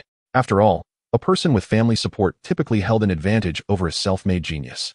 The larger and more established the family, the greater the disparity. Yet today's events awakened Gang Deli to a profound realization. Without corresponding strength, a prestigious lineage was merely a hollow title. Intrigued by Ming Zhenhai, he inquired multiple times about the details of the encounter, especially how Ming Zhenhai had withstood the impact of several tons without budging. Gang Deli found it difficult to reconcile this with the limits of physical strength. Even at the pinnacle of body refinement, one could only manage a single arm force of 1.5 tons, suggesting that true strength must have manifested during the transformation phase. The weight of this realization left Gang Deli feeling somewhat dampened. Recalling the chilling gaze of Ming Zhenhai that night, he is now certain that Ming Zhenhai harbors murderous intent. For a shapeshifter to target a mere child at the refining body level in this darkening world seems rather convenient. It is not that Gang Deli is overly imaginative. Having witnessed his father's ruthless methods, he comprehends the cruelty of this world better than most. At that time, Yuan Li Wen had once instructed the family assassins to eliminate Ming Zhenhai. Although Yuan Li Wen did not explicitly state it, as a member of the family, Gang Deli was well aware and deduced everything from a few hints. However, the matter ended inconclusively. When he later inquired, Su Rue and Yuan Li Wen both evaded the topic. Gang Deli did not dwell on it, assuming they were merely boasting. Yet now, upon reflection, it is likely that someone was indeed sent, however, against a shapeshifter. Even the most formidable refining body warriors would be futile. After pondering for a long while, he felt that pursuing Guomeiting was indeed a significant blunder in his life. Having been taught a lesson by a genius, only to now encounter an even more monstrous talent, one that is even harder to engage with. A blooded genius, akin to a sharpened blade, is bound to inflict harm. With this in mind, he realized that mending relations with Ming Zhenhai was an urgent matter. At noon, when Guomeiting and Ming Zhenhai were dining in the cafeteria, Gang Deli made an unexpected appearance. He bore a large elongated box, his smile disarming. "Ming Zhenhai, I'm here to say a few words, and then I'll leave." Guomeiting frowned deeply, harboring a strong dislike for Gang Deli. After casting a glance at Guomeiting, Gang Deli sincerely addressed Ming Zhenhai, stating, "That night, I was unaware it was you, leading to some misunderstandings. Therefore, I specially brought some gifts as an apology, and I hope you will accept them." With that, he placed the box on the dining table. Ming Zhenhai pushed it back, feeling its weight. "You already paid for that night. There's no need for this." Ming Zhenhai's refusal did not embarrass Gang Deli. He remained all smiles. No, that cannot count. Besides, I have practiced ancient martial arts and improved my strength. After all, I am at least half a master." Ming Zhenhai was skeptical of this claim, but understood the intention behind the apology. He guessed that the confrontation with Yuan Li Wen earlier had alerted this fellow. If he were in Gang Deli's shoes and realized he had offended a powerful individual, he too would be filled with trepidation. With this thought, he recognized that refusing the gift would leave the other party uneasy. He smiled and unwrapped the golden satin cloth, revealing a pearwood box underneath. On the front, there was a row of ancient seal script. Fortunately, he could recognize these simple characters. Baoyu Tiangong. Liang is a major agricultural county, with little renown for other handicrafts or industrial products. Yet the weapons crafted by Baoyu Tiangong stand as Liang's most famous offering. The Zheng family's millennia-long heritage has made this brand well known throughout Huainan Prefecture. Glancing inside, Ming Zhenhai's face brightened. Nestled within was a massive blade, dark in hue, with a broad flat back and a blade that was entirely linear. Picking up the sword, he felt its weight, estimating it to exceed 300 pounds. The blade reflected a dense cloud pattern in the dim light. Though the cutting edge appeared dull, it exuded a sense of solid resilience. as if unbreakable. He twirled the blade in his hand, finding satisfaction in this weapon reminiscent of a guillotine. Its somewhat austere exterior belied a robust design and substantial materials. Akin to a super off-road vehicle, low-key yet outstanding in performance, embodying the dreams of all men. Others in the cafeteria noticed the weapon in Ming Zhenhai's hand, casting envious glances his way. With a satisfied smile, Ming Zhenhai declared, "This gift is one I truly cannot refuse. I accept it. And I hope we can forge a common path in the future." Upon hearing this, Gang Deli felt a weight lift from his chest. The money was not wasted. After Gang Deli departed, Ming Zhenhai continued to admire the blade. Observing his fondness, Guomating remarked with a light chuckle, "Since you cherish it so much, why not give it a name?" In this era, weapons, much like women, require tender care, and naming them is but a natural act. Ming Zhenhai pondered for a long while stroking the blade. This weapon, when wielded, moved silently and unobserved, akin to the passage of time. I shall name it Shiguang Time. Chapter 61. The flag is lowered and the drums cease. As Ming Zhenhai reveled in his acquisition, a somber atmosphere enveloped the treatment room in the school hospital. Yuan Liwen lay with a vacant stare, staring at the ceiling. His brother furrowed his brow and said, "Brother, you needn't be so disheartened. Ming Zhenhai is the first to practice ancient martial arts, having begun long before us. It's only natural he is stronger. Once you absorb all the crystal cores, I believe you will surely surpass him." After a long sigh, Yuan Liwen removed a chain from around his neck and handed it to his brother. When his brother opened the cloth bag attached to the chain, he was taken aback. Inside, a crystal core that had once been the size of a peanut was now reduced to that of a sesame seed, without the faint glow emanating from it. One might think it empty. The family's forest protection team had incurred significant costs to obtain this crystal core. Even though I've been continuously absorbing it these days, I still cannot keep up with the rate at which it dissipates. Yuan Liwen spoke with a tone heavy with melancholy. The crystal core is a product of advanced evolutionary stages, and the distinction between beasts and magical beasts lies in the presence of a crystal core. Those with a core signify evolutionary potential, while those without, regardless of size, are mere slabs of flesh. However, while every magical beast possesses a crystal core, it does not mean that humans can preserve them. Once the owner perishes, the crystal core rapidly dissipates in particle form. The lower the magical beast's level, the faster the dissipation. Observing this, his brother's expression darkened, yet he consoled him. "Even so, you have reached mid-level 8. The doors of the nation's top martial school are already open to you." Yuan Liwen continued to gaze at the ceiling, and after a long pause, he murmured, "Those doors are open to Ming Zhenhai as well. Anyone who coexists with a genius will inevitably feel a profound sense of sorrow." Even if Yuan Liwen were to attend the National Martial School, the more radiant presence of Ming Zhenhai would inevitably overshadow him. He doubted that the influence of his small county's gentry family could offer him any aid. Alone and facing Ming Zhenhai, he felt he had no choice but to concede. The treatment room fell into a deep silence, void of sound. A gentle knock at the door broke the somber atmosphere, rousing the two from their stupor. Yuan Liwen's brother opened the door to find Lu Zhengfang. She approached cautiously, her lips pursed, fearful of being turned away. Seeing this frightened young girl, Yuan Liwen's brother retracted his initial rebuke and silently stepped out of Lu Zhengfang's way. Lu Zhengfang entered with palpable excitement, settling beside Yuan Liwen's bed. Just as she was about to speak, Yuan Liwen snapped impatiently, "Do you ever get tired of being a nuisance? I'm in this state, and you still come here. Don't you think I'm hurt enough?" Lu Zhengfang shook her head repeatedly. No, I just wanted to see you." As she spoke, her eyes began to glisten with tears. "If not, then why don't you hurry and leave?" Yuan Liwen's anger did not abate despite Lu Zhengfang's pitiful demeanor. Tears streamed down Lu Zhengfang's cheeks as she threw her arms around Yuan Liwen's, crying out, "Liwen, what must I do to make you happier? I will do whatever you say." Raising her head to look at Yuan Liwen, her pale face took on a hint of blush, the glistening tears resembling flowers blooming in the morning light. "Didn't you say you preferred to come in from behind? Once you are better, you can have whatever you wish." With that, Lu Zhengfang clutched Yuan Liwen's hand tightly, fearful that he might pull away. Yuan Liwen remained motionless, allowing her to grasp him. His head tilted as if observing something peculiar. After a lengthy pause, he closed his eyes and said, "You may leave. I wish to rest for a while." Stunned for a long time, Lu Zhengfang wiped her tears and silently exited the room. Once she had distanced herself, Yuan Liwen's younger brother entered. "Brother, what are your thoughts? This ordinary person is no different from our household maid. We could simply pay her off and dismiss her. I've heard that her father has a particular fondness for money. Perhaps she is here for that reason." Yuan Liwen's brother had already inquired about Lu Zhengfang's family situation. Her father operated a tavern in Lianshan town. While this was certainly sufficient compared to many, it paled in comparison to the prominent Yuan family within the same town. Enough. My affairs are not your concern. Return and inquire with fourth uncle to see if he can assist me. His brother frowned deeply. Brother, that is impossible. Given Ming Zhenhai's current prowess, the school may already be aware. If something were to happen to him, we would undoubtedly be the first suspects. We could not bear the wrath of the school. Yuan Liwen fell silent for a moment and finally sighed. In truth, he was merely speaking idly. He would not take action. Through this encounter, he had gained a deeper understanding of Ming Zhenhai's formidable nature. He suspected that Ming Zhenhai had undoubtedly surpassed the body refinement stage, with one foot firmly planted in the threshold of transformation, possessing the ability to pseudo-transform. The thickened hand was clear evidence. Such strength would not be easily subdued, even by fourth uncle, despite his transformation. Realizing this, he understood he must endure and bide his time.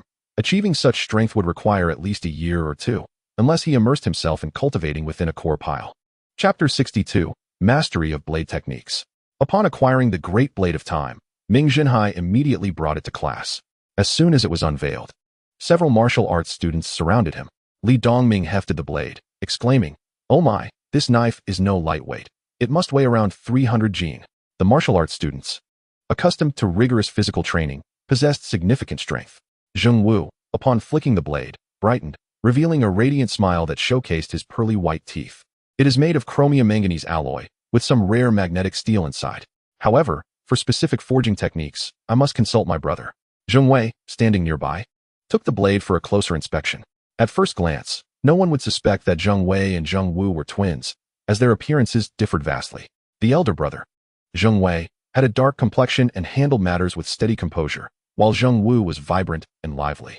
Unless among classmates or acquaintances, few would perceive them as siblings. Many would rather believe they were uncle and nephew. Both were scions of the Zheng family from Baoyue Tiangong, with Zheng Wei particularly passionate about weapon crafting. Having spent his youth in a forging factory, becoming well-versed in various techniques. After scrutinizing the knife for some time, he spoke slowly. This blade must be the work of a skilled craftsman from the factory. Its design belongs to the dragon slaying series we launched a few years ago. The materials and forging quality are top-notch, but due to its design, it is not easy to sell. How could such a fearsome weapon be hard to sell? The others exclaimed in disbelief. Observing their expressions, Zheng Wei elaborated. Although this knife appears imposing, its straight-line design hampers its effectiveness in rotational slicing. Thus, when confronting large magical beasts, relying on swift cuts to penetrate their tough hides becomes exceedingly challenging. Upon this explanation, the others began to comprehend. It seemed this blade was more aesthetically pleasing than practically useful, prompting a collective sigh of disappointment. However, Zheng Wei continued his discourse, raising the blade to emphasize. Why is this knife named the Dragon Slaying Series? Its greatest advantage lies in its cutting prowess. Provided one possesses sufficient strength, this sturdy blade can cleave through the most resilient bones of magical creatures. For others, this blade, measuring 1 centimeter in thickness, 25 centimeters in width, and weighing 320 jin, is better suited as a doorstop than a weapon. Compared to blunt instruments like clubs, it lacks the melee utility of light weapons like swords. In truth, there has never been a perfect weapon, only one that is suitable. Yet for Ming Zhenhai, this blade was precisely what he needed. Just because others could not harness its cutting power did not imply he could not. Previously, he could concentrate his entire being, muscles, and organs to unleash 6 to 7 times his normal strength. Now, having completed the body refinement stage, he gained the ability to disperse his focus across tens of thousands of points, enabling him to gather the strength of every cell, achieving a terrifying 10-fold increase. With his natural arm strength of 35 tons, he could exert a thrust of that magnitude without acceleration, and with this blade, he was confident it would yield lethal results. Ming Zhenhai did not bring the blade merely to showcase. Rather, he sought to practice his combat skills. Specifically, he intended to refine his swordsmanship. As the primary weapon of mankind is the sword. Although Xingyi Quan is a form of national martial arts, rooted in spear techniques, using a sword felt foreign to him. During his previous confrontation with Su's clan leader, he had struggled with the sword, feeling lost, but without the weapon. His power had surged. Combat skills were a required course for martial arts students until they achieved complete transformation. Before reaching this pinnacle, humans typically experienced brief transformation periods, often lasting just over half an hour. This marked Ming Zhenhai's first practice of combat skills since his ascension to complete transformation. beginning with the first of 55 foundational movements. He sensed an immediate difference. With the ability to disperse his consciousness, he instinctively spread his awareness throughout his body. Previously, while practicing Hunyuan Zhuang for body refinement, he could observe his entirety but could not initiate movement. Now, he could practice while monitoring his progress, akin to possessing a celestial network that allowed him to oversee and control every corner of his being. Moreover, this control was no longer a one-way street. It had transformed into a multi-threaded process, executing tens of thousands of tasks simultaneously. As he began the exercises, the internal conditions of his body were relayed with remarkable clarity to his mind. Each posture activated specific muscles and stimulated particular neurons, all accurately recorded. After completing the 55 combat standard posture exercises, Ming Zhenhai discovered that not only were these positions vividly etched in his memory, but intriguingly, even before his mental commands reached his muscles, they reacted autonomously. With a moment's contemplation, he recognized this phenomenon as muscle memory. Animals possess two forms of memory: cognitive memory and muscle memory. Cognitive memory can encapsulate complex emotions, visuals, and sounds, representing a higher form of memory. Muscle memory, on the other hand, refers to the ingrained memory formed through repeated physical activities, akin to how pianists can play flawlessly with their eyes closed. Muscles emit specific signal waves during movements. As long as these signals of coordinated operation are present, the same actions can be replicated. The 55 foundational combat movements necessitate constant practice, not only for cognitive retention, but also for ingraining muscle memory. Although Ming Zhenhai had previously practiced diligently, progress had been somewhat slow. Now, with the integration of cognitive control, this process had transformed into a collaborative endeavor of cognitive and muscle memory, resulting in an efficiency increase of over 100-fold. Consequently, these foundational movements were instantly inscribed into his very being. After practicing several times, Ming Zhenhai confirmed that he had indeed developed a new extraordinary ability.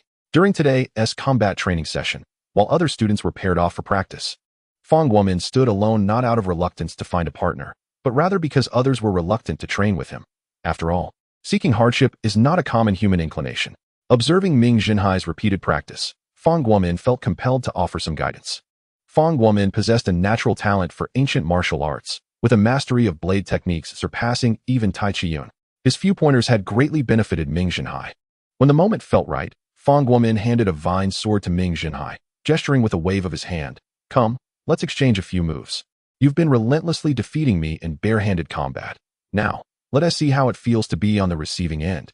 Ming Zhenhai found this amusing. After all, when they had previously sparred while he was teaching him Xingyiquan, despite Fang Guomin's higher physical training level, he had often found himself at a loss against Ming Zhenhai. The bitterness in Fang Guomin's words was palpable. However, feeling the itch to practice, he eagerly stepped up to the challenge. The other students, who had been practicing, immediately halted and gathered around when they saw Fang Guomin prepare for a match. "Oh dear, Fang Guomin is being rather unfair. Ming Zhenhai has only just begun training in combat techniques. Is this revenge for the countless times he lost in barehanded fights?" Li Dongming said with a grin. Rolling his eyes, Fang Guomin ignored the straightforward boy's teasing. Standing firmly in the arena, he smiled and signaled for the match to commence. This was not a life-and-death struggle. It was merely a friendly exchange meant to test the effectiveness of their recent learning. Ming Zhenhai lunged forward with a swift thrust.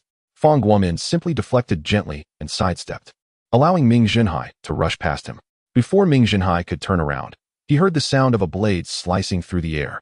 At that moment, the techniques he had just internalized instinctively came forth. Lowering his body and rotating the sword, he successfully blocked Fang Guomin's thrust. Fang Guomin was astounded by this defense. Typically, one would dodge first, but Ming Zhenhai had turned and blocked directly. It was not that others were unwilling to employ such techniques, but rather they struggled to execute them effectively. In most cases, they would be struck down before they could even turn around. The two began a relentless exchange of moves. Initially at a relatively slow pace due to the practice nature of the session, Fang Guomin took the offensive while Ming Zhenhai focused on defense. After several minutes, Ming Zhenhai, having adapted to the blade attacks, gradually began to counterattack, and the exchanges became more balanced. At first, Fang Guomin had approached the match with the intention of guiding Ming Zhenhai, but as Ming Zhenhai's counters became more frequent, he too became increasingly serious. He soon realized that with each passing minute, Ming Zhenhai's counters increased in both frequency and finesse. This sudden transformation became more pronounced as the match progressed, and Fang Guomin found himself increasingly flustered, beads of sweat forming on his brow. Meanwhile, Ming Zhenhai appeared exhilarated. As the exchanges multiplied, his body functioned like a finely tuned machine, recording the data of each strike. With each encounter, he developed more strategies for similar situations, refining his angles and speed, making his attacks ever more intricate and cunning. Fang Guomin would never comprehend that he was battling against a legion of 600 trillion cells working in concert, a veritable command center. All he perceived was that Ming Zhenhai had, in a remarkably short time, transformed from a novice into a master, seemingly honed by decades of swordsmanship. Each strike came from angles he could scarcely anticipate. Every time he thought he saw a feint, it would turn out to be a thunderous blow. Every time he prepared to counter, Ming Zhenhai was already poised to strike. The onlookers gasped in disbelief, their mouths agape at the astonishing spectacle. Fang Guomin's blade skills had outshone many instructors, so how could the tables turn so dramatically? The reality spoke for itself. At that moment, Ming Zhenhai had the upper hand, while Fang Guomin was left scrambling, drenched in sweat. With a backward leap, Fang Guomin exclaimed, "No more, no more." He was thoroughly frustrated, finding it more unbearable to be on the receiving end of attacks than during their previous barehanded sparring. Seeing Fang Guomin's disinterest, Ming Zhenhai reluctantly ceased his attacks. "How did you train? You seemed a bit rusty just now, yet in an instant, you became so formidable." Fang Guomin's eyes widened. For Ming Zhenhai, who had already showcased his prowess in ancient martial arts, such inquiries were easily handled. He simply uttered a word of enlightenment and coolly walked away, leaving others with an air of mystery. Chapter 63. Lovers in the midst of thousands. Friday dawned bright and clear, a day of significance, especially for the martial arts students of Liang High School. Today marked the martial arts demonstration, the final internal assessment for these students 2 months before the college entrance examination. Nearly 20,000 students and faculty from 3 grades gathered at the massive tiered viewing area beside the playground, where the stage was filled with dignitaries. At the center sat not only the esteemed principal of Liang High School, Su Haixing, but also the highest official of Liang County, Qingshou Li Desheng. The two exchanged pleasantries, their smiles radiant as they leaned into converse.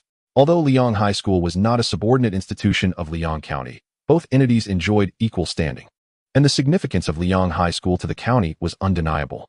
When the school extended its invitation, Li Desheng promptly accepted, eager to witness the event.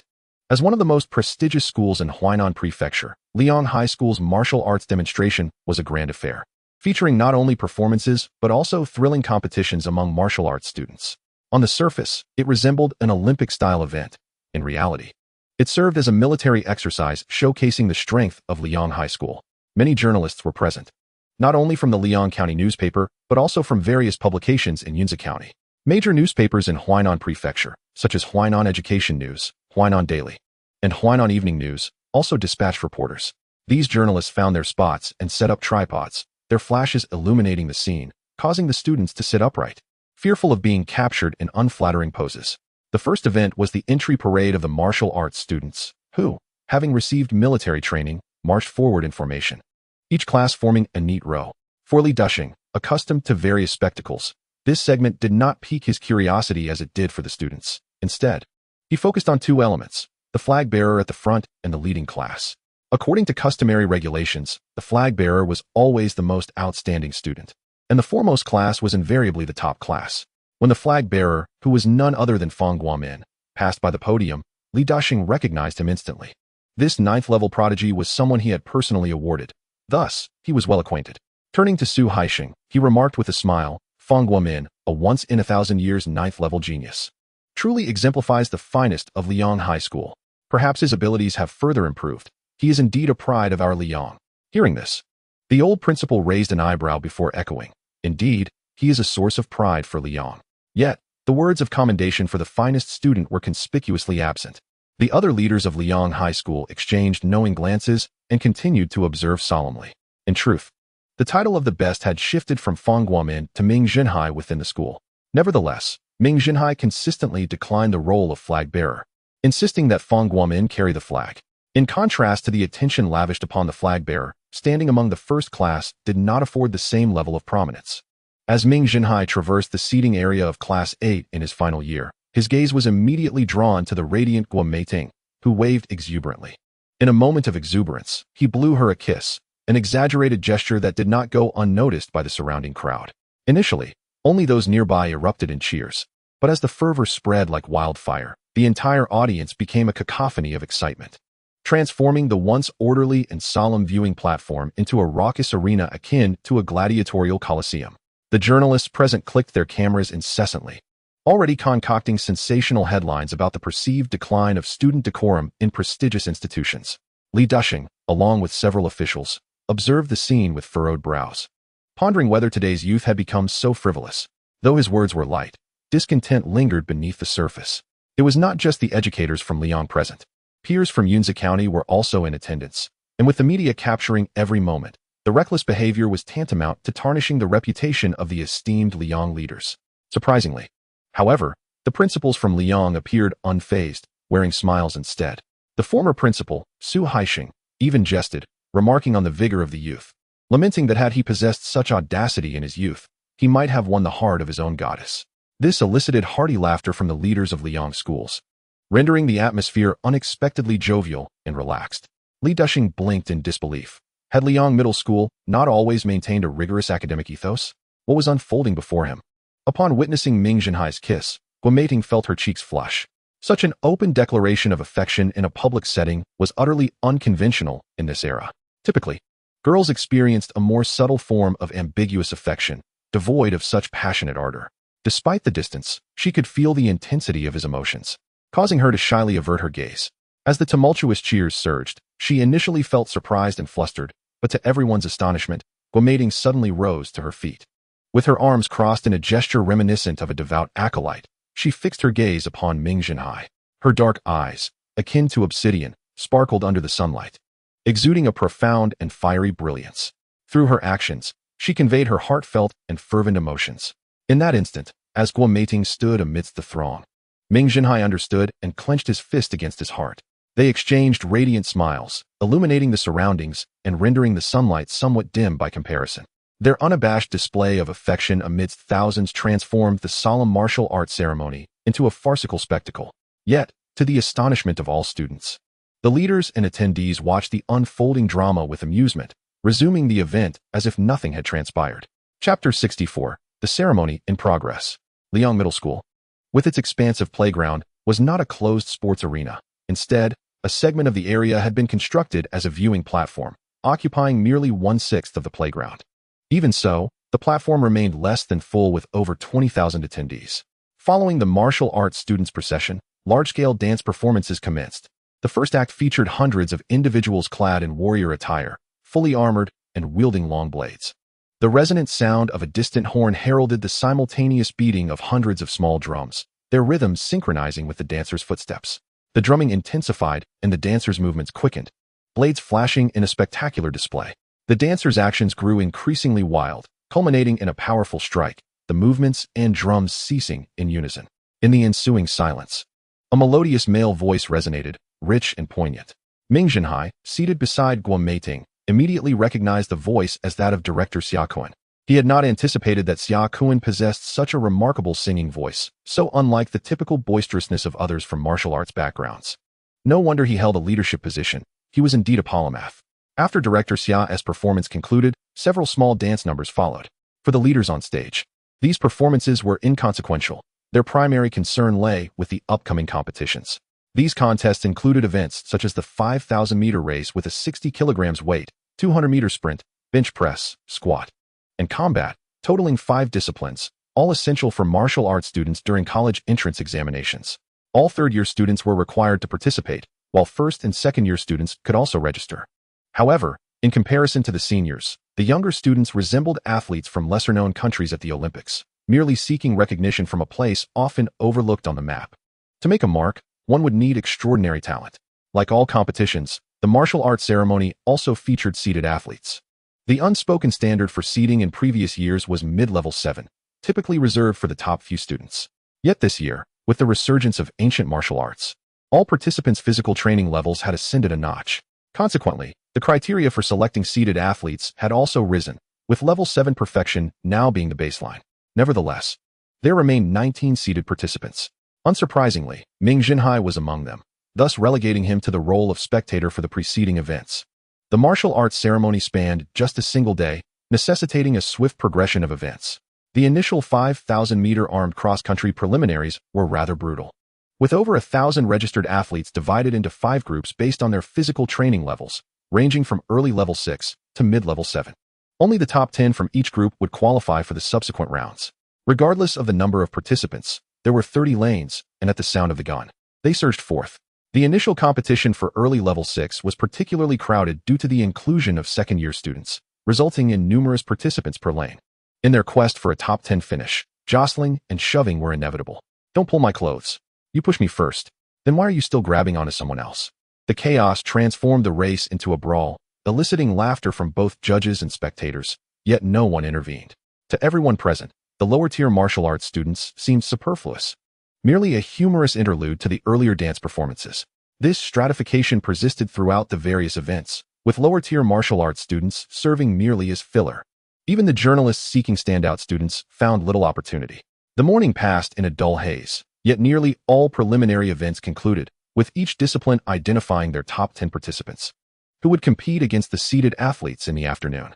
As the afternoon commenced, the atmosphere grew fervent, as all understood the excitement lay ahead. The 5,000-meter armed cross-country race was the first event, featuring the 10 finalists from the morning facing off against 17 seeded competitors to determine the top 5. As for Ming Zhenhai and Fang Guomin, they would only appear in the finals. Shan was also among the 19 seeded athletes, competing alongside Yuan Li Wen in the semifinals. The host for the semifinals was a lively announcer from Liang Daily, his booming voice indicating a martial arts background. Each time new results were announced, he would passionately introduce them with a metal megaphone. Yuan Li Wen stood beside Shan, seemingly indifferent to the competition unfolding before them. His fists clenched tightly as he stared at Ming Zhenhai, who was leisurely observing from the stands. All seeded athletes had met the previous day, with the event coordinators informing them that they were grouped with Ming Zhenhai and Fang Guomin. Most students envied their placement, but Yuan Li Wen felt a deep sense of humiliation. "Distinguished leaders and esteemed students of Liang Middle School, greetings." The host waved, his handsome, sunlit face radiating enthusiasm that filled the entire playground. "I am delighted to have the opportunity to report on the afternoon's event today. My name is Yang Guang from Liang Daily. It is evident that Liang Middle School has made an extraordinary effort for today's grand martial arts demonstration, even going so far as to hire a professional host for commentary." Upon hearing my self-introduction, the other invited principals from various high schools in Yunzhi County exchanged glances, sensing that Liang Middle School's display of pride was rather overt.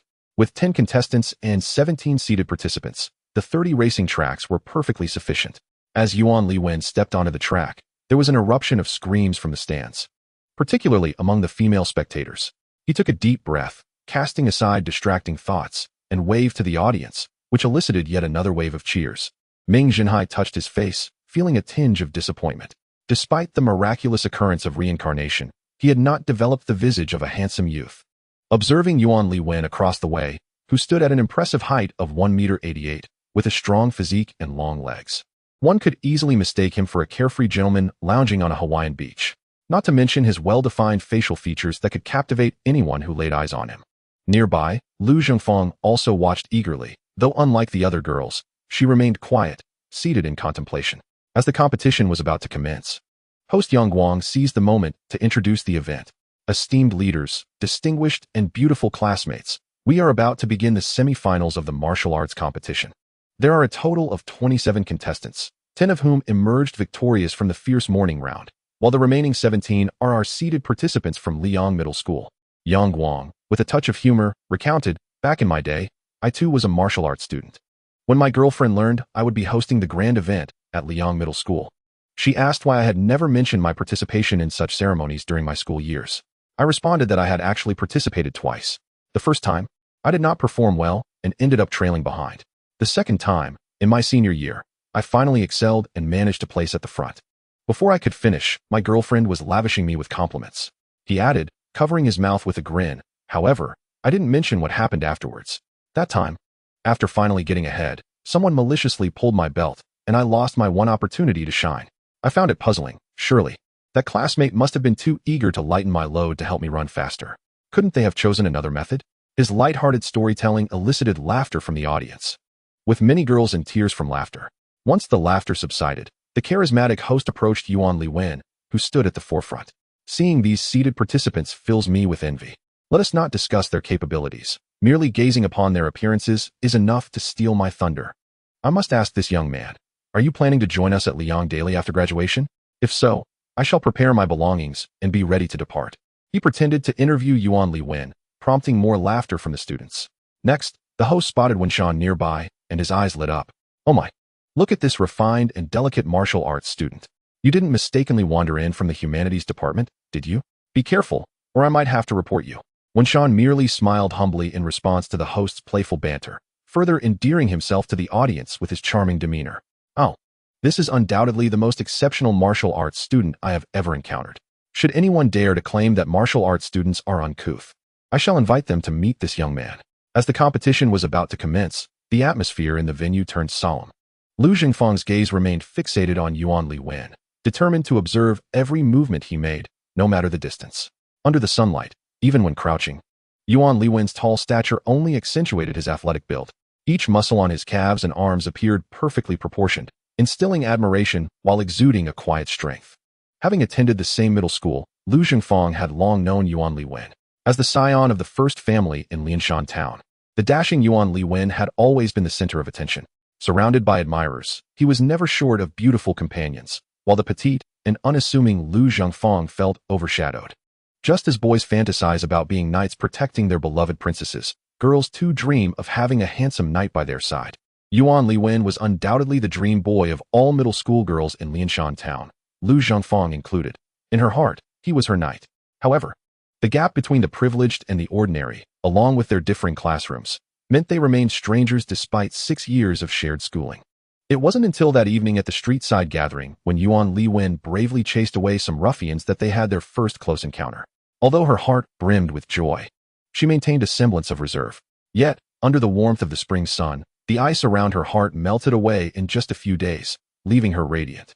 Regrettably, ever since the fierce altercation involving Ming Zhenhai and Su Rue, the bright moments of her life seemed to be overshadowed. Especially after the incident under the moonlight when Ming Zhenhai was attacked, Yuan Li Wen's gaze upon her had taken on an odd quality. Lu Jingfang grew anxious, struggling to find a way to convey to him that he was the only one in her heart. Following last weekend's confrontation, she attempted to reach out to him several times, but he had not met her. This time, she resolved to be bolder, to show him through her actions that she was the one who loved him most dearly. With this thought in mind, she clenched the bouquet of white roses in her hand, her face radiating determination. The 5,000-meter cross-country race, while lengthy for the average person, was but a fleeting challenge for the elite-seeded participants, who were well-trained to push the limits of human endurance. The minimum qualifying time for Level 8 was 4 minutes and 10 seconds, and even the Level 7 grand completion would not deviate much from this standard. As the race reached its halfway mark, the principals of Yunzhijun had already confirmed the veracity of the previously rumored news. They were baffled by how Liang Zhongxue managed to attract such a multitude of outstanding students. Based on the historical acceptance rate of approximately 80% for the 7th grade grand completion, it was anticipated that at least 14 students would be admitted, which accounted for nearly half of the national quotas allocated to the National Martial Arts School in Huainan Prefecture last year. As one of the 9 prefectures in Huainan, it was a disheartening realization for the other schools in Yunzhijun that shared the same educational landscape as Liang Zhongxue. Contemplating this, many principals felt a profound sense of despair. Regardless of their efforts and the secret weapons they prepared, all was rendered futile under such overwhelming strength. Consequently, their sentiments towards Su Haixing, who had invited them today, were filled with resentment. With such formidable talent at their disposal, it was rather distasteful to flaunt it. Nonetheless, Su Haixing merely smiled in response to the unkind gazes, his long brows falling in a more gentle manner. The other principals simultaneously cursed him in their minds, referring to him as an old fox. The thought of this old rascal having suppressed them for over a century, now finally retreating, lifted their spirits. The saying goes, "You may reign for a moment, but I shall enjoy my freedom for a lifetime. You may be arrogant now, but once you depart, let us see how Liang Zhongxue continues to thrive." The intrigues and entanglements outside the race seemed utterly distant to those who were running. Their ears were filled solely with the sound of rushing wind, and their eyes were fixed on the swiftly receding scenery. This past week had perhaps been the darkest moment for Yuan Li Wen. Words such as overreaching and foolish frequently echoed around him, as whispers and pointed fingers followed closely behind, shattering his previous accolades like glass, rendering him akin to a rat scurrying through the streets. Countless jeers and mockeries converged into a singular fiery rage, igniting a fervor within him. An explosive force erupted from his body, and his powerful limbs thrashed wildly. As he crossed the finish line, He heard the thunderous applause of the crowd. 3 minutes and 19 seconds. 3 minutes and 19 seconds. Classmates, a score worthy of an 8th grade grand completion. A standard national-level genius has been born. The host sprinted about, exuberantly announcing this remarkable achievement to all present. Despite being mentally prepared, several principals were still taken aback, their eyes widening in disbelief. They were already aware of the competition schedule, and this was merely the preliminary round. The finals would feature the ace seed, Fang Guomin. The subsequent scores of other students left them utterly astonished. When Shan, trailing slightly behind, achieved a time of 3 minutes and 25 seconds, marking the emergence of another mid-level martial arts talent.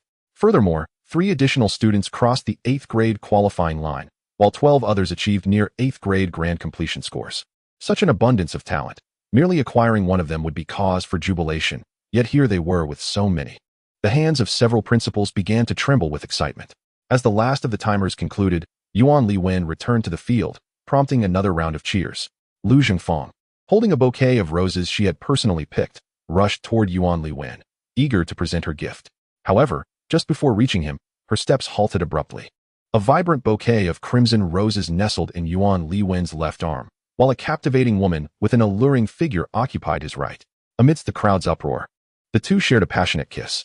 Lu Zhengfang recognized this woman as another school beauty from Liang Zhongxue. Although she had heard whispers of their close relationship, this was her first time witnessing it firsthand. Unbeknownst to her, the roses slipped from her grasp, their dew-soaked petals sinking into the murky earth. Biting her lip, she willed herself not to cry, not to cry. The heart-wrenching voice of despair echoed within her as Yuan Li Wen, intending to walk away with others, suddenly froze. Turning to look, he saw Lu Zhengfang's eyes glistening with tears, shining like amber in the sunlight. Why? Lu Zhengfang's question caught Yuan Li Wen off guard. He lowered his head, furrowing his brow for a moment before abruptly lifting it again. You asked me why, but I wish to ask you on what grounds. His gaze was eerily calm.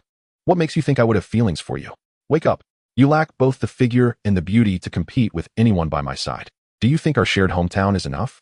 Are you not aware of how many former school beauties have been waiting for me? Do you not realize that once you shed that school uniform, you bear no distinction from the women on the street? As he spoke, his expression grew increasingly menacing, and his words became sharp. Do not seek me out again. The disparity between us is insurmountable. Although my family, the Yuan clan, is not a prestigious lineage, we have a legacy of 6 centuries in martial arts. Do you truly believe you are worthy? With a cold snort, he turned and walked away. Around them, people exchanged sympathetic glances toward Lu Zhengfang. However, she paid no heed to their attempts at consolation, biting her lip as she fixated on Yuan Li Wen's retreating figure. A drop of blood fell onto the white roses, staining them a vivid crimson. Others attempted to persuade her further, but Lu Zhengfang silently turned away and departed. In the midst of Yuan Li Wen's remarks, Ming Zhenhai stood nearby, hearing every word with clarity. Was he angry? Yes. Was he filled with hatred? Certainly. Yet more than anything, he felt a profound sorrow, a sorrow rooted in reality. While other students might have felt indignant, he perceived this as a mere acknowledgement of the truth. He was enraged by Yuan Li Wen's blatant awareness of the impossibility between him and Lu Zhengfang, yet he still pursued her. He resented Lu Zhengfang for clinging to the delusion of a relationship that was never meant to be. Containing his anger, he instructed Guo Meiting to hastily pursue Lu Zhengfang, fearing she might do something reckless. As the final preparations for the 5,000-meter cross-country finals commenced, he found himself unable to leave. Ladies and gentlemen, esteemed leaders, and our handsome and beautiful classmates, we have just witnessed the splendid performances of the candidate seed teams. Now, the finals will showcase a clash of champions. As our ace seed contestants are about to take the stage, let us welcome them. The host's voice brimmed with enthusiasm. As he finished speaking, Fang Guomin and Ming Zhenhai stepped onto the stage, eliciting a wave of screams and cheers from the audience. The principals of Yunzijun, encountering Fang Guomin for the first time, scrutinized him closely. Ever since they had heard about this prodigy, they had been keenly observing. Although Fang Guomin stood at a modest height of 185 centimeters, making him shorter among martial arts students, his demeanor was composed, and he faced the crowd's cheers with an air of tranquility. Such poise naturally garnered approving nods from the principals on stage, affirming that he was indeed a rare talent destined for greatness. However, they were puzzled as to why there were 2 aces. When they saw Ming Zhenhai following closely behind, their minds were jolted. Under the sunlight, Ming Zhenhai's skin gleamed with a metallic sheen. His height of 188 centimeters, while not exceptionally tall, was accentuated by shoulders measuring over 80 centimeters wide, giving him an imposing presence akin to a moving metallic mountain. With every gesture, he exuded an explosive power that seemed ready to erupt. As he waved, the crowd erupted into a cacophony of cheers, chanting "Power God! Power God! Power God!" The principals were left bewildered, questioning why the legendary prodigy was not the focal point. As the other 8 contestants took their positions on the track, the host, Yang Guang, playfully interjected, Wow, this is incredible. Our ace from Liang Zhongxue possesses remarkable charisma. May I ask a bold question? Why does everyone seem more enthusiastic about him than you? Are you jealous?" Such acerbic inquiries were irksome, as there was no pleasing response. Fang Guomin pondered for a moment, then helplessly remarked that it was said a boy must first have a girlfriend to succeed. Perhaps it was because he had a stunning schoolflower by his side that everyone favored him. This sparked a twinge of jealousy within him for not having a schoolflower to accompany him. As soon as he finished speaking, a chorus of girls in the stands fervently shouted, "I love you, Fang Guomin." A particular boy, seeing his girlfriend join in the chant, stood up in a fit of anger and yelled, "Fang Guomin, I love you too." This shocking outburst sent the stands into fits of laughter. Fang Guomin awkwardly smiled, uncertain of how to respond to such a powerful declaration. Fortunately, the competition was about to commence, and the crowd gradually quieted down, preparing to witness a thrilling contest. Previously, everyone believed Fang Guomin to be the undisputed champion, yet with the tales of Ming Zhenhai circulating, doubts began to emerge regarding who truly held the title. Only those truly in the know remained unperturbed, for it was Ming Zhenhai who was the authentic first. Crouching on the ground, Ming Zhenhai turned his head, casting a disdainful glance at Yuan Liwen on the third track. "Do not think that your family background holds much importance. Even gilded mud remains mud. When I allow you to run half the distance first, should you still lose, you shall slap your own face in front of everyone and apologize to Lu Zhengfang. Do you dare?" Ming Zhenhai's voice was low but audible to Yuan Liwen. Frowning, Yuan Liwen nodded in agreement. As the call for positions rang out, the 10 competitors crouched simultaneously, ready for the race.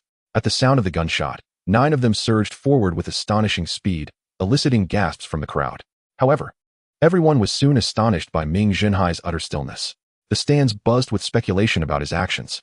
Not only the students were discussing, but even the teachers and administrators joined in, with principals from other schools whispering incessantly. "Do you think this child is afraid?" someone inquired, only to be met with another's quick retort. "I suspect their so-called ace seed is merely a gimmick. How can it surpass Fang Guomin's level 9? It's as if they think they are a genius among cabbages." While some principals remained doubtful, the majority nodded in agreement. Seeing the commotion among the other schools, Xia Kuan felt anxious. Before the principal could speak, Su Haixing intervened, causing Xia Kuan to wait in frustration. Due to Ming Zhenhai's refusal to run, Fang Guomin's remarkable speed failed to capture the audience's attention. Midway through the race, Yuan Liwen, unable to contain his curiosity, glanced back only to find Ming Zhenhai still crouched, poised to run. Shaking his head, he focused on his own run. Just as he turned back, Ming Zhenhai suddenly burst forth, transforming from stillness to an explosive speed. The spectators were momentarily stunned as they witnessed this unexpected acceleration. In the stands, murmurs of astonishment filled the air as everyone speculated about Ming Zhenhai's peculiar behavior. Not only the students were intrigued, but teachers and officials were equally captivated. The principals from other schools were particularly taken aback. "Isn't this speed astonishing?" they muttered as they observed him. Without waiting for their astonishment to settle, they were greeted with an even more remarkable sight. Perhaps dissatisfied with his previous pace, Ming Zhenhai let out a thunderous roar, akin to a clap of thunder. His entire form rapidly expanded, shedding the sandbags that had previously confined him, scattering them in his wake. In a mere second, a towering figure over 5 meters tall appeared on the track. This transformed Ming Zhenhai. Muscles bulging as if ready to burst, caused the ground to tremble with each stride.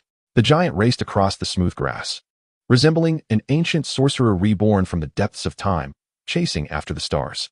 Greater strength brought forth a more terrifying thrust, culminating in an unprecedented velocity. The earth behind him stirred up a cloud of dust, and his magnificent silhouette quickly vanished from view. Upon hearing the roar behind him, Yuan Liwen glanced back and was taken aback. The Ming Zhenhai he saw was visibly growing in size, rapidly closing the distance. Alarmingly, it was evident that this force was aimed directly at him, showing no intention of veering off course. Observing Ming Zhenhai's compact, explosive physique, he knew that being struck by such speed would lead to certain destruction. At that moment, Ming Zhenhai's speed approached an astonishing 220 yards per hour, a pace that would result in penalties even on the highway. Faced with the specter of death, Yuan Liwen surged forth with a speed more terrifying than before. If it weren't for his ongoing movement, He might have believed he was on the brink of suffocating. Yet, his struggle was in vain. As he exerted himself, Ming Zhenhai was already hurtling toward him with a deafening rush.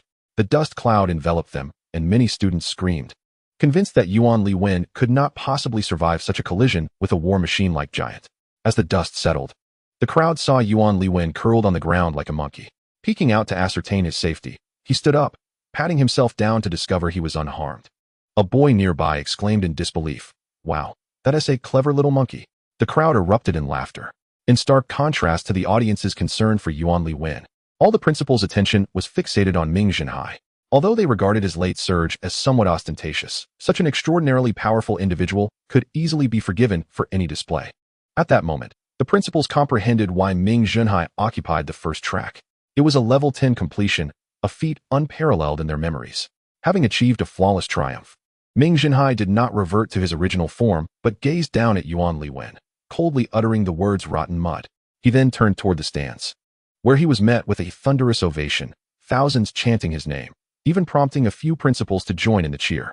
Chapter 67. The Yunza Alliance Agreement. After the martial arts event concluded and everyone dispersed, the principals remained behind. In the conference room, these heads of schools from Yunza County engaged in hushed discussions, unable to contain their excitement since Su Haisheng had shared an astonishing revelation. Anyone would find it hard to believe that a method existed which could exponentially increase one's body refinement level. Had there not been so many tangible examples at Liang High School that day, they might have dismissed the notion outright. However, their astonishment was not solely due to the existence of such an effective body refinement method, but also because Liang High School had agreed to impart this knowledge. As seasoned veterans, they were well aware that there is no such thing as a free lunch in the world, and after conversing amongst themselves, they inquired about the conditions. Su Haisheng maintained a congenial demeanor, appearing as a benevolent elder to the unknowing. Yet, the other principals, having dealt with him for decades, were acutely aware of his cunning tactics when vying for student enrollment. After their inquiries, all eyes turned to Su Haisheng, eagerly awaiting his terms. "I am aging and will not be able to oversee this matter much longer, so I shall leave it to our school's director Xia Kun to negotiate with you," he stated before closing his eyes, lost in thought. The sudden shift took everyone by surprise, as if they had prepared for one opponent only to find another had taken their place. However, upon seeing Xia Kun's youth, they felt slightly reassured, believing he would be easier to negotiate with than the old fox. The subtle glimmers of satisfaction on the other principals' faces did not escape Xia Kun's notice, but he remained composed. The two had previously agreed that Xia Kun would lead this transaction. If Xia Kun articulates his thoughts effectively, it would undoubtedly be a significant achievement. With Su Haisheng retiring next year, Xia Kun would not be without the opportunity to vie for the position of principal. Of course, failure is a possibility, albeit a slim one, unless his demands exceed the limits of others. Our requirements are quite straightforward. Henceforth, for every county within Yunzhejuan, Liang Zhongxue shall have the prerogative to preferentially select 10 candidates, with this privilege lasting for 5 years. Though Xia Kun's voice was not particularly loud, his words resonated with a thunderous impact in the ears of others. "This is impossible. Your appetite is simply too great." One of the principals immediately leapt up in opposition. In the past, while Liang Zhongxue was indeed a prestigious institution throughout Huainanzhou, not every top student would opt to attend. Historically, Liang Zhongxue managed to attract only about half of the top students, unlike the current demand for exclusivity. The other principals shared similar sentiments, feeling that Liang Zhongxue was being rather greedy. Even if your institution is destined to become the foremost school in Huainanzhou this year, it is unacceptable to treat others as if they were mere rural schools. In the face of the ire from these principals, Xia Kun merely chuckled softly before responding. "I understand that you may perceive Liang Zhongxue as bullying others, but allow me to present some calculations, and you will discern whether you are truly gaining or losing." The principals regarded this seemingly outrageous proposal as purely the product of Xia Kun's imagination. They began to harbor a growing disdain for this audacious young man, preferring to deal with the cunning Su Haisheng, who at least seemed more reliable. Ignoring the complaints from the principals, Xia Kun continued his explanation. "Let us assume that every WUCA student shares the same environment, relying solely on their own efforts, excluding any innate talent. Is it not true that most students can only achieve a mid-level 7 before the college entrance examination? If we provide them with ancient martial arts body tempering techniques, how many of these students, under several times the speed of body tempering, could potentially break through to the pinnacle of level 7? Moreover, could there not be even more who advance to the mid-level 7? The principals present were well aware of their own student demographics, and with a little contemplation, they realized they stood to gain significantly. In fact, among the 12 schools in Yunzhejiuan, apart from Liang Zhongxue, very few students were at the mid-level 7, while there were numerous at the initial level 7. If all these initial level students could be transformed into mid-level students, it would be nothing short of miraculous. In the 21st century, this scenario would be akin to a cohort of originally second-tier students suddenly being elevated to first-tier status. Such remarkable achievements would be worthy of banners hung on every tree. Some principals still felt uneasy, pondering that among 10 top students, there could emerge 1 or 2 seeds for national martial arts schools. Xia Kuan, discerning their thoughts, leaned back comfortably, adopting a relaxed posture. I understand that some of you might be concerned about the possibility of one of those 10 individuals turning out to be exceptionally gifted. However, have you considered that such fortunate occurrences are rare, even for our diligent Liang Zhongxue, which boasts an abundance of outstanding students? It takes several years to witness such a joyous event. Although Xia Kuan's demeanor appeared slightly uncomfortable, his words resonated with the agreement of the principals. After all, one is an intangible concept, while the other represents tangible benefits. Barring any adolescent delusions, everyone knows how to choose wisely. At this juncture, all present concurred with Xia Kuan's proposal, yet they hesitated. After a considerable pause, the principals sheepishly expressed their concerns regarding the effectiveness of this new body-tempering method. Xia Kuan raised an eyebrow, responding casually, "I understand your apprehensions. If I had not witnessed it myself, I too would be skeptical. However, if you were to discover that the student who achieved level 10 perfection had only studied liberal arts, your doubts would surely dissipate." Liberal arts? The principals gaped in disbelief, unable to fathom that the individual responsible for such an earth-shattering miracle was, in fact, a liberal arts student. Xia Kuan spread his hands, challenging, "If you don't believe me, go and inquire." Such claims would not be made lightly. A simple inquiry would reveal the truth. The persuasive power of this shocking revelation far outweighed any evidence Xia Kuan could present. Consequently, the principals ceased their skepticism and collectively signed a 5-year cooperation agreement. From this framework, the resurgence initiated by Ming Zhenhai intensified, ushering the world into an unknown era. Reflections. I extend my heartfelt gratitude to all my readers for their unwavering support. Truly, it is your encouragement that fuels my motivation to continue writing. Since embarking on this literary journey, I have spent nearly 15 hours each day in front of the computer. I have neglected exercise, and my time for enjoying American dramas has dwindled. It feels as though my entire world revolves around this book. At times, I even dream of the stories within its pages. However, where there is hardship, there is also sweetness. Each time I learn that someone has gained something from this book or found joy in it, my heart swells with happiness. Especially moving is the support of many readers who have witnessed the evolution from the first edition to the current revision. It is genuinely touching. As a fledgling writer, to receive such attention is a profound honor. Regardless of whether your feedback is praise or criticism, I hold it close to my heart, striving for improvement in the future. As the saying goes, rectify what is wrong and encourage what is right. I am unsure of what the future holds for my writing, but I promise to approach it with sincerity. Once again, I thank you for your attention and support.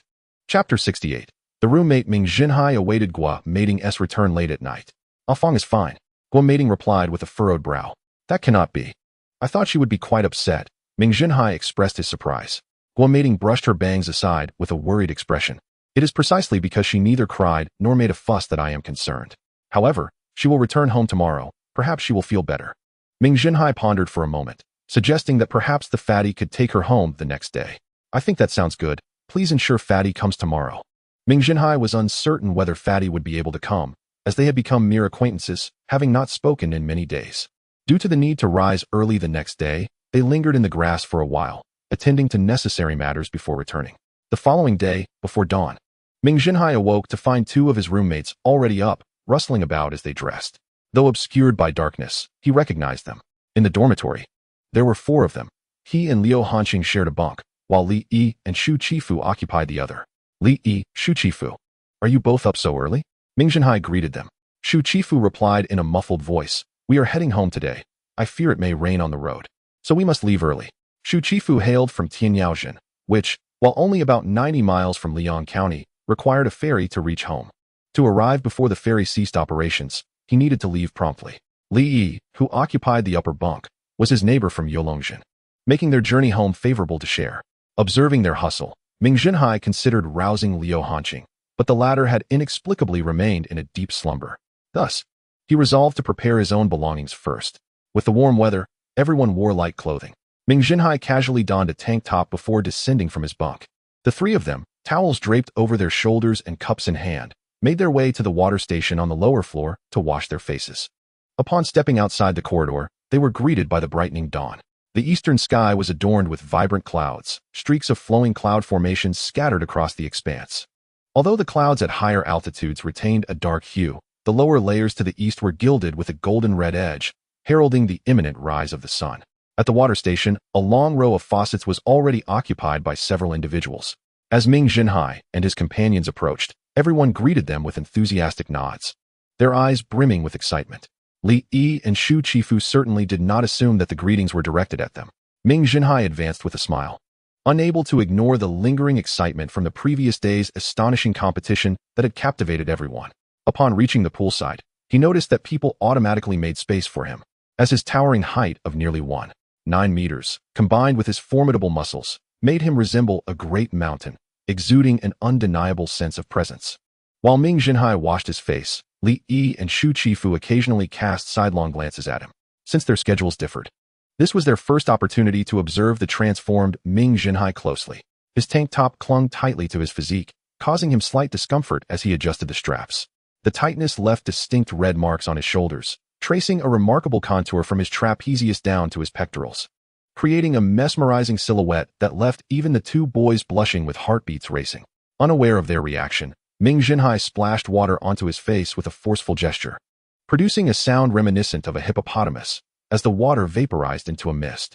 The coolness of the water, akin to morning dew, refreshed him, dispelling the remnants of his hangover. He exhaled deeply, a look of pure enjoyment on his face, leaving behind a lingering 3-meter white vapor trail in the air. After washing up, the trio returned together, with Ming Zhenhai, once again, garnering countless admiring glances. Inside the dormitory, Lu Hanjing was still fast asleep, snoring thunderously.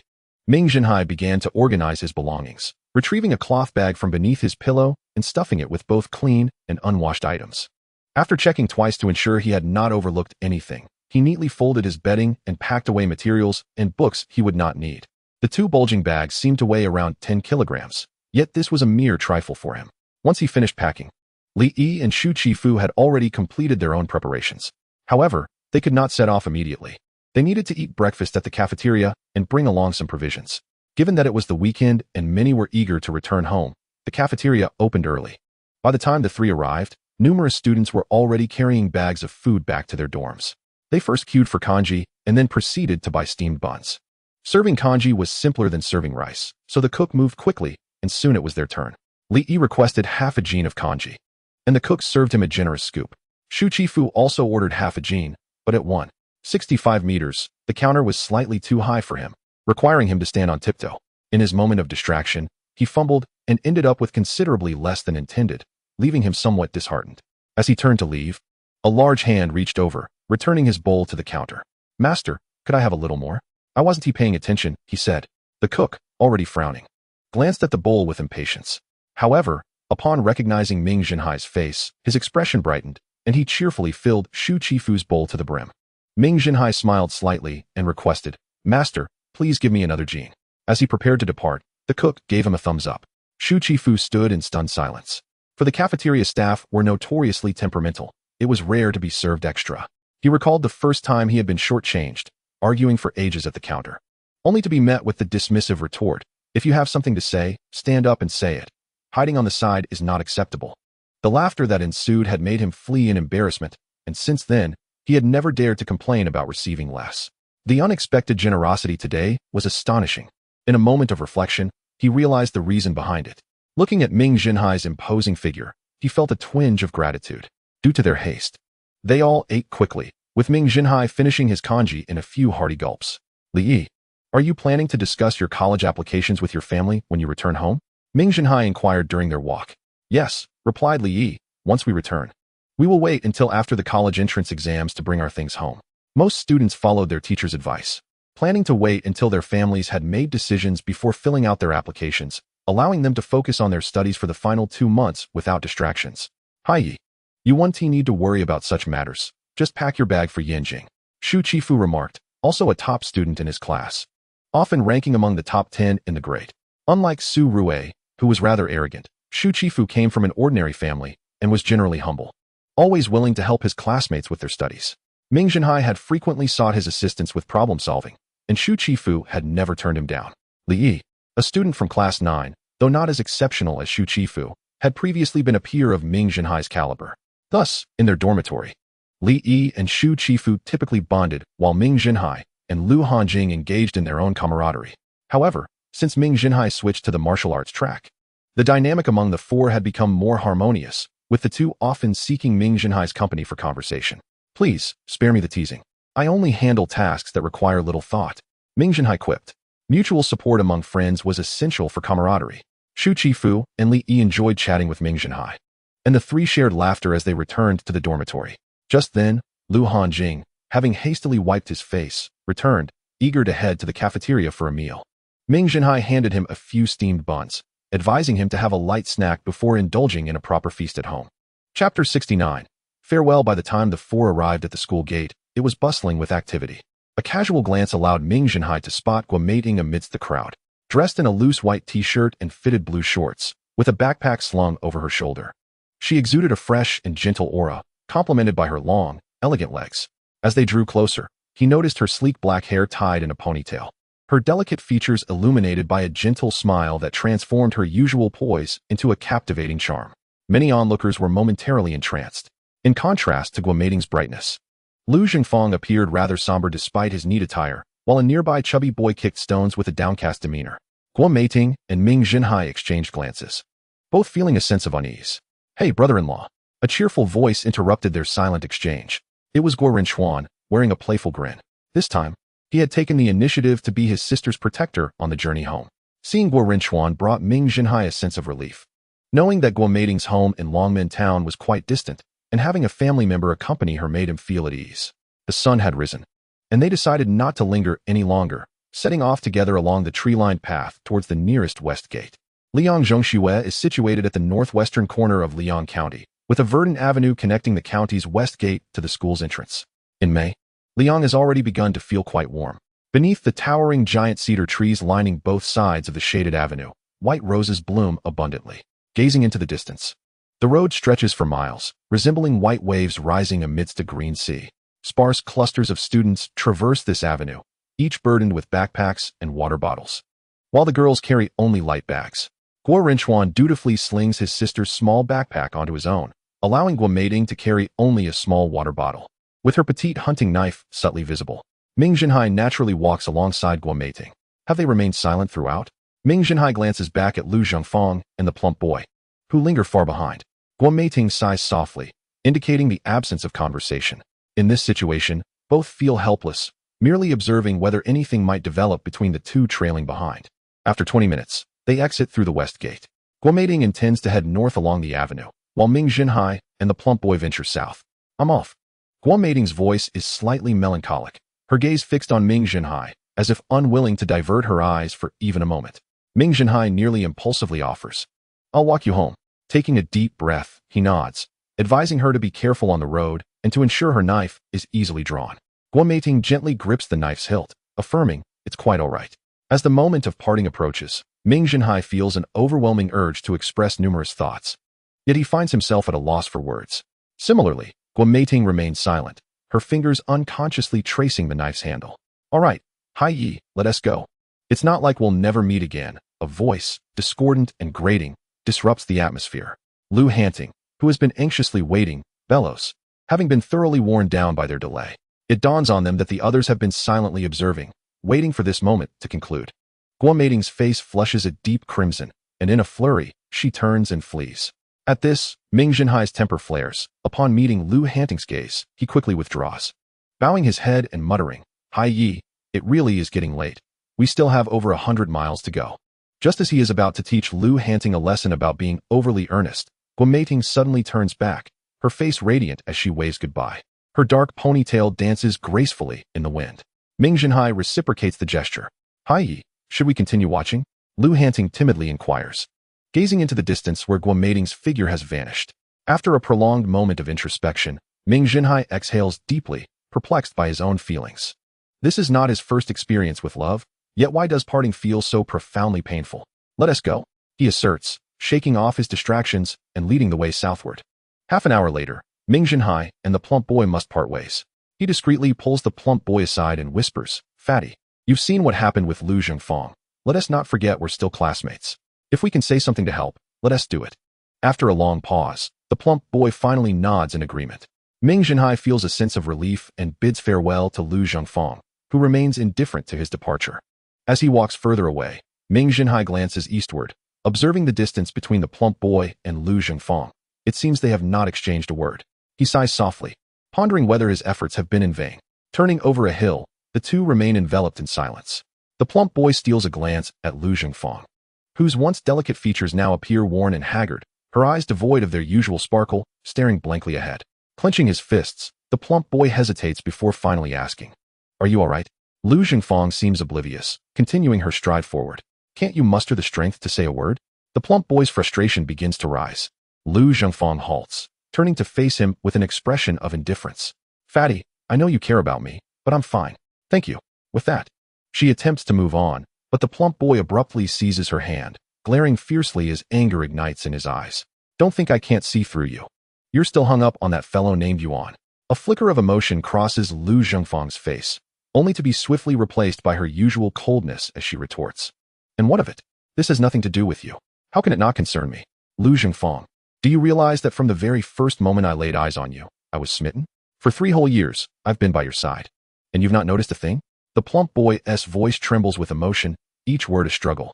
After a long pause, Lu Zhengfang exhales softly, knowing changes nothing.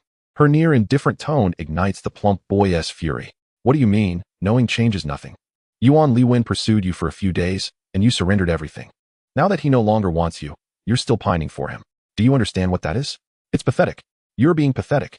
As soon as the plump boy finishes his outburst, Lu Zhengfang's complexion pales considerably, her lips pressed tightly together in silence.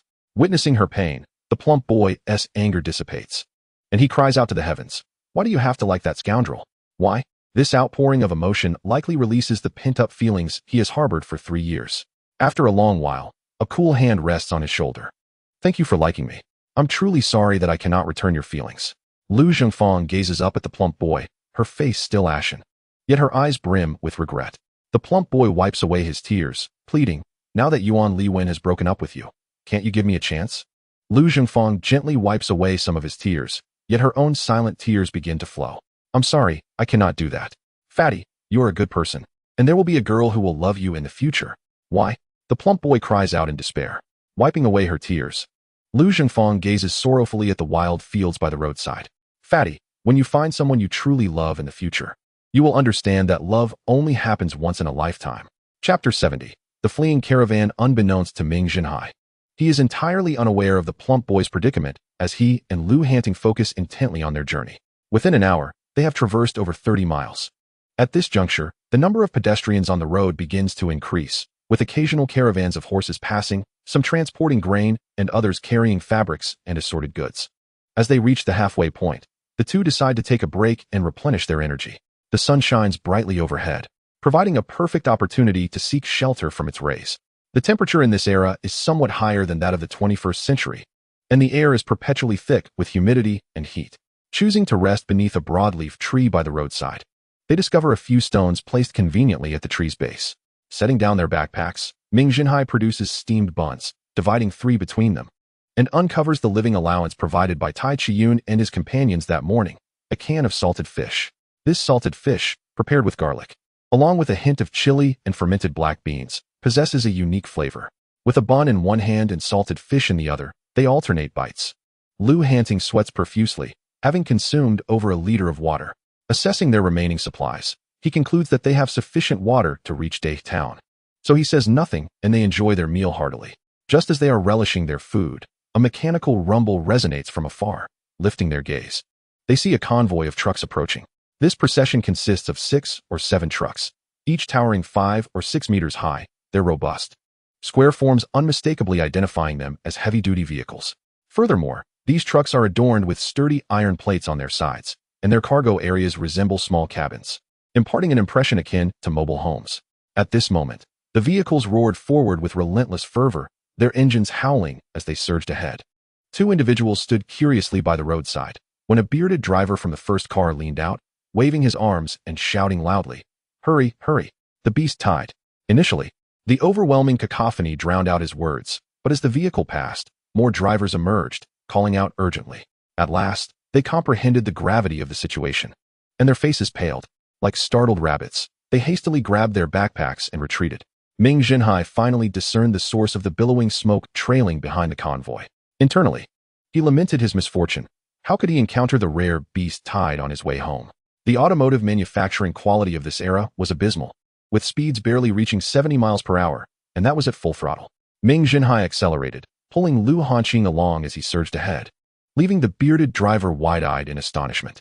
However, his surprise was short-lived, as his vehicle suffered a flat tire. It was not due to his driving skills, but rather the atrocious condition of the road. Despite having navigated several potholes, he ultimately succumbed to one.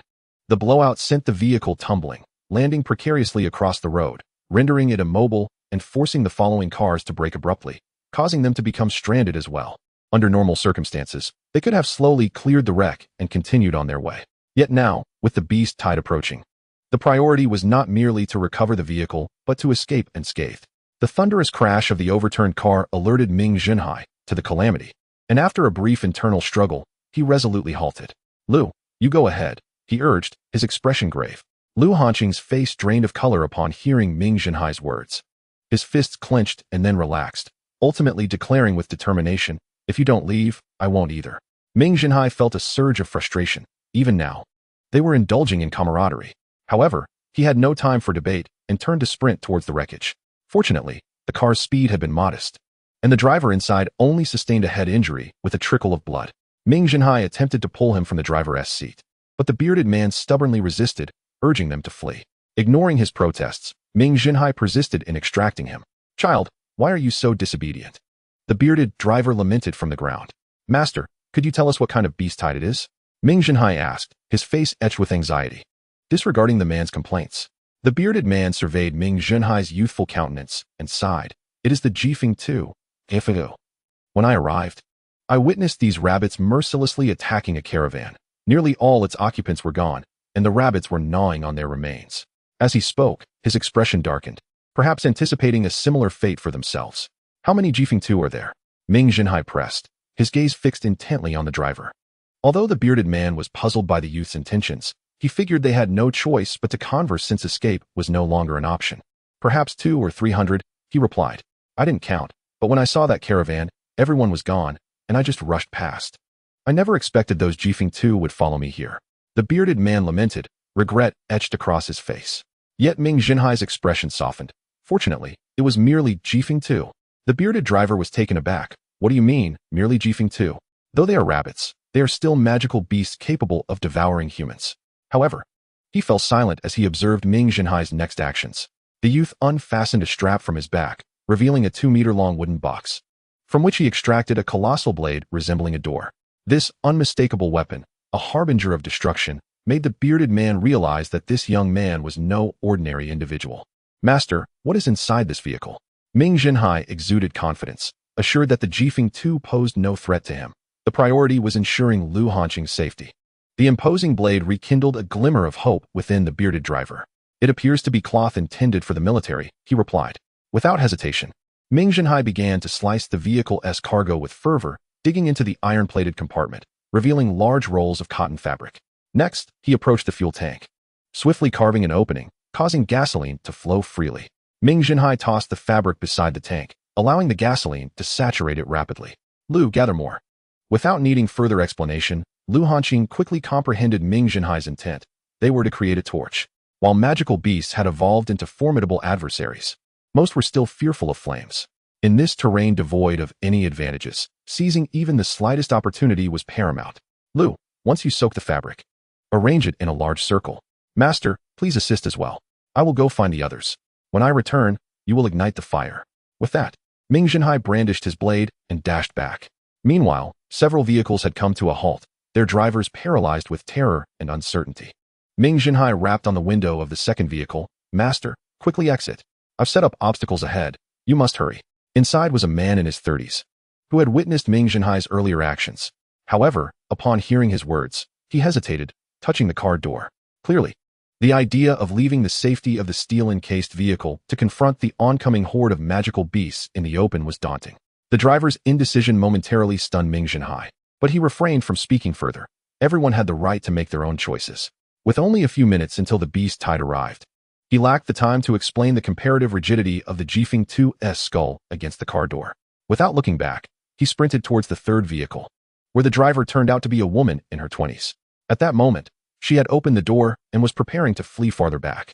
Clad in a snug white t-shirt and black shorts, she showcased her figure with remarkable elegance. "Master, go ahead. There are obstacles set up ahead. I'll find the others." Ming Zhenhai's call made the female driver pause and turn around, revealing her short hair framing a finely crafted visage. In that instant, Ming Zhenhai couldn't help but marvel at the fact that such a stunning beauty was a driver. The woman recognized the approaching figure as a young student, clearly muscular, wielding a massive blade that signified his prowess as a martial arts scholar. Instantly, she felt reassured. "Little brother, my father is behind." Her eyes shone with unwavering determination. After a brief moment of silence, Ming Zhenhai chose not to argue further, and together they sprinted back. Just as they turned, they spotted a young man standing by the car door, glancing back anxiously. The female driver called out, "Lu Wei, we need to find my father. He is in the last car. We must hurry." Clearly, there was a familiarity between the beautiful driver and the young man. Upon hearing her voice, the figure turned, revealing a young man in his 20s whose pallor betrayed his fear. The anxious woman rushed to grasp his hand, pulling him along. However, she failed to notice that Lu Wei remained rooted, his brow furrowed in deep contemplation, his eyes reflecting inner turmoil. The beautiful driver's eyes widened as she observed Lu Wei's struggle, watching as her initial surprise transformed into disappointment, ultimately loosening her grip. Lu Wei hesitated for what felt like an eternity before finally murmuring, "Xiaoqing, I'm sorry." At this moment, the beautiful driver, Xiaoqing, bit her lower lip almost to the point of drawing blood, tears shimmering in her eyes. However, she ultimately refrained from letting them fall, turning around to flee backward. Ming Zhenhai, at this juncture, surmised that Lu Wei was likely Xiaoqing's boyfriend. He held no ill will toward Lu Wei's actions. After all, cherishing life is a fundamental right of every individual. Yet, when life's value is weighed against love, making a choice can feel overwhelmingly burdensome. They had not yet reached the fourth vehicle when two frantic men rushed toward them. The beautiful driver quickly intercepted them. "Uncle Li, have you seen my father?" The older man, upon recognizing her, urgently replied, "Xiaoqing, hurry. Your father is surrounded. You must flee." With that, he attempted to pull her away. Hearing his words, tears streamed down Xiaoqing's face as she resisted, exclaiming, "No, Uncle Li, you all go. I must save my father." Saying this, she broke free from Uncle Li's grasp and dashed away. Watching her retreat, Uncle Li stamped his foot in frustration, lamenting, "Oh dear, this child, come back. Uncle Li, please hurry to the front of the convoy. I've set up some obstacles that I hope will be of use." Ming Zhenhai kindly advised before grabbing his weapon and pursuing her. Observing the speaker's youthful visage yet formidable physique, Uncle Li recognized him as a dedicated warrior. Relieved by Ming Zhenhai's presence, he quickly urged his companion to flee forward. Just a few steps later, a terrified scream pierced the air, causing Xiaoqing to halt abruptly and retreat in alarm. When Ming Zhenhai arrived, he discovered four monstrous creatures resembling oversized rabbits with bloodshot eyes fixated on the beautiful driver. These were swift-winged rabbits, a type of omnivorous beast, roughly the size of a rabbit from the 21st century, but proportionately larger. Their front teeth had morphed into elongated tusks, making them appear more formidable. Adult swift-winged rabbits typically reached 80 centimeters in height, and their skulls were exceptionally hard, excelling in charging at adversaries. With their powerful hind legs, their impact could shatter bones, leaving ordinary humans in a state of utter devastation. Despite the overwhelming number of swift-winged rabbits, Ming Zhenhai felt no fear. Their strength was only around levels 5 or 6 in physical combat. With his current defensive capabilities, as long as he avoided fatal blows, they posed little threat. Being familiar with this common beast in human settlements, he felt confident. He positioned himself in front of Xiaoqing, suggesting, "Why don't you regroup with others at the front of the convoy? I will rescue your father." Initially, Xiaoqing intended to persist, but the overwhelming number of beasts made it impossible for her to advance. Seeing the boy standing like a wall before her, warmth surged within her heart. The realization that a stranger exhibited more resolve than her boyfriend Lu Wei deepened her disappointment. "Then please be careful." "Thank you," she said softly. Though Ming Zhenhai had no time to respond. Without warning, one of the swift-winged rabbits launched an attack, springing toward him in a mere 2 seconds, an instantaneous blur for an ordinary person. However, having maximized his physical potential, Ming Zhenhai's reflexes were notably heightened. With a swift motion, he swung his weapon, the time blade, producing a piercing whoosh as he cleaved the rabbit into midair. Yet, the head, now bloodied, still landed before him, splattering blood across his face and body. This visceral scene was unprecedented for Ming Zhenhai, overwhelming him with a nauseating wave of bloodlust. After a series of shrill calls, the remaining 3 rabbits attacked almost simultaneously. With a flick of his wrist, he spun the massive blade, transforming it into a deadly whirlwind, shredding 3 swift-winged rabbits into a rain of blood and viscera. Wiping the blood from his blade and finding it unscathed, he felt a sense of relief. Observing the corpses of the 4 swift-winged rabbits, each weighing over 100 pounds, he contemplated the prospect of a hearty feast, something he had long been deprived of. However, saving lives took precedence over culinary considerations. Upon reaching the 6th vehicle, he was amused by the scene before him. A middle-aged man stood atop the truck, wielding a wrench, while a throng of swift-winged rabbits surrounded the vehicle, futilely attempting to leap aboard, thwarted by the truck's height. Whenever a rabbit managed to grasp the edge, the man would swat it away with his wrench. If one were to frame this moment, it would resemble a 3D whack-a-mole game. Yet, despite the current calm, trouble was looming. A closer inspection revealed that the man's movements were slowing, and the rabbits began stacking upon one another in a precarious display of acrobatics. If this continued without intervention, the makeshift tower would soon engulf the truck. In the next instant, Ming Zhenhai charged into the fray, emulating the rabbit's explosive leaps. However, his force was nearly 5 tons, akin to a heavy-duty truck equipped with rocket boosters, as he barreled forward, catching the rabbits off guard. As he barreled through, several rabbits were sent flying, the sickening sound of crunching bones echoing in his ears. Once deep within their ranks, he wielded his 2-meter-long blade in a whirlwind of destruction. After 5 sweeping arcs, the area within a 5-meter radius was cleared, leaving only a carpet of shredded flesh beneath his feet. This gruesome tactic wreaked havoc among the rabbit horde, resulting in the demise of dozens within mere seconds. The remaining swift-winged rabbits, sensing their peril, began to retreat cautiously. It must be noted that these mutated creatures exhibited a significantly higher intelligence. Upon realizing they could not prevail, they instinctively sought escape. Observing their hesitation, Ming Zhenhai tore a door from a nearby vehicle and hurled it into the mass of rabbits. The door struck with a shriek, creating yet another bloody scene. The swift-winged rabbits finally comprehended that this human was far beyond their capabilities. With a collective squeal, they scattered into the surrounding fields. It was not that Ming Zhenhai lacked the desire to pursue further. The sheer number of rabbits made it unnecessary to chase them down relentlessly. After all, he couldn't afford to leave himself exposed to danger. Upon dispersing the rabbit horde, he spotted the middle-aged man he sought to rescue, leisurely seated atop the truck. Watching the carnage unfold, this revelation nearly made him explode with frustration. "You fool, why are you still sitting there? Get down at once," Ming Zhenhai shouted from a distance, his irritation unmistakable.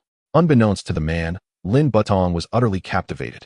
He had never witnessed such ferocity. Ming Zhenhai had plunged into the beastly crowd, effortlessly repelling the swift-winged rabbits with astonishing speed.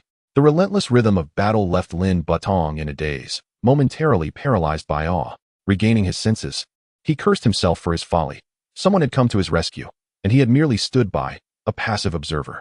Awakening from his stupor, he nimbly descended from the vehicle's roof. Lin Butong, far from being angered by Ming Zhenhai's words, smiled and expressed his gratitude. "My dear brother, I apologize. I was so mesmerized by your bravery that I was left speechless. I am Lin Butong, and it is a pleasure to make your acquaintance." This Lin Butong not only spoke eloquently, but was also quite handsome. He bore a resemblance to the beautiful driver, Xiaoqing, although nearing 50. The passage of time had etched a rugged charm onto his previously more feminine features, rendering him both approachable and alluring. His voice was soft, naturally inviting companionship.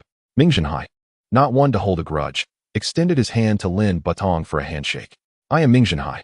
I acted impulsively just now. Please forgive me." Observing that Ming Zhenhai lacked the fiery temperament of many warriors, Lin Butong felt relieved. "Not at all. You risked your life to save me. How could I blame you?" The two soon engaged in earnest conversation, one finding the other humble and courteous, while the other perceived exceptional talent and a warm-hearted nature, fostering an immediate bond.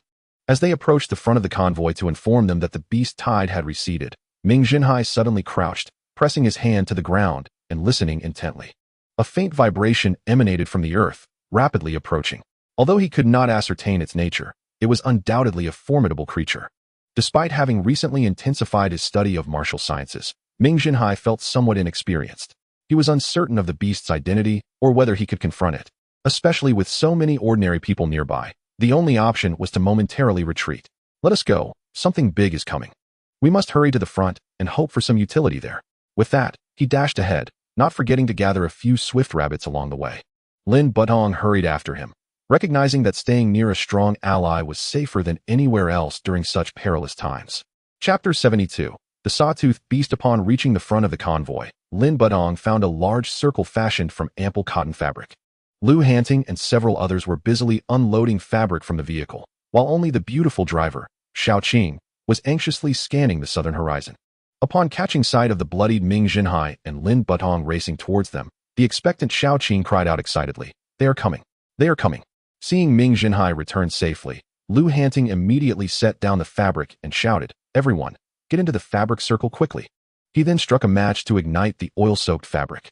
Without waiting for the flames to fully engulf it, Ming Zhenhai first threw Lin Butong into the fiery circle, then leaped over the more than 1-meter-high fabric heap himself, tossing a few swift rabbits onto the ground, stirring up a cloud of dust. Lu Wei, who had just settled down, had to quickly rise again, a flicker of annoyance crossing his eyes. Ming Zhenhai carefully observed the flames igniting in every direction. They soared over 2 meters high, easing his concerns slightly. Seeing Lin Butong escape danger, Xiao Qing rushed into his arms, sobbing. While Uncle Li and another driver offered congratulatory words nearby, Lu Wei awkwardly stood aside, unsure of how to proceed. During their exchanges, Ming Zhenhai pulled Lu Hanting aside and quietly said, "The swift rabbits have already fled, but something large is approaching. I cannot be certain of its nature, but we anticipate danger. If the situation worsens, you must leave first while I delay." Ming Zhenhai spoke earnestly, fearing Lu Hanting might act foolishly, reminding him, "Remember, do not hesitate." Lu Hanting, also attuned to the ground, inhaled sharply. "It weighs at least 10 tons. He declared, "I will leave first. You take care." Lu Hanting, evidently more seasoned, quickly assessed the approaching weight. Satisfied with Lu Hanting's response, Ming Zhenhai exhaled in relief and sat down. After exchanging pleasantries, Lin Butong sat beside him, offering a white towel. Ming Zhenhai thanked him, using it to wipe his face, which had been smeared with blood, leaving it significantly cleaner. The fragrance of the towel was pleasant, prompting him to inhale deeply. His action caused Xiao Qing, standing nearby, to blush profusely. Lin Butong cleared his throat and discreetly inquired, My young brother, do you know what is coming?" "I am not entirely certain, but it weighs at least 10 tons. However, rest assured, this fire circle should hold for now." Ming Zhenhai's confidence reassured Lin Butong, who then joked, "How old are you this year, my young brother? Have you married yet?" "Uncle Lin, please refrain from calling me young brother. I am still a high school student." Lin Butong was taken aback, realizing that this young man was, indeed, still a student. Xiao Qing, having overheard their conversation, gasped in disbelief. "You are still a student?" Her eyes sparkled with astonishment. As a prospective pillar of future society, high school martial students had learned combat techniques, but these were merely theoretical. They had yet to face magical beasts in battle. Now, Xiao Qing felt immense gratitude towards this young man who had risked his safety to save others. "Thank you, young brother. You are truly a good person," she earnestly told Ming Zhenhai. Ming Zhenhai, momentarily at a loss for words, found himself receiving his first commendation for goodness in 5,000 years. Yet, it seemed that such accolades were not universally cherished by men, especially when bestowed by a beauty. Nonetheless, Xiao Qing was indeed strikingly beautiful. Up close, her fair, delicate features were astonishing, and her bright, almond-shaped eyes sparkled with life. A gentle smile revealed teeth as smooth and white as jade, and her subtly moving nose exuded youthful charm. Ming Zhenhai's captivated gaze left Xiao Qing feeling flustered. She hurriedly sat down, casting her eyes elsewhere. Her fair cheeks tinged with pink. Lu Wei, who had been observing Xiao Qing, immediately noticed the interaction between the two. A surge of jealousy welling within him as he felt his most treasured possession being claimed. He resented this student, believing that had it not been for him, Xiao Qing would not have treated him so coldly. Though he loathed his own cowardice at that moment, he had been utterly terrified. Although he had merely passed by, the horrific sight of the cavalry's demise remained etched in his memory. He could vividly recall the gaping wounds and severed limbs whenever he closed his eyes. He reasoned that had this young man witnessed such carnage, he too would have been afraid. Moreover, had no one intervened, Xiao Qing would not have had any comparisons to make. Crucially, even if Ming Zhenhai had gone to rescue others, she should not have been so warm towards him. As a dedicated warrior, it was his duty to fight on the front lines. Why should he receive such affection? If he had possessed a grenade launcher, he would have slain those swift rabbits and joined the rescue efforts. Thus, he convinced himself that it was not fear that held him back, but rather a lack of desire to assist. With this realization, he felt a renewed sense of purpose swell within him. Just as he was about to find an opportunity to interject, his eyes inadvertently caught sight of the second vehicle behind them. Upon a single glance, his eyes became transfixed, his complexion paling, and an icy dread coursed through him, causing his body to tremble uncontrollably. Beside the towering 5-meter truck, a colossal beast emerged, its shoulders towering above the vehicle's roof, eyes glowing with a manic, cold intensity as it fixed its gaze on the humans within the fiery circle. As its entire head became visible, its prominent mane billowed in the wind, while its long, serrated fangs hinted at a savage nature, smeared with dark, dried flesh. A clear indication that this beast was not meant for mere observation. At this moment, the others began to notice the colossal beast and stood up in alarm. Although they were aware that the newcomer would undoubtedly be of enormous stature, Lu Hanqing could not help but exclaim, "It's a Lianqi show." In the eastern regions where humans congregated, aside from the deep mountains and forests, there had been a scarcity of magical beasts exceeding 5 meters in height. With the exception of the Lianqi show, this peculiar species was not only tall and robust, but it also boasted an exterior that epitomized both resilience and hardness. Bullets from firearms with calibers under 7 millimeters would leave no mark when fired directly at it, while swords and blades struggled to inflict any damage, let alone deliver a decisive blow. However, humans had previously vanquished even more fearsome creatures than this. The most formidable aspect of the Lianqi show was its reproductive capacity. Other gigantic beasts faced insurmountable challenges in procreation, while this creature could produce an entire litter in one go, and they grew at an astonishing rate. Initially, humans would conduct regular exterminations in the mountainous areas every decade, expending tremendous effort and suffering significant casualties, only to seemingly eradicate them. Yet, within 2 years, the beasts would reappear in droves. Ultimately, the matter was left unresolved, and the Lianqi show became the most common giant beast within the eastern habitation zones. The sole piece of good news was that this creature primarily fed on vegetation, except when provoked into a frenzied state. The red-eyed Lianqi show before them was a prime example of such a frenzy. A frenzied Lianqi show would annihilate any living being it encountered until either it perished or the frenzy subsided. What terrible luck! Ming Zhenhai lamented, feeling utterly exasperated. After returning home once every few months, he found himself embroiled in a beast tide that hadn't been seen in decades. Just after battling a horde of beasts, now a Lianqi show appeared. Lin Butong felt parched and uneasy. It was not the first time he had heard tales of the Lianqi show's terrifying nature. With tough skin and thick flesh, it was impervious to blades and bullets.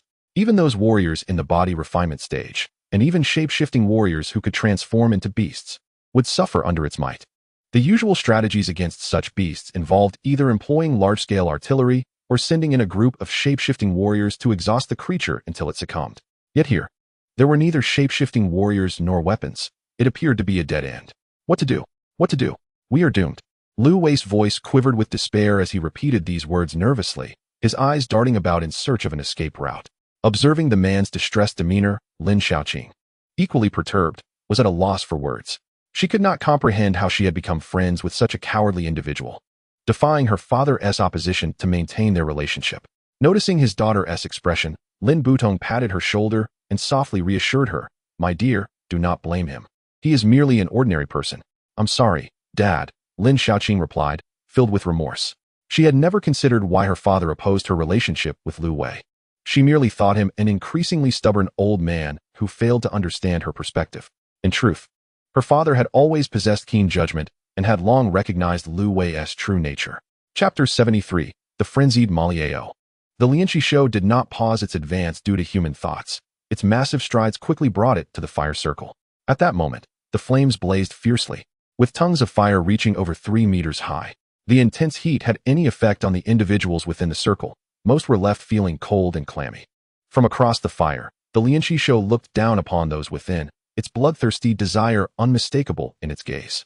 With a snort, a violent gust of wind sent the flames surging into the circle, causing chaos within. Lu Wei screamed, his legs buckling as he fell to the ground, inadvertently colliding with those behind him. Desperately, he crawled away from the Lianqi show until he reached the edge of the fire. Initially, Lin Shaoqing was also in a state of panic, but the grave expression on Ming Zhenhai's face, as he steadied his sword and fixed his gaze on the beast, instilled a sense of calm within her. Under the sunlight, Ming Zhenhai, reflecting a metallic sheen, resembled a steadfast guardian. This composure swiftly quelled her anxiety, and she began to observe the Lianqi show with a tranquil demeanor. The intense heat deterred the Lianqi show from crossing the flames, prompting it to circle around the fire. Each of its massive strides sent tremors through the ground, reverberating through the hearts of those within the fire circle. Everyone held their breath, rotating in unison with the creature's movements. After 2 complete rotations, the Lianqi show grew increasingly agitated. Lu Hanqing had indeed constructed a fire circle with no apparent weaknesses.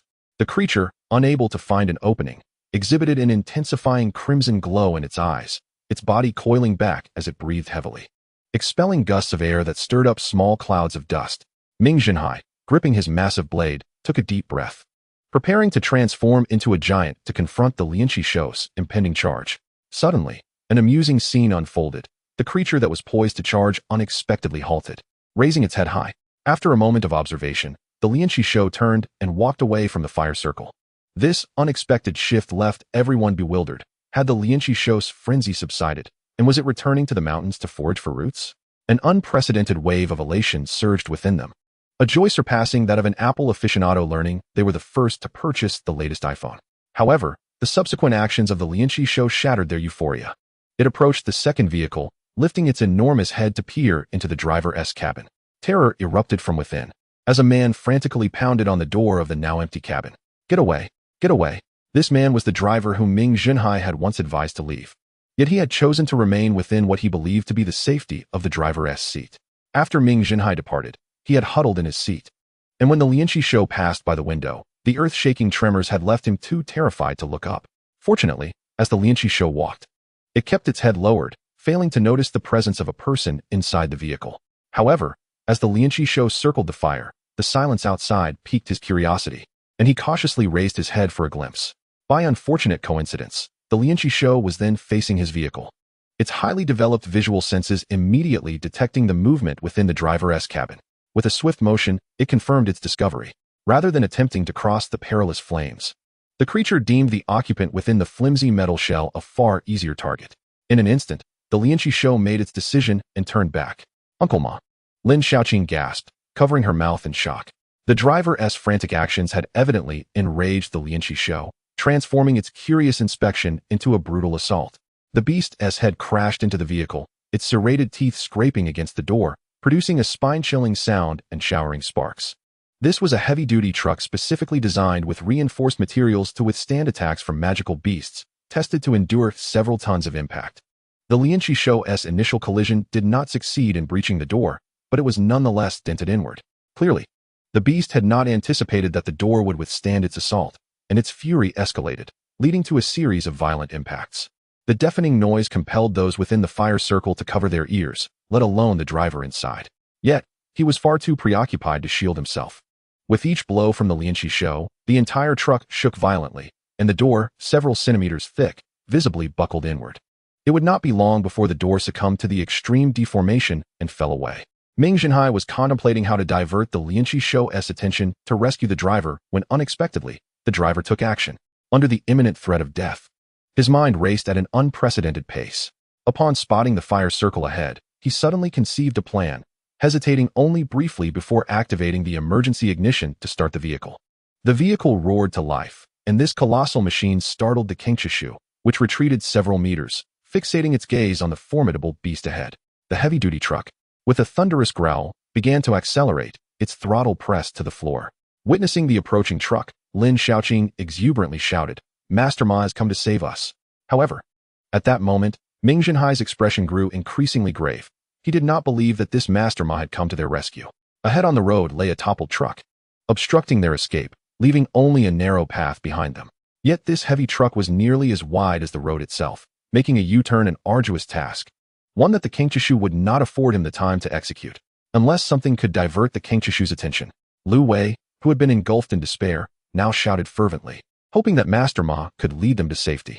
He regretted not staying in the vehicle, thinking he might have fled earlier. Following this group was clearly courting death.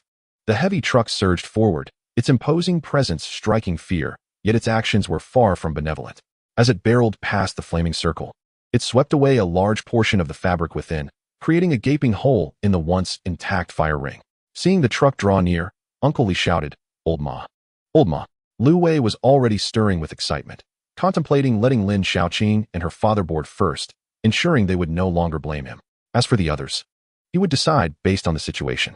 Noticing the eager expressions of those within the fire ring, the truck driver cast a cold glance in their direction before shifting into reverse, revealing the King Chishu lurking behind. Initially suspicious, the King Chishu became invigorated upon spotting the newly opened gap in the fire circle. As they watched the truck recede, the previously ecstatic individuals plunged into a chilling despair. They had not anticipated that Master Ma would be so malevolent, using his colleagues as bait. Damn it, Ma Liao, may you meet a terrible fate, Lu Wei exclaimed vehemently, his words echoed by Uncle Li and his companions. However, after only a few curses, they noticed the King Chishu moving toward them and promptly fell silent. Observing the King Chishu, now drawn by the people within the fire ring, Ma Liao clutched the steering wheel and laughed maniacally. Chapter 74. Who truly is the fool? As the King Chishu approached, Ming Zhenhai patted Lu Hanqing's shoulder, exchanging a knowing glance. He then brandished a knife, positioning himself in front of the others. Everyone, stay calm, don't run, Ming Zhenhai instructed, but before he could finish, Lu Wei shouted fool, and darted away from the group. Lu Wei thought the middle school student was clearly suffering from the infamous second-year syndrome, foolishly attempting to confront the King Chishu, which was massive enough to crush him with a mere step. As Lu Wei fled, Uncle Li and his fellow driver followed suit.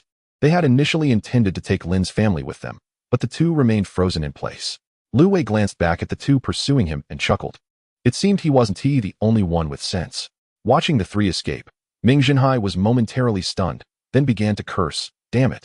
I hadn't even finished saying to wait for me to attract its attention before you all run. Before he could voice more grievances, the King Chishu let out a furious roar and charged forward, leaving a cloud of dust in its wake. Ming Zhenhai was startled and prepared to transform, only to realize that the King Chishu was not coming toward him at all. Lu Wei and the others had reached the roadside, ready to push through the thorn bushes to escape when a shadow hurtled toward them. It was only in the instant of collision that Lu Wei recognized it was the King Chishu. In his final moments, he could only muster a curse. Foolish King Chishu, why chase after those fleeing instead of those who remained still? As three bursts of blood mist erupted in the air, Lin Xiaoqing felt nauseated. The three had been struck by the serrated beast and now lay in dismembered pieces. Even if their mother were to arrive, she would not recognize them. Yet, the King Chishu had alleviated that concern, devouring the remnants with a horrific crunch. Ming Zhenhai was incensed by the King Chishu's brazen demeanor, which was utterly intolerable. Seizing the mountain knife from Lu Hanqing, he hurled it toward the beast. It clanged off the King Chishu's rear, bouncing harmlessly to the ground.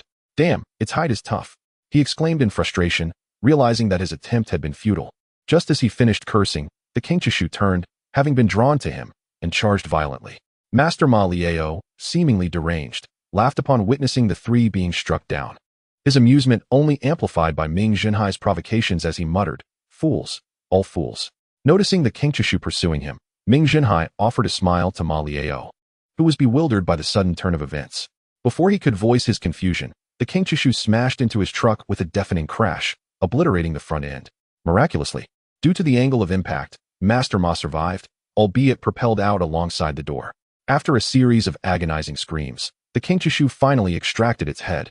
Its serrated teeth mostly intact, but slightly bent, leaving its face grotesquely contorted. Observing from a distance, Ming Zhenhai shook his head, lamenting that no amount of strength could alter one's foolish habits, despite the size of their brain. As the King Chishu regained consciousness and sought its cunning adversary, it heard a grunting sound nearby. Looking down, its eyes met those of the just-awakened Master Ma. The two locked gazes for a prolonged moment. Ming Zhenhai pondered whether an unusual bond might form, only to be interrupted by a series of horrific shrieks. The King Chishu had no such perverse thoughts. It merely confirmed that the food it had been toying with in the driver's seat was indeed this man before it. In a fit of rage, the King Chishu dismembered Master Ma into hundreds of pieces, the gruesome scene evoking a sense of pity even in Ming Zhenhai. While he harbored a desire to eliminate this cruel individual, he had not wished for such a torturous demise. A beast is merely a beast. Let me teach you how to behave. With a thunderous roar, Ming Zhenhai's body rapidly expanded, transforming into a towering giant over 5 meters tall. Lin Xiaoqing, who had distanced herself, gasped, he can transform. This is a false transformation, not a true one. Lu Hanqing explained, pride evident in his tone. Lin Xiaoqing was unaware of the significance of transformation for a middle school student. Lin Butong, who ran a transport company and was well-connected, was attuned to various social currents. Wasn't Fang Guomin the most talented in your school? How can Ming Zhenhai appear even more formidable? In response to Lin Budong's query, Lu Hanqing excitedly elaborated. That was in the past. Ming Zhenhai is now the #1 in our school, and undoubtedly #1 in Huainan province. Lu Hanqing's confident assertion left Lin Budong astounded. Being the best among millions, this was a super genius. Contemplating this, Lin Budong's gaze toward Ming Zhenhai turned fervent. Such an individual, barring unforeseen circumstances, was destined to become a paramount figure in Juxia. He often heard tales of an ancient merchant who gained immense power by investing in a future king. Though Lin Budong may not possess the prowess of a formidable expert, establishing a connection could prove beneficial for future endeavors. With this thought in mind, he resolved to cultivate this acquaintance, even casting a sidelong glance at Lin Xiaoqing, contemplating further possibilities. Having acquired some knowledge of the scythe beast, Ming Zhenhai decided to confront it head-on, propelling himself forward with a powerful kick. At that moment, the scythe beast was still dazed. Having collided its head with a mass of steel, the fact that it had not succumbed to instant death was a testament to its resilience. As Ming Zhenhai charged, the beast struggled to focus, relying on its instincts to evade a fatal blow, instead colliding with him from the side. However, Ming Zhenhai was not there for a collision. He slipped past, the true contact made by the colossal time blade. Forged from the unyielding UNC steel and propelled by remarkable speed, it transformed into an exquisite cutting instrument. As they passed each other, the scythe beast let out a pained roar, its side torn open, a torrent of blood gushing forth like a fountain. This wound jolted the beast awake, its gaze fixed menacingly on Ming Zhenhai, nostrils flaring as it prepared to charge once more. Ming Zhenhai picked up a car door from the ground, using it as a shield against his shoulder. From a distance, Lin Budong was taken aback. Was he truly intending to defend himself with that? It seemed absurd, as they had all witnessed the horrific outcome of the car's front end. Such a terrifying force would surely spell disaster for anyone attempting to block it. Lin Xiaoqing had covered her eyes, unable to bear the thought of witnessing Ming Zhenhai's potential demise. The scythe beast's lethality lay in its overwhelming charge. Many soldiers had perished on the battlefield due to its ferocity. With a mass of over 10 tons and a formidable physique, its charge was a force that even a tank could not withstand. As the scythe beast lunged forward as a blur, Ming Zhenhai too advanced with his shield, the two high-velocity figures colliding in an instant. The resulting impact echoed with a dull thud as the scythe beast was sent flying through the air, crashing into a heavy truck. The truck's cargo compartment, once intact, was sent tumbling off the road, scattering native flora in its wake. In stark contrast, Ming Zhenhai emerged unscathed, casually observing the scythe beast's aerial somersault, as if the earlier chaos had not been of his making.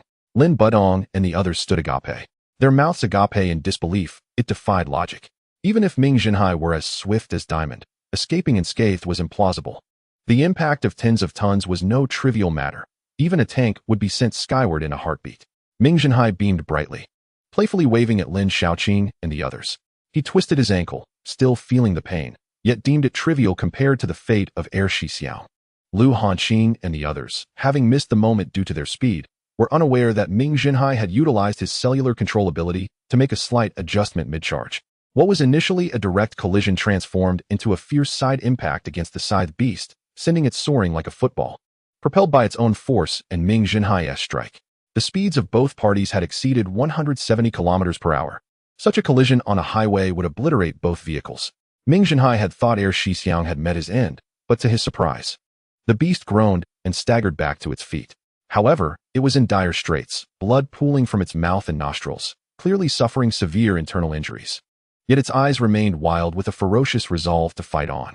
Moments later, the scythe beast charged again, spewing blood as it lunged forward with unrelenting speed. Ming Zhenhai exhaled deeply, leaping to the side, his giant blade raised high, catching the sunlight and refracting deadly rays. As the scythe beast approached, it became engulfed in a shadow of imminent death, a fountain of blood erupting as the blade cleaved through its head and body. They rolled for over 20 meters, leaving a river of blood in their wake before finally coming to a halt. Ming Zhenhai silently reflected that he ought to study more in his next life and refrain from such reckless charges. Chapter 75. The origin of the beast. Tied after a lengthy observation, the group confirmed the demise of the terrifying scythe beast. Lu Hanqing, brimming with excitement, jogged over and playfully punched Ming Zhenhai's chest, exclaiming, "Wow, Hai Yi, you are incredible. Even a counterfeit like Teacher Tai would kneel before such a fearsome creature." Lin Budong raised both hands, thumbs elevated high, eager for all to see. Lin Xiaoqing, more demure, gazed at him with starry eyes, embodying the essence of an adoring fan, ready to do anything for his favor. At that moment, Ming Zhenhai had returned to his usual demeanor, raising his hands in mock surrender, saying, all right, enough praise. Let us clean up quickly, for if another one appears, I might not be able to handle it. Upon hearing this, the group relented and hurried to gather water and food in preparation for their departure. Ming Zhenhai approached the scythe beast, slicing open its renal region. After a prolonged search, he emerged, bloodied, with a small object resembling a peanut. Wiping it on his clothing revealed its true form, a transparent substance akin to a diamond, radiating a dazzling spectrum of colors under the sunlight. Lu Hanqing retrieved their bags, which remained intact despite the chaos surrounding them.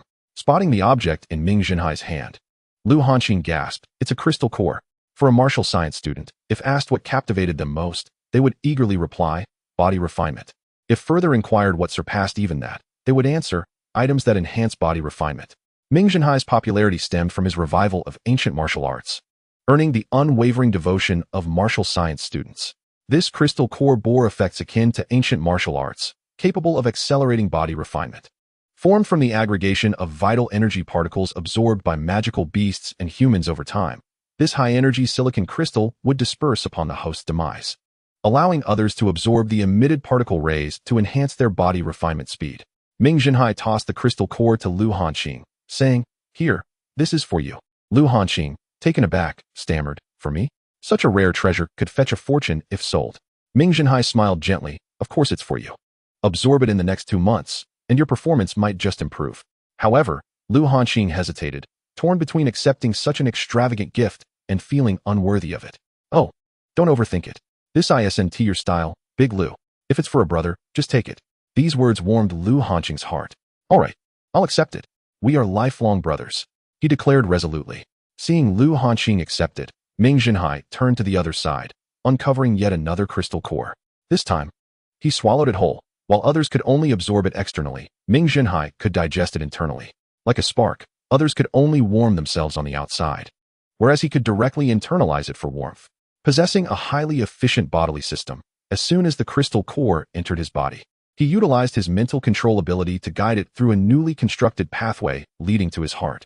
Once positioned in the center of the bloodstream, countless red blood cells surged forth, entirely unperturbed by the crystal core's presence.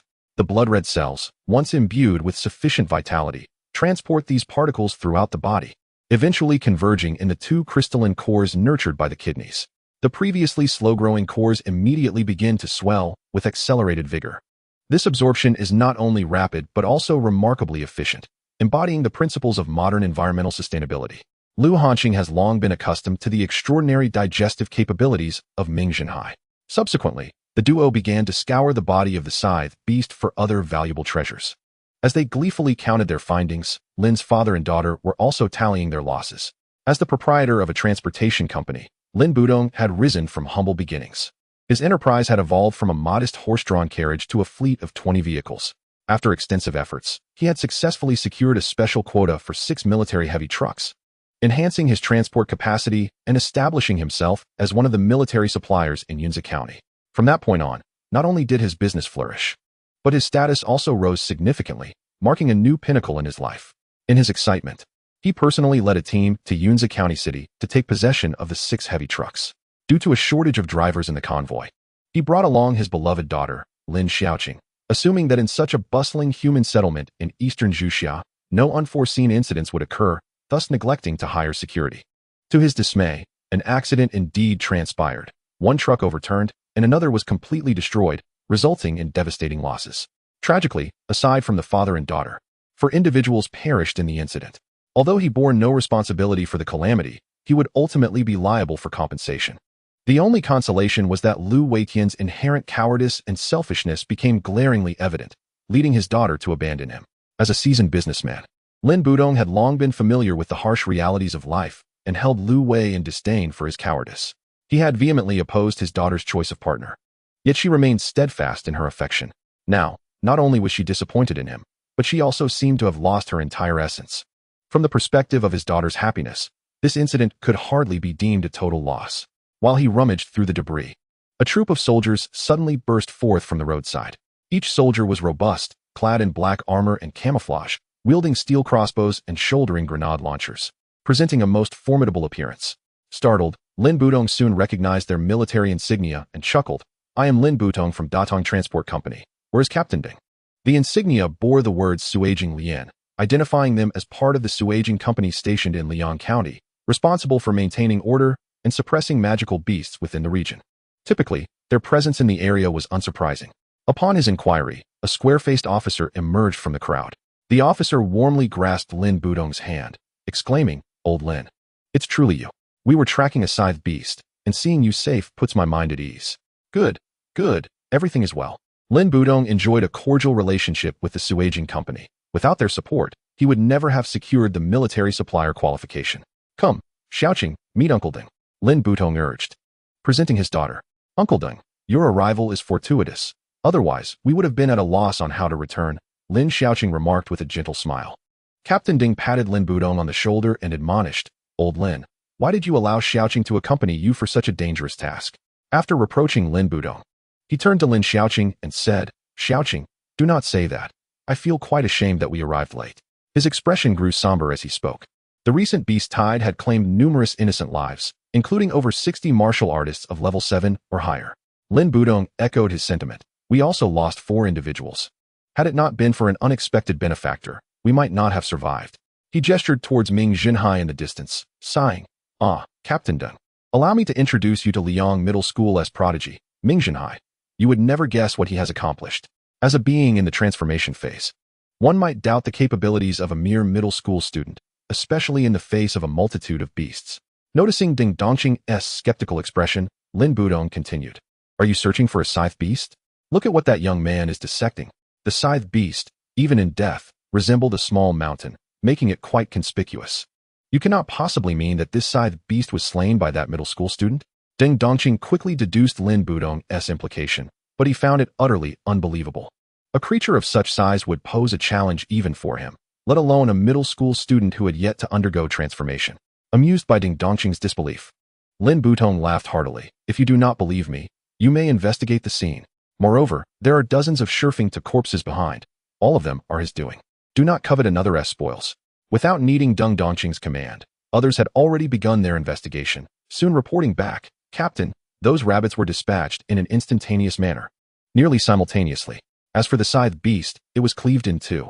The soldier paused before adding, "In my estimation, such an effect could only be achieved with a massive longsword, which coincides with the weapon wielded by that middle school student."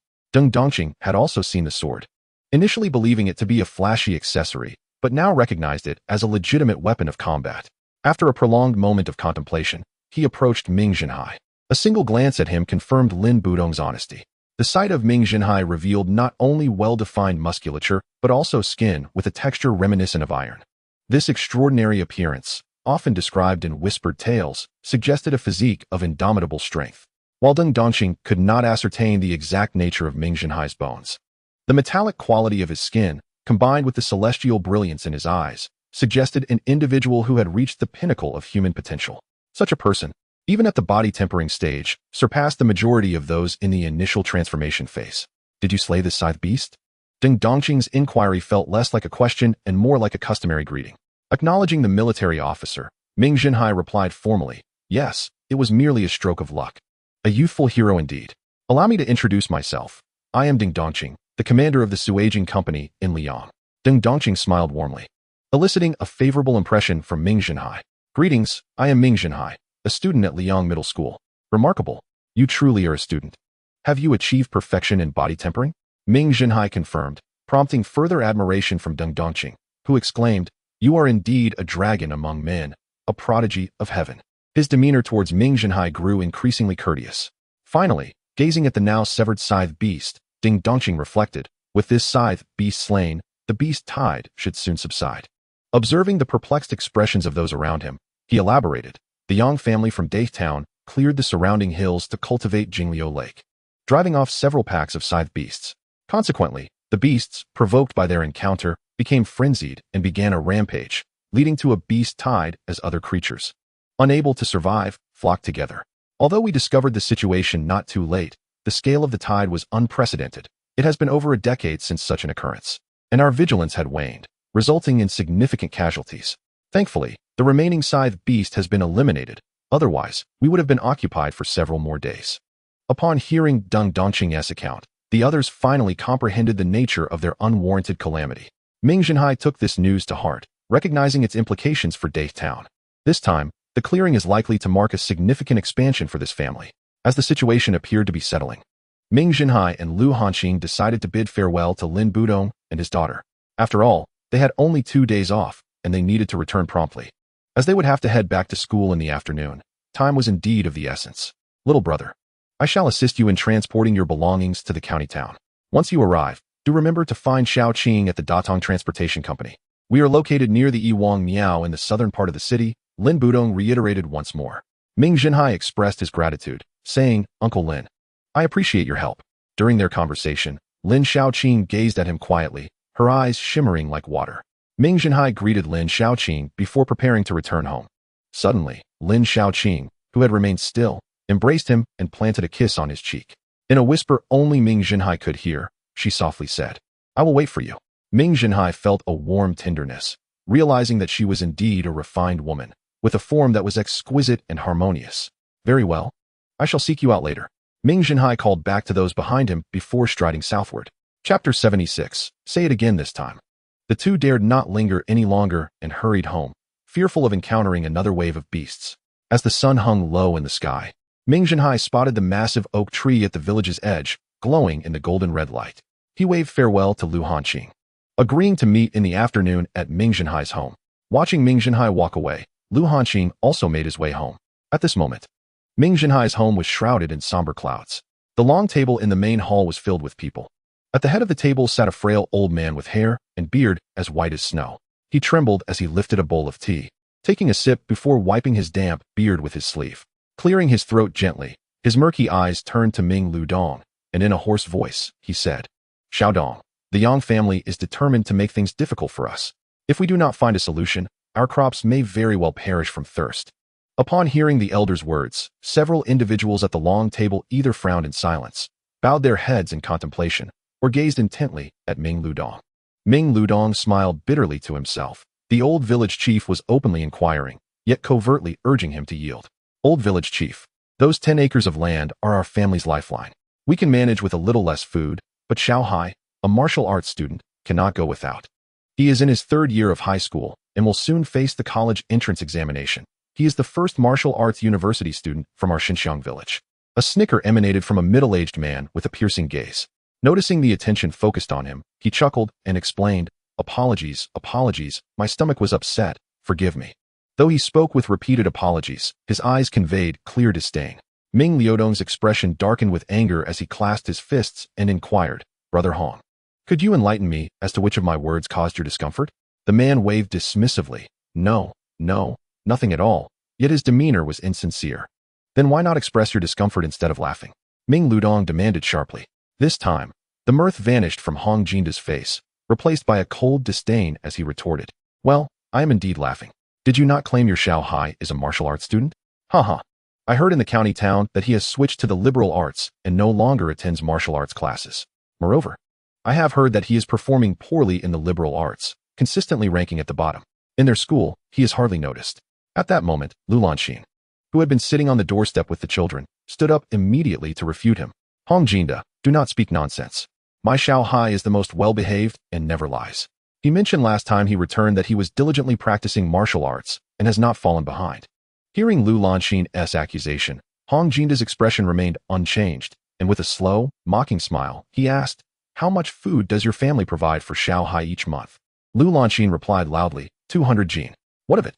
This amount surpassed the rations for the 4 of them, making it evident that most families could not afford to support such an eater. Thus, Lu Lanxin had reason to take pride in her ability. Hong Jinda laughed heartily, as if he had encountered the most amusing situation. He stepped away from the table and approached Lu Lanxin, leaning down with a sly smile and asking, Do you know how much a martial arts student at Liang High School consumes in a month? Lu Lanxin was momentarily bewildered, and many present were puzzled. What does the consumption of a martial arts student have to do with studying? Scanning the crowd, Hong Jinda wore a look of self-satisfaction before continuing, It is 2,000 jin. This is the lowest consumption recorded since the establishment of Liang High School. Why? Hong Jinda's gaze swept across the faces of everyone present. and all looked on in confusion. Because martial arts students engage in body training, and the sweat they shed daily exceeds the water we consume. The burdens they carry are equivalent to what 10 of us might bear.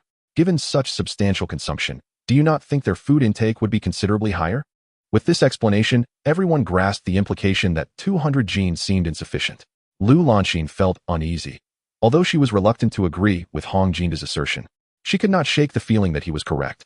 Previously, she had inquired of Ming Zhenhai whether the food coupons were sufficient, and he had always assured her they were. Now, she began to suspect that Ming Zhenhai had been less than truthful. Hong Jinda confidently declared, "The last time I visited the county town, I specifically consulted a teacher, and no martial arts student could possibly consume less than 2,000 jin." At this point, he once again stood before Lu Lanxin, sneering as he asked, "How then do you expect to sustain a martial arts student on your 200 jin? Do you believe you are superior to the teachers at Liang High School?" Upon hearing this, both Lu Lanxin and Ming Ludong were filled with fury, yet they found themselves at a loss for a counterargument, standing there in stunned silence as Hong Jinda nonchalantly crossed his legs and resumed his seat.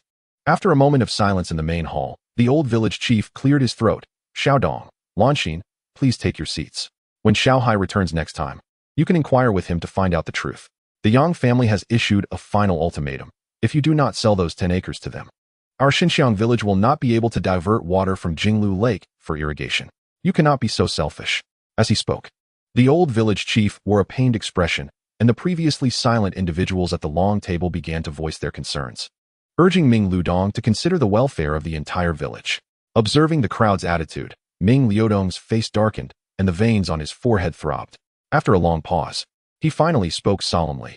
"Our Xinxiang village has always thrived on unity and mutual assistance. For 500 years, we have flourished from 5 households to the 300 prominent families we have today. It is through our solidarity that we have cultivated 100 miles of fertile land and established a thriving fishery at Jinglu Lake. If we yield to the Yang family today, they will only grow bolder tomorrow. Who will be next to suffer?"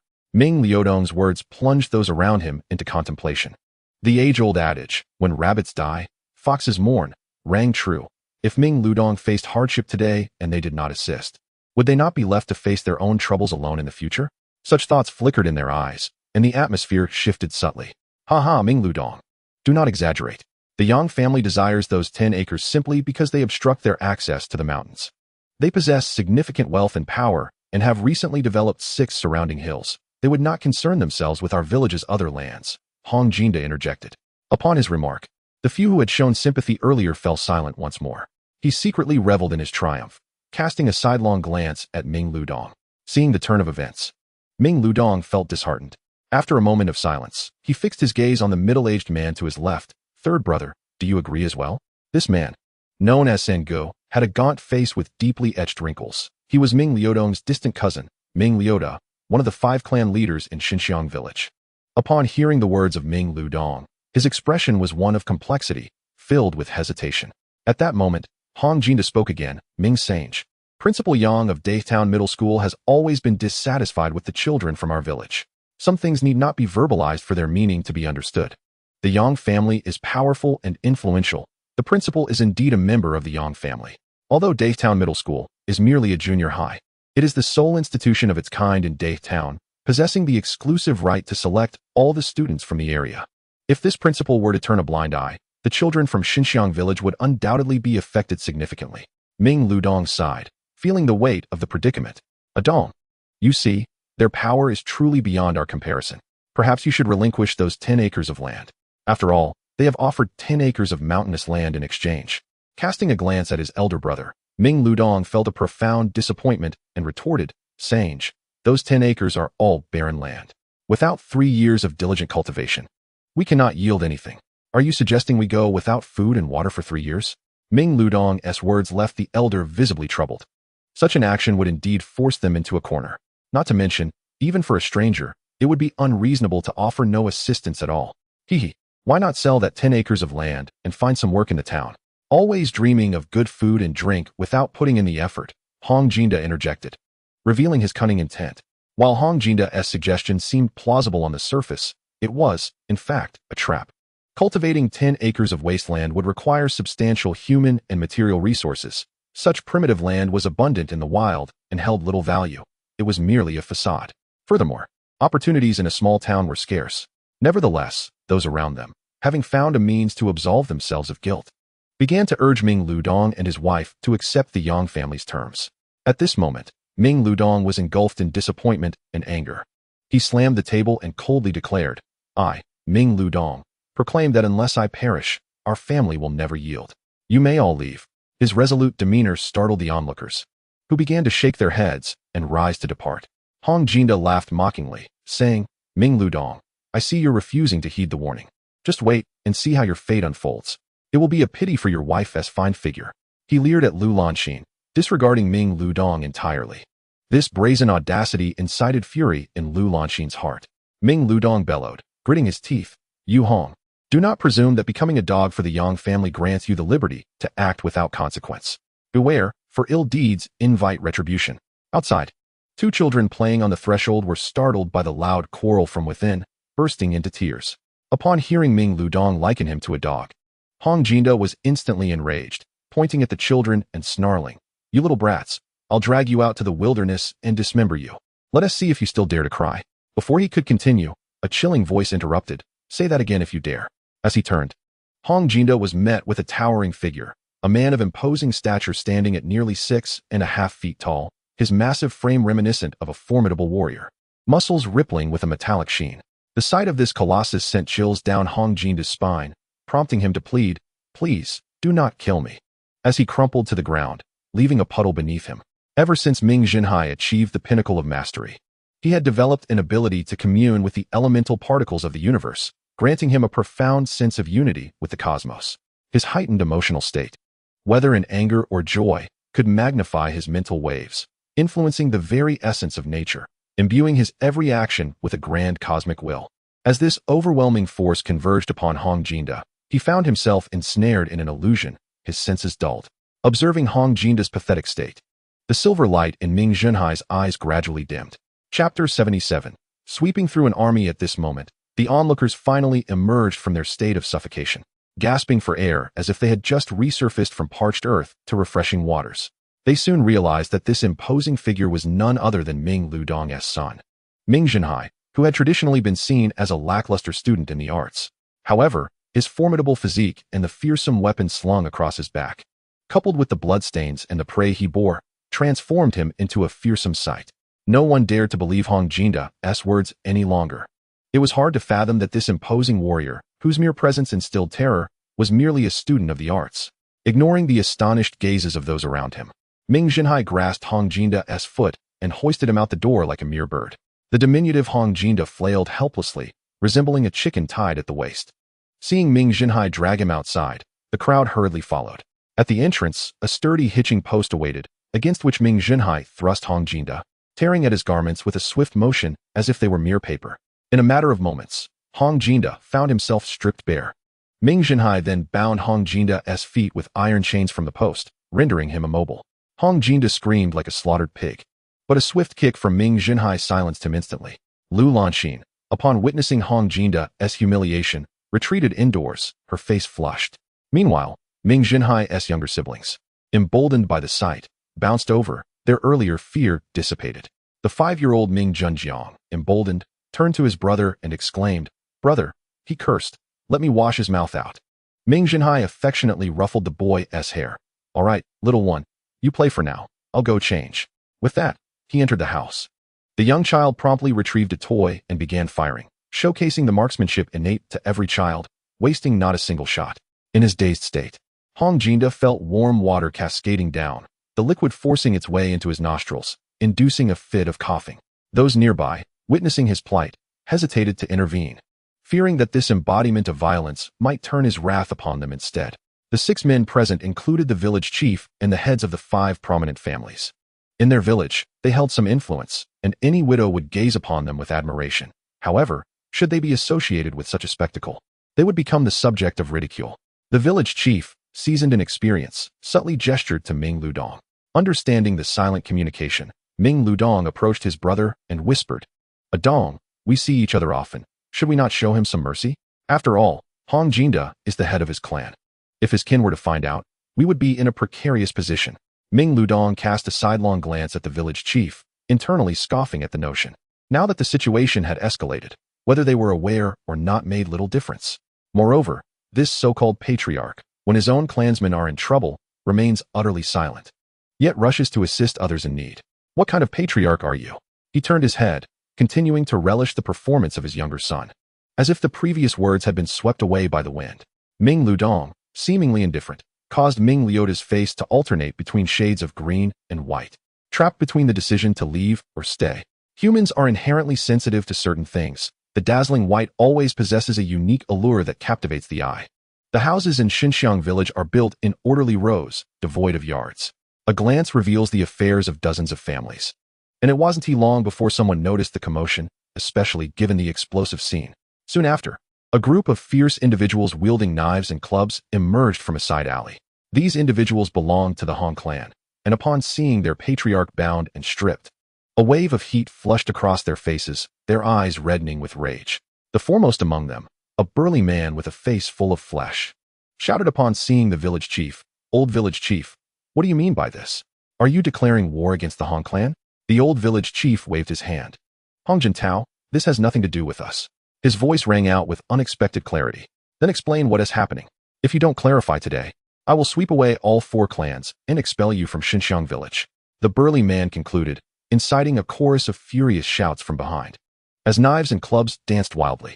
Hearing this, the other 4 clan leaders turned pale.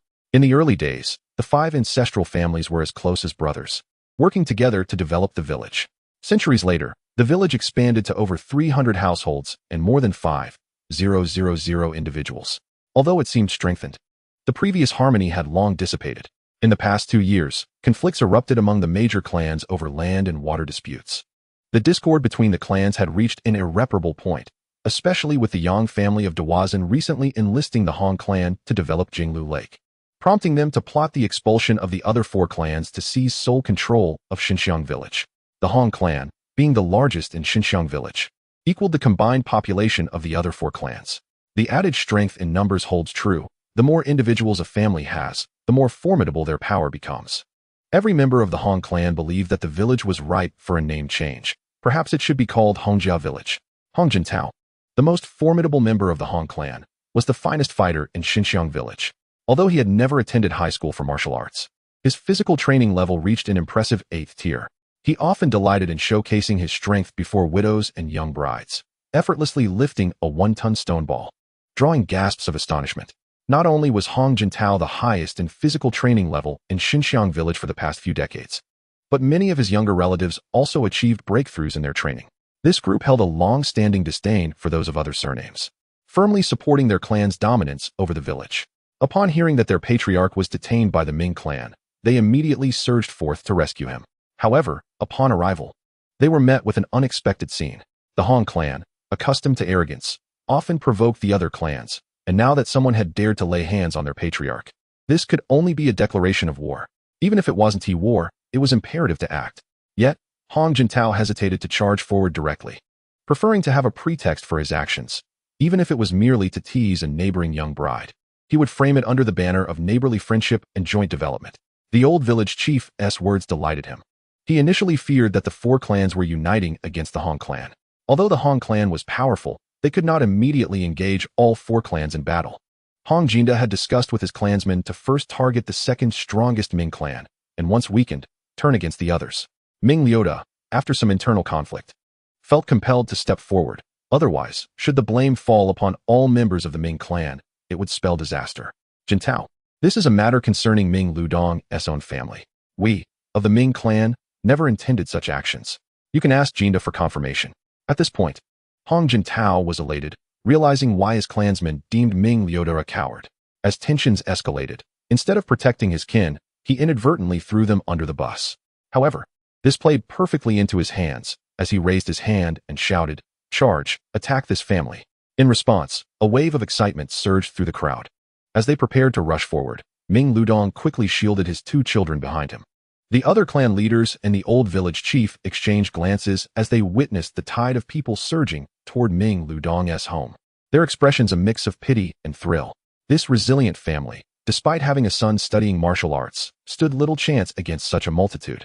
Ultimately, they would still suffer the consequences. However, the next scene etched itself indelibly in their memories. As the throng neared the entrance, a thunderous roar erupted from within the house, causing every heart to momentarily stop and every footfall to falter, as a sensation arose in all that a colossal beast had awakened.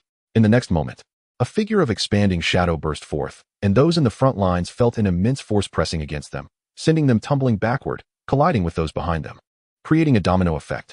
Over 100 individuals were simultaneously pushed back more than 10 meters, sprawling across the ground. This occurrence transpired so swiftly that many were caught off guard.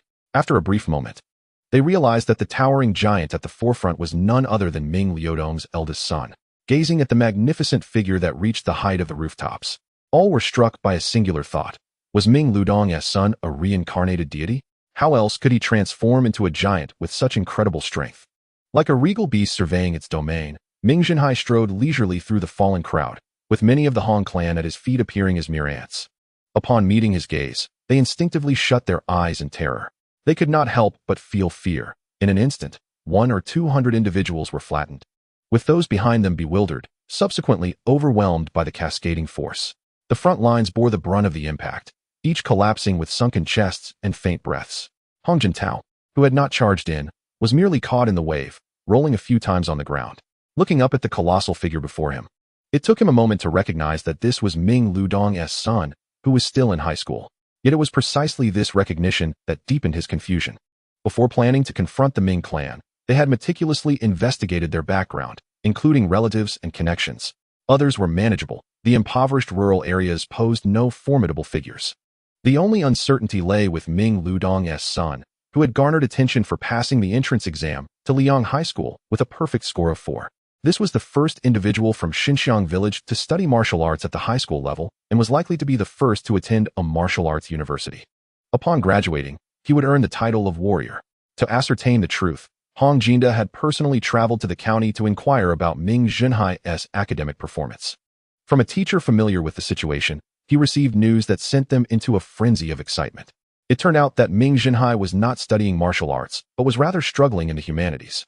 After confirming this multiple times, they returned to their clan with renewed vigor, quickly solidifying their plans to target Ming Liudong's family. Taking advantage of the Yang family's need for 10 acres of land from Ming Liudong, they aimed to pressure the other 4 clans into submission. Once this door is opened, it will lead to an endless cycle until all lands belonging to other surnames are seized. The plan appears splendid, yet reality is merciless. Hong Jintao now finds himself in a state of despair. Who could explain how this colossal beast, capable of confronting 1,000 troops, came into being? Wasn't it promised that he would be a student of the humanities? Chapter 78. A peaceful dinner. Ming Zhenhai crouched before the distressed figure, remarking, "Your Han surname people are quite amusing. In the middle of the day, instead of enjoying your meal, you come to my home to shout and threaten. Have you all taken to banditry?" Under the gaze of this terrifying individual, Hong Jintao felt a heavy weight upon him, his chest constricted with anxiety. Wiping the sweat from his brow, he cautiously replied, "We are here to rescue someone." Upon hearing this, Ming Zhenhai appeared genuinely intrigued, wearing an expression of sudden realization.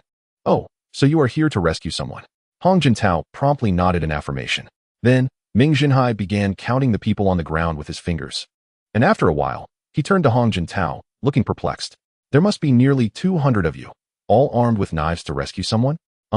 It's just in case something happens." Hong Jintao's face turned a particularly ghastly shade. He was unsure of what this man intended. "Then why do I hear you talking about smashing and breaking things? Weren't you supposed to be rescuing someone?" Ming Zhenhai questioned again, his confusion evident. Hong Jintao found himself at a loss for words. "At your age, how can you still be so dishonest? You could simply admit that you are here to loot and plunder instead of pretending to rescue someone." Ming Zhenhai chided playfully, resembling a benevolent neighbor. However, Hong Jintao soon grasped that this man was intent on claiming all the spoils of victory. Although he wished to deny it, upon seeing Ming Zhenhai's expression of, "If you do not behave, I shall punish you," he promptly acquiesced. Yes, we are here to loot and plunder." He then hung his head, utterly deflated. Ming Zhenhai, satisfied, stood up and beckoned to several clan leaders. The elders exchanged glances, seemingly called forth by him. All felt a pang of discomfort. After all, Ming Zhenhai had previously addressed them with respect, and now he summoned them as if they were his subordinates, which felt quite rude. Despite their myriad grievances, none dared to linger behind. After all, those who disobeyed had already been bound to a post. Did they wish to join them in such a predicament? As the few approached hesitantly, Ming Zhenhai smiled slightly. "Old village head, esteemed clan leaders, the Hong clan, led by Hong Jinda, has openly come to my home to loot and plunder. Through my persuasion, these individuals have expressed remorse through self-harm and are willing to compensate for any losses to my family. He then turned to Hong Jintao. What is your name again? Hong Jintao, he quickly replied. Ming Zhenhai resumed his smile. Ah, yes, Hong Jintao. Now, with Hong Jintao as a witness, you are willing to testify, correct? Hong Jintao chose to ignore Ming Zhenhai's mockery and simply nodded. The old village head and several clan leaders exchanged glances. This man was merciless. Not only in his physical confrontations, but also in his manipulation. The Hong clan would find it impossible to seek redress later. Ming Zhenhai then addressed the clan leaders. Are you willing to testify as well? All were seasoned individuals in the ways of the world, and they quickly provided a unanimous response. Hey, go fetch me some paper and a pen from my room. Several uncles and the old village head are willing to write us a testimony, Ming Zhenhai called out. The old village head and the clan leaders inwardly cursed. How could a person be so shameless? The final signing ceremony proceeded in a friendly and harmonious atmosphere, solidifying not only the funding amount from the Hong clan, but also receiving the official endorsement from Xinxiang village. Once the gathering dispersed, Ming Zhenhai's mother, Lu Lanqin, couldn't stop smiling as she studied the compensation figures on the agreement, repeatedly marveling at them. Look, my little Hai is indeed impressive. Without even completing school, he has brought in so much money for the family, far surpassing your father. She playfully slapped the paper against Ming Ludong. Ming Ludong, typically reserved in front of his son, unexpectedly chimed in. Well, isn't he my son? Goodness, you can speak now. Lu Lanqin teased, pinching Ming Liudong's waist. Suddenly, with concern, Lu Lanqin asked, Little Hai, what if they refuse to pay us? Ming Zhenhai adjusted his younger sister's tousled hair, placing the 3-year-old atop his collarbone, where she settled comfortably, her tiny hands busy with her ears. Only then did he have the leisure to respond. If they refuse to pay, they will soon realize how high the interest rates are. Lu Lanqin laughed uncontrollably. After pouring 2 bowls of tea, Ming Ludong gestured for Ming Zhenhai to sit at the table. Once seated, Ming Zhenhai's younger brother, Ming Zhenjiang, who had been unable to reach him, stood on the stool, attempting to climb onto his shoulder. However, the terrain was too uneven, and he kept slipping down. In a moment of desperation, Ming Zhenhai lifted him onto his other shoulder. And soon the 2 children were playfully hiding behind Ming Zhenhai's neck.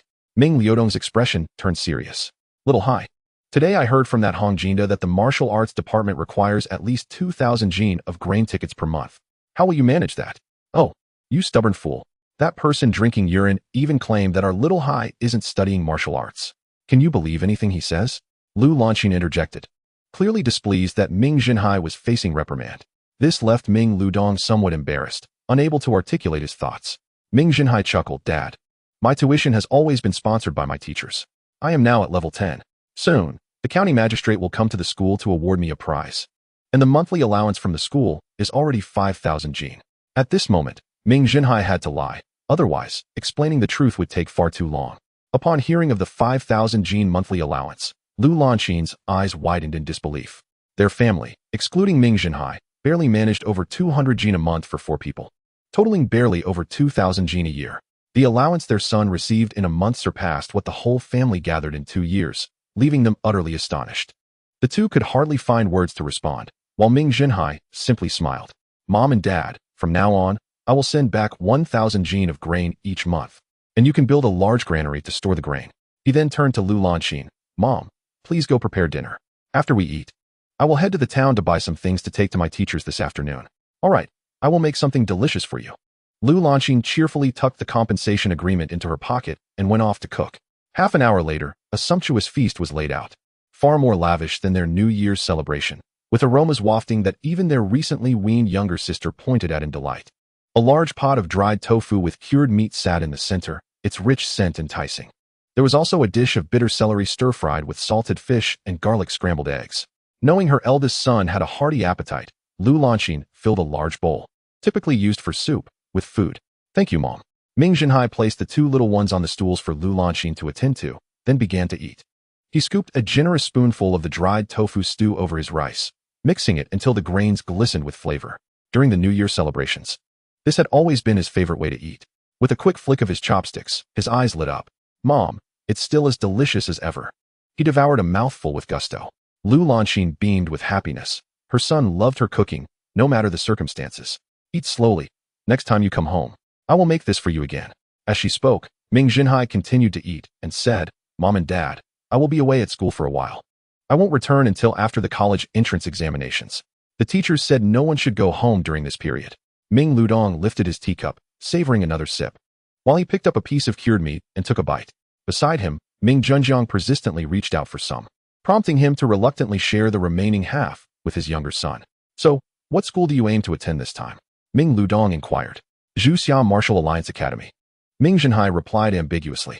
Ming Ludong casually asked, "Where is that?" It's in Yanjing, the capital."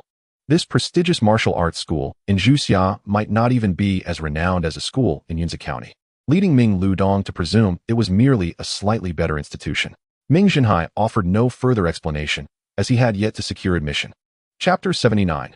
Visiting the Yang family. As dawn broke the following day, Ming Zhenhai quietly rose, hoisting his massive sword before stepping outside. Villagers of Xinxiang village, engaged in their morning agricultural tasks, cast fearful glances at him, stepping aside.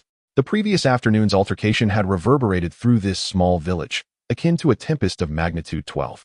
When the old village chief and 5 clan leaders visited Ming Liudong's home, the incident had become widely known.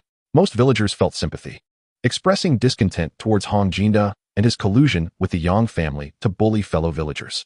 Although many envied the fertile 10 acres surrounding Ming Liudong's home, they recognized it as the fruit of his ancestors' labor. Upon hearing that Ming Liudong's scholarly son had single-handedly taken down all of Hong's adult men, even sending the formidable Hong Jintao fleeing in terror, astonishment swept through the community. Some viewed this as a reward for good deeds, while others perceived the Ming family's rise to prominence with trepidation. Daihe town lay less than 15 miles from Xinxiang village, and within half an hour, Ming Zhenhai arrived. The town's stone walls, a sturdy half-meter thick, far surpassed those of Xinxiang village. At the town gate, a guard lounged beneath an umbrella, casually observing the comings and goings of townsfolk. From a distance, the imposing figure of Ming Zhenhai captured his attention. His massive sword, resembling a door plank, left the guard momentarily speechless. Carrying a weapon into town at such an hour aroused suspicion, prompting the guard to approach and block Ming Zhenhai's path. Yet, as Ming Zhenhai drew near, the guard felt his throat dry up. The man before him was not only extraordinarily muscular, with an arm thicker than his waist, but also radiated a dense metallic sheen, unmistakably a figure of brute strength. Particularly unsettling was the way Ming Zhenhai's dark eyes bore down upon him, enveloping him like a shadowy veil. After a brief moment, the guard felt beads of sweat forming on his brow. Gaining his composure, he swallowed hard and cautiously asked, "What brings you here?" His voice barely audible to his own ears. Ming Zhenhai tilted his head, observing the guard's prolonged silence. The oppressive silence seemed to freeze the very air around them, and the guard, overwhelmed by the pressure, took several steps back, his eyes filled with dread as he stammered, "What do you want?" To his surprise, Ming Zhenhai suddenly broke into a smile. "Xiao Dengzi, you don't recognize me?" The guard, who had almost whistled, stared at Ming Zhenhai in astonishment for a moment. Then, his face lit up with recognition. "You're Xiao Hai?" It turned out they were former classmates in middle school. Ming Zhenhai had progressed to Liang High School after graduation, while his friend had secured a position as a town guard, responsible for the safety of the townsfolk. However, Ming Zhenhai had undergone significant changes over the years. Not only had his appearance altered dramatically, but his physique had also grown considerably, making it difficult for his old friend to recognize him. "Who would have thought you changed so much?" Xiao Dengzi exclaimed in wonder. Ming Zhenhai nodded, "Alas. That's the way of martial sciences. One can only grow larger." Xiao Dengzi vividly recalled Ming Zhenhai's achievements as the top student in martial sciences at Liang High School. And upon witnessing his transformed physique, he understood that Ming Zhenhai had indeed excelled in his studies. "What brings you here, old classmate?" Xiao Dengzi asked cheerfully. "Hee, just here to take care of some matters. I'll come find you to hang out once I'm done," Ming Zhenhai replied with a smile. "All right, I'll be waiting. You get busy now," Xiao Dengzi said, clearly a perceptive individual. Understanding that Ming Zhenhai had pressing matters to attend to, he waved farewell. Ming Zhenhai stepped through the town gates. In Daihe town, it was impossible not to know about the town chief, and it was equally impossible not to know about the Yang family. During middle school, he had often visited the area outside the Yang residence with his classmates. Nestled in the northern part of the town, the hillside was lined with houses featuring green eaves and white walls, with one particularly towering building rising 3 stories high. A slight turn off the main avenue would lead directly to it. After walking a short distance down the path, a grand archway loomed ahead, intricately designed with 3 tiers of eaves. The front was adorned with exquisite stone carvings of strange, fierce beasts. At the center, A plaque inscribed with Yang family village in gilded characters stood out, bold and vigorous. After passing through the archway and walking several hundred meters, Ming Zhenhai arrived at the grand entrance of the Yang family, a majestic structure with 3 ascending steps. Adjacent to it was a 4-meter-high stone wall. The opulence of this entrance was striking, with dark tiles above and a crimson door soaring high. A yellow birch plaque bore the words Yang Residence in green characters at its center. 2 columns within the entrance displayed a couplet painted in gold, extolling the virtues of descendants and the harmony of brothers, while 2 white jade lions sat majestically at the foot of the steps. The grandeur of the architecture stood in stark contrast to the rustic ambience of the Hong family, explaining the Yang family's long-standing dominance in Dia Town. However, Ming Zhenhai was not there to visit relatives or seek wealth. He had come to assess the Yang family's influence. He drove his massive sword into the ground, burying it halfway into the bluestone surface. Taking a deep breath, he felt his arms swell with strength. With a low roar reminiscent of a gorilla, he lifted one of the stone lions and smashed it to the ground. A thunderous sound echoed, and within a 20-meter radius around Ming Zhenhai, all the bluestone tiles shattered and sank. The other stone lion lay sprawled on the ground, its rear end raised skyward. The scene was chaotic, resembling a demolition site, with dust swirling around. Moments later, 2 prolonged, beastly roars resonated from within, followed by the appearance of 2 towering gray wolves, each 3 meters high and 4 meters long, perched on the wall, coldly scrutinizing Ming Zhenhai at the entrance. At this point, Ming Zhenhai confirmed that the Yang family possessed only 2 individuals at the initial transformation stage, the 2 gray wolves being transformed beings. As the giant wolves approached, Ming Zhenhai activated his transformation, his body expanding dramatically to over 5 meters in height. The 2 massive wolves exchanged glances, their curiosity piqued. Although Ming Zhenhai's transformation was significantly larger than that of an ordinary person, the similarity in shape made it evident that it was a deceptive transformation. They also observed that his already bulging muscles had grown even larger, with veins resembling massive serpents winding across his skin, which still reflected a metallic sheen, akin to a colossal bronze statue. Regardless of the circumstances or reasons, they felt compelled to retaliate against any provocation at their door. In the next moment, the 2 wolves leapt from the wall, plunging towards Ming Zhenhai. In the fleeting instant of their approach, their claws elongated and swiped at him. Sensing their charge, Ming Zhenhai deftly sidestepped, causing their attacks to miss entirely. After just a brief exchange, he discerned the difference between these 2 wolves and the previous scythe-toothed beast. While the latter had been somewhat sluggish, its defense was exceptional, and its speed was unparalleled. Although these 2 wolves were swift, they paled in comparison to the Lianshishu, yet their close combat abilities were remarkably agile. This perfectly aligned with the descriptions found in the martial arts textbooks, allowing him to fully relax. He swiftly unsheathed his colossal blade, charging forward with determination. The gray wolf was utterly unprepared for Ming Zhenhai's audacity to attack. After all, there exists a profound distinction between true beast transformation and mere human metamorphosis. Enraged, one of the giant wolves lunged toward Ming Zhenhai. In stark contrast to expectations, this giant collided head-on with the adversary, wielding his blade as a shield. An overwhelming force surged from the opposing giant, and before the wolf could extend its claws for an attack, darkness enveloped its vision as it was sent hurtling backward. The several-ton-weight wolf, howling, crashed into the surrounding wall with a thunderous roar, causing a cacophony akin to the earth splitting as a section of the wall collapsed under the impact. Behind the wall, chaos erupted, with startled cries echoing in the air. As the dust settled, the Yang family members stood in stunned silence, witnessing their once revered ancestor, now returned to human form, quietly trapped beneath a pile of debris.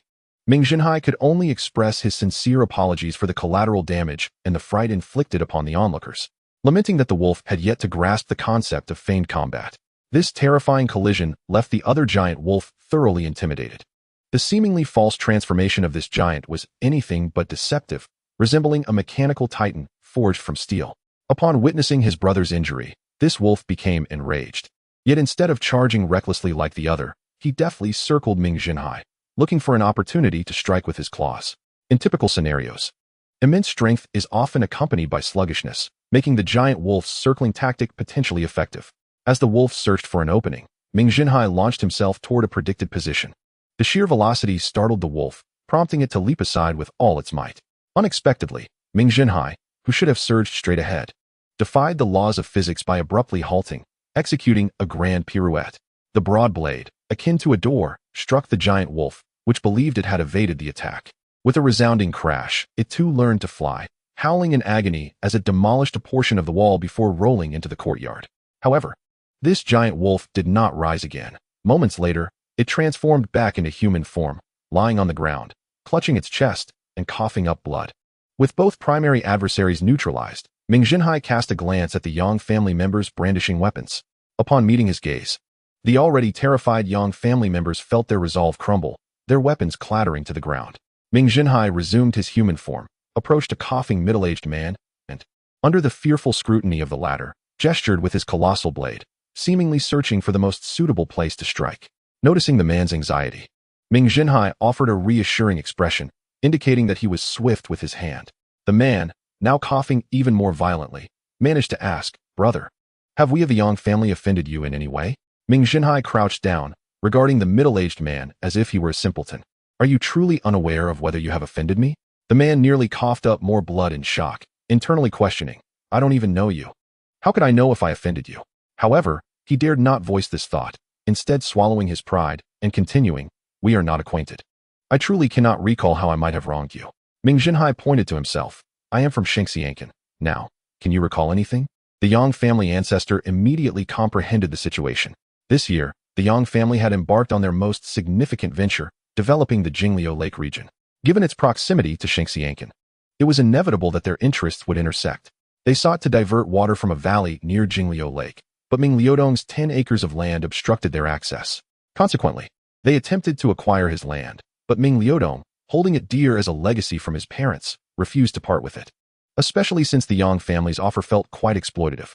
As a dominant force in Dai Town, the Yang family was unaccustomed to such indignities and plotted to deal with Ming Liudong. While seeking information, Hong Jinda became aware of the situation and proposed to handle Ming Liudong's family, receiving compensation from the Yang family in return. The two parties quickly conspired to pressure Ming Liudong.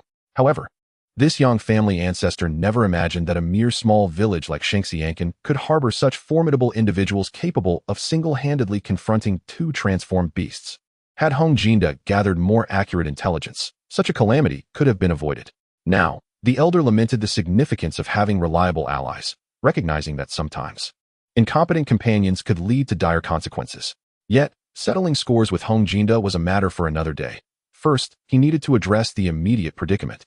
The confrontation was overtly aggressive, yet there remained a possibility for a peaceful resolution. Only the terms of agreement required negotiation. Naturally, if their demands went unmet, matters could escalate beyond monetary concerns. With this in mind, the Yang family ancestor beckoned, and from the trembling group of Yang family members, an aged man stepped forward. "Grandfather, what do you command?" After a fit of intense coughing, the elder spoke. "This is Ming's brother from Shengxiankan. We have wronged him, and you must ensure he is satisfied.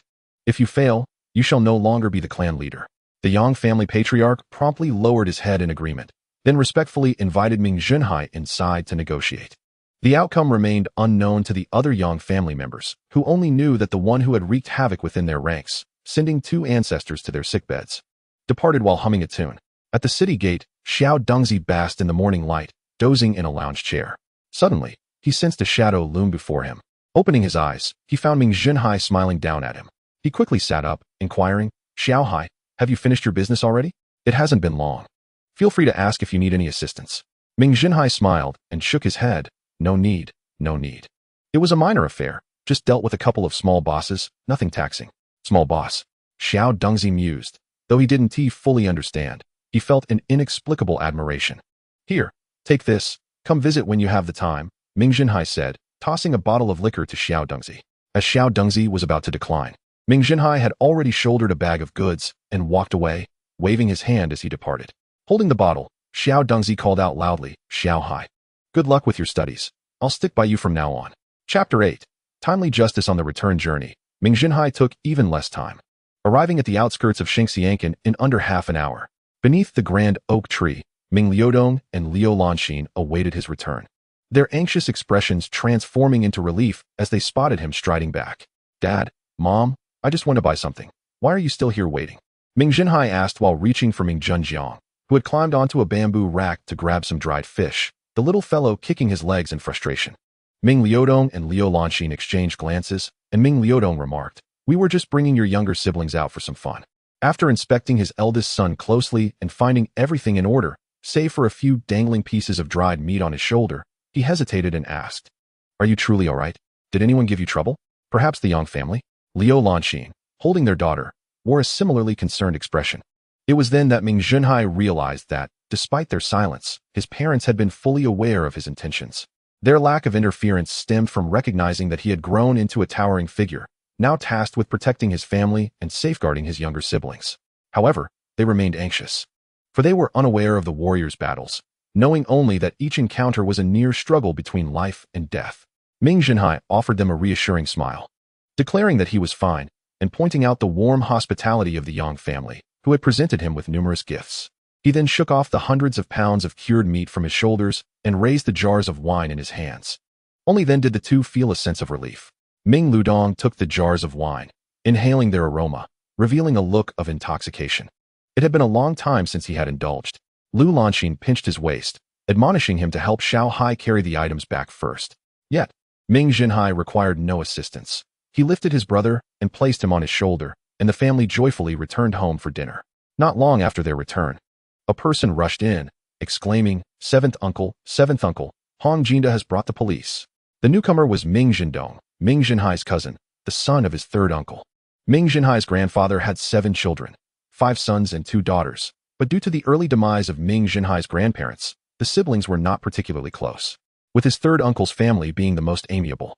Ming Zhendong was playing at the Hong family's residence when he spotted Hong Jinda approaching with a group of police officers.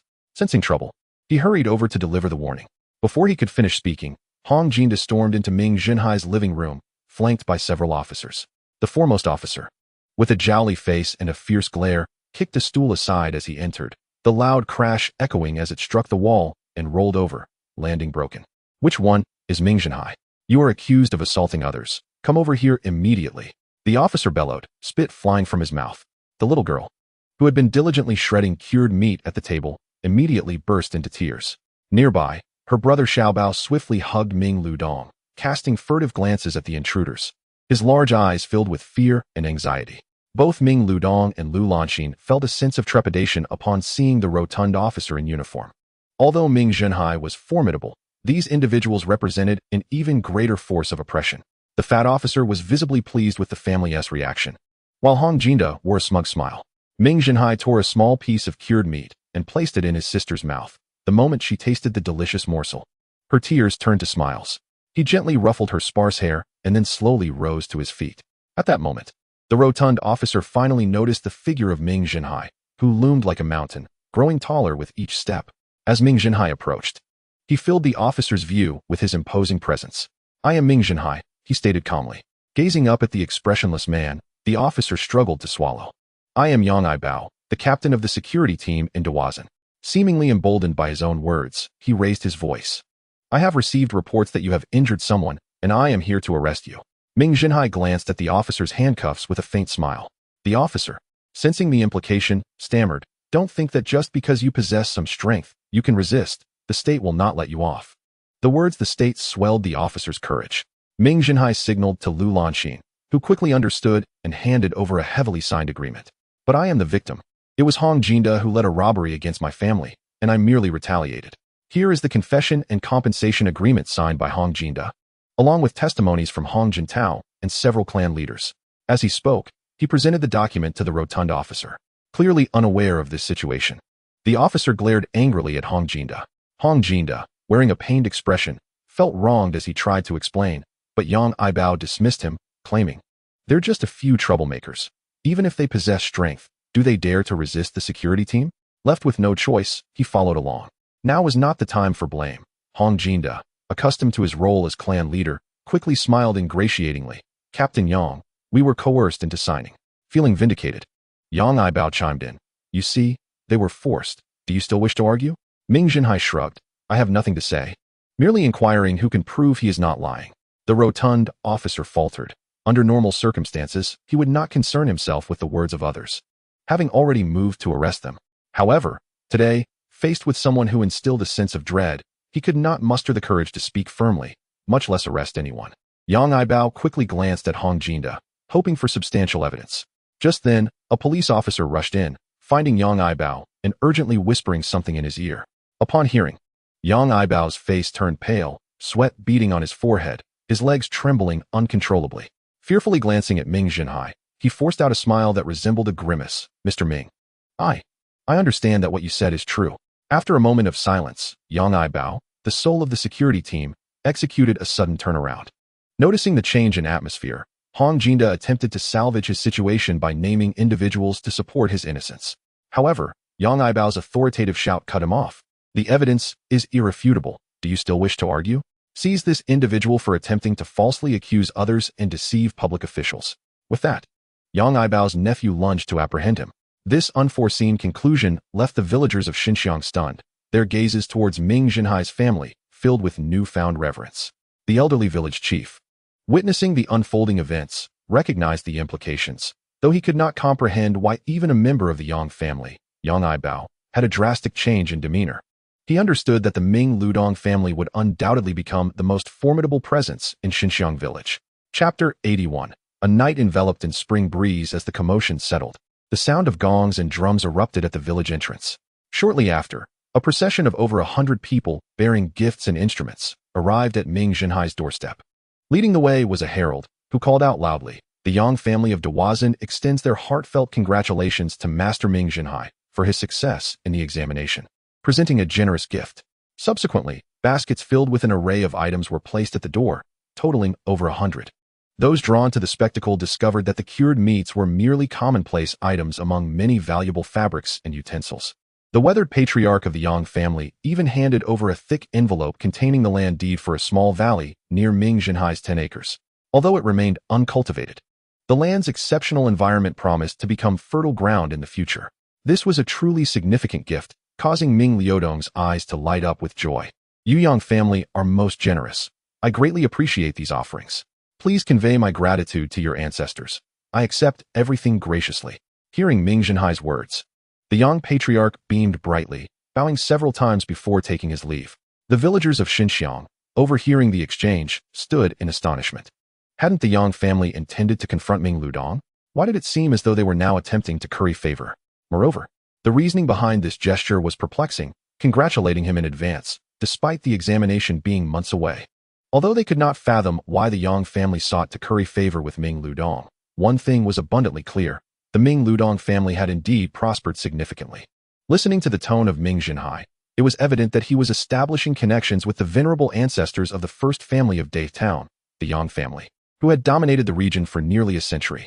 It was no wonder that even the captain of the security team had withdrawn. In the small village, news traveled swiftly. Before long, anyone with a semblance of intellect flocked to the Ming Ludong household, whether they had business there or simply wished to pay a visit. When they finally laid eyes on the legendary figure, Ming Zhenhai, the warmth of their greetings was overwhelming. Fortunately, Lu Hanqing arrived to invite him back to school. The enthusiastic crowd insisted on sending him off, as if he were not merely returning to school, but had been accepted into a prestigious university. Lu Hanqing glanced back and noticed that beneath the great oak tree stood a multitude of well-wishers, all connected to the Ming Ludong family, including many of the Hong surname. "Master Hai, this is quite the spectacle. Have you begun teaching ancient martial arts in the village?" Lu Hanqing quipped, a mix of teasing and curiosity in his tone. "Enough with the questions. I merely had a spar with those two from the Yang family," Ming Zhenhai replied, raising an eyebrow and continuing on his path. The scene before him failed to lift his spirits. As he gazed upon the withered crops in the fields, anxiety gnawed at his heart. Despite the resounding victory on his side, many able-bodied men of the Hong surname had lost their capacity for labor, and even the clan leader had been imprisoned for reflection. However, the root cause of the escalating conflicts among the prominent families remained unresolved. It was already May, yet not a single drop of rain had fallen, an exceedingly rare occurrence. Should the drought persist, the disputes over irrigation among the clans would only intensify. Though he was anxious, he felt powerless. This was not a situation that could be resolved merely through strength. The only consolation was that the 10 acres owned by the Ming Zhenhai family, being near Jinglu Lake, were easily irrigated. Thus, he did not need to worry about that. And as for the newly acquired wasteland in the valley, Ming Zhenhai had arranged to return and begin plowing after his examinations. With a tinge of concern, Ming Zhenhai commenced his journey back. The two of them hurried back, and by the time they reached Liang County, evening had descended, and soon the gates would close for the night. The county was just beginning to illuminate with festive lights, with oil lamps flickering in the windows along the streets. Many were returning home from work, chatting and laughing as they walked arm in arm. At the city gate, several open-air eateries had lit large braziers, casting a brilliant glow. Numerous low tables were occupied by patrons, with the lively sounds of customers calling out and servers bringing dishes creating a vibrant atmosphere. Many passers-by stopped to partake in the ambience. Ming Zhenhai was tempted to indulge, but felt the urgency of returning to school due to concerns for someone. After a fleeting glance, he and Lu Hanqing continued along the shaded path toward the school. The tree-lined road was filled with students from Liang Middle School, but unlike Ming Zhenhai and Lu Hanqing, who carried their belongings, the others were unencumbered, engaging in cheerful banter. Few dared to travel so late. Most students had already returned to campus and dined. As the school did not close for the weekend, many seized the opportunity to stroll outside. Naturally, some bold souls took this chance to invite their crushes for a walk. Thus, along the way, they encountered numerous serious faces from school transformed into lively and affectionate expressions. The two hurried to their dormitory to fetch their lunch boxes, hoping to arrive before the cafeteria closed. However, their efforts proved futile. Upon their frantic arrival, the imposing doors of the cafeteria stood firmly shut, leaving no crevice for even Sun Wukong to slip through. Disheartened, they trudged back. "Haven't you eaten yet?" A melodious voice chimed in. Ming Zhenhai looked up to see a graceful figure standing not far away. Even in the dark, her gentle smile radiated like a white lotus blooming in the night, illuminating the starry sky. It was none other than the one he had been yearning for, Guo Meiting. At that moment, Ming Zhenhai's heart inexplicably raced, as if drawn by an irresistible force that commanded his very blood. This was the youthful fervor, the enchantment of love. The term youth felt distant to him, as years of wandering and strife had stripped away all that it encompassed: beauty, shyness, innocence, leaving only primal desire. His life had been a journey from one woman's harbor to another, with the sole requirement for docking being fleeting impulses or the price of entry. Yet, this sudden love pulled him from the depths of middle-aged longing into a season of blossoming emotions. He felt torn, both yearning and apprehensive. "Why are you silent?" Guo Meiting approached, noticing his prolonged silence. A refreshing fragrance wafted into his nostrils, a scent he cherished. Today, she wore a white layered chiffon top with canvas shorts.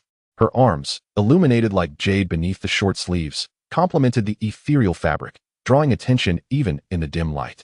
Though the top was loose, the silhouette hinted at her curves, adding to its allure. Combined with her long, slender legs, she was an undeniable visual delight. Guo Meiting's eyes, though not exceptionally large, sparkled with an enchanting brilliance, wide open as if stars had fallen into her gaze, twinkling and bright, her smile reminiscent of a crescent moon revealing a glimmer of radiance. Ming Zhenhai scratched his head, perhaps forgetting to respond due to her captivating presence. Guo Meiting paused for a moment, then bent down and laughed. In that instant, her smile seemed to soften the very breeze that swept past. Ming Zhenhai felt as if the gentle wind had lifted his very bones, making him feel weightless. As though he could soar, he wished to remain in this intoxicating state forever. Chapter 82. My time, should we eat? Lu Hanqing, already bored, asked hesitantly. As soon as he spoke, Ming Zhenhai shot him a fierce glare, as if to say, "Could you not simply be a quiet backdrop?" Deeply aggrieved, he internally lamented, having run over 100 miles without a sip of hot water, only to watch them engage in their sweet nothings. It was maddeningly frustrating and unbearably thirsty. However, he dared not voice his thoughts, opting instead to sulk. "How about we go out to eat?" Guo Meiting suggested, her bright eyes fixed on Ming Zhenhai, filled with tender affection. "Sure, let us go to our usual place." 10 minutes later, the three of them walked side by side out the door, traversing the tree-lined path. Along the way, the two engaged in a near-constant exchange, as if eager to share every second of their separation. Whenever Ming Zhenhai spoke, Guo Meiting listened intently, her dark eyes gazing up at him, and he could see his own reflection within their depths. Her gaze seemed to convey that at this moment, he was everything in her eyes. Every movement, every word from him would be imprinted upon her heart. When she felt sorrow, her brow would lightly furrow. Her eyes filled with melancholy. She wished to tell Ming Zhenhai that his sadness was not solitary, for she would always share it. In moments of joy, her eyes would resemble crescent moons, brimming with laughter, her cheerful smile indicating that she was even happier than he was. This profound sense of understanding was something Ming Zhenhai had never experienced before. At times, he felt an overwhelming impulse to share all his secrets with her. Every story Guo Meiting recounted was a trivial detail from her life. She had returned home, indulged in sweet foods, encountered former classmates, and received a ride home from her father's messenger, among other mundane matters. These seemingly inconsequential snippets of life were vibrant and engaging when exchanged between the two. He could discern her concerns from the glimmer of her smile and her worries from the contemplation in her eyes. Their brief separation intensified their eagerness. As if they yearned to merge into one another, they appeared to forget the world around them, lost in their dialogue, each exchange of glances intoxicating. Every delightful discovery eliciting shared laughter, and each common perspective deepening their unspoken bond. Beside them, Lou Hanting wore a look of numbness. The tree-lined avenue felt neither long nor short. Lou Hanting perceived it as interminable, while the other two found it fleeting, wishing for a repeat of their joyful moments. After more than half an hour, the trio ambled towards the bustling food stall at the west gate, now bustling with patrons, particularly students from Liang Secondary School. Students had few places to frequent. After enduring the stifling atmosphere of the school, they naturally sought a refreshing diversion in the city center, which offered numerous attractions but also temptations. The West Gate, however, was merely a simple dining spot, conveniently located near the school, making it a favored haunt for Liang students. Over time, it evolved into one of the rare thriving locales in the western part of the city. Upon entering, the proprietor of the food stall greeted them warmly, swiftly arranging small stools for the trio. As soon as a table became available, they were ushered to it. This time, Ming Zhenhai and his companions ordered a plate of beef and several side dishes, accompanied by a jug of rice wine. However, even with the dishes served, the two continued their hushed conversations, completely oblivious to Lou Hanting's presence. Frustrated, he buried his head into the plate, vowing never to return. It was only when the proprietor brought out the roasted beef leg that their attention finally shifted to the table. The aroma of the richly seasoned meat wafted through the air. Ming Zhenhai, with a twitch of his nose, closed his eyes to savor the scent. The chef's skills were undeniably authentic. Without hesitation, he seized a knife in his left hand, carving a generous piece and devouring it heartily.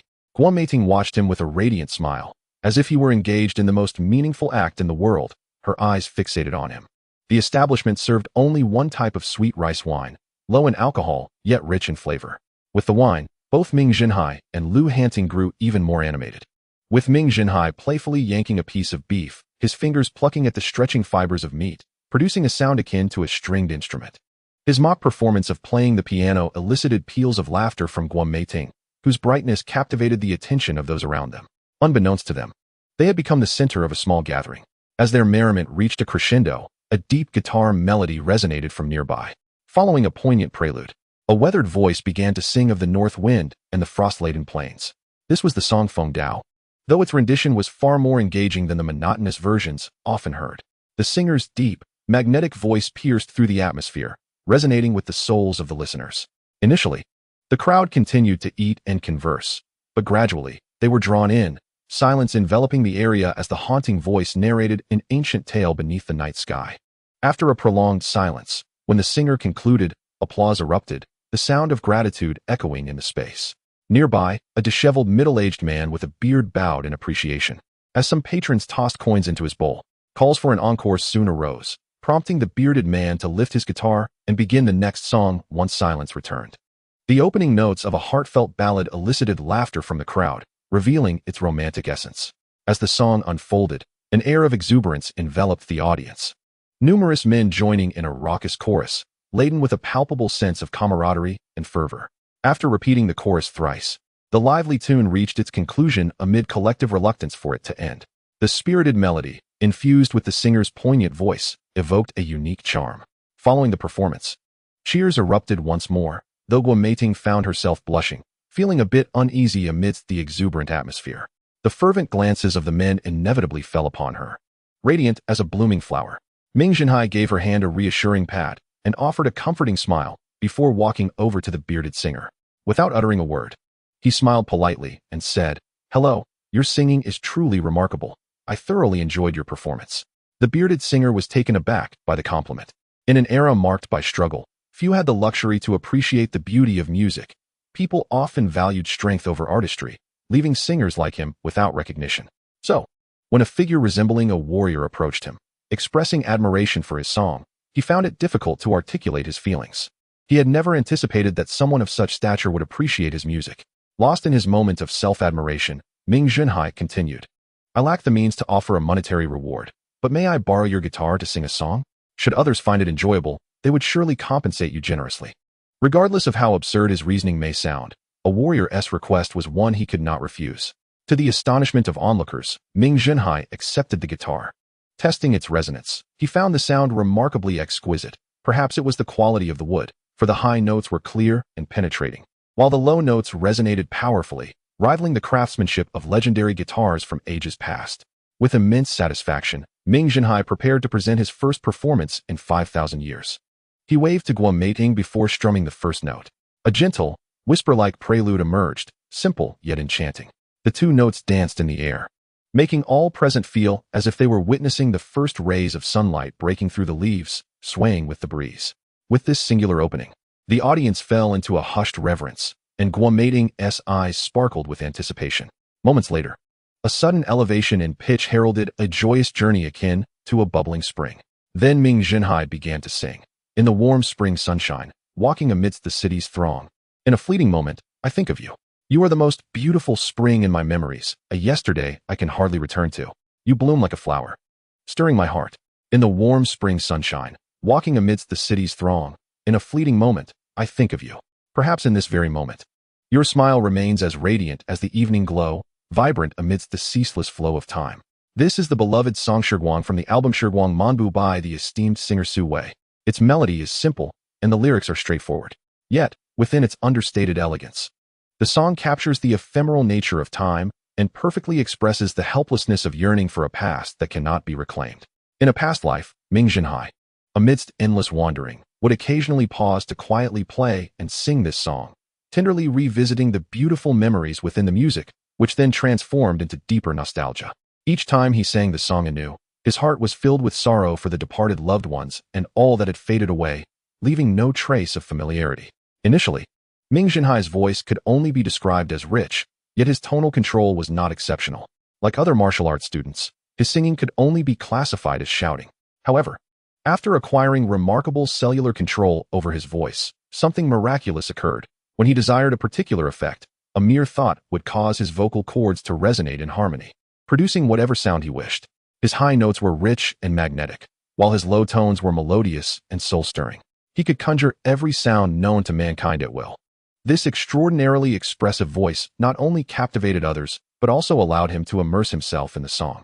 Unconsciously, his yearning for a past life and the accompanying sorrow permeated every word.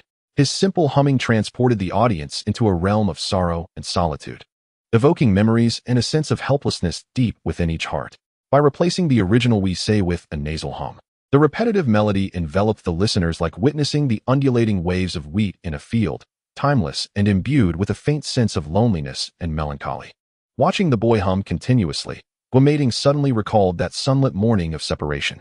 They had departed in the brilliant sunlight, and that poignant longing echoed the sentiments expressed in the song. Perhaps she felt a profound connection. Her entire being was traversed by this sorrow, yet it was tinged with sweetness. Her eyes were already glistening with tears, filled with tender emotions. When it was time to return, the moon was already high in the sky.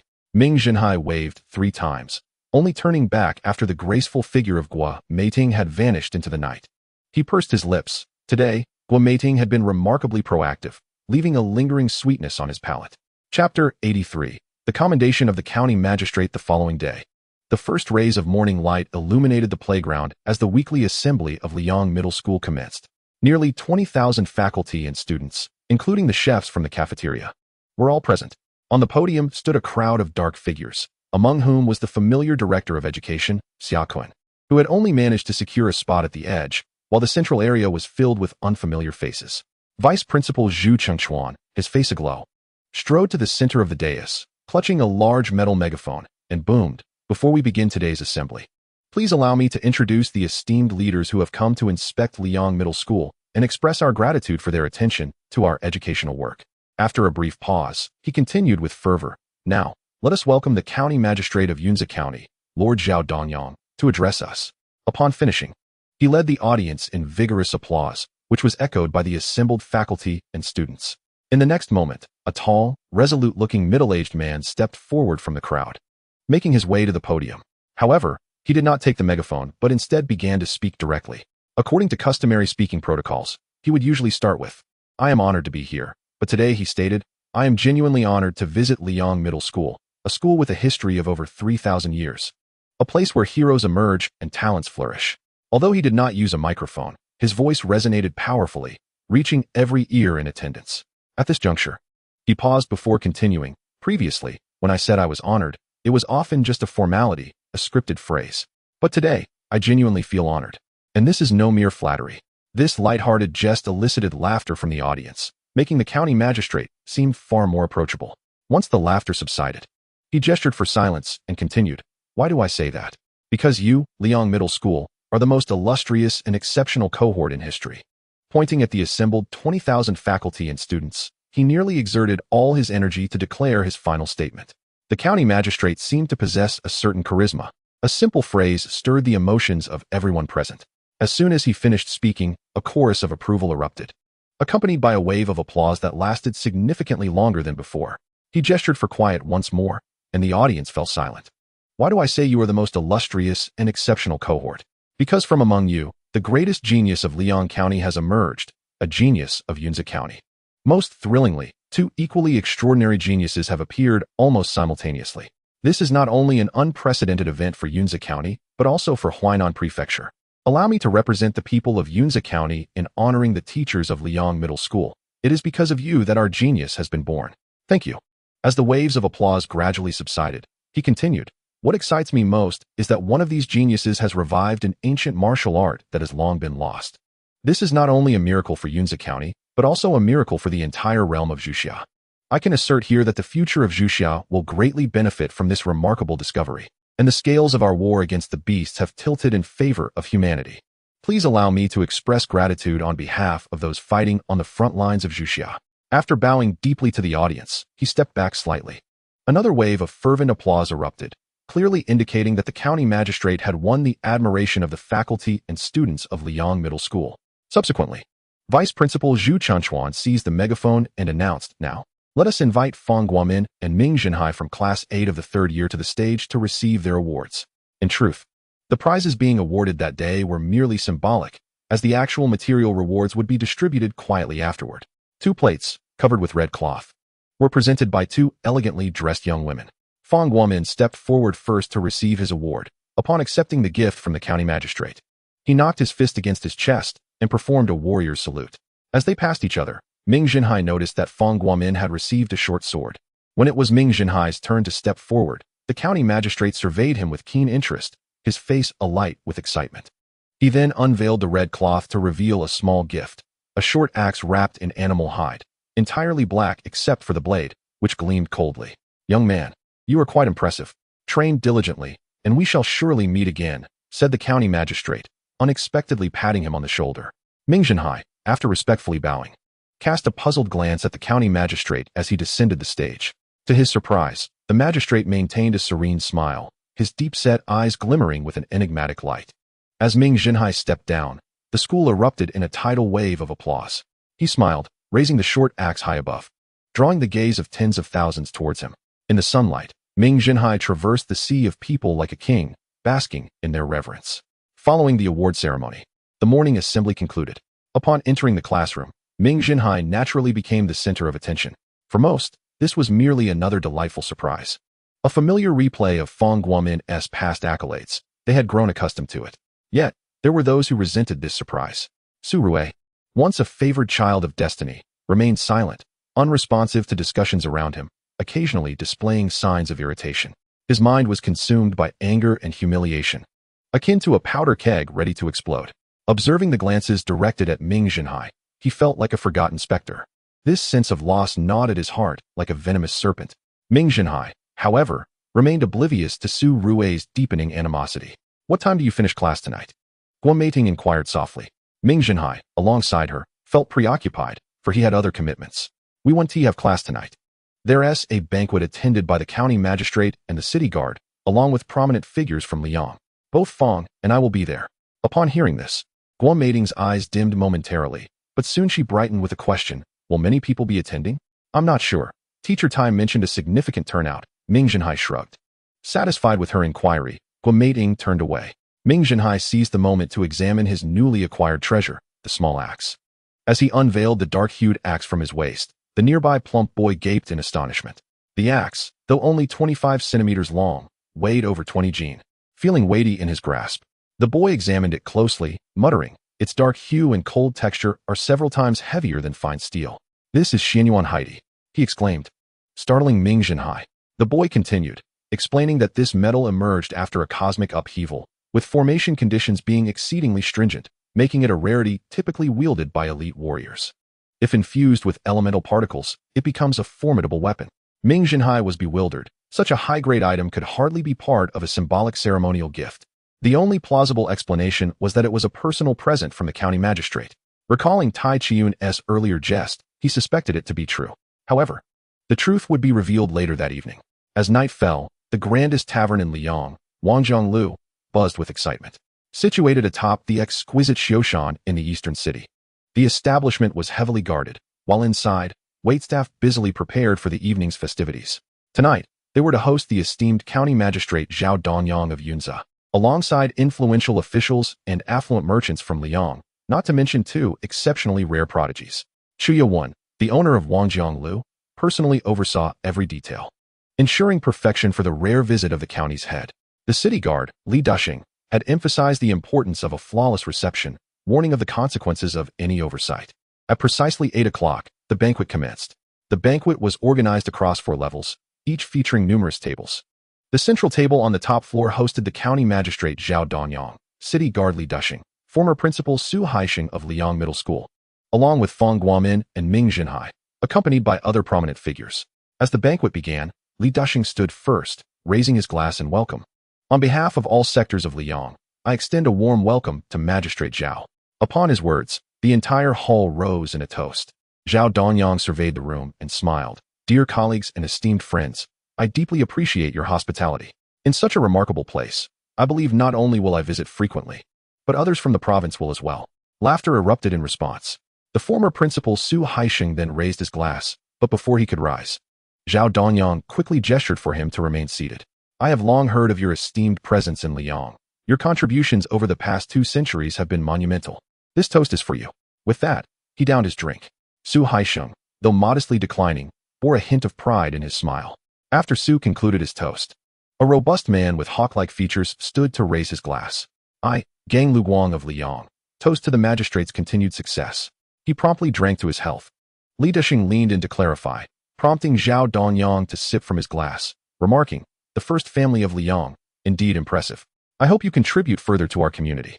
After Lu Guang sat down, a tall, handsome middle-aged man stood, raising his glass. "I am Guo Jingyan, toasting to the magistrate's ongoing success." He too drank elegantly. Li Dushing provided an explanation, and Zhao Donyang's eyes sparkled with recognition. "Ah, the owner of King Diyuan coal mine." He nodded appreciatively before taking another sip. Lastly, a stout, square-faced man with a commanding presence stood, raising his glass loudly. "Zheng Digong of Baoyue Town toasts to you, magistrate." He drained his glass promptly.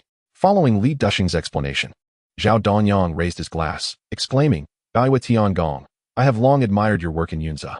He finished his drink in one gulp, prompting Li Dushing to refill his glass.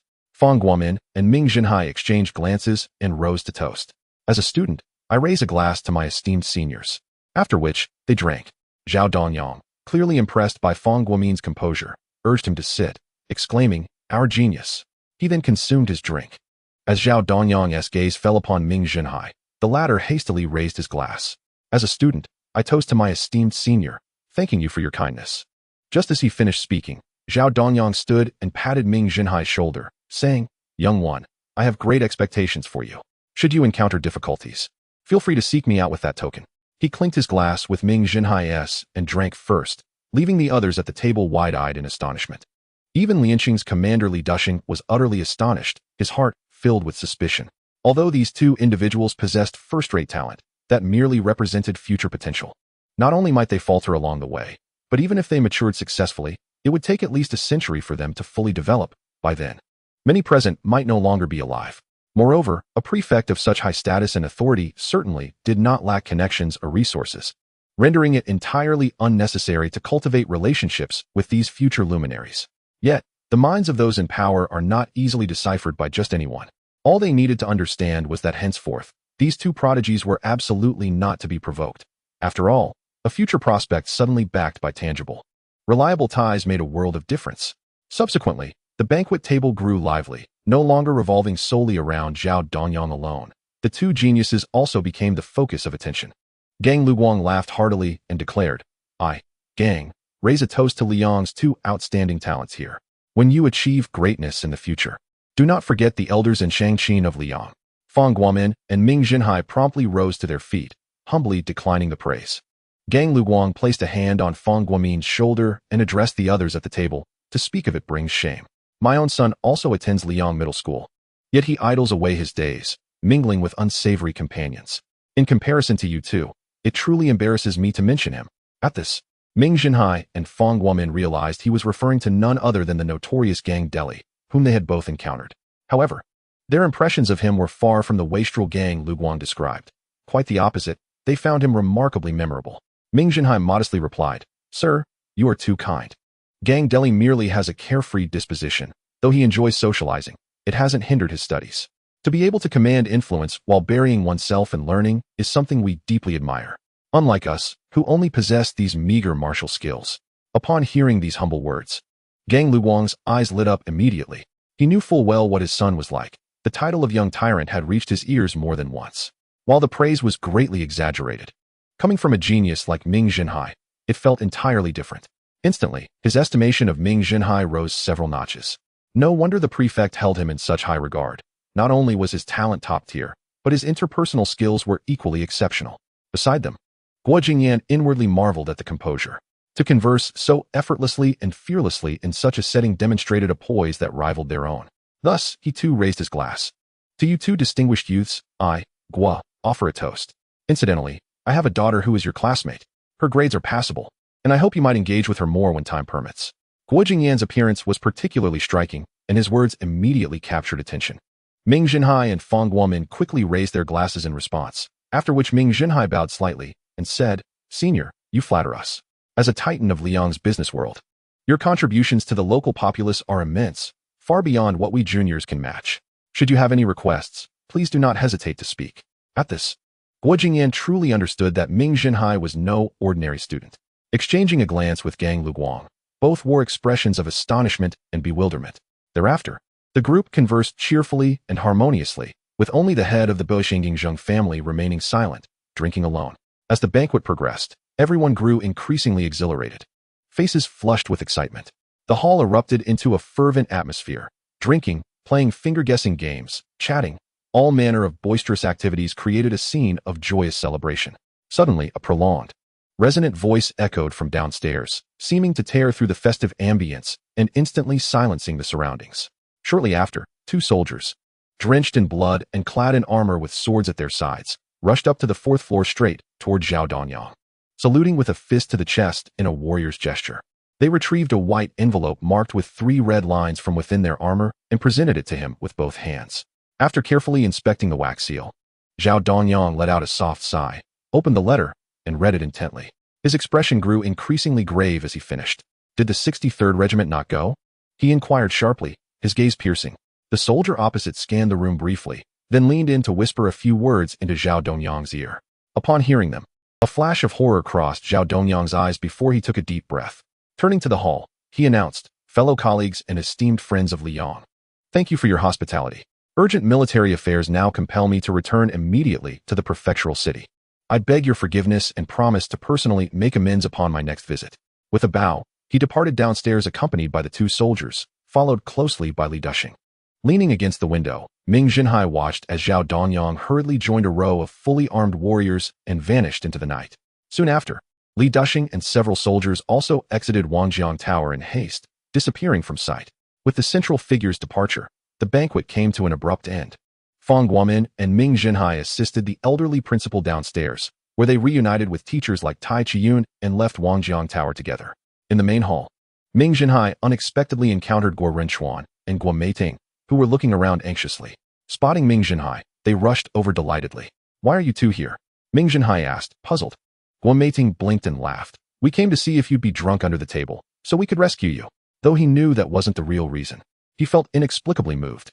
Outside, teachers like Tai Chiyun took rickshaws and left, while Ming Zhenhai and the others opted to walk back. Tai Chiyun waved goodbye with a meaningful smile. Upstairs, Gang Luguang, who had been watching Ming Zhenhai's group the entire time, suddenly turned to Guo Jingyan in astonishment and said, Isn't that your Chapter 85? The beginning of turmoil on the way back, Fang Guomin asked anxiously. Brother Hai, why do you think the prefect left so suddenly? Ming Zhenhai pondered for a moment. I suspect something major has occurred in the prefecture. Frowning and stroking his chin, Fang Guomin mused. The 63rd Regiment is one of Yunzhou Prefecture's 3 major garrison forces, typically responsible for defending the Tianyun mountain range. I reckon there must be an issue at Tianyun Mountain, most likely a beast tide outbreak. During a previous Iwai Lan with Liang Middle School, Fang Guomin had led a team to the 63rd Regiment's base, leaving a profound impression. Sigh, since the year before last, rainfall has been increasingly scarce.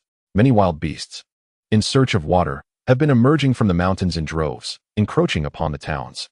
Back home, numerous people's crops have been destroyed. This time when I returned, I helped my family fend off several waves of beasts. If the drought persists like last year, a massive descent of magical creatures is highly probable. The more Fang Guomin spoke, the more troubled he became. Gazing into the dark streets ahead, Ming Zhenhai said somberly, Actually, during my recent return, I already encountered a beast tide, which included scythe-toothed beasts and swift-winged rabbits among other magical creatures. Scythe-toothed beasts? Upon hearing this, both the chubby one and Guo Meiting were shocked. Although the meat of these creatures is delicious, they are far from easy to deal with. Ordinary individuals facing an enraged scythe-toothed beast have no chance of survival. Even a warrior at the initial transformation stage would have to flee for their lives. Clutching Ming Zhenhai's hand tightly, Guo Meiting asked nervously, How did you manage to escape?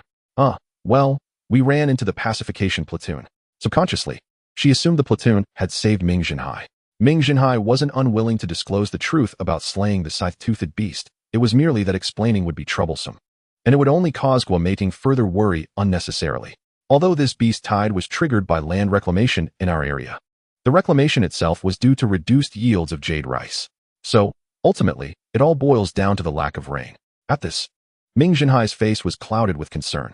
Given the current situation, the wilderness resembles a powder keg, where any incident could trigger a surge of beasts. Fang Guomin furrowed his brow and sighed softly. Haha, this is perfect. Brother-in-law can showcase his skills. The words of Guo Rinchuan, this young lad, elicited only a bitter smile from Ming Zhenhai. Until one witnesses the ferocity of magical beasts, one can never comprehend their brutality.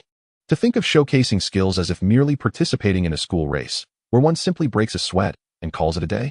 While the group engaged in their discussions, within the brightly lit administrative building of Liang County, an urgent joint meeting was convened.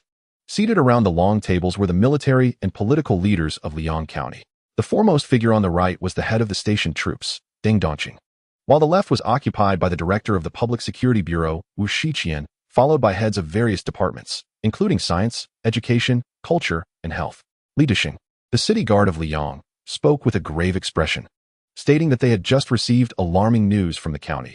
A large-scale beast tide had erupted in the Tianyun mountain range. The 63rd Regiment was overwhelmed at the foot of the mountain in Tianyun County by the initial wave of the beast tide. Presently, the tide was advancing westward along the Luqing River, anticipated to reach Dai Town in 10 days. Upon hearing of the impending beast tide approaching Liang, all present turned pale. Commander Deng, may I inquire if we have any means to mitigate the losses? Li Desheng refrained from discussing how to eliminate the beast tide, knowing that a field regiment could be easily crushed and that a peacekeeping unit would hardly hold its ground. His sole demand was to minimize the losses. Deng Dongqing wearily raised his head, rubbing his eyes, grateful for some relief to his reddened gaze. Is there no support from the county? After a moment of silence, Li Desheng bit his lip and shook his head. Taking a deep breath, Deng Dongqing hoarsely replied, Our peacekeeping unit comprises 300 personnel. Since March, we have been on duty without rest for over a month.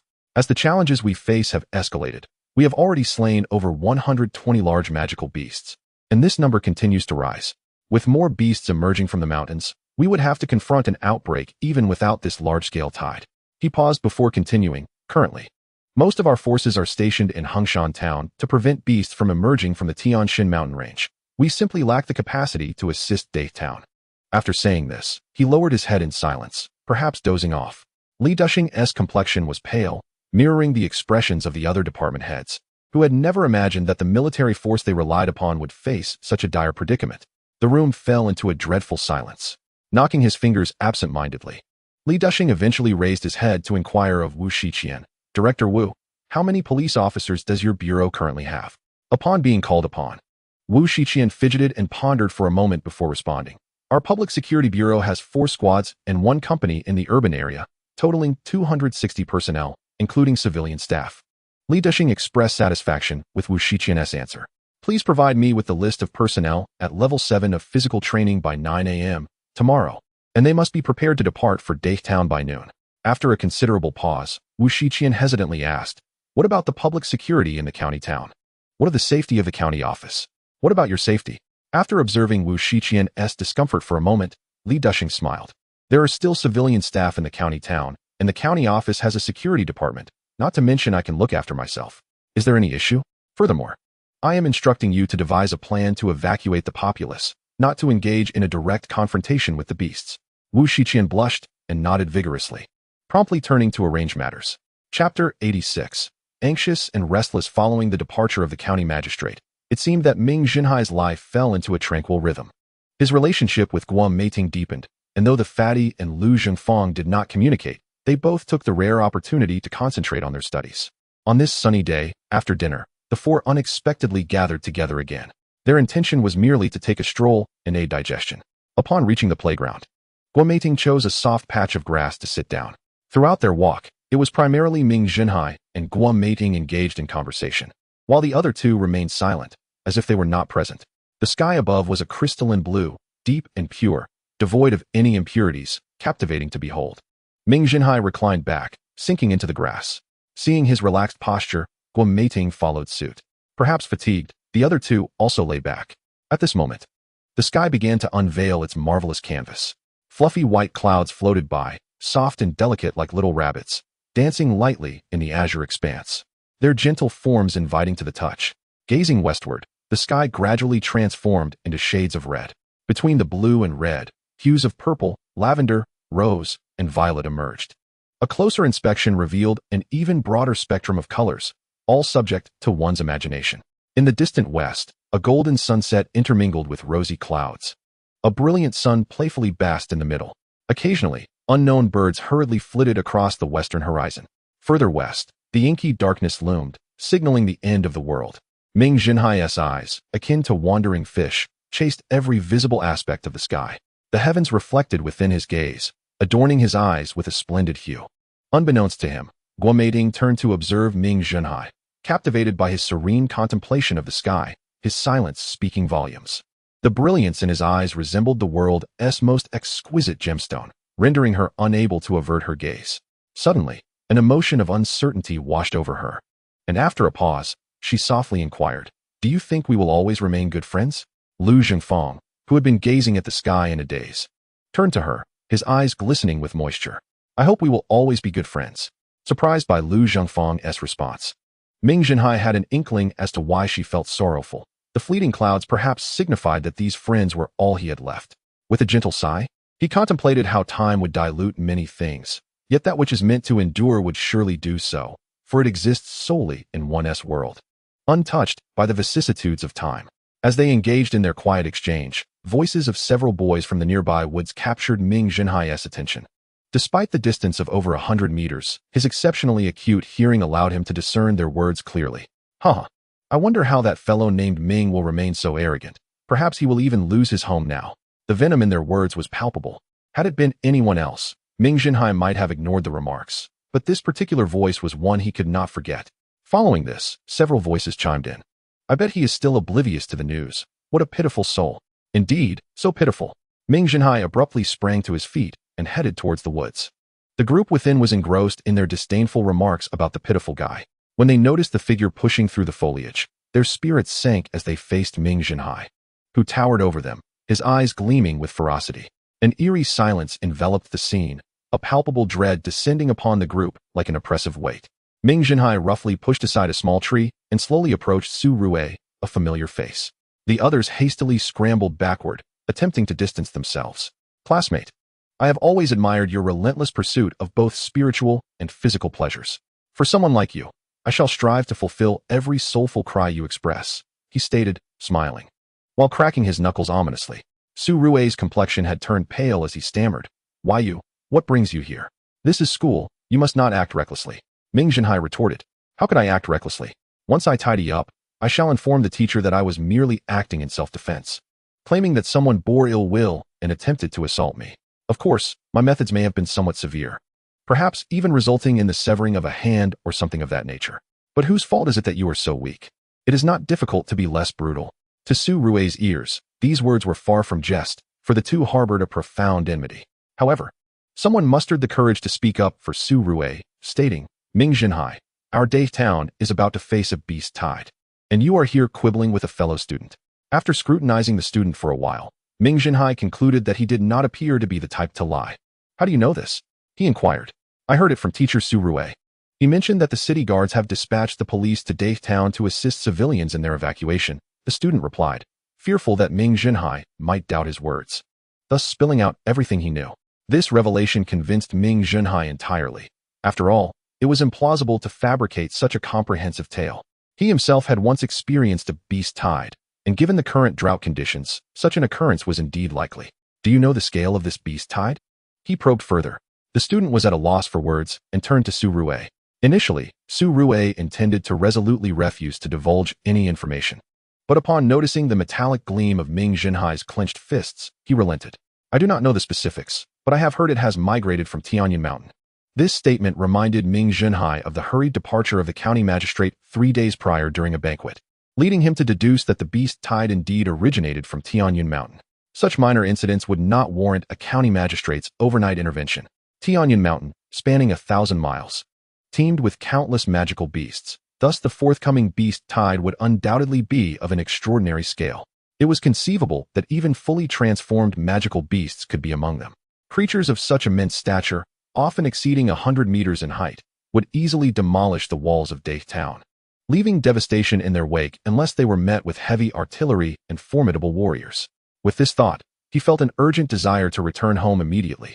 To obtain further intelligence, Ming Zhenhai resolved to visit the principal.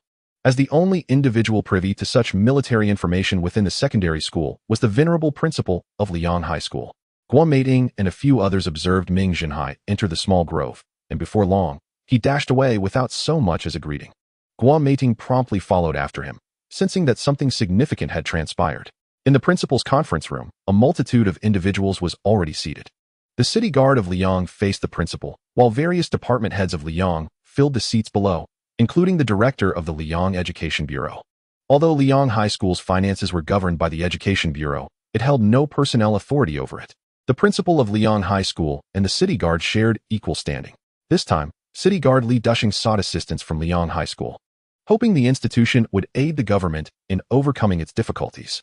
Although it seemed somewhat incredulous, it was the reality of the era.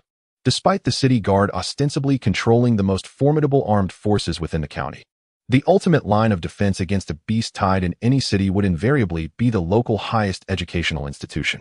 While Liang High School primarily served as an educational establishment, in extraordinary times, the principal possessed the authority to initiate the highest state of alert, with the mechanism for activation being the school's Grand Bell Tower. Once the bell tolled, the entire Liang region would enter a state of military readiness, with all faculty and students of Liang High School automatically forming battle units. The students and teachers of Liang High School constituted the most powerful armed force within Liang, despite lacking heavy weaponry, as they boasted the largest human resource pool. Liang's pacification battalion comprised over 300 personnel, yet fewer than 5 were shape-shifting warriors. In contrast, Liang High School boasted over 200 shape-shifting warriors and nearly 1,000 students at the 7th level of body refinement. After deploying the pacification battalion and dispatching police, Li Dushing found himself devoid of options. He had just received an urgent military report from the county. After the 63rd Regiment was obliterated, the 712th Regiment, tasked with delaying the enemy, had also been entirely annihilated. Nevertheless, they had bought considerable time for the evacuation of Tianyin County's residents to the county city. Principal. Although Liang County is not as close to Licheng River as Tianyin County, we cannot dismiss the possibility of a beast tide migrating northward. Thus, it is imperative that we issue a red alert, Li Dushing declared gravely. Su Haixing lowered his gaze, his white brows twitching occasionally, indicating he was not asleep. For Su Haixing, making such a difficult decision was no small feat. While he had activated the highest alert before, that was over a century ago. Initiating it now would entail an array of responsibilities, establishing a combat system, logistical support, and personnel compensation, an overwhelming array of tasks that seemed insurmountable. The city guard is presenting me with a formidable challenge. At my age, I had hoped to lead a life of ease. Yet now I am burdened with this heavy responsibility, The elderly principal lamented internally. Li Dushing felt a pang of guilt, but faced with the impending beast tide, he had no alternative. Perhaps we could have the principal's name on the documents while delegating the operational responsibilities to others. Principal Su Haixing sighed inwardly, recognizing that evasion was no longer an option. Very well, I shall do my utmost to fulfill this duty, even at the cost of my frail body. With renewed determination, he turned to the director, Xia Kuan, and instructed, Xia Kuan, retrieve the key to the bell tower from my drawer and initiate the alert. Xia Kuan hesitated for a moment, but did not move. Principal Su Haixing, please, this is of utmost importance. Hurry. Su Haixing urged, closing his eyes. Understood. After casting one last glance at the principal, Xia Kuan dashed off for the key.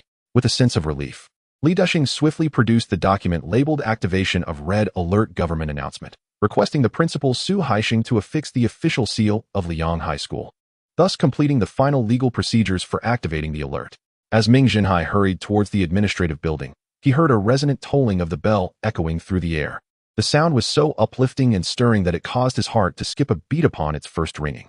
The bell continued to toll, prompting all faculty and students to emerge, whether they were dining, reading, or exercising, unanimously turning their gazes towards the magnificent, sunlit bell tower that stood tall and majestic.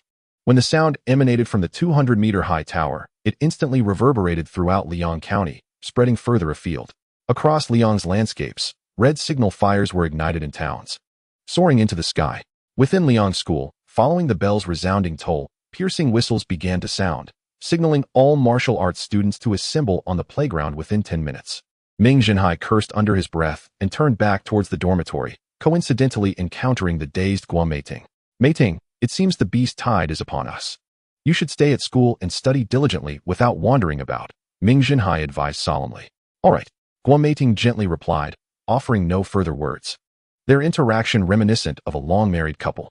Once Ming Zhenhai donned his gear and strapped on his formidable sword, he arrived at the playground, where throngs of students were already gathered, each martial arts student searching for their respective teams. Within 10 minutes, over 2,000 martial arts students stood in orderly rows under the guidance of their instructors. At that moment, the podium was filled with figures, including Li Dushing and the principal, all bearing serious expressions. The director of education, Xia Kunsing, cleared his throat and commenced his address. Esteemed colleagues and students, according to intelligence reports, a formidable beast tide has emerged at Tianyun Mountain, having already breached the defenses of the neighboring Tianjin County. In light of the gravity of this situation, the Liang County government, in conjunction with Liang Middle School, has resolved to implement military management across the entire county. This marks the activation of the Red Alert Command for Liang Middle School for the first time in over a century. I implore you to bear in mind that you are no longer merely students, you are soldiers. While infractions against school rules may merely result in a loss of face, breaches of military discipline could cost you your very lives. His stern tone diminished the novelty the students had initially felt, instilling a sense of solemnity within them. Following his address, the process of organization commenced. Unlike previous outdoor training exercises, this time, due to the need for the military science instructor to establish a separate battalion, the students were required to form their own units and manage themselves. In the urgency of the moment, Xia Kunsing, as the chief commander of this vanguard force from Liang Middle School, began appointing leaders directly from the roster. Fortunately, as the director of education, he was well acquainted with the top students, which facilitated the assignment process. He divided the 974 students into 2 vanguard regiments, with the responsibility of leadership falling to Fang Guomin and Ming Zhenhai. Subsequently, he appointed 2 deputy commanders and 3 battalion leaders for each of them, leaving the selection of lower ranks to their discretion. His role concluded with providing the roster to the 2 leaders, and how they would organize the rest was entirely dependent on their capabilities.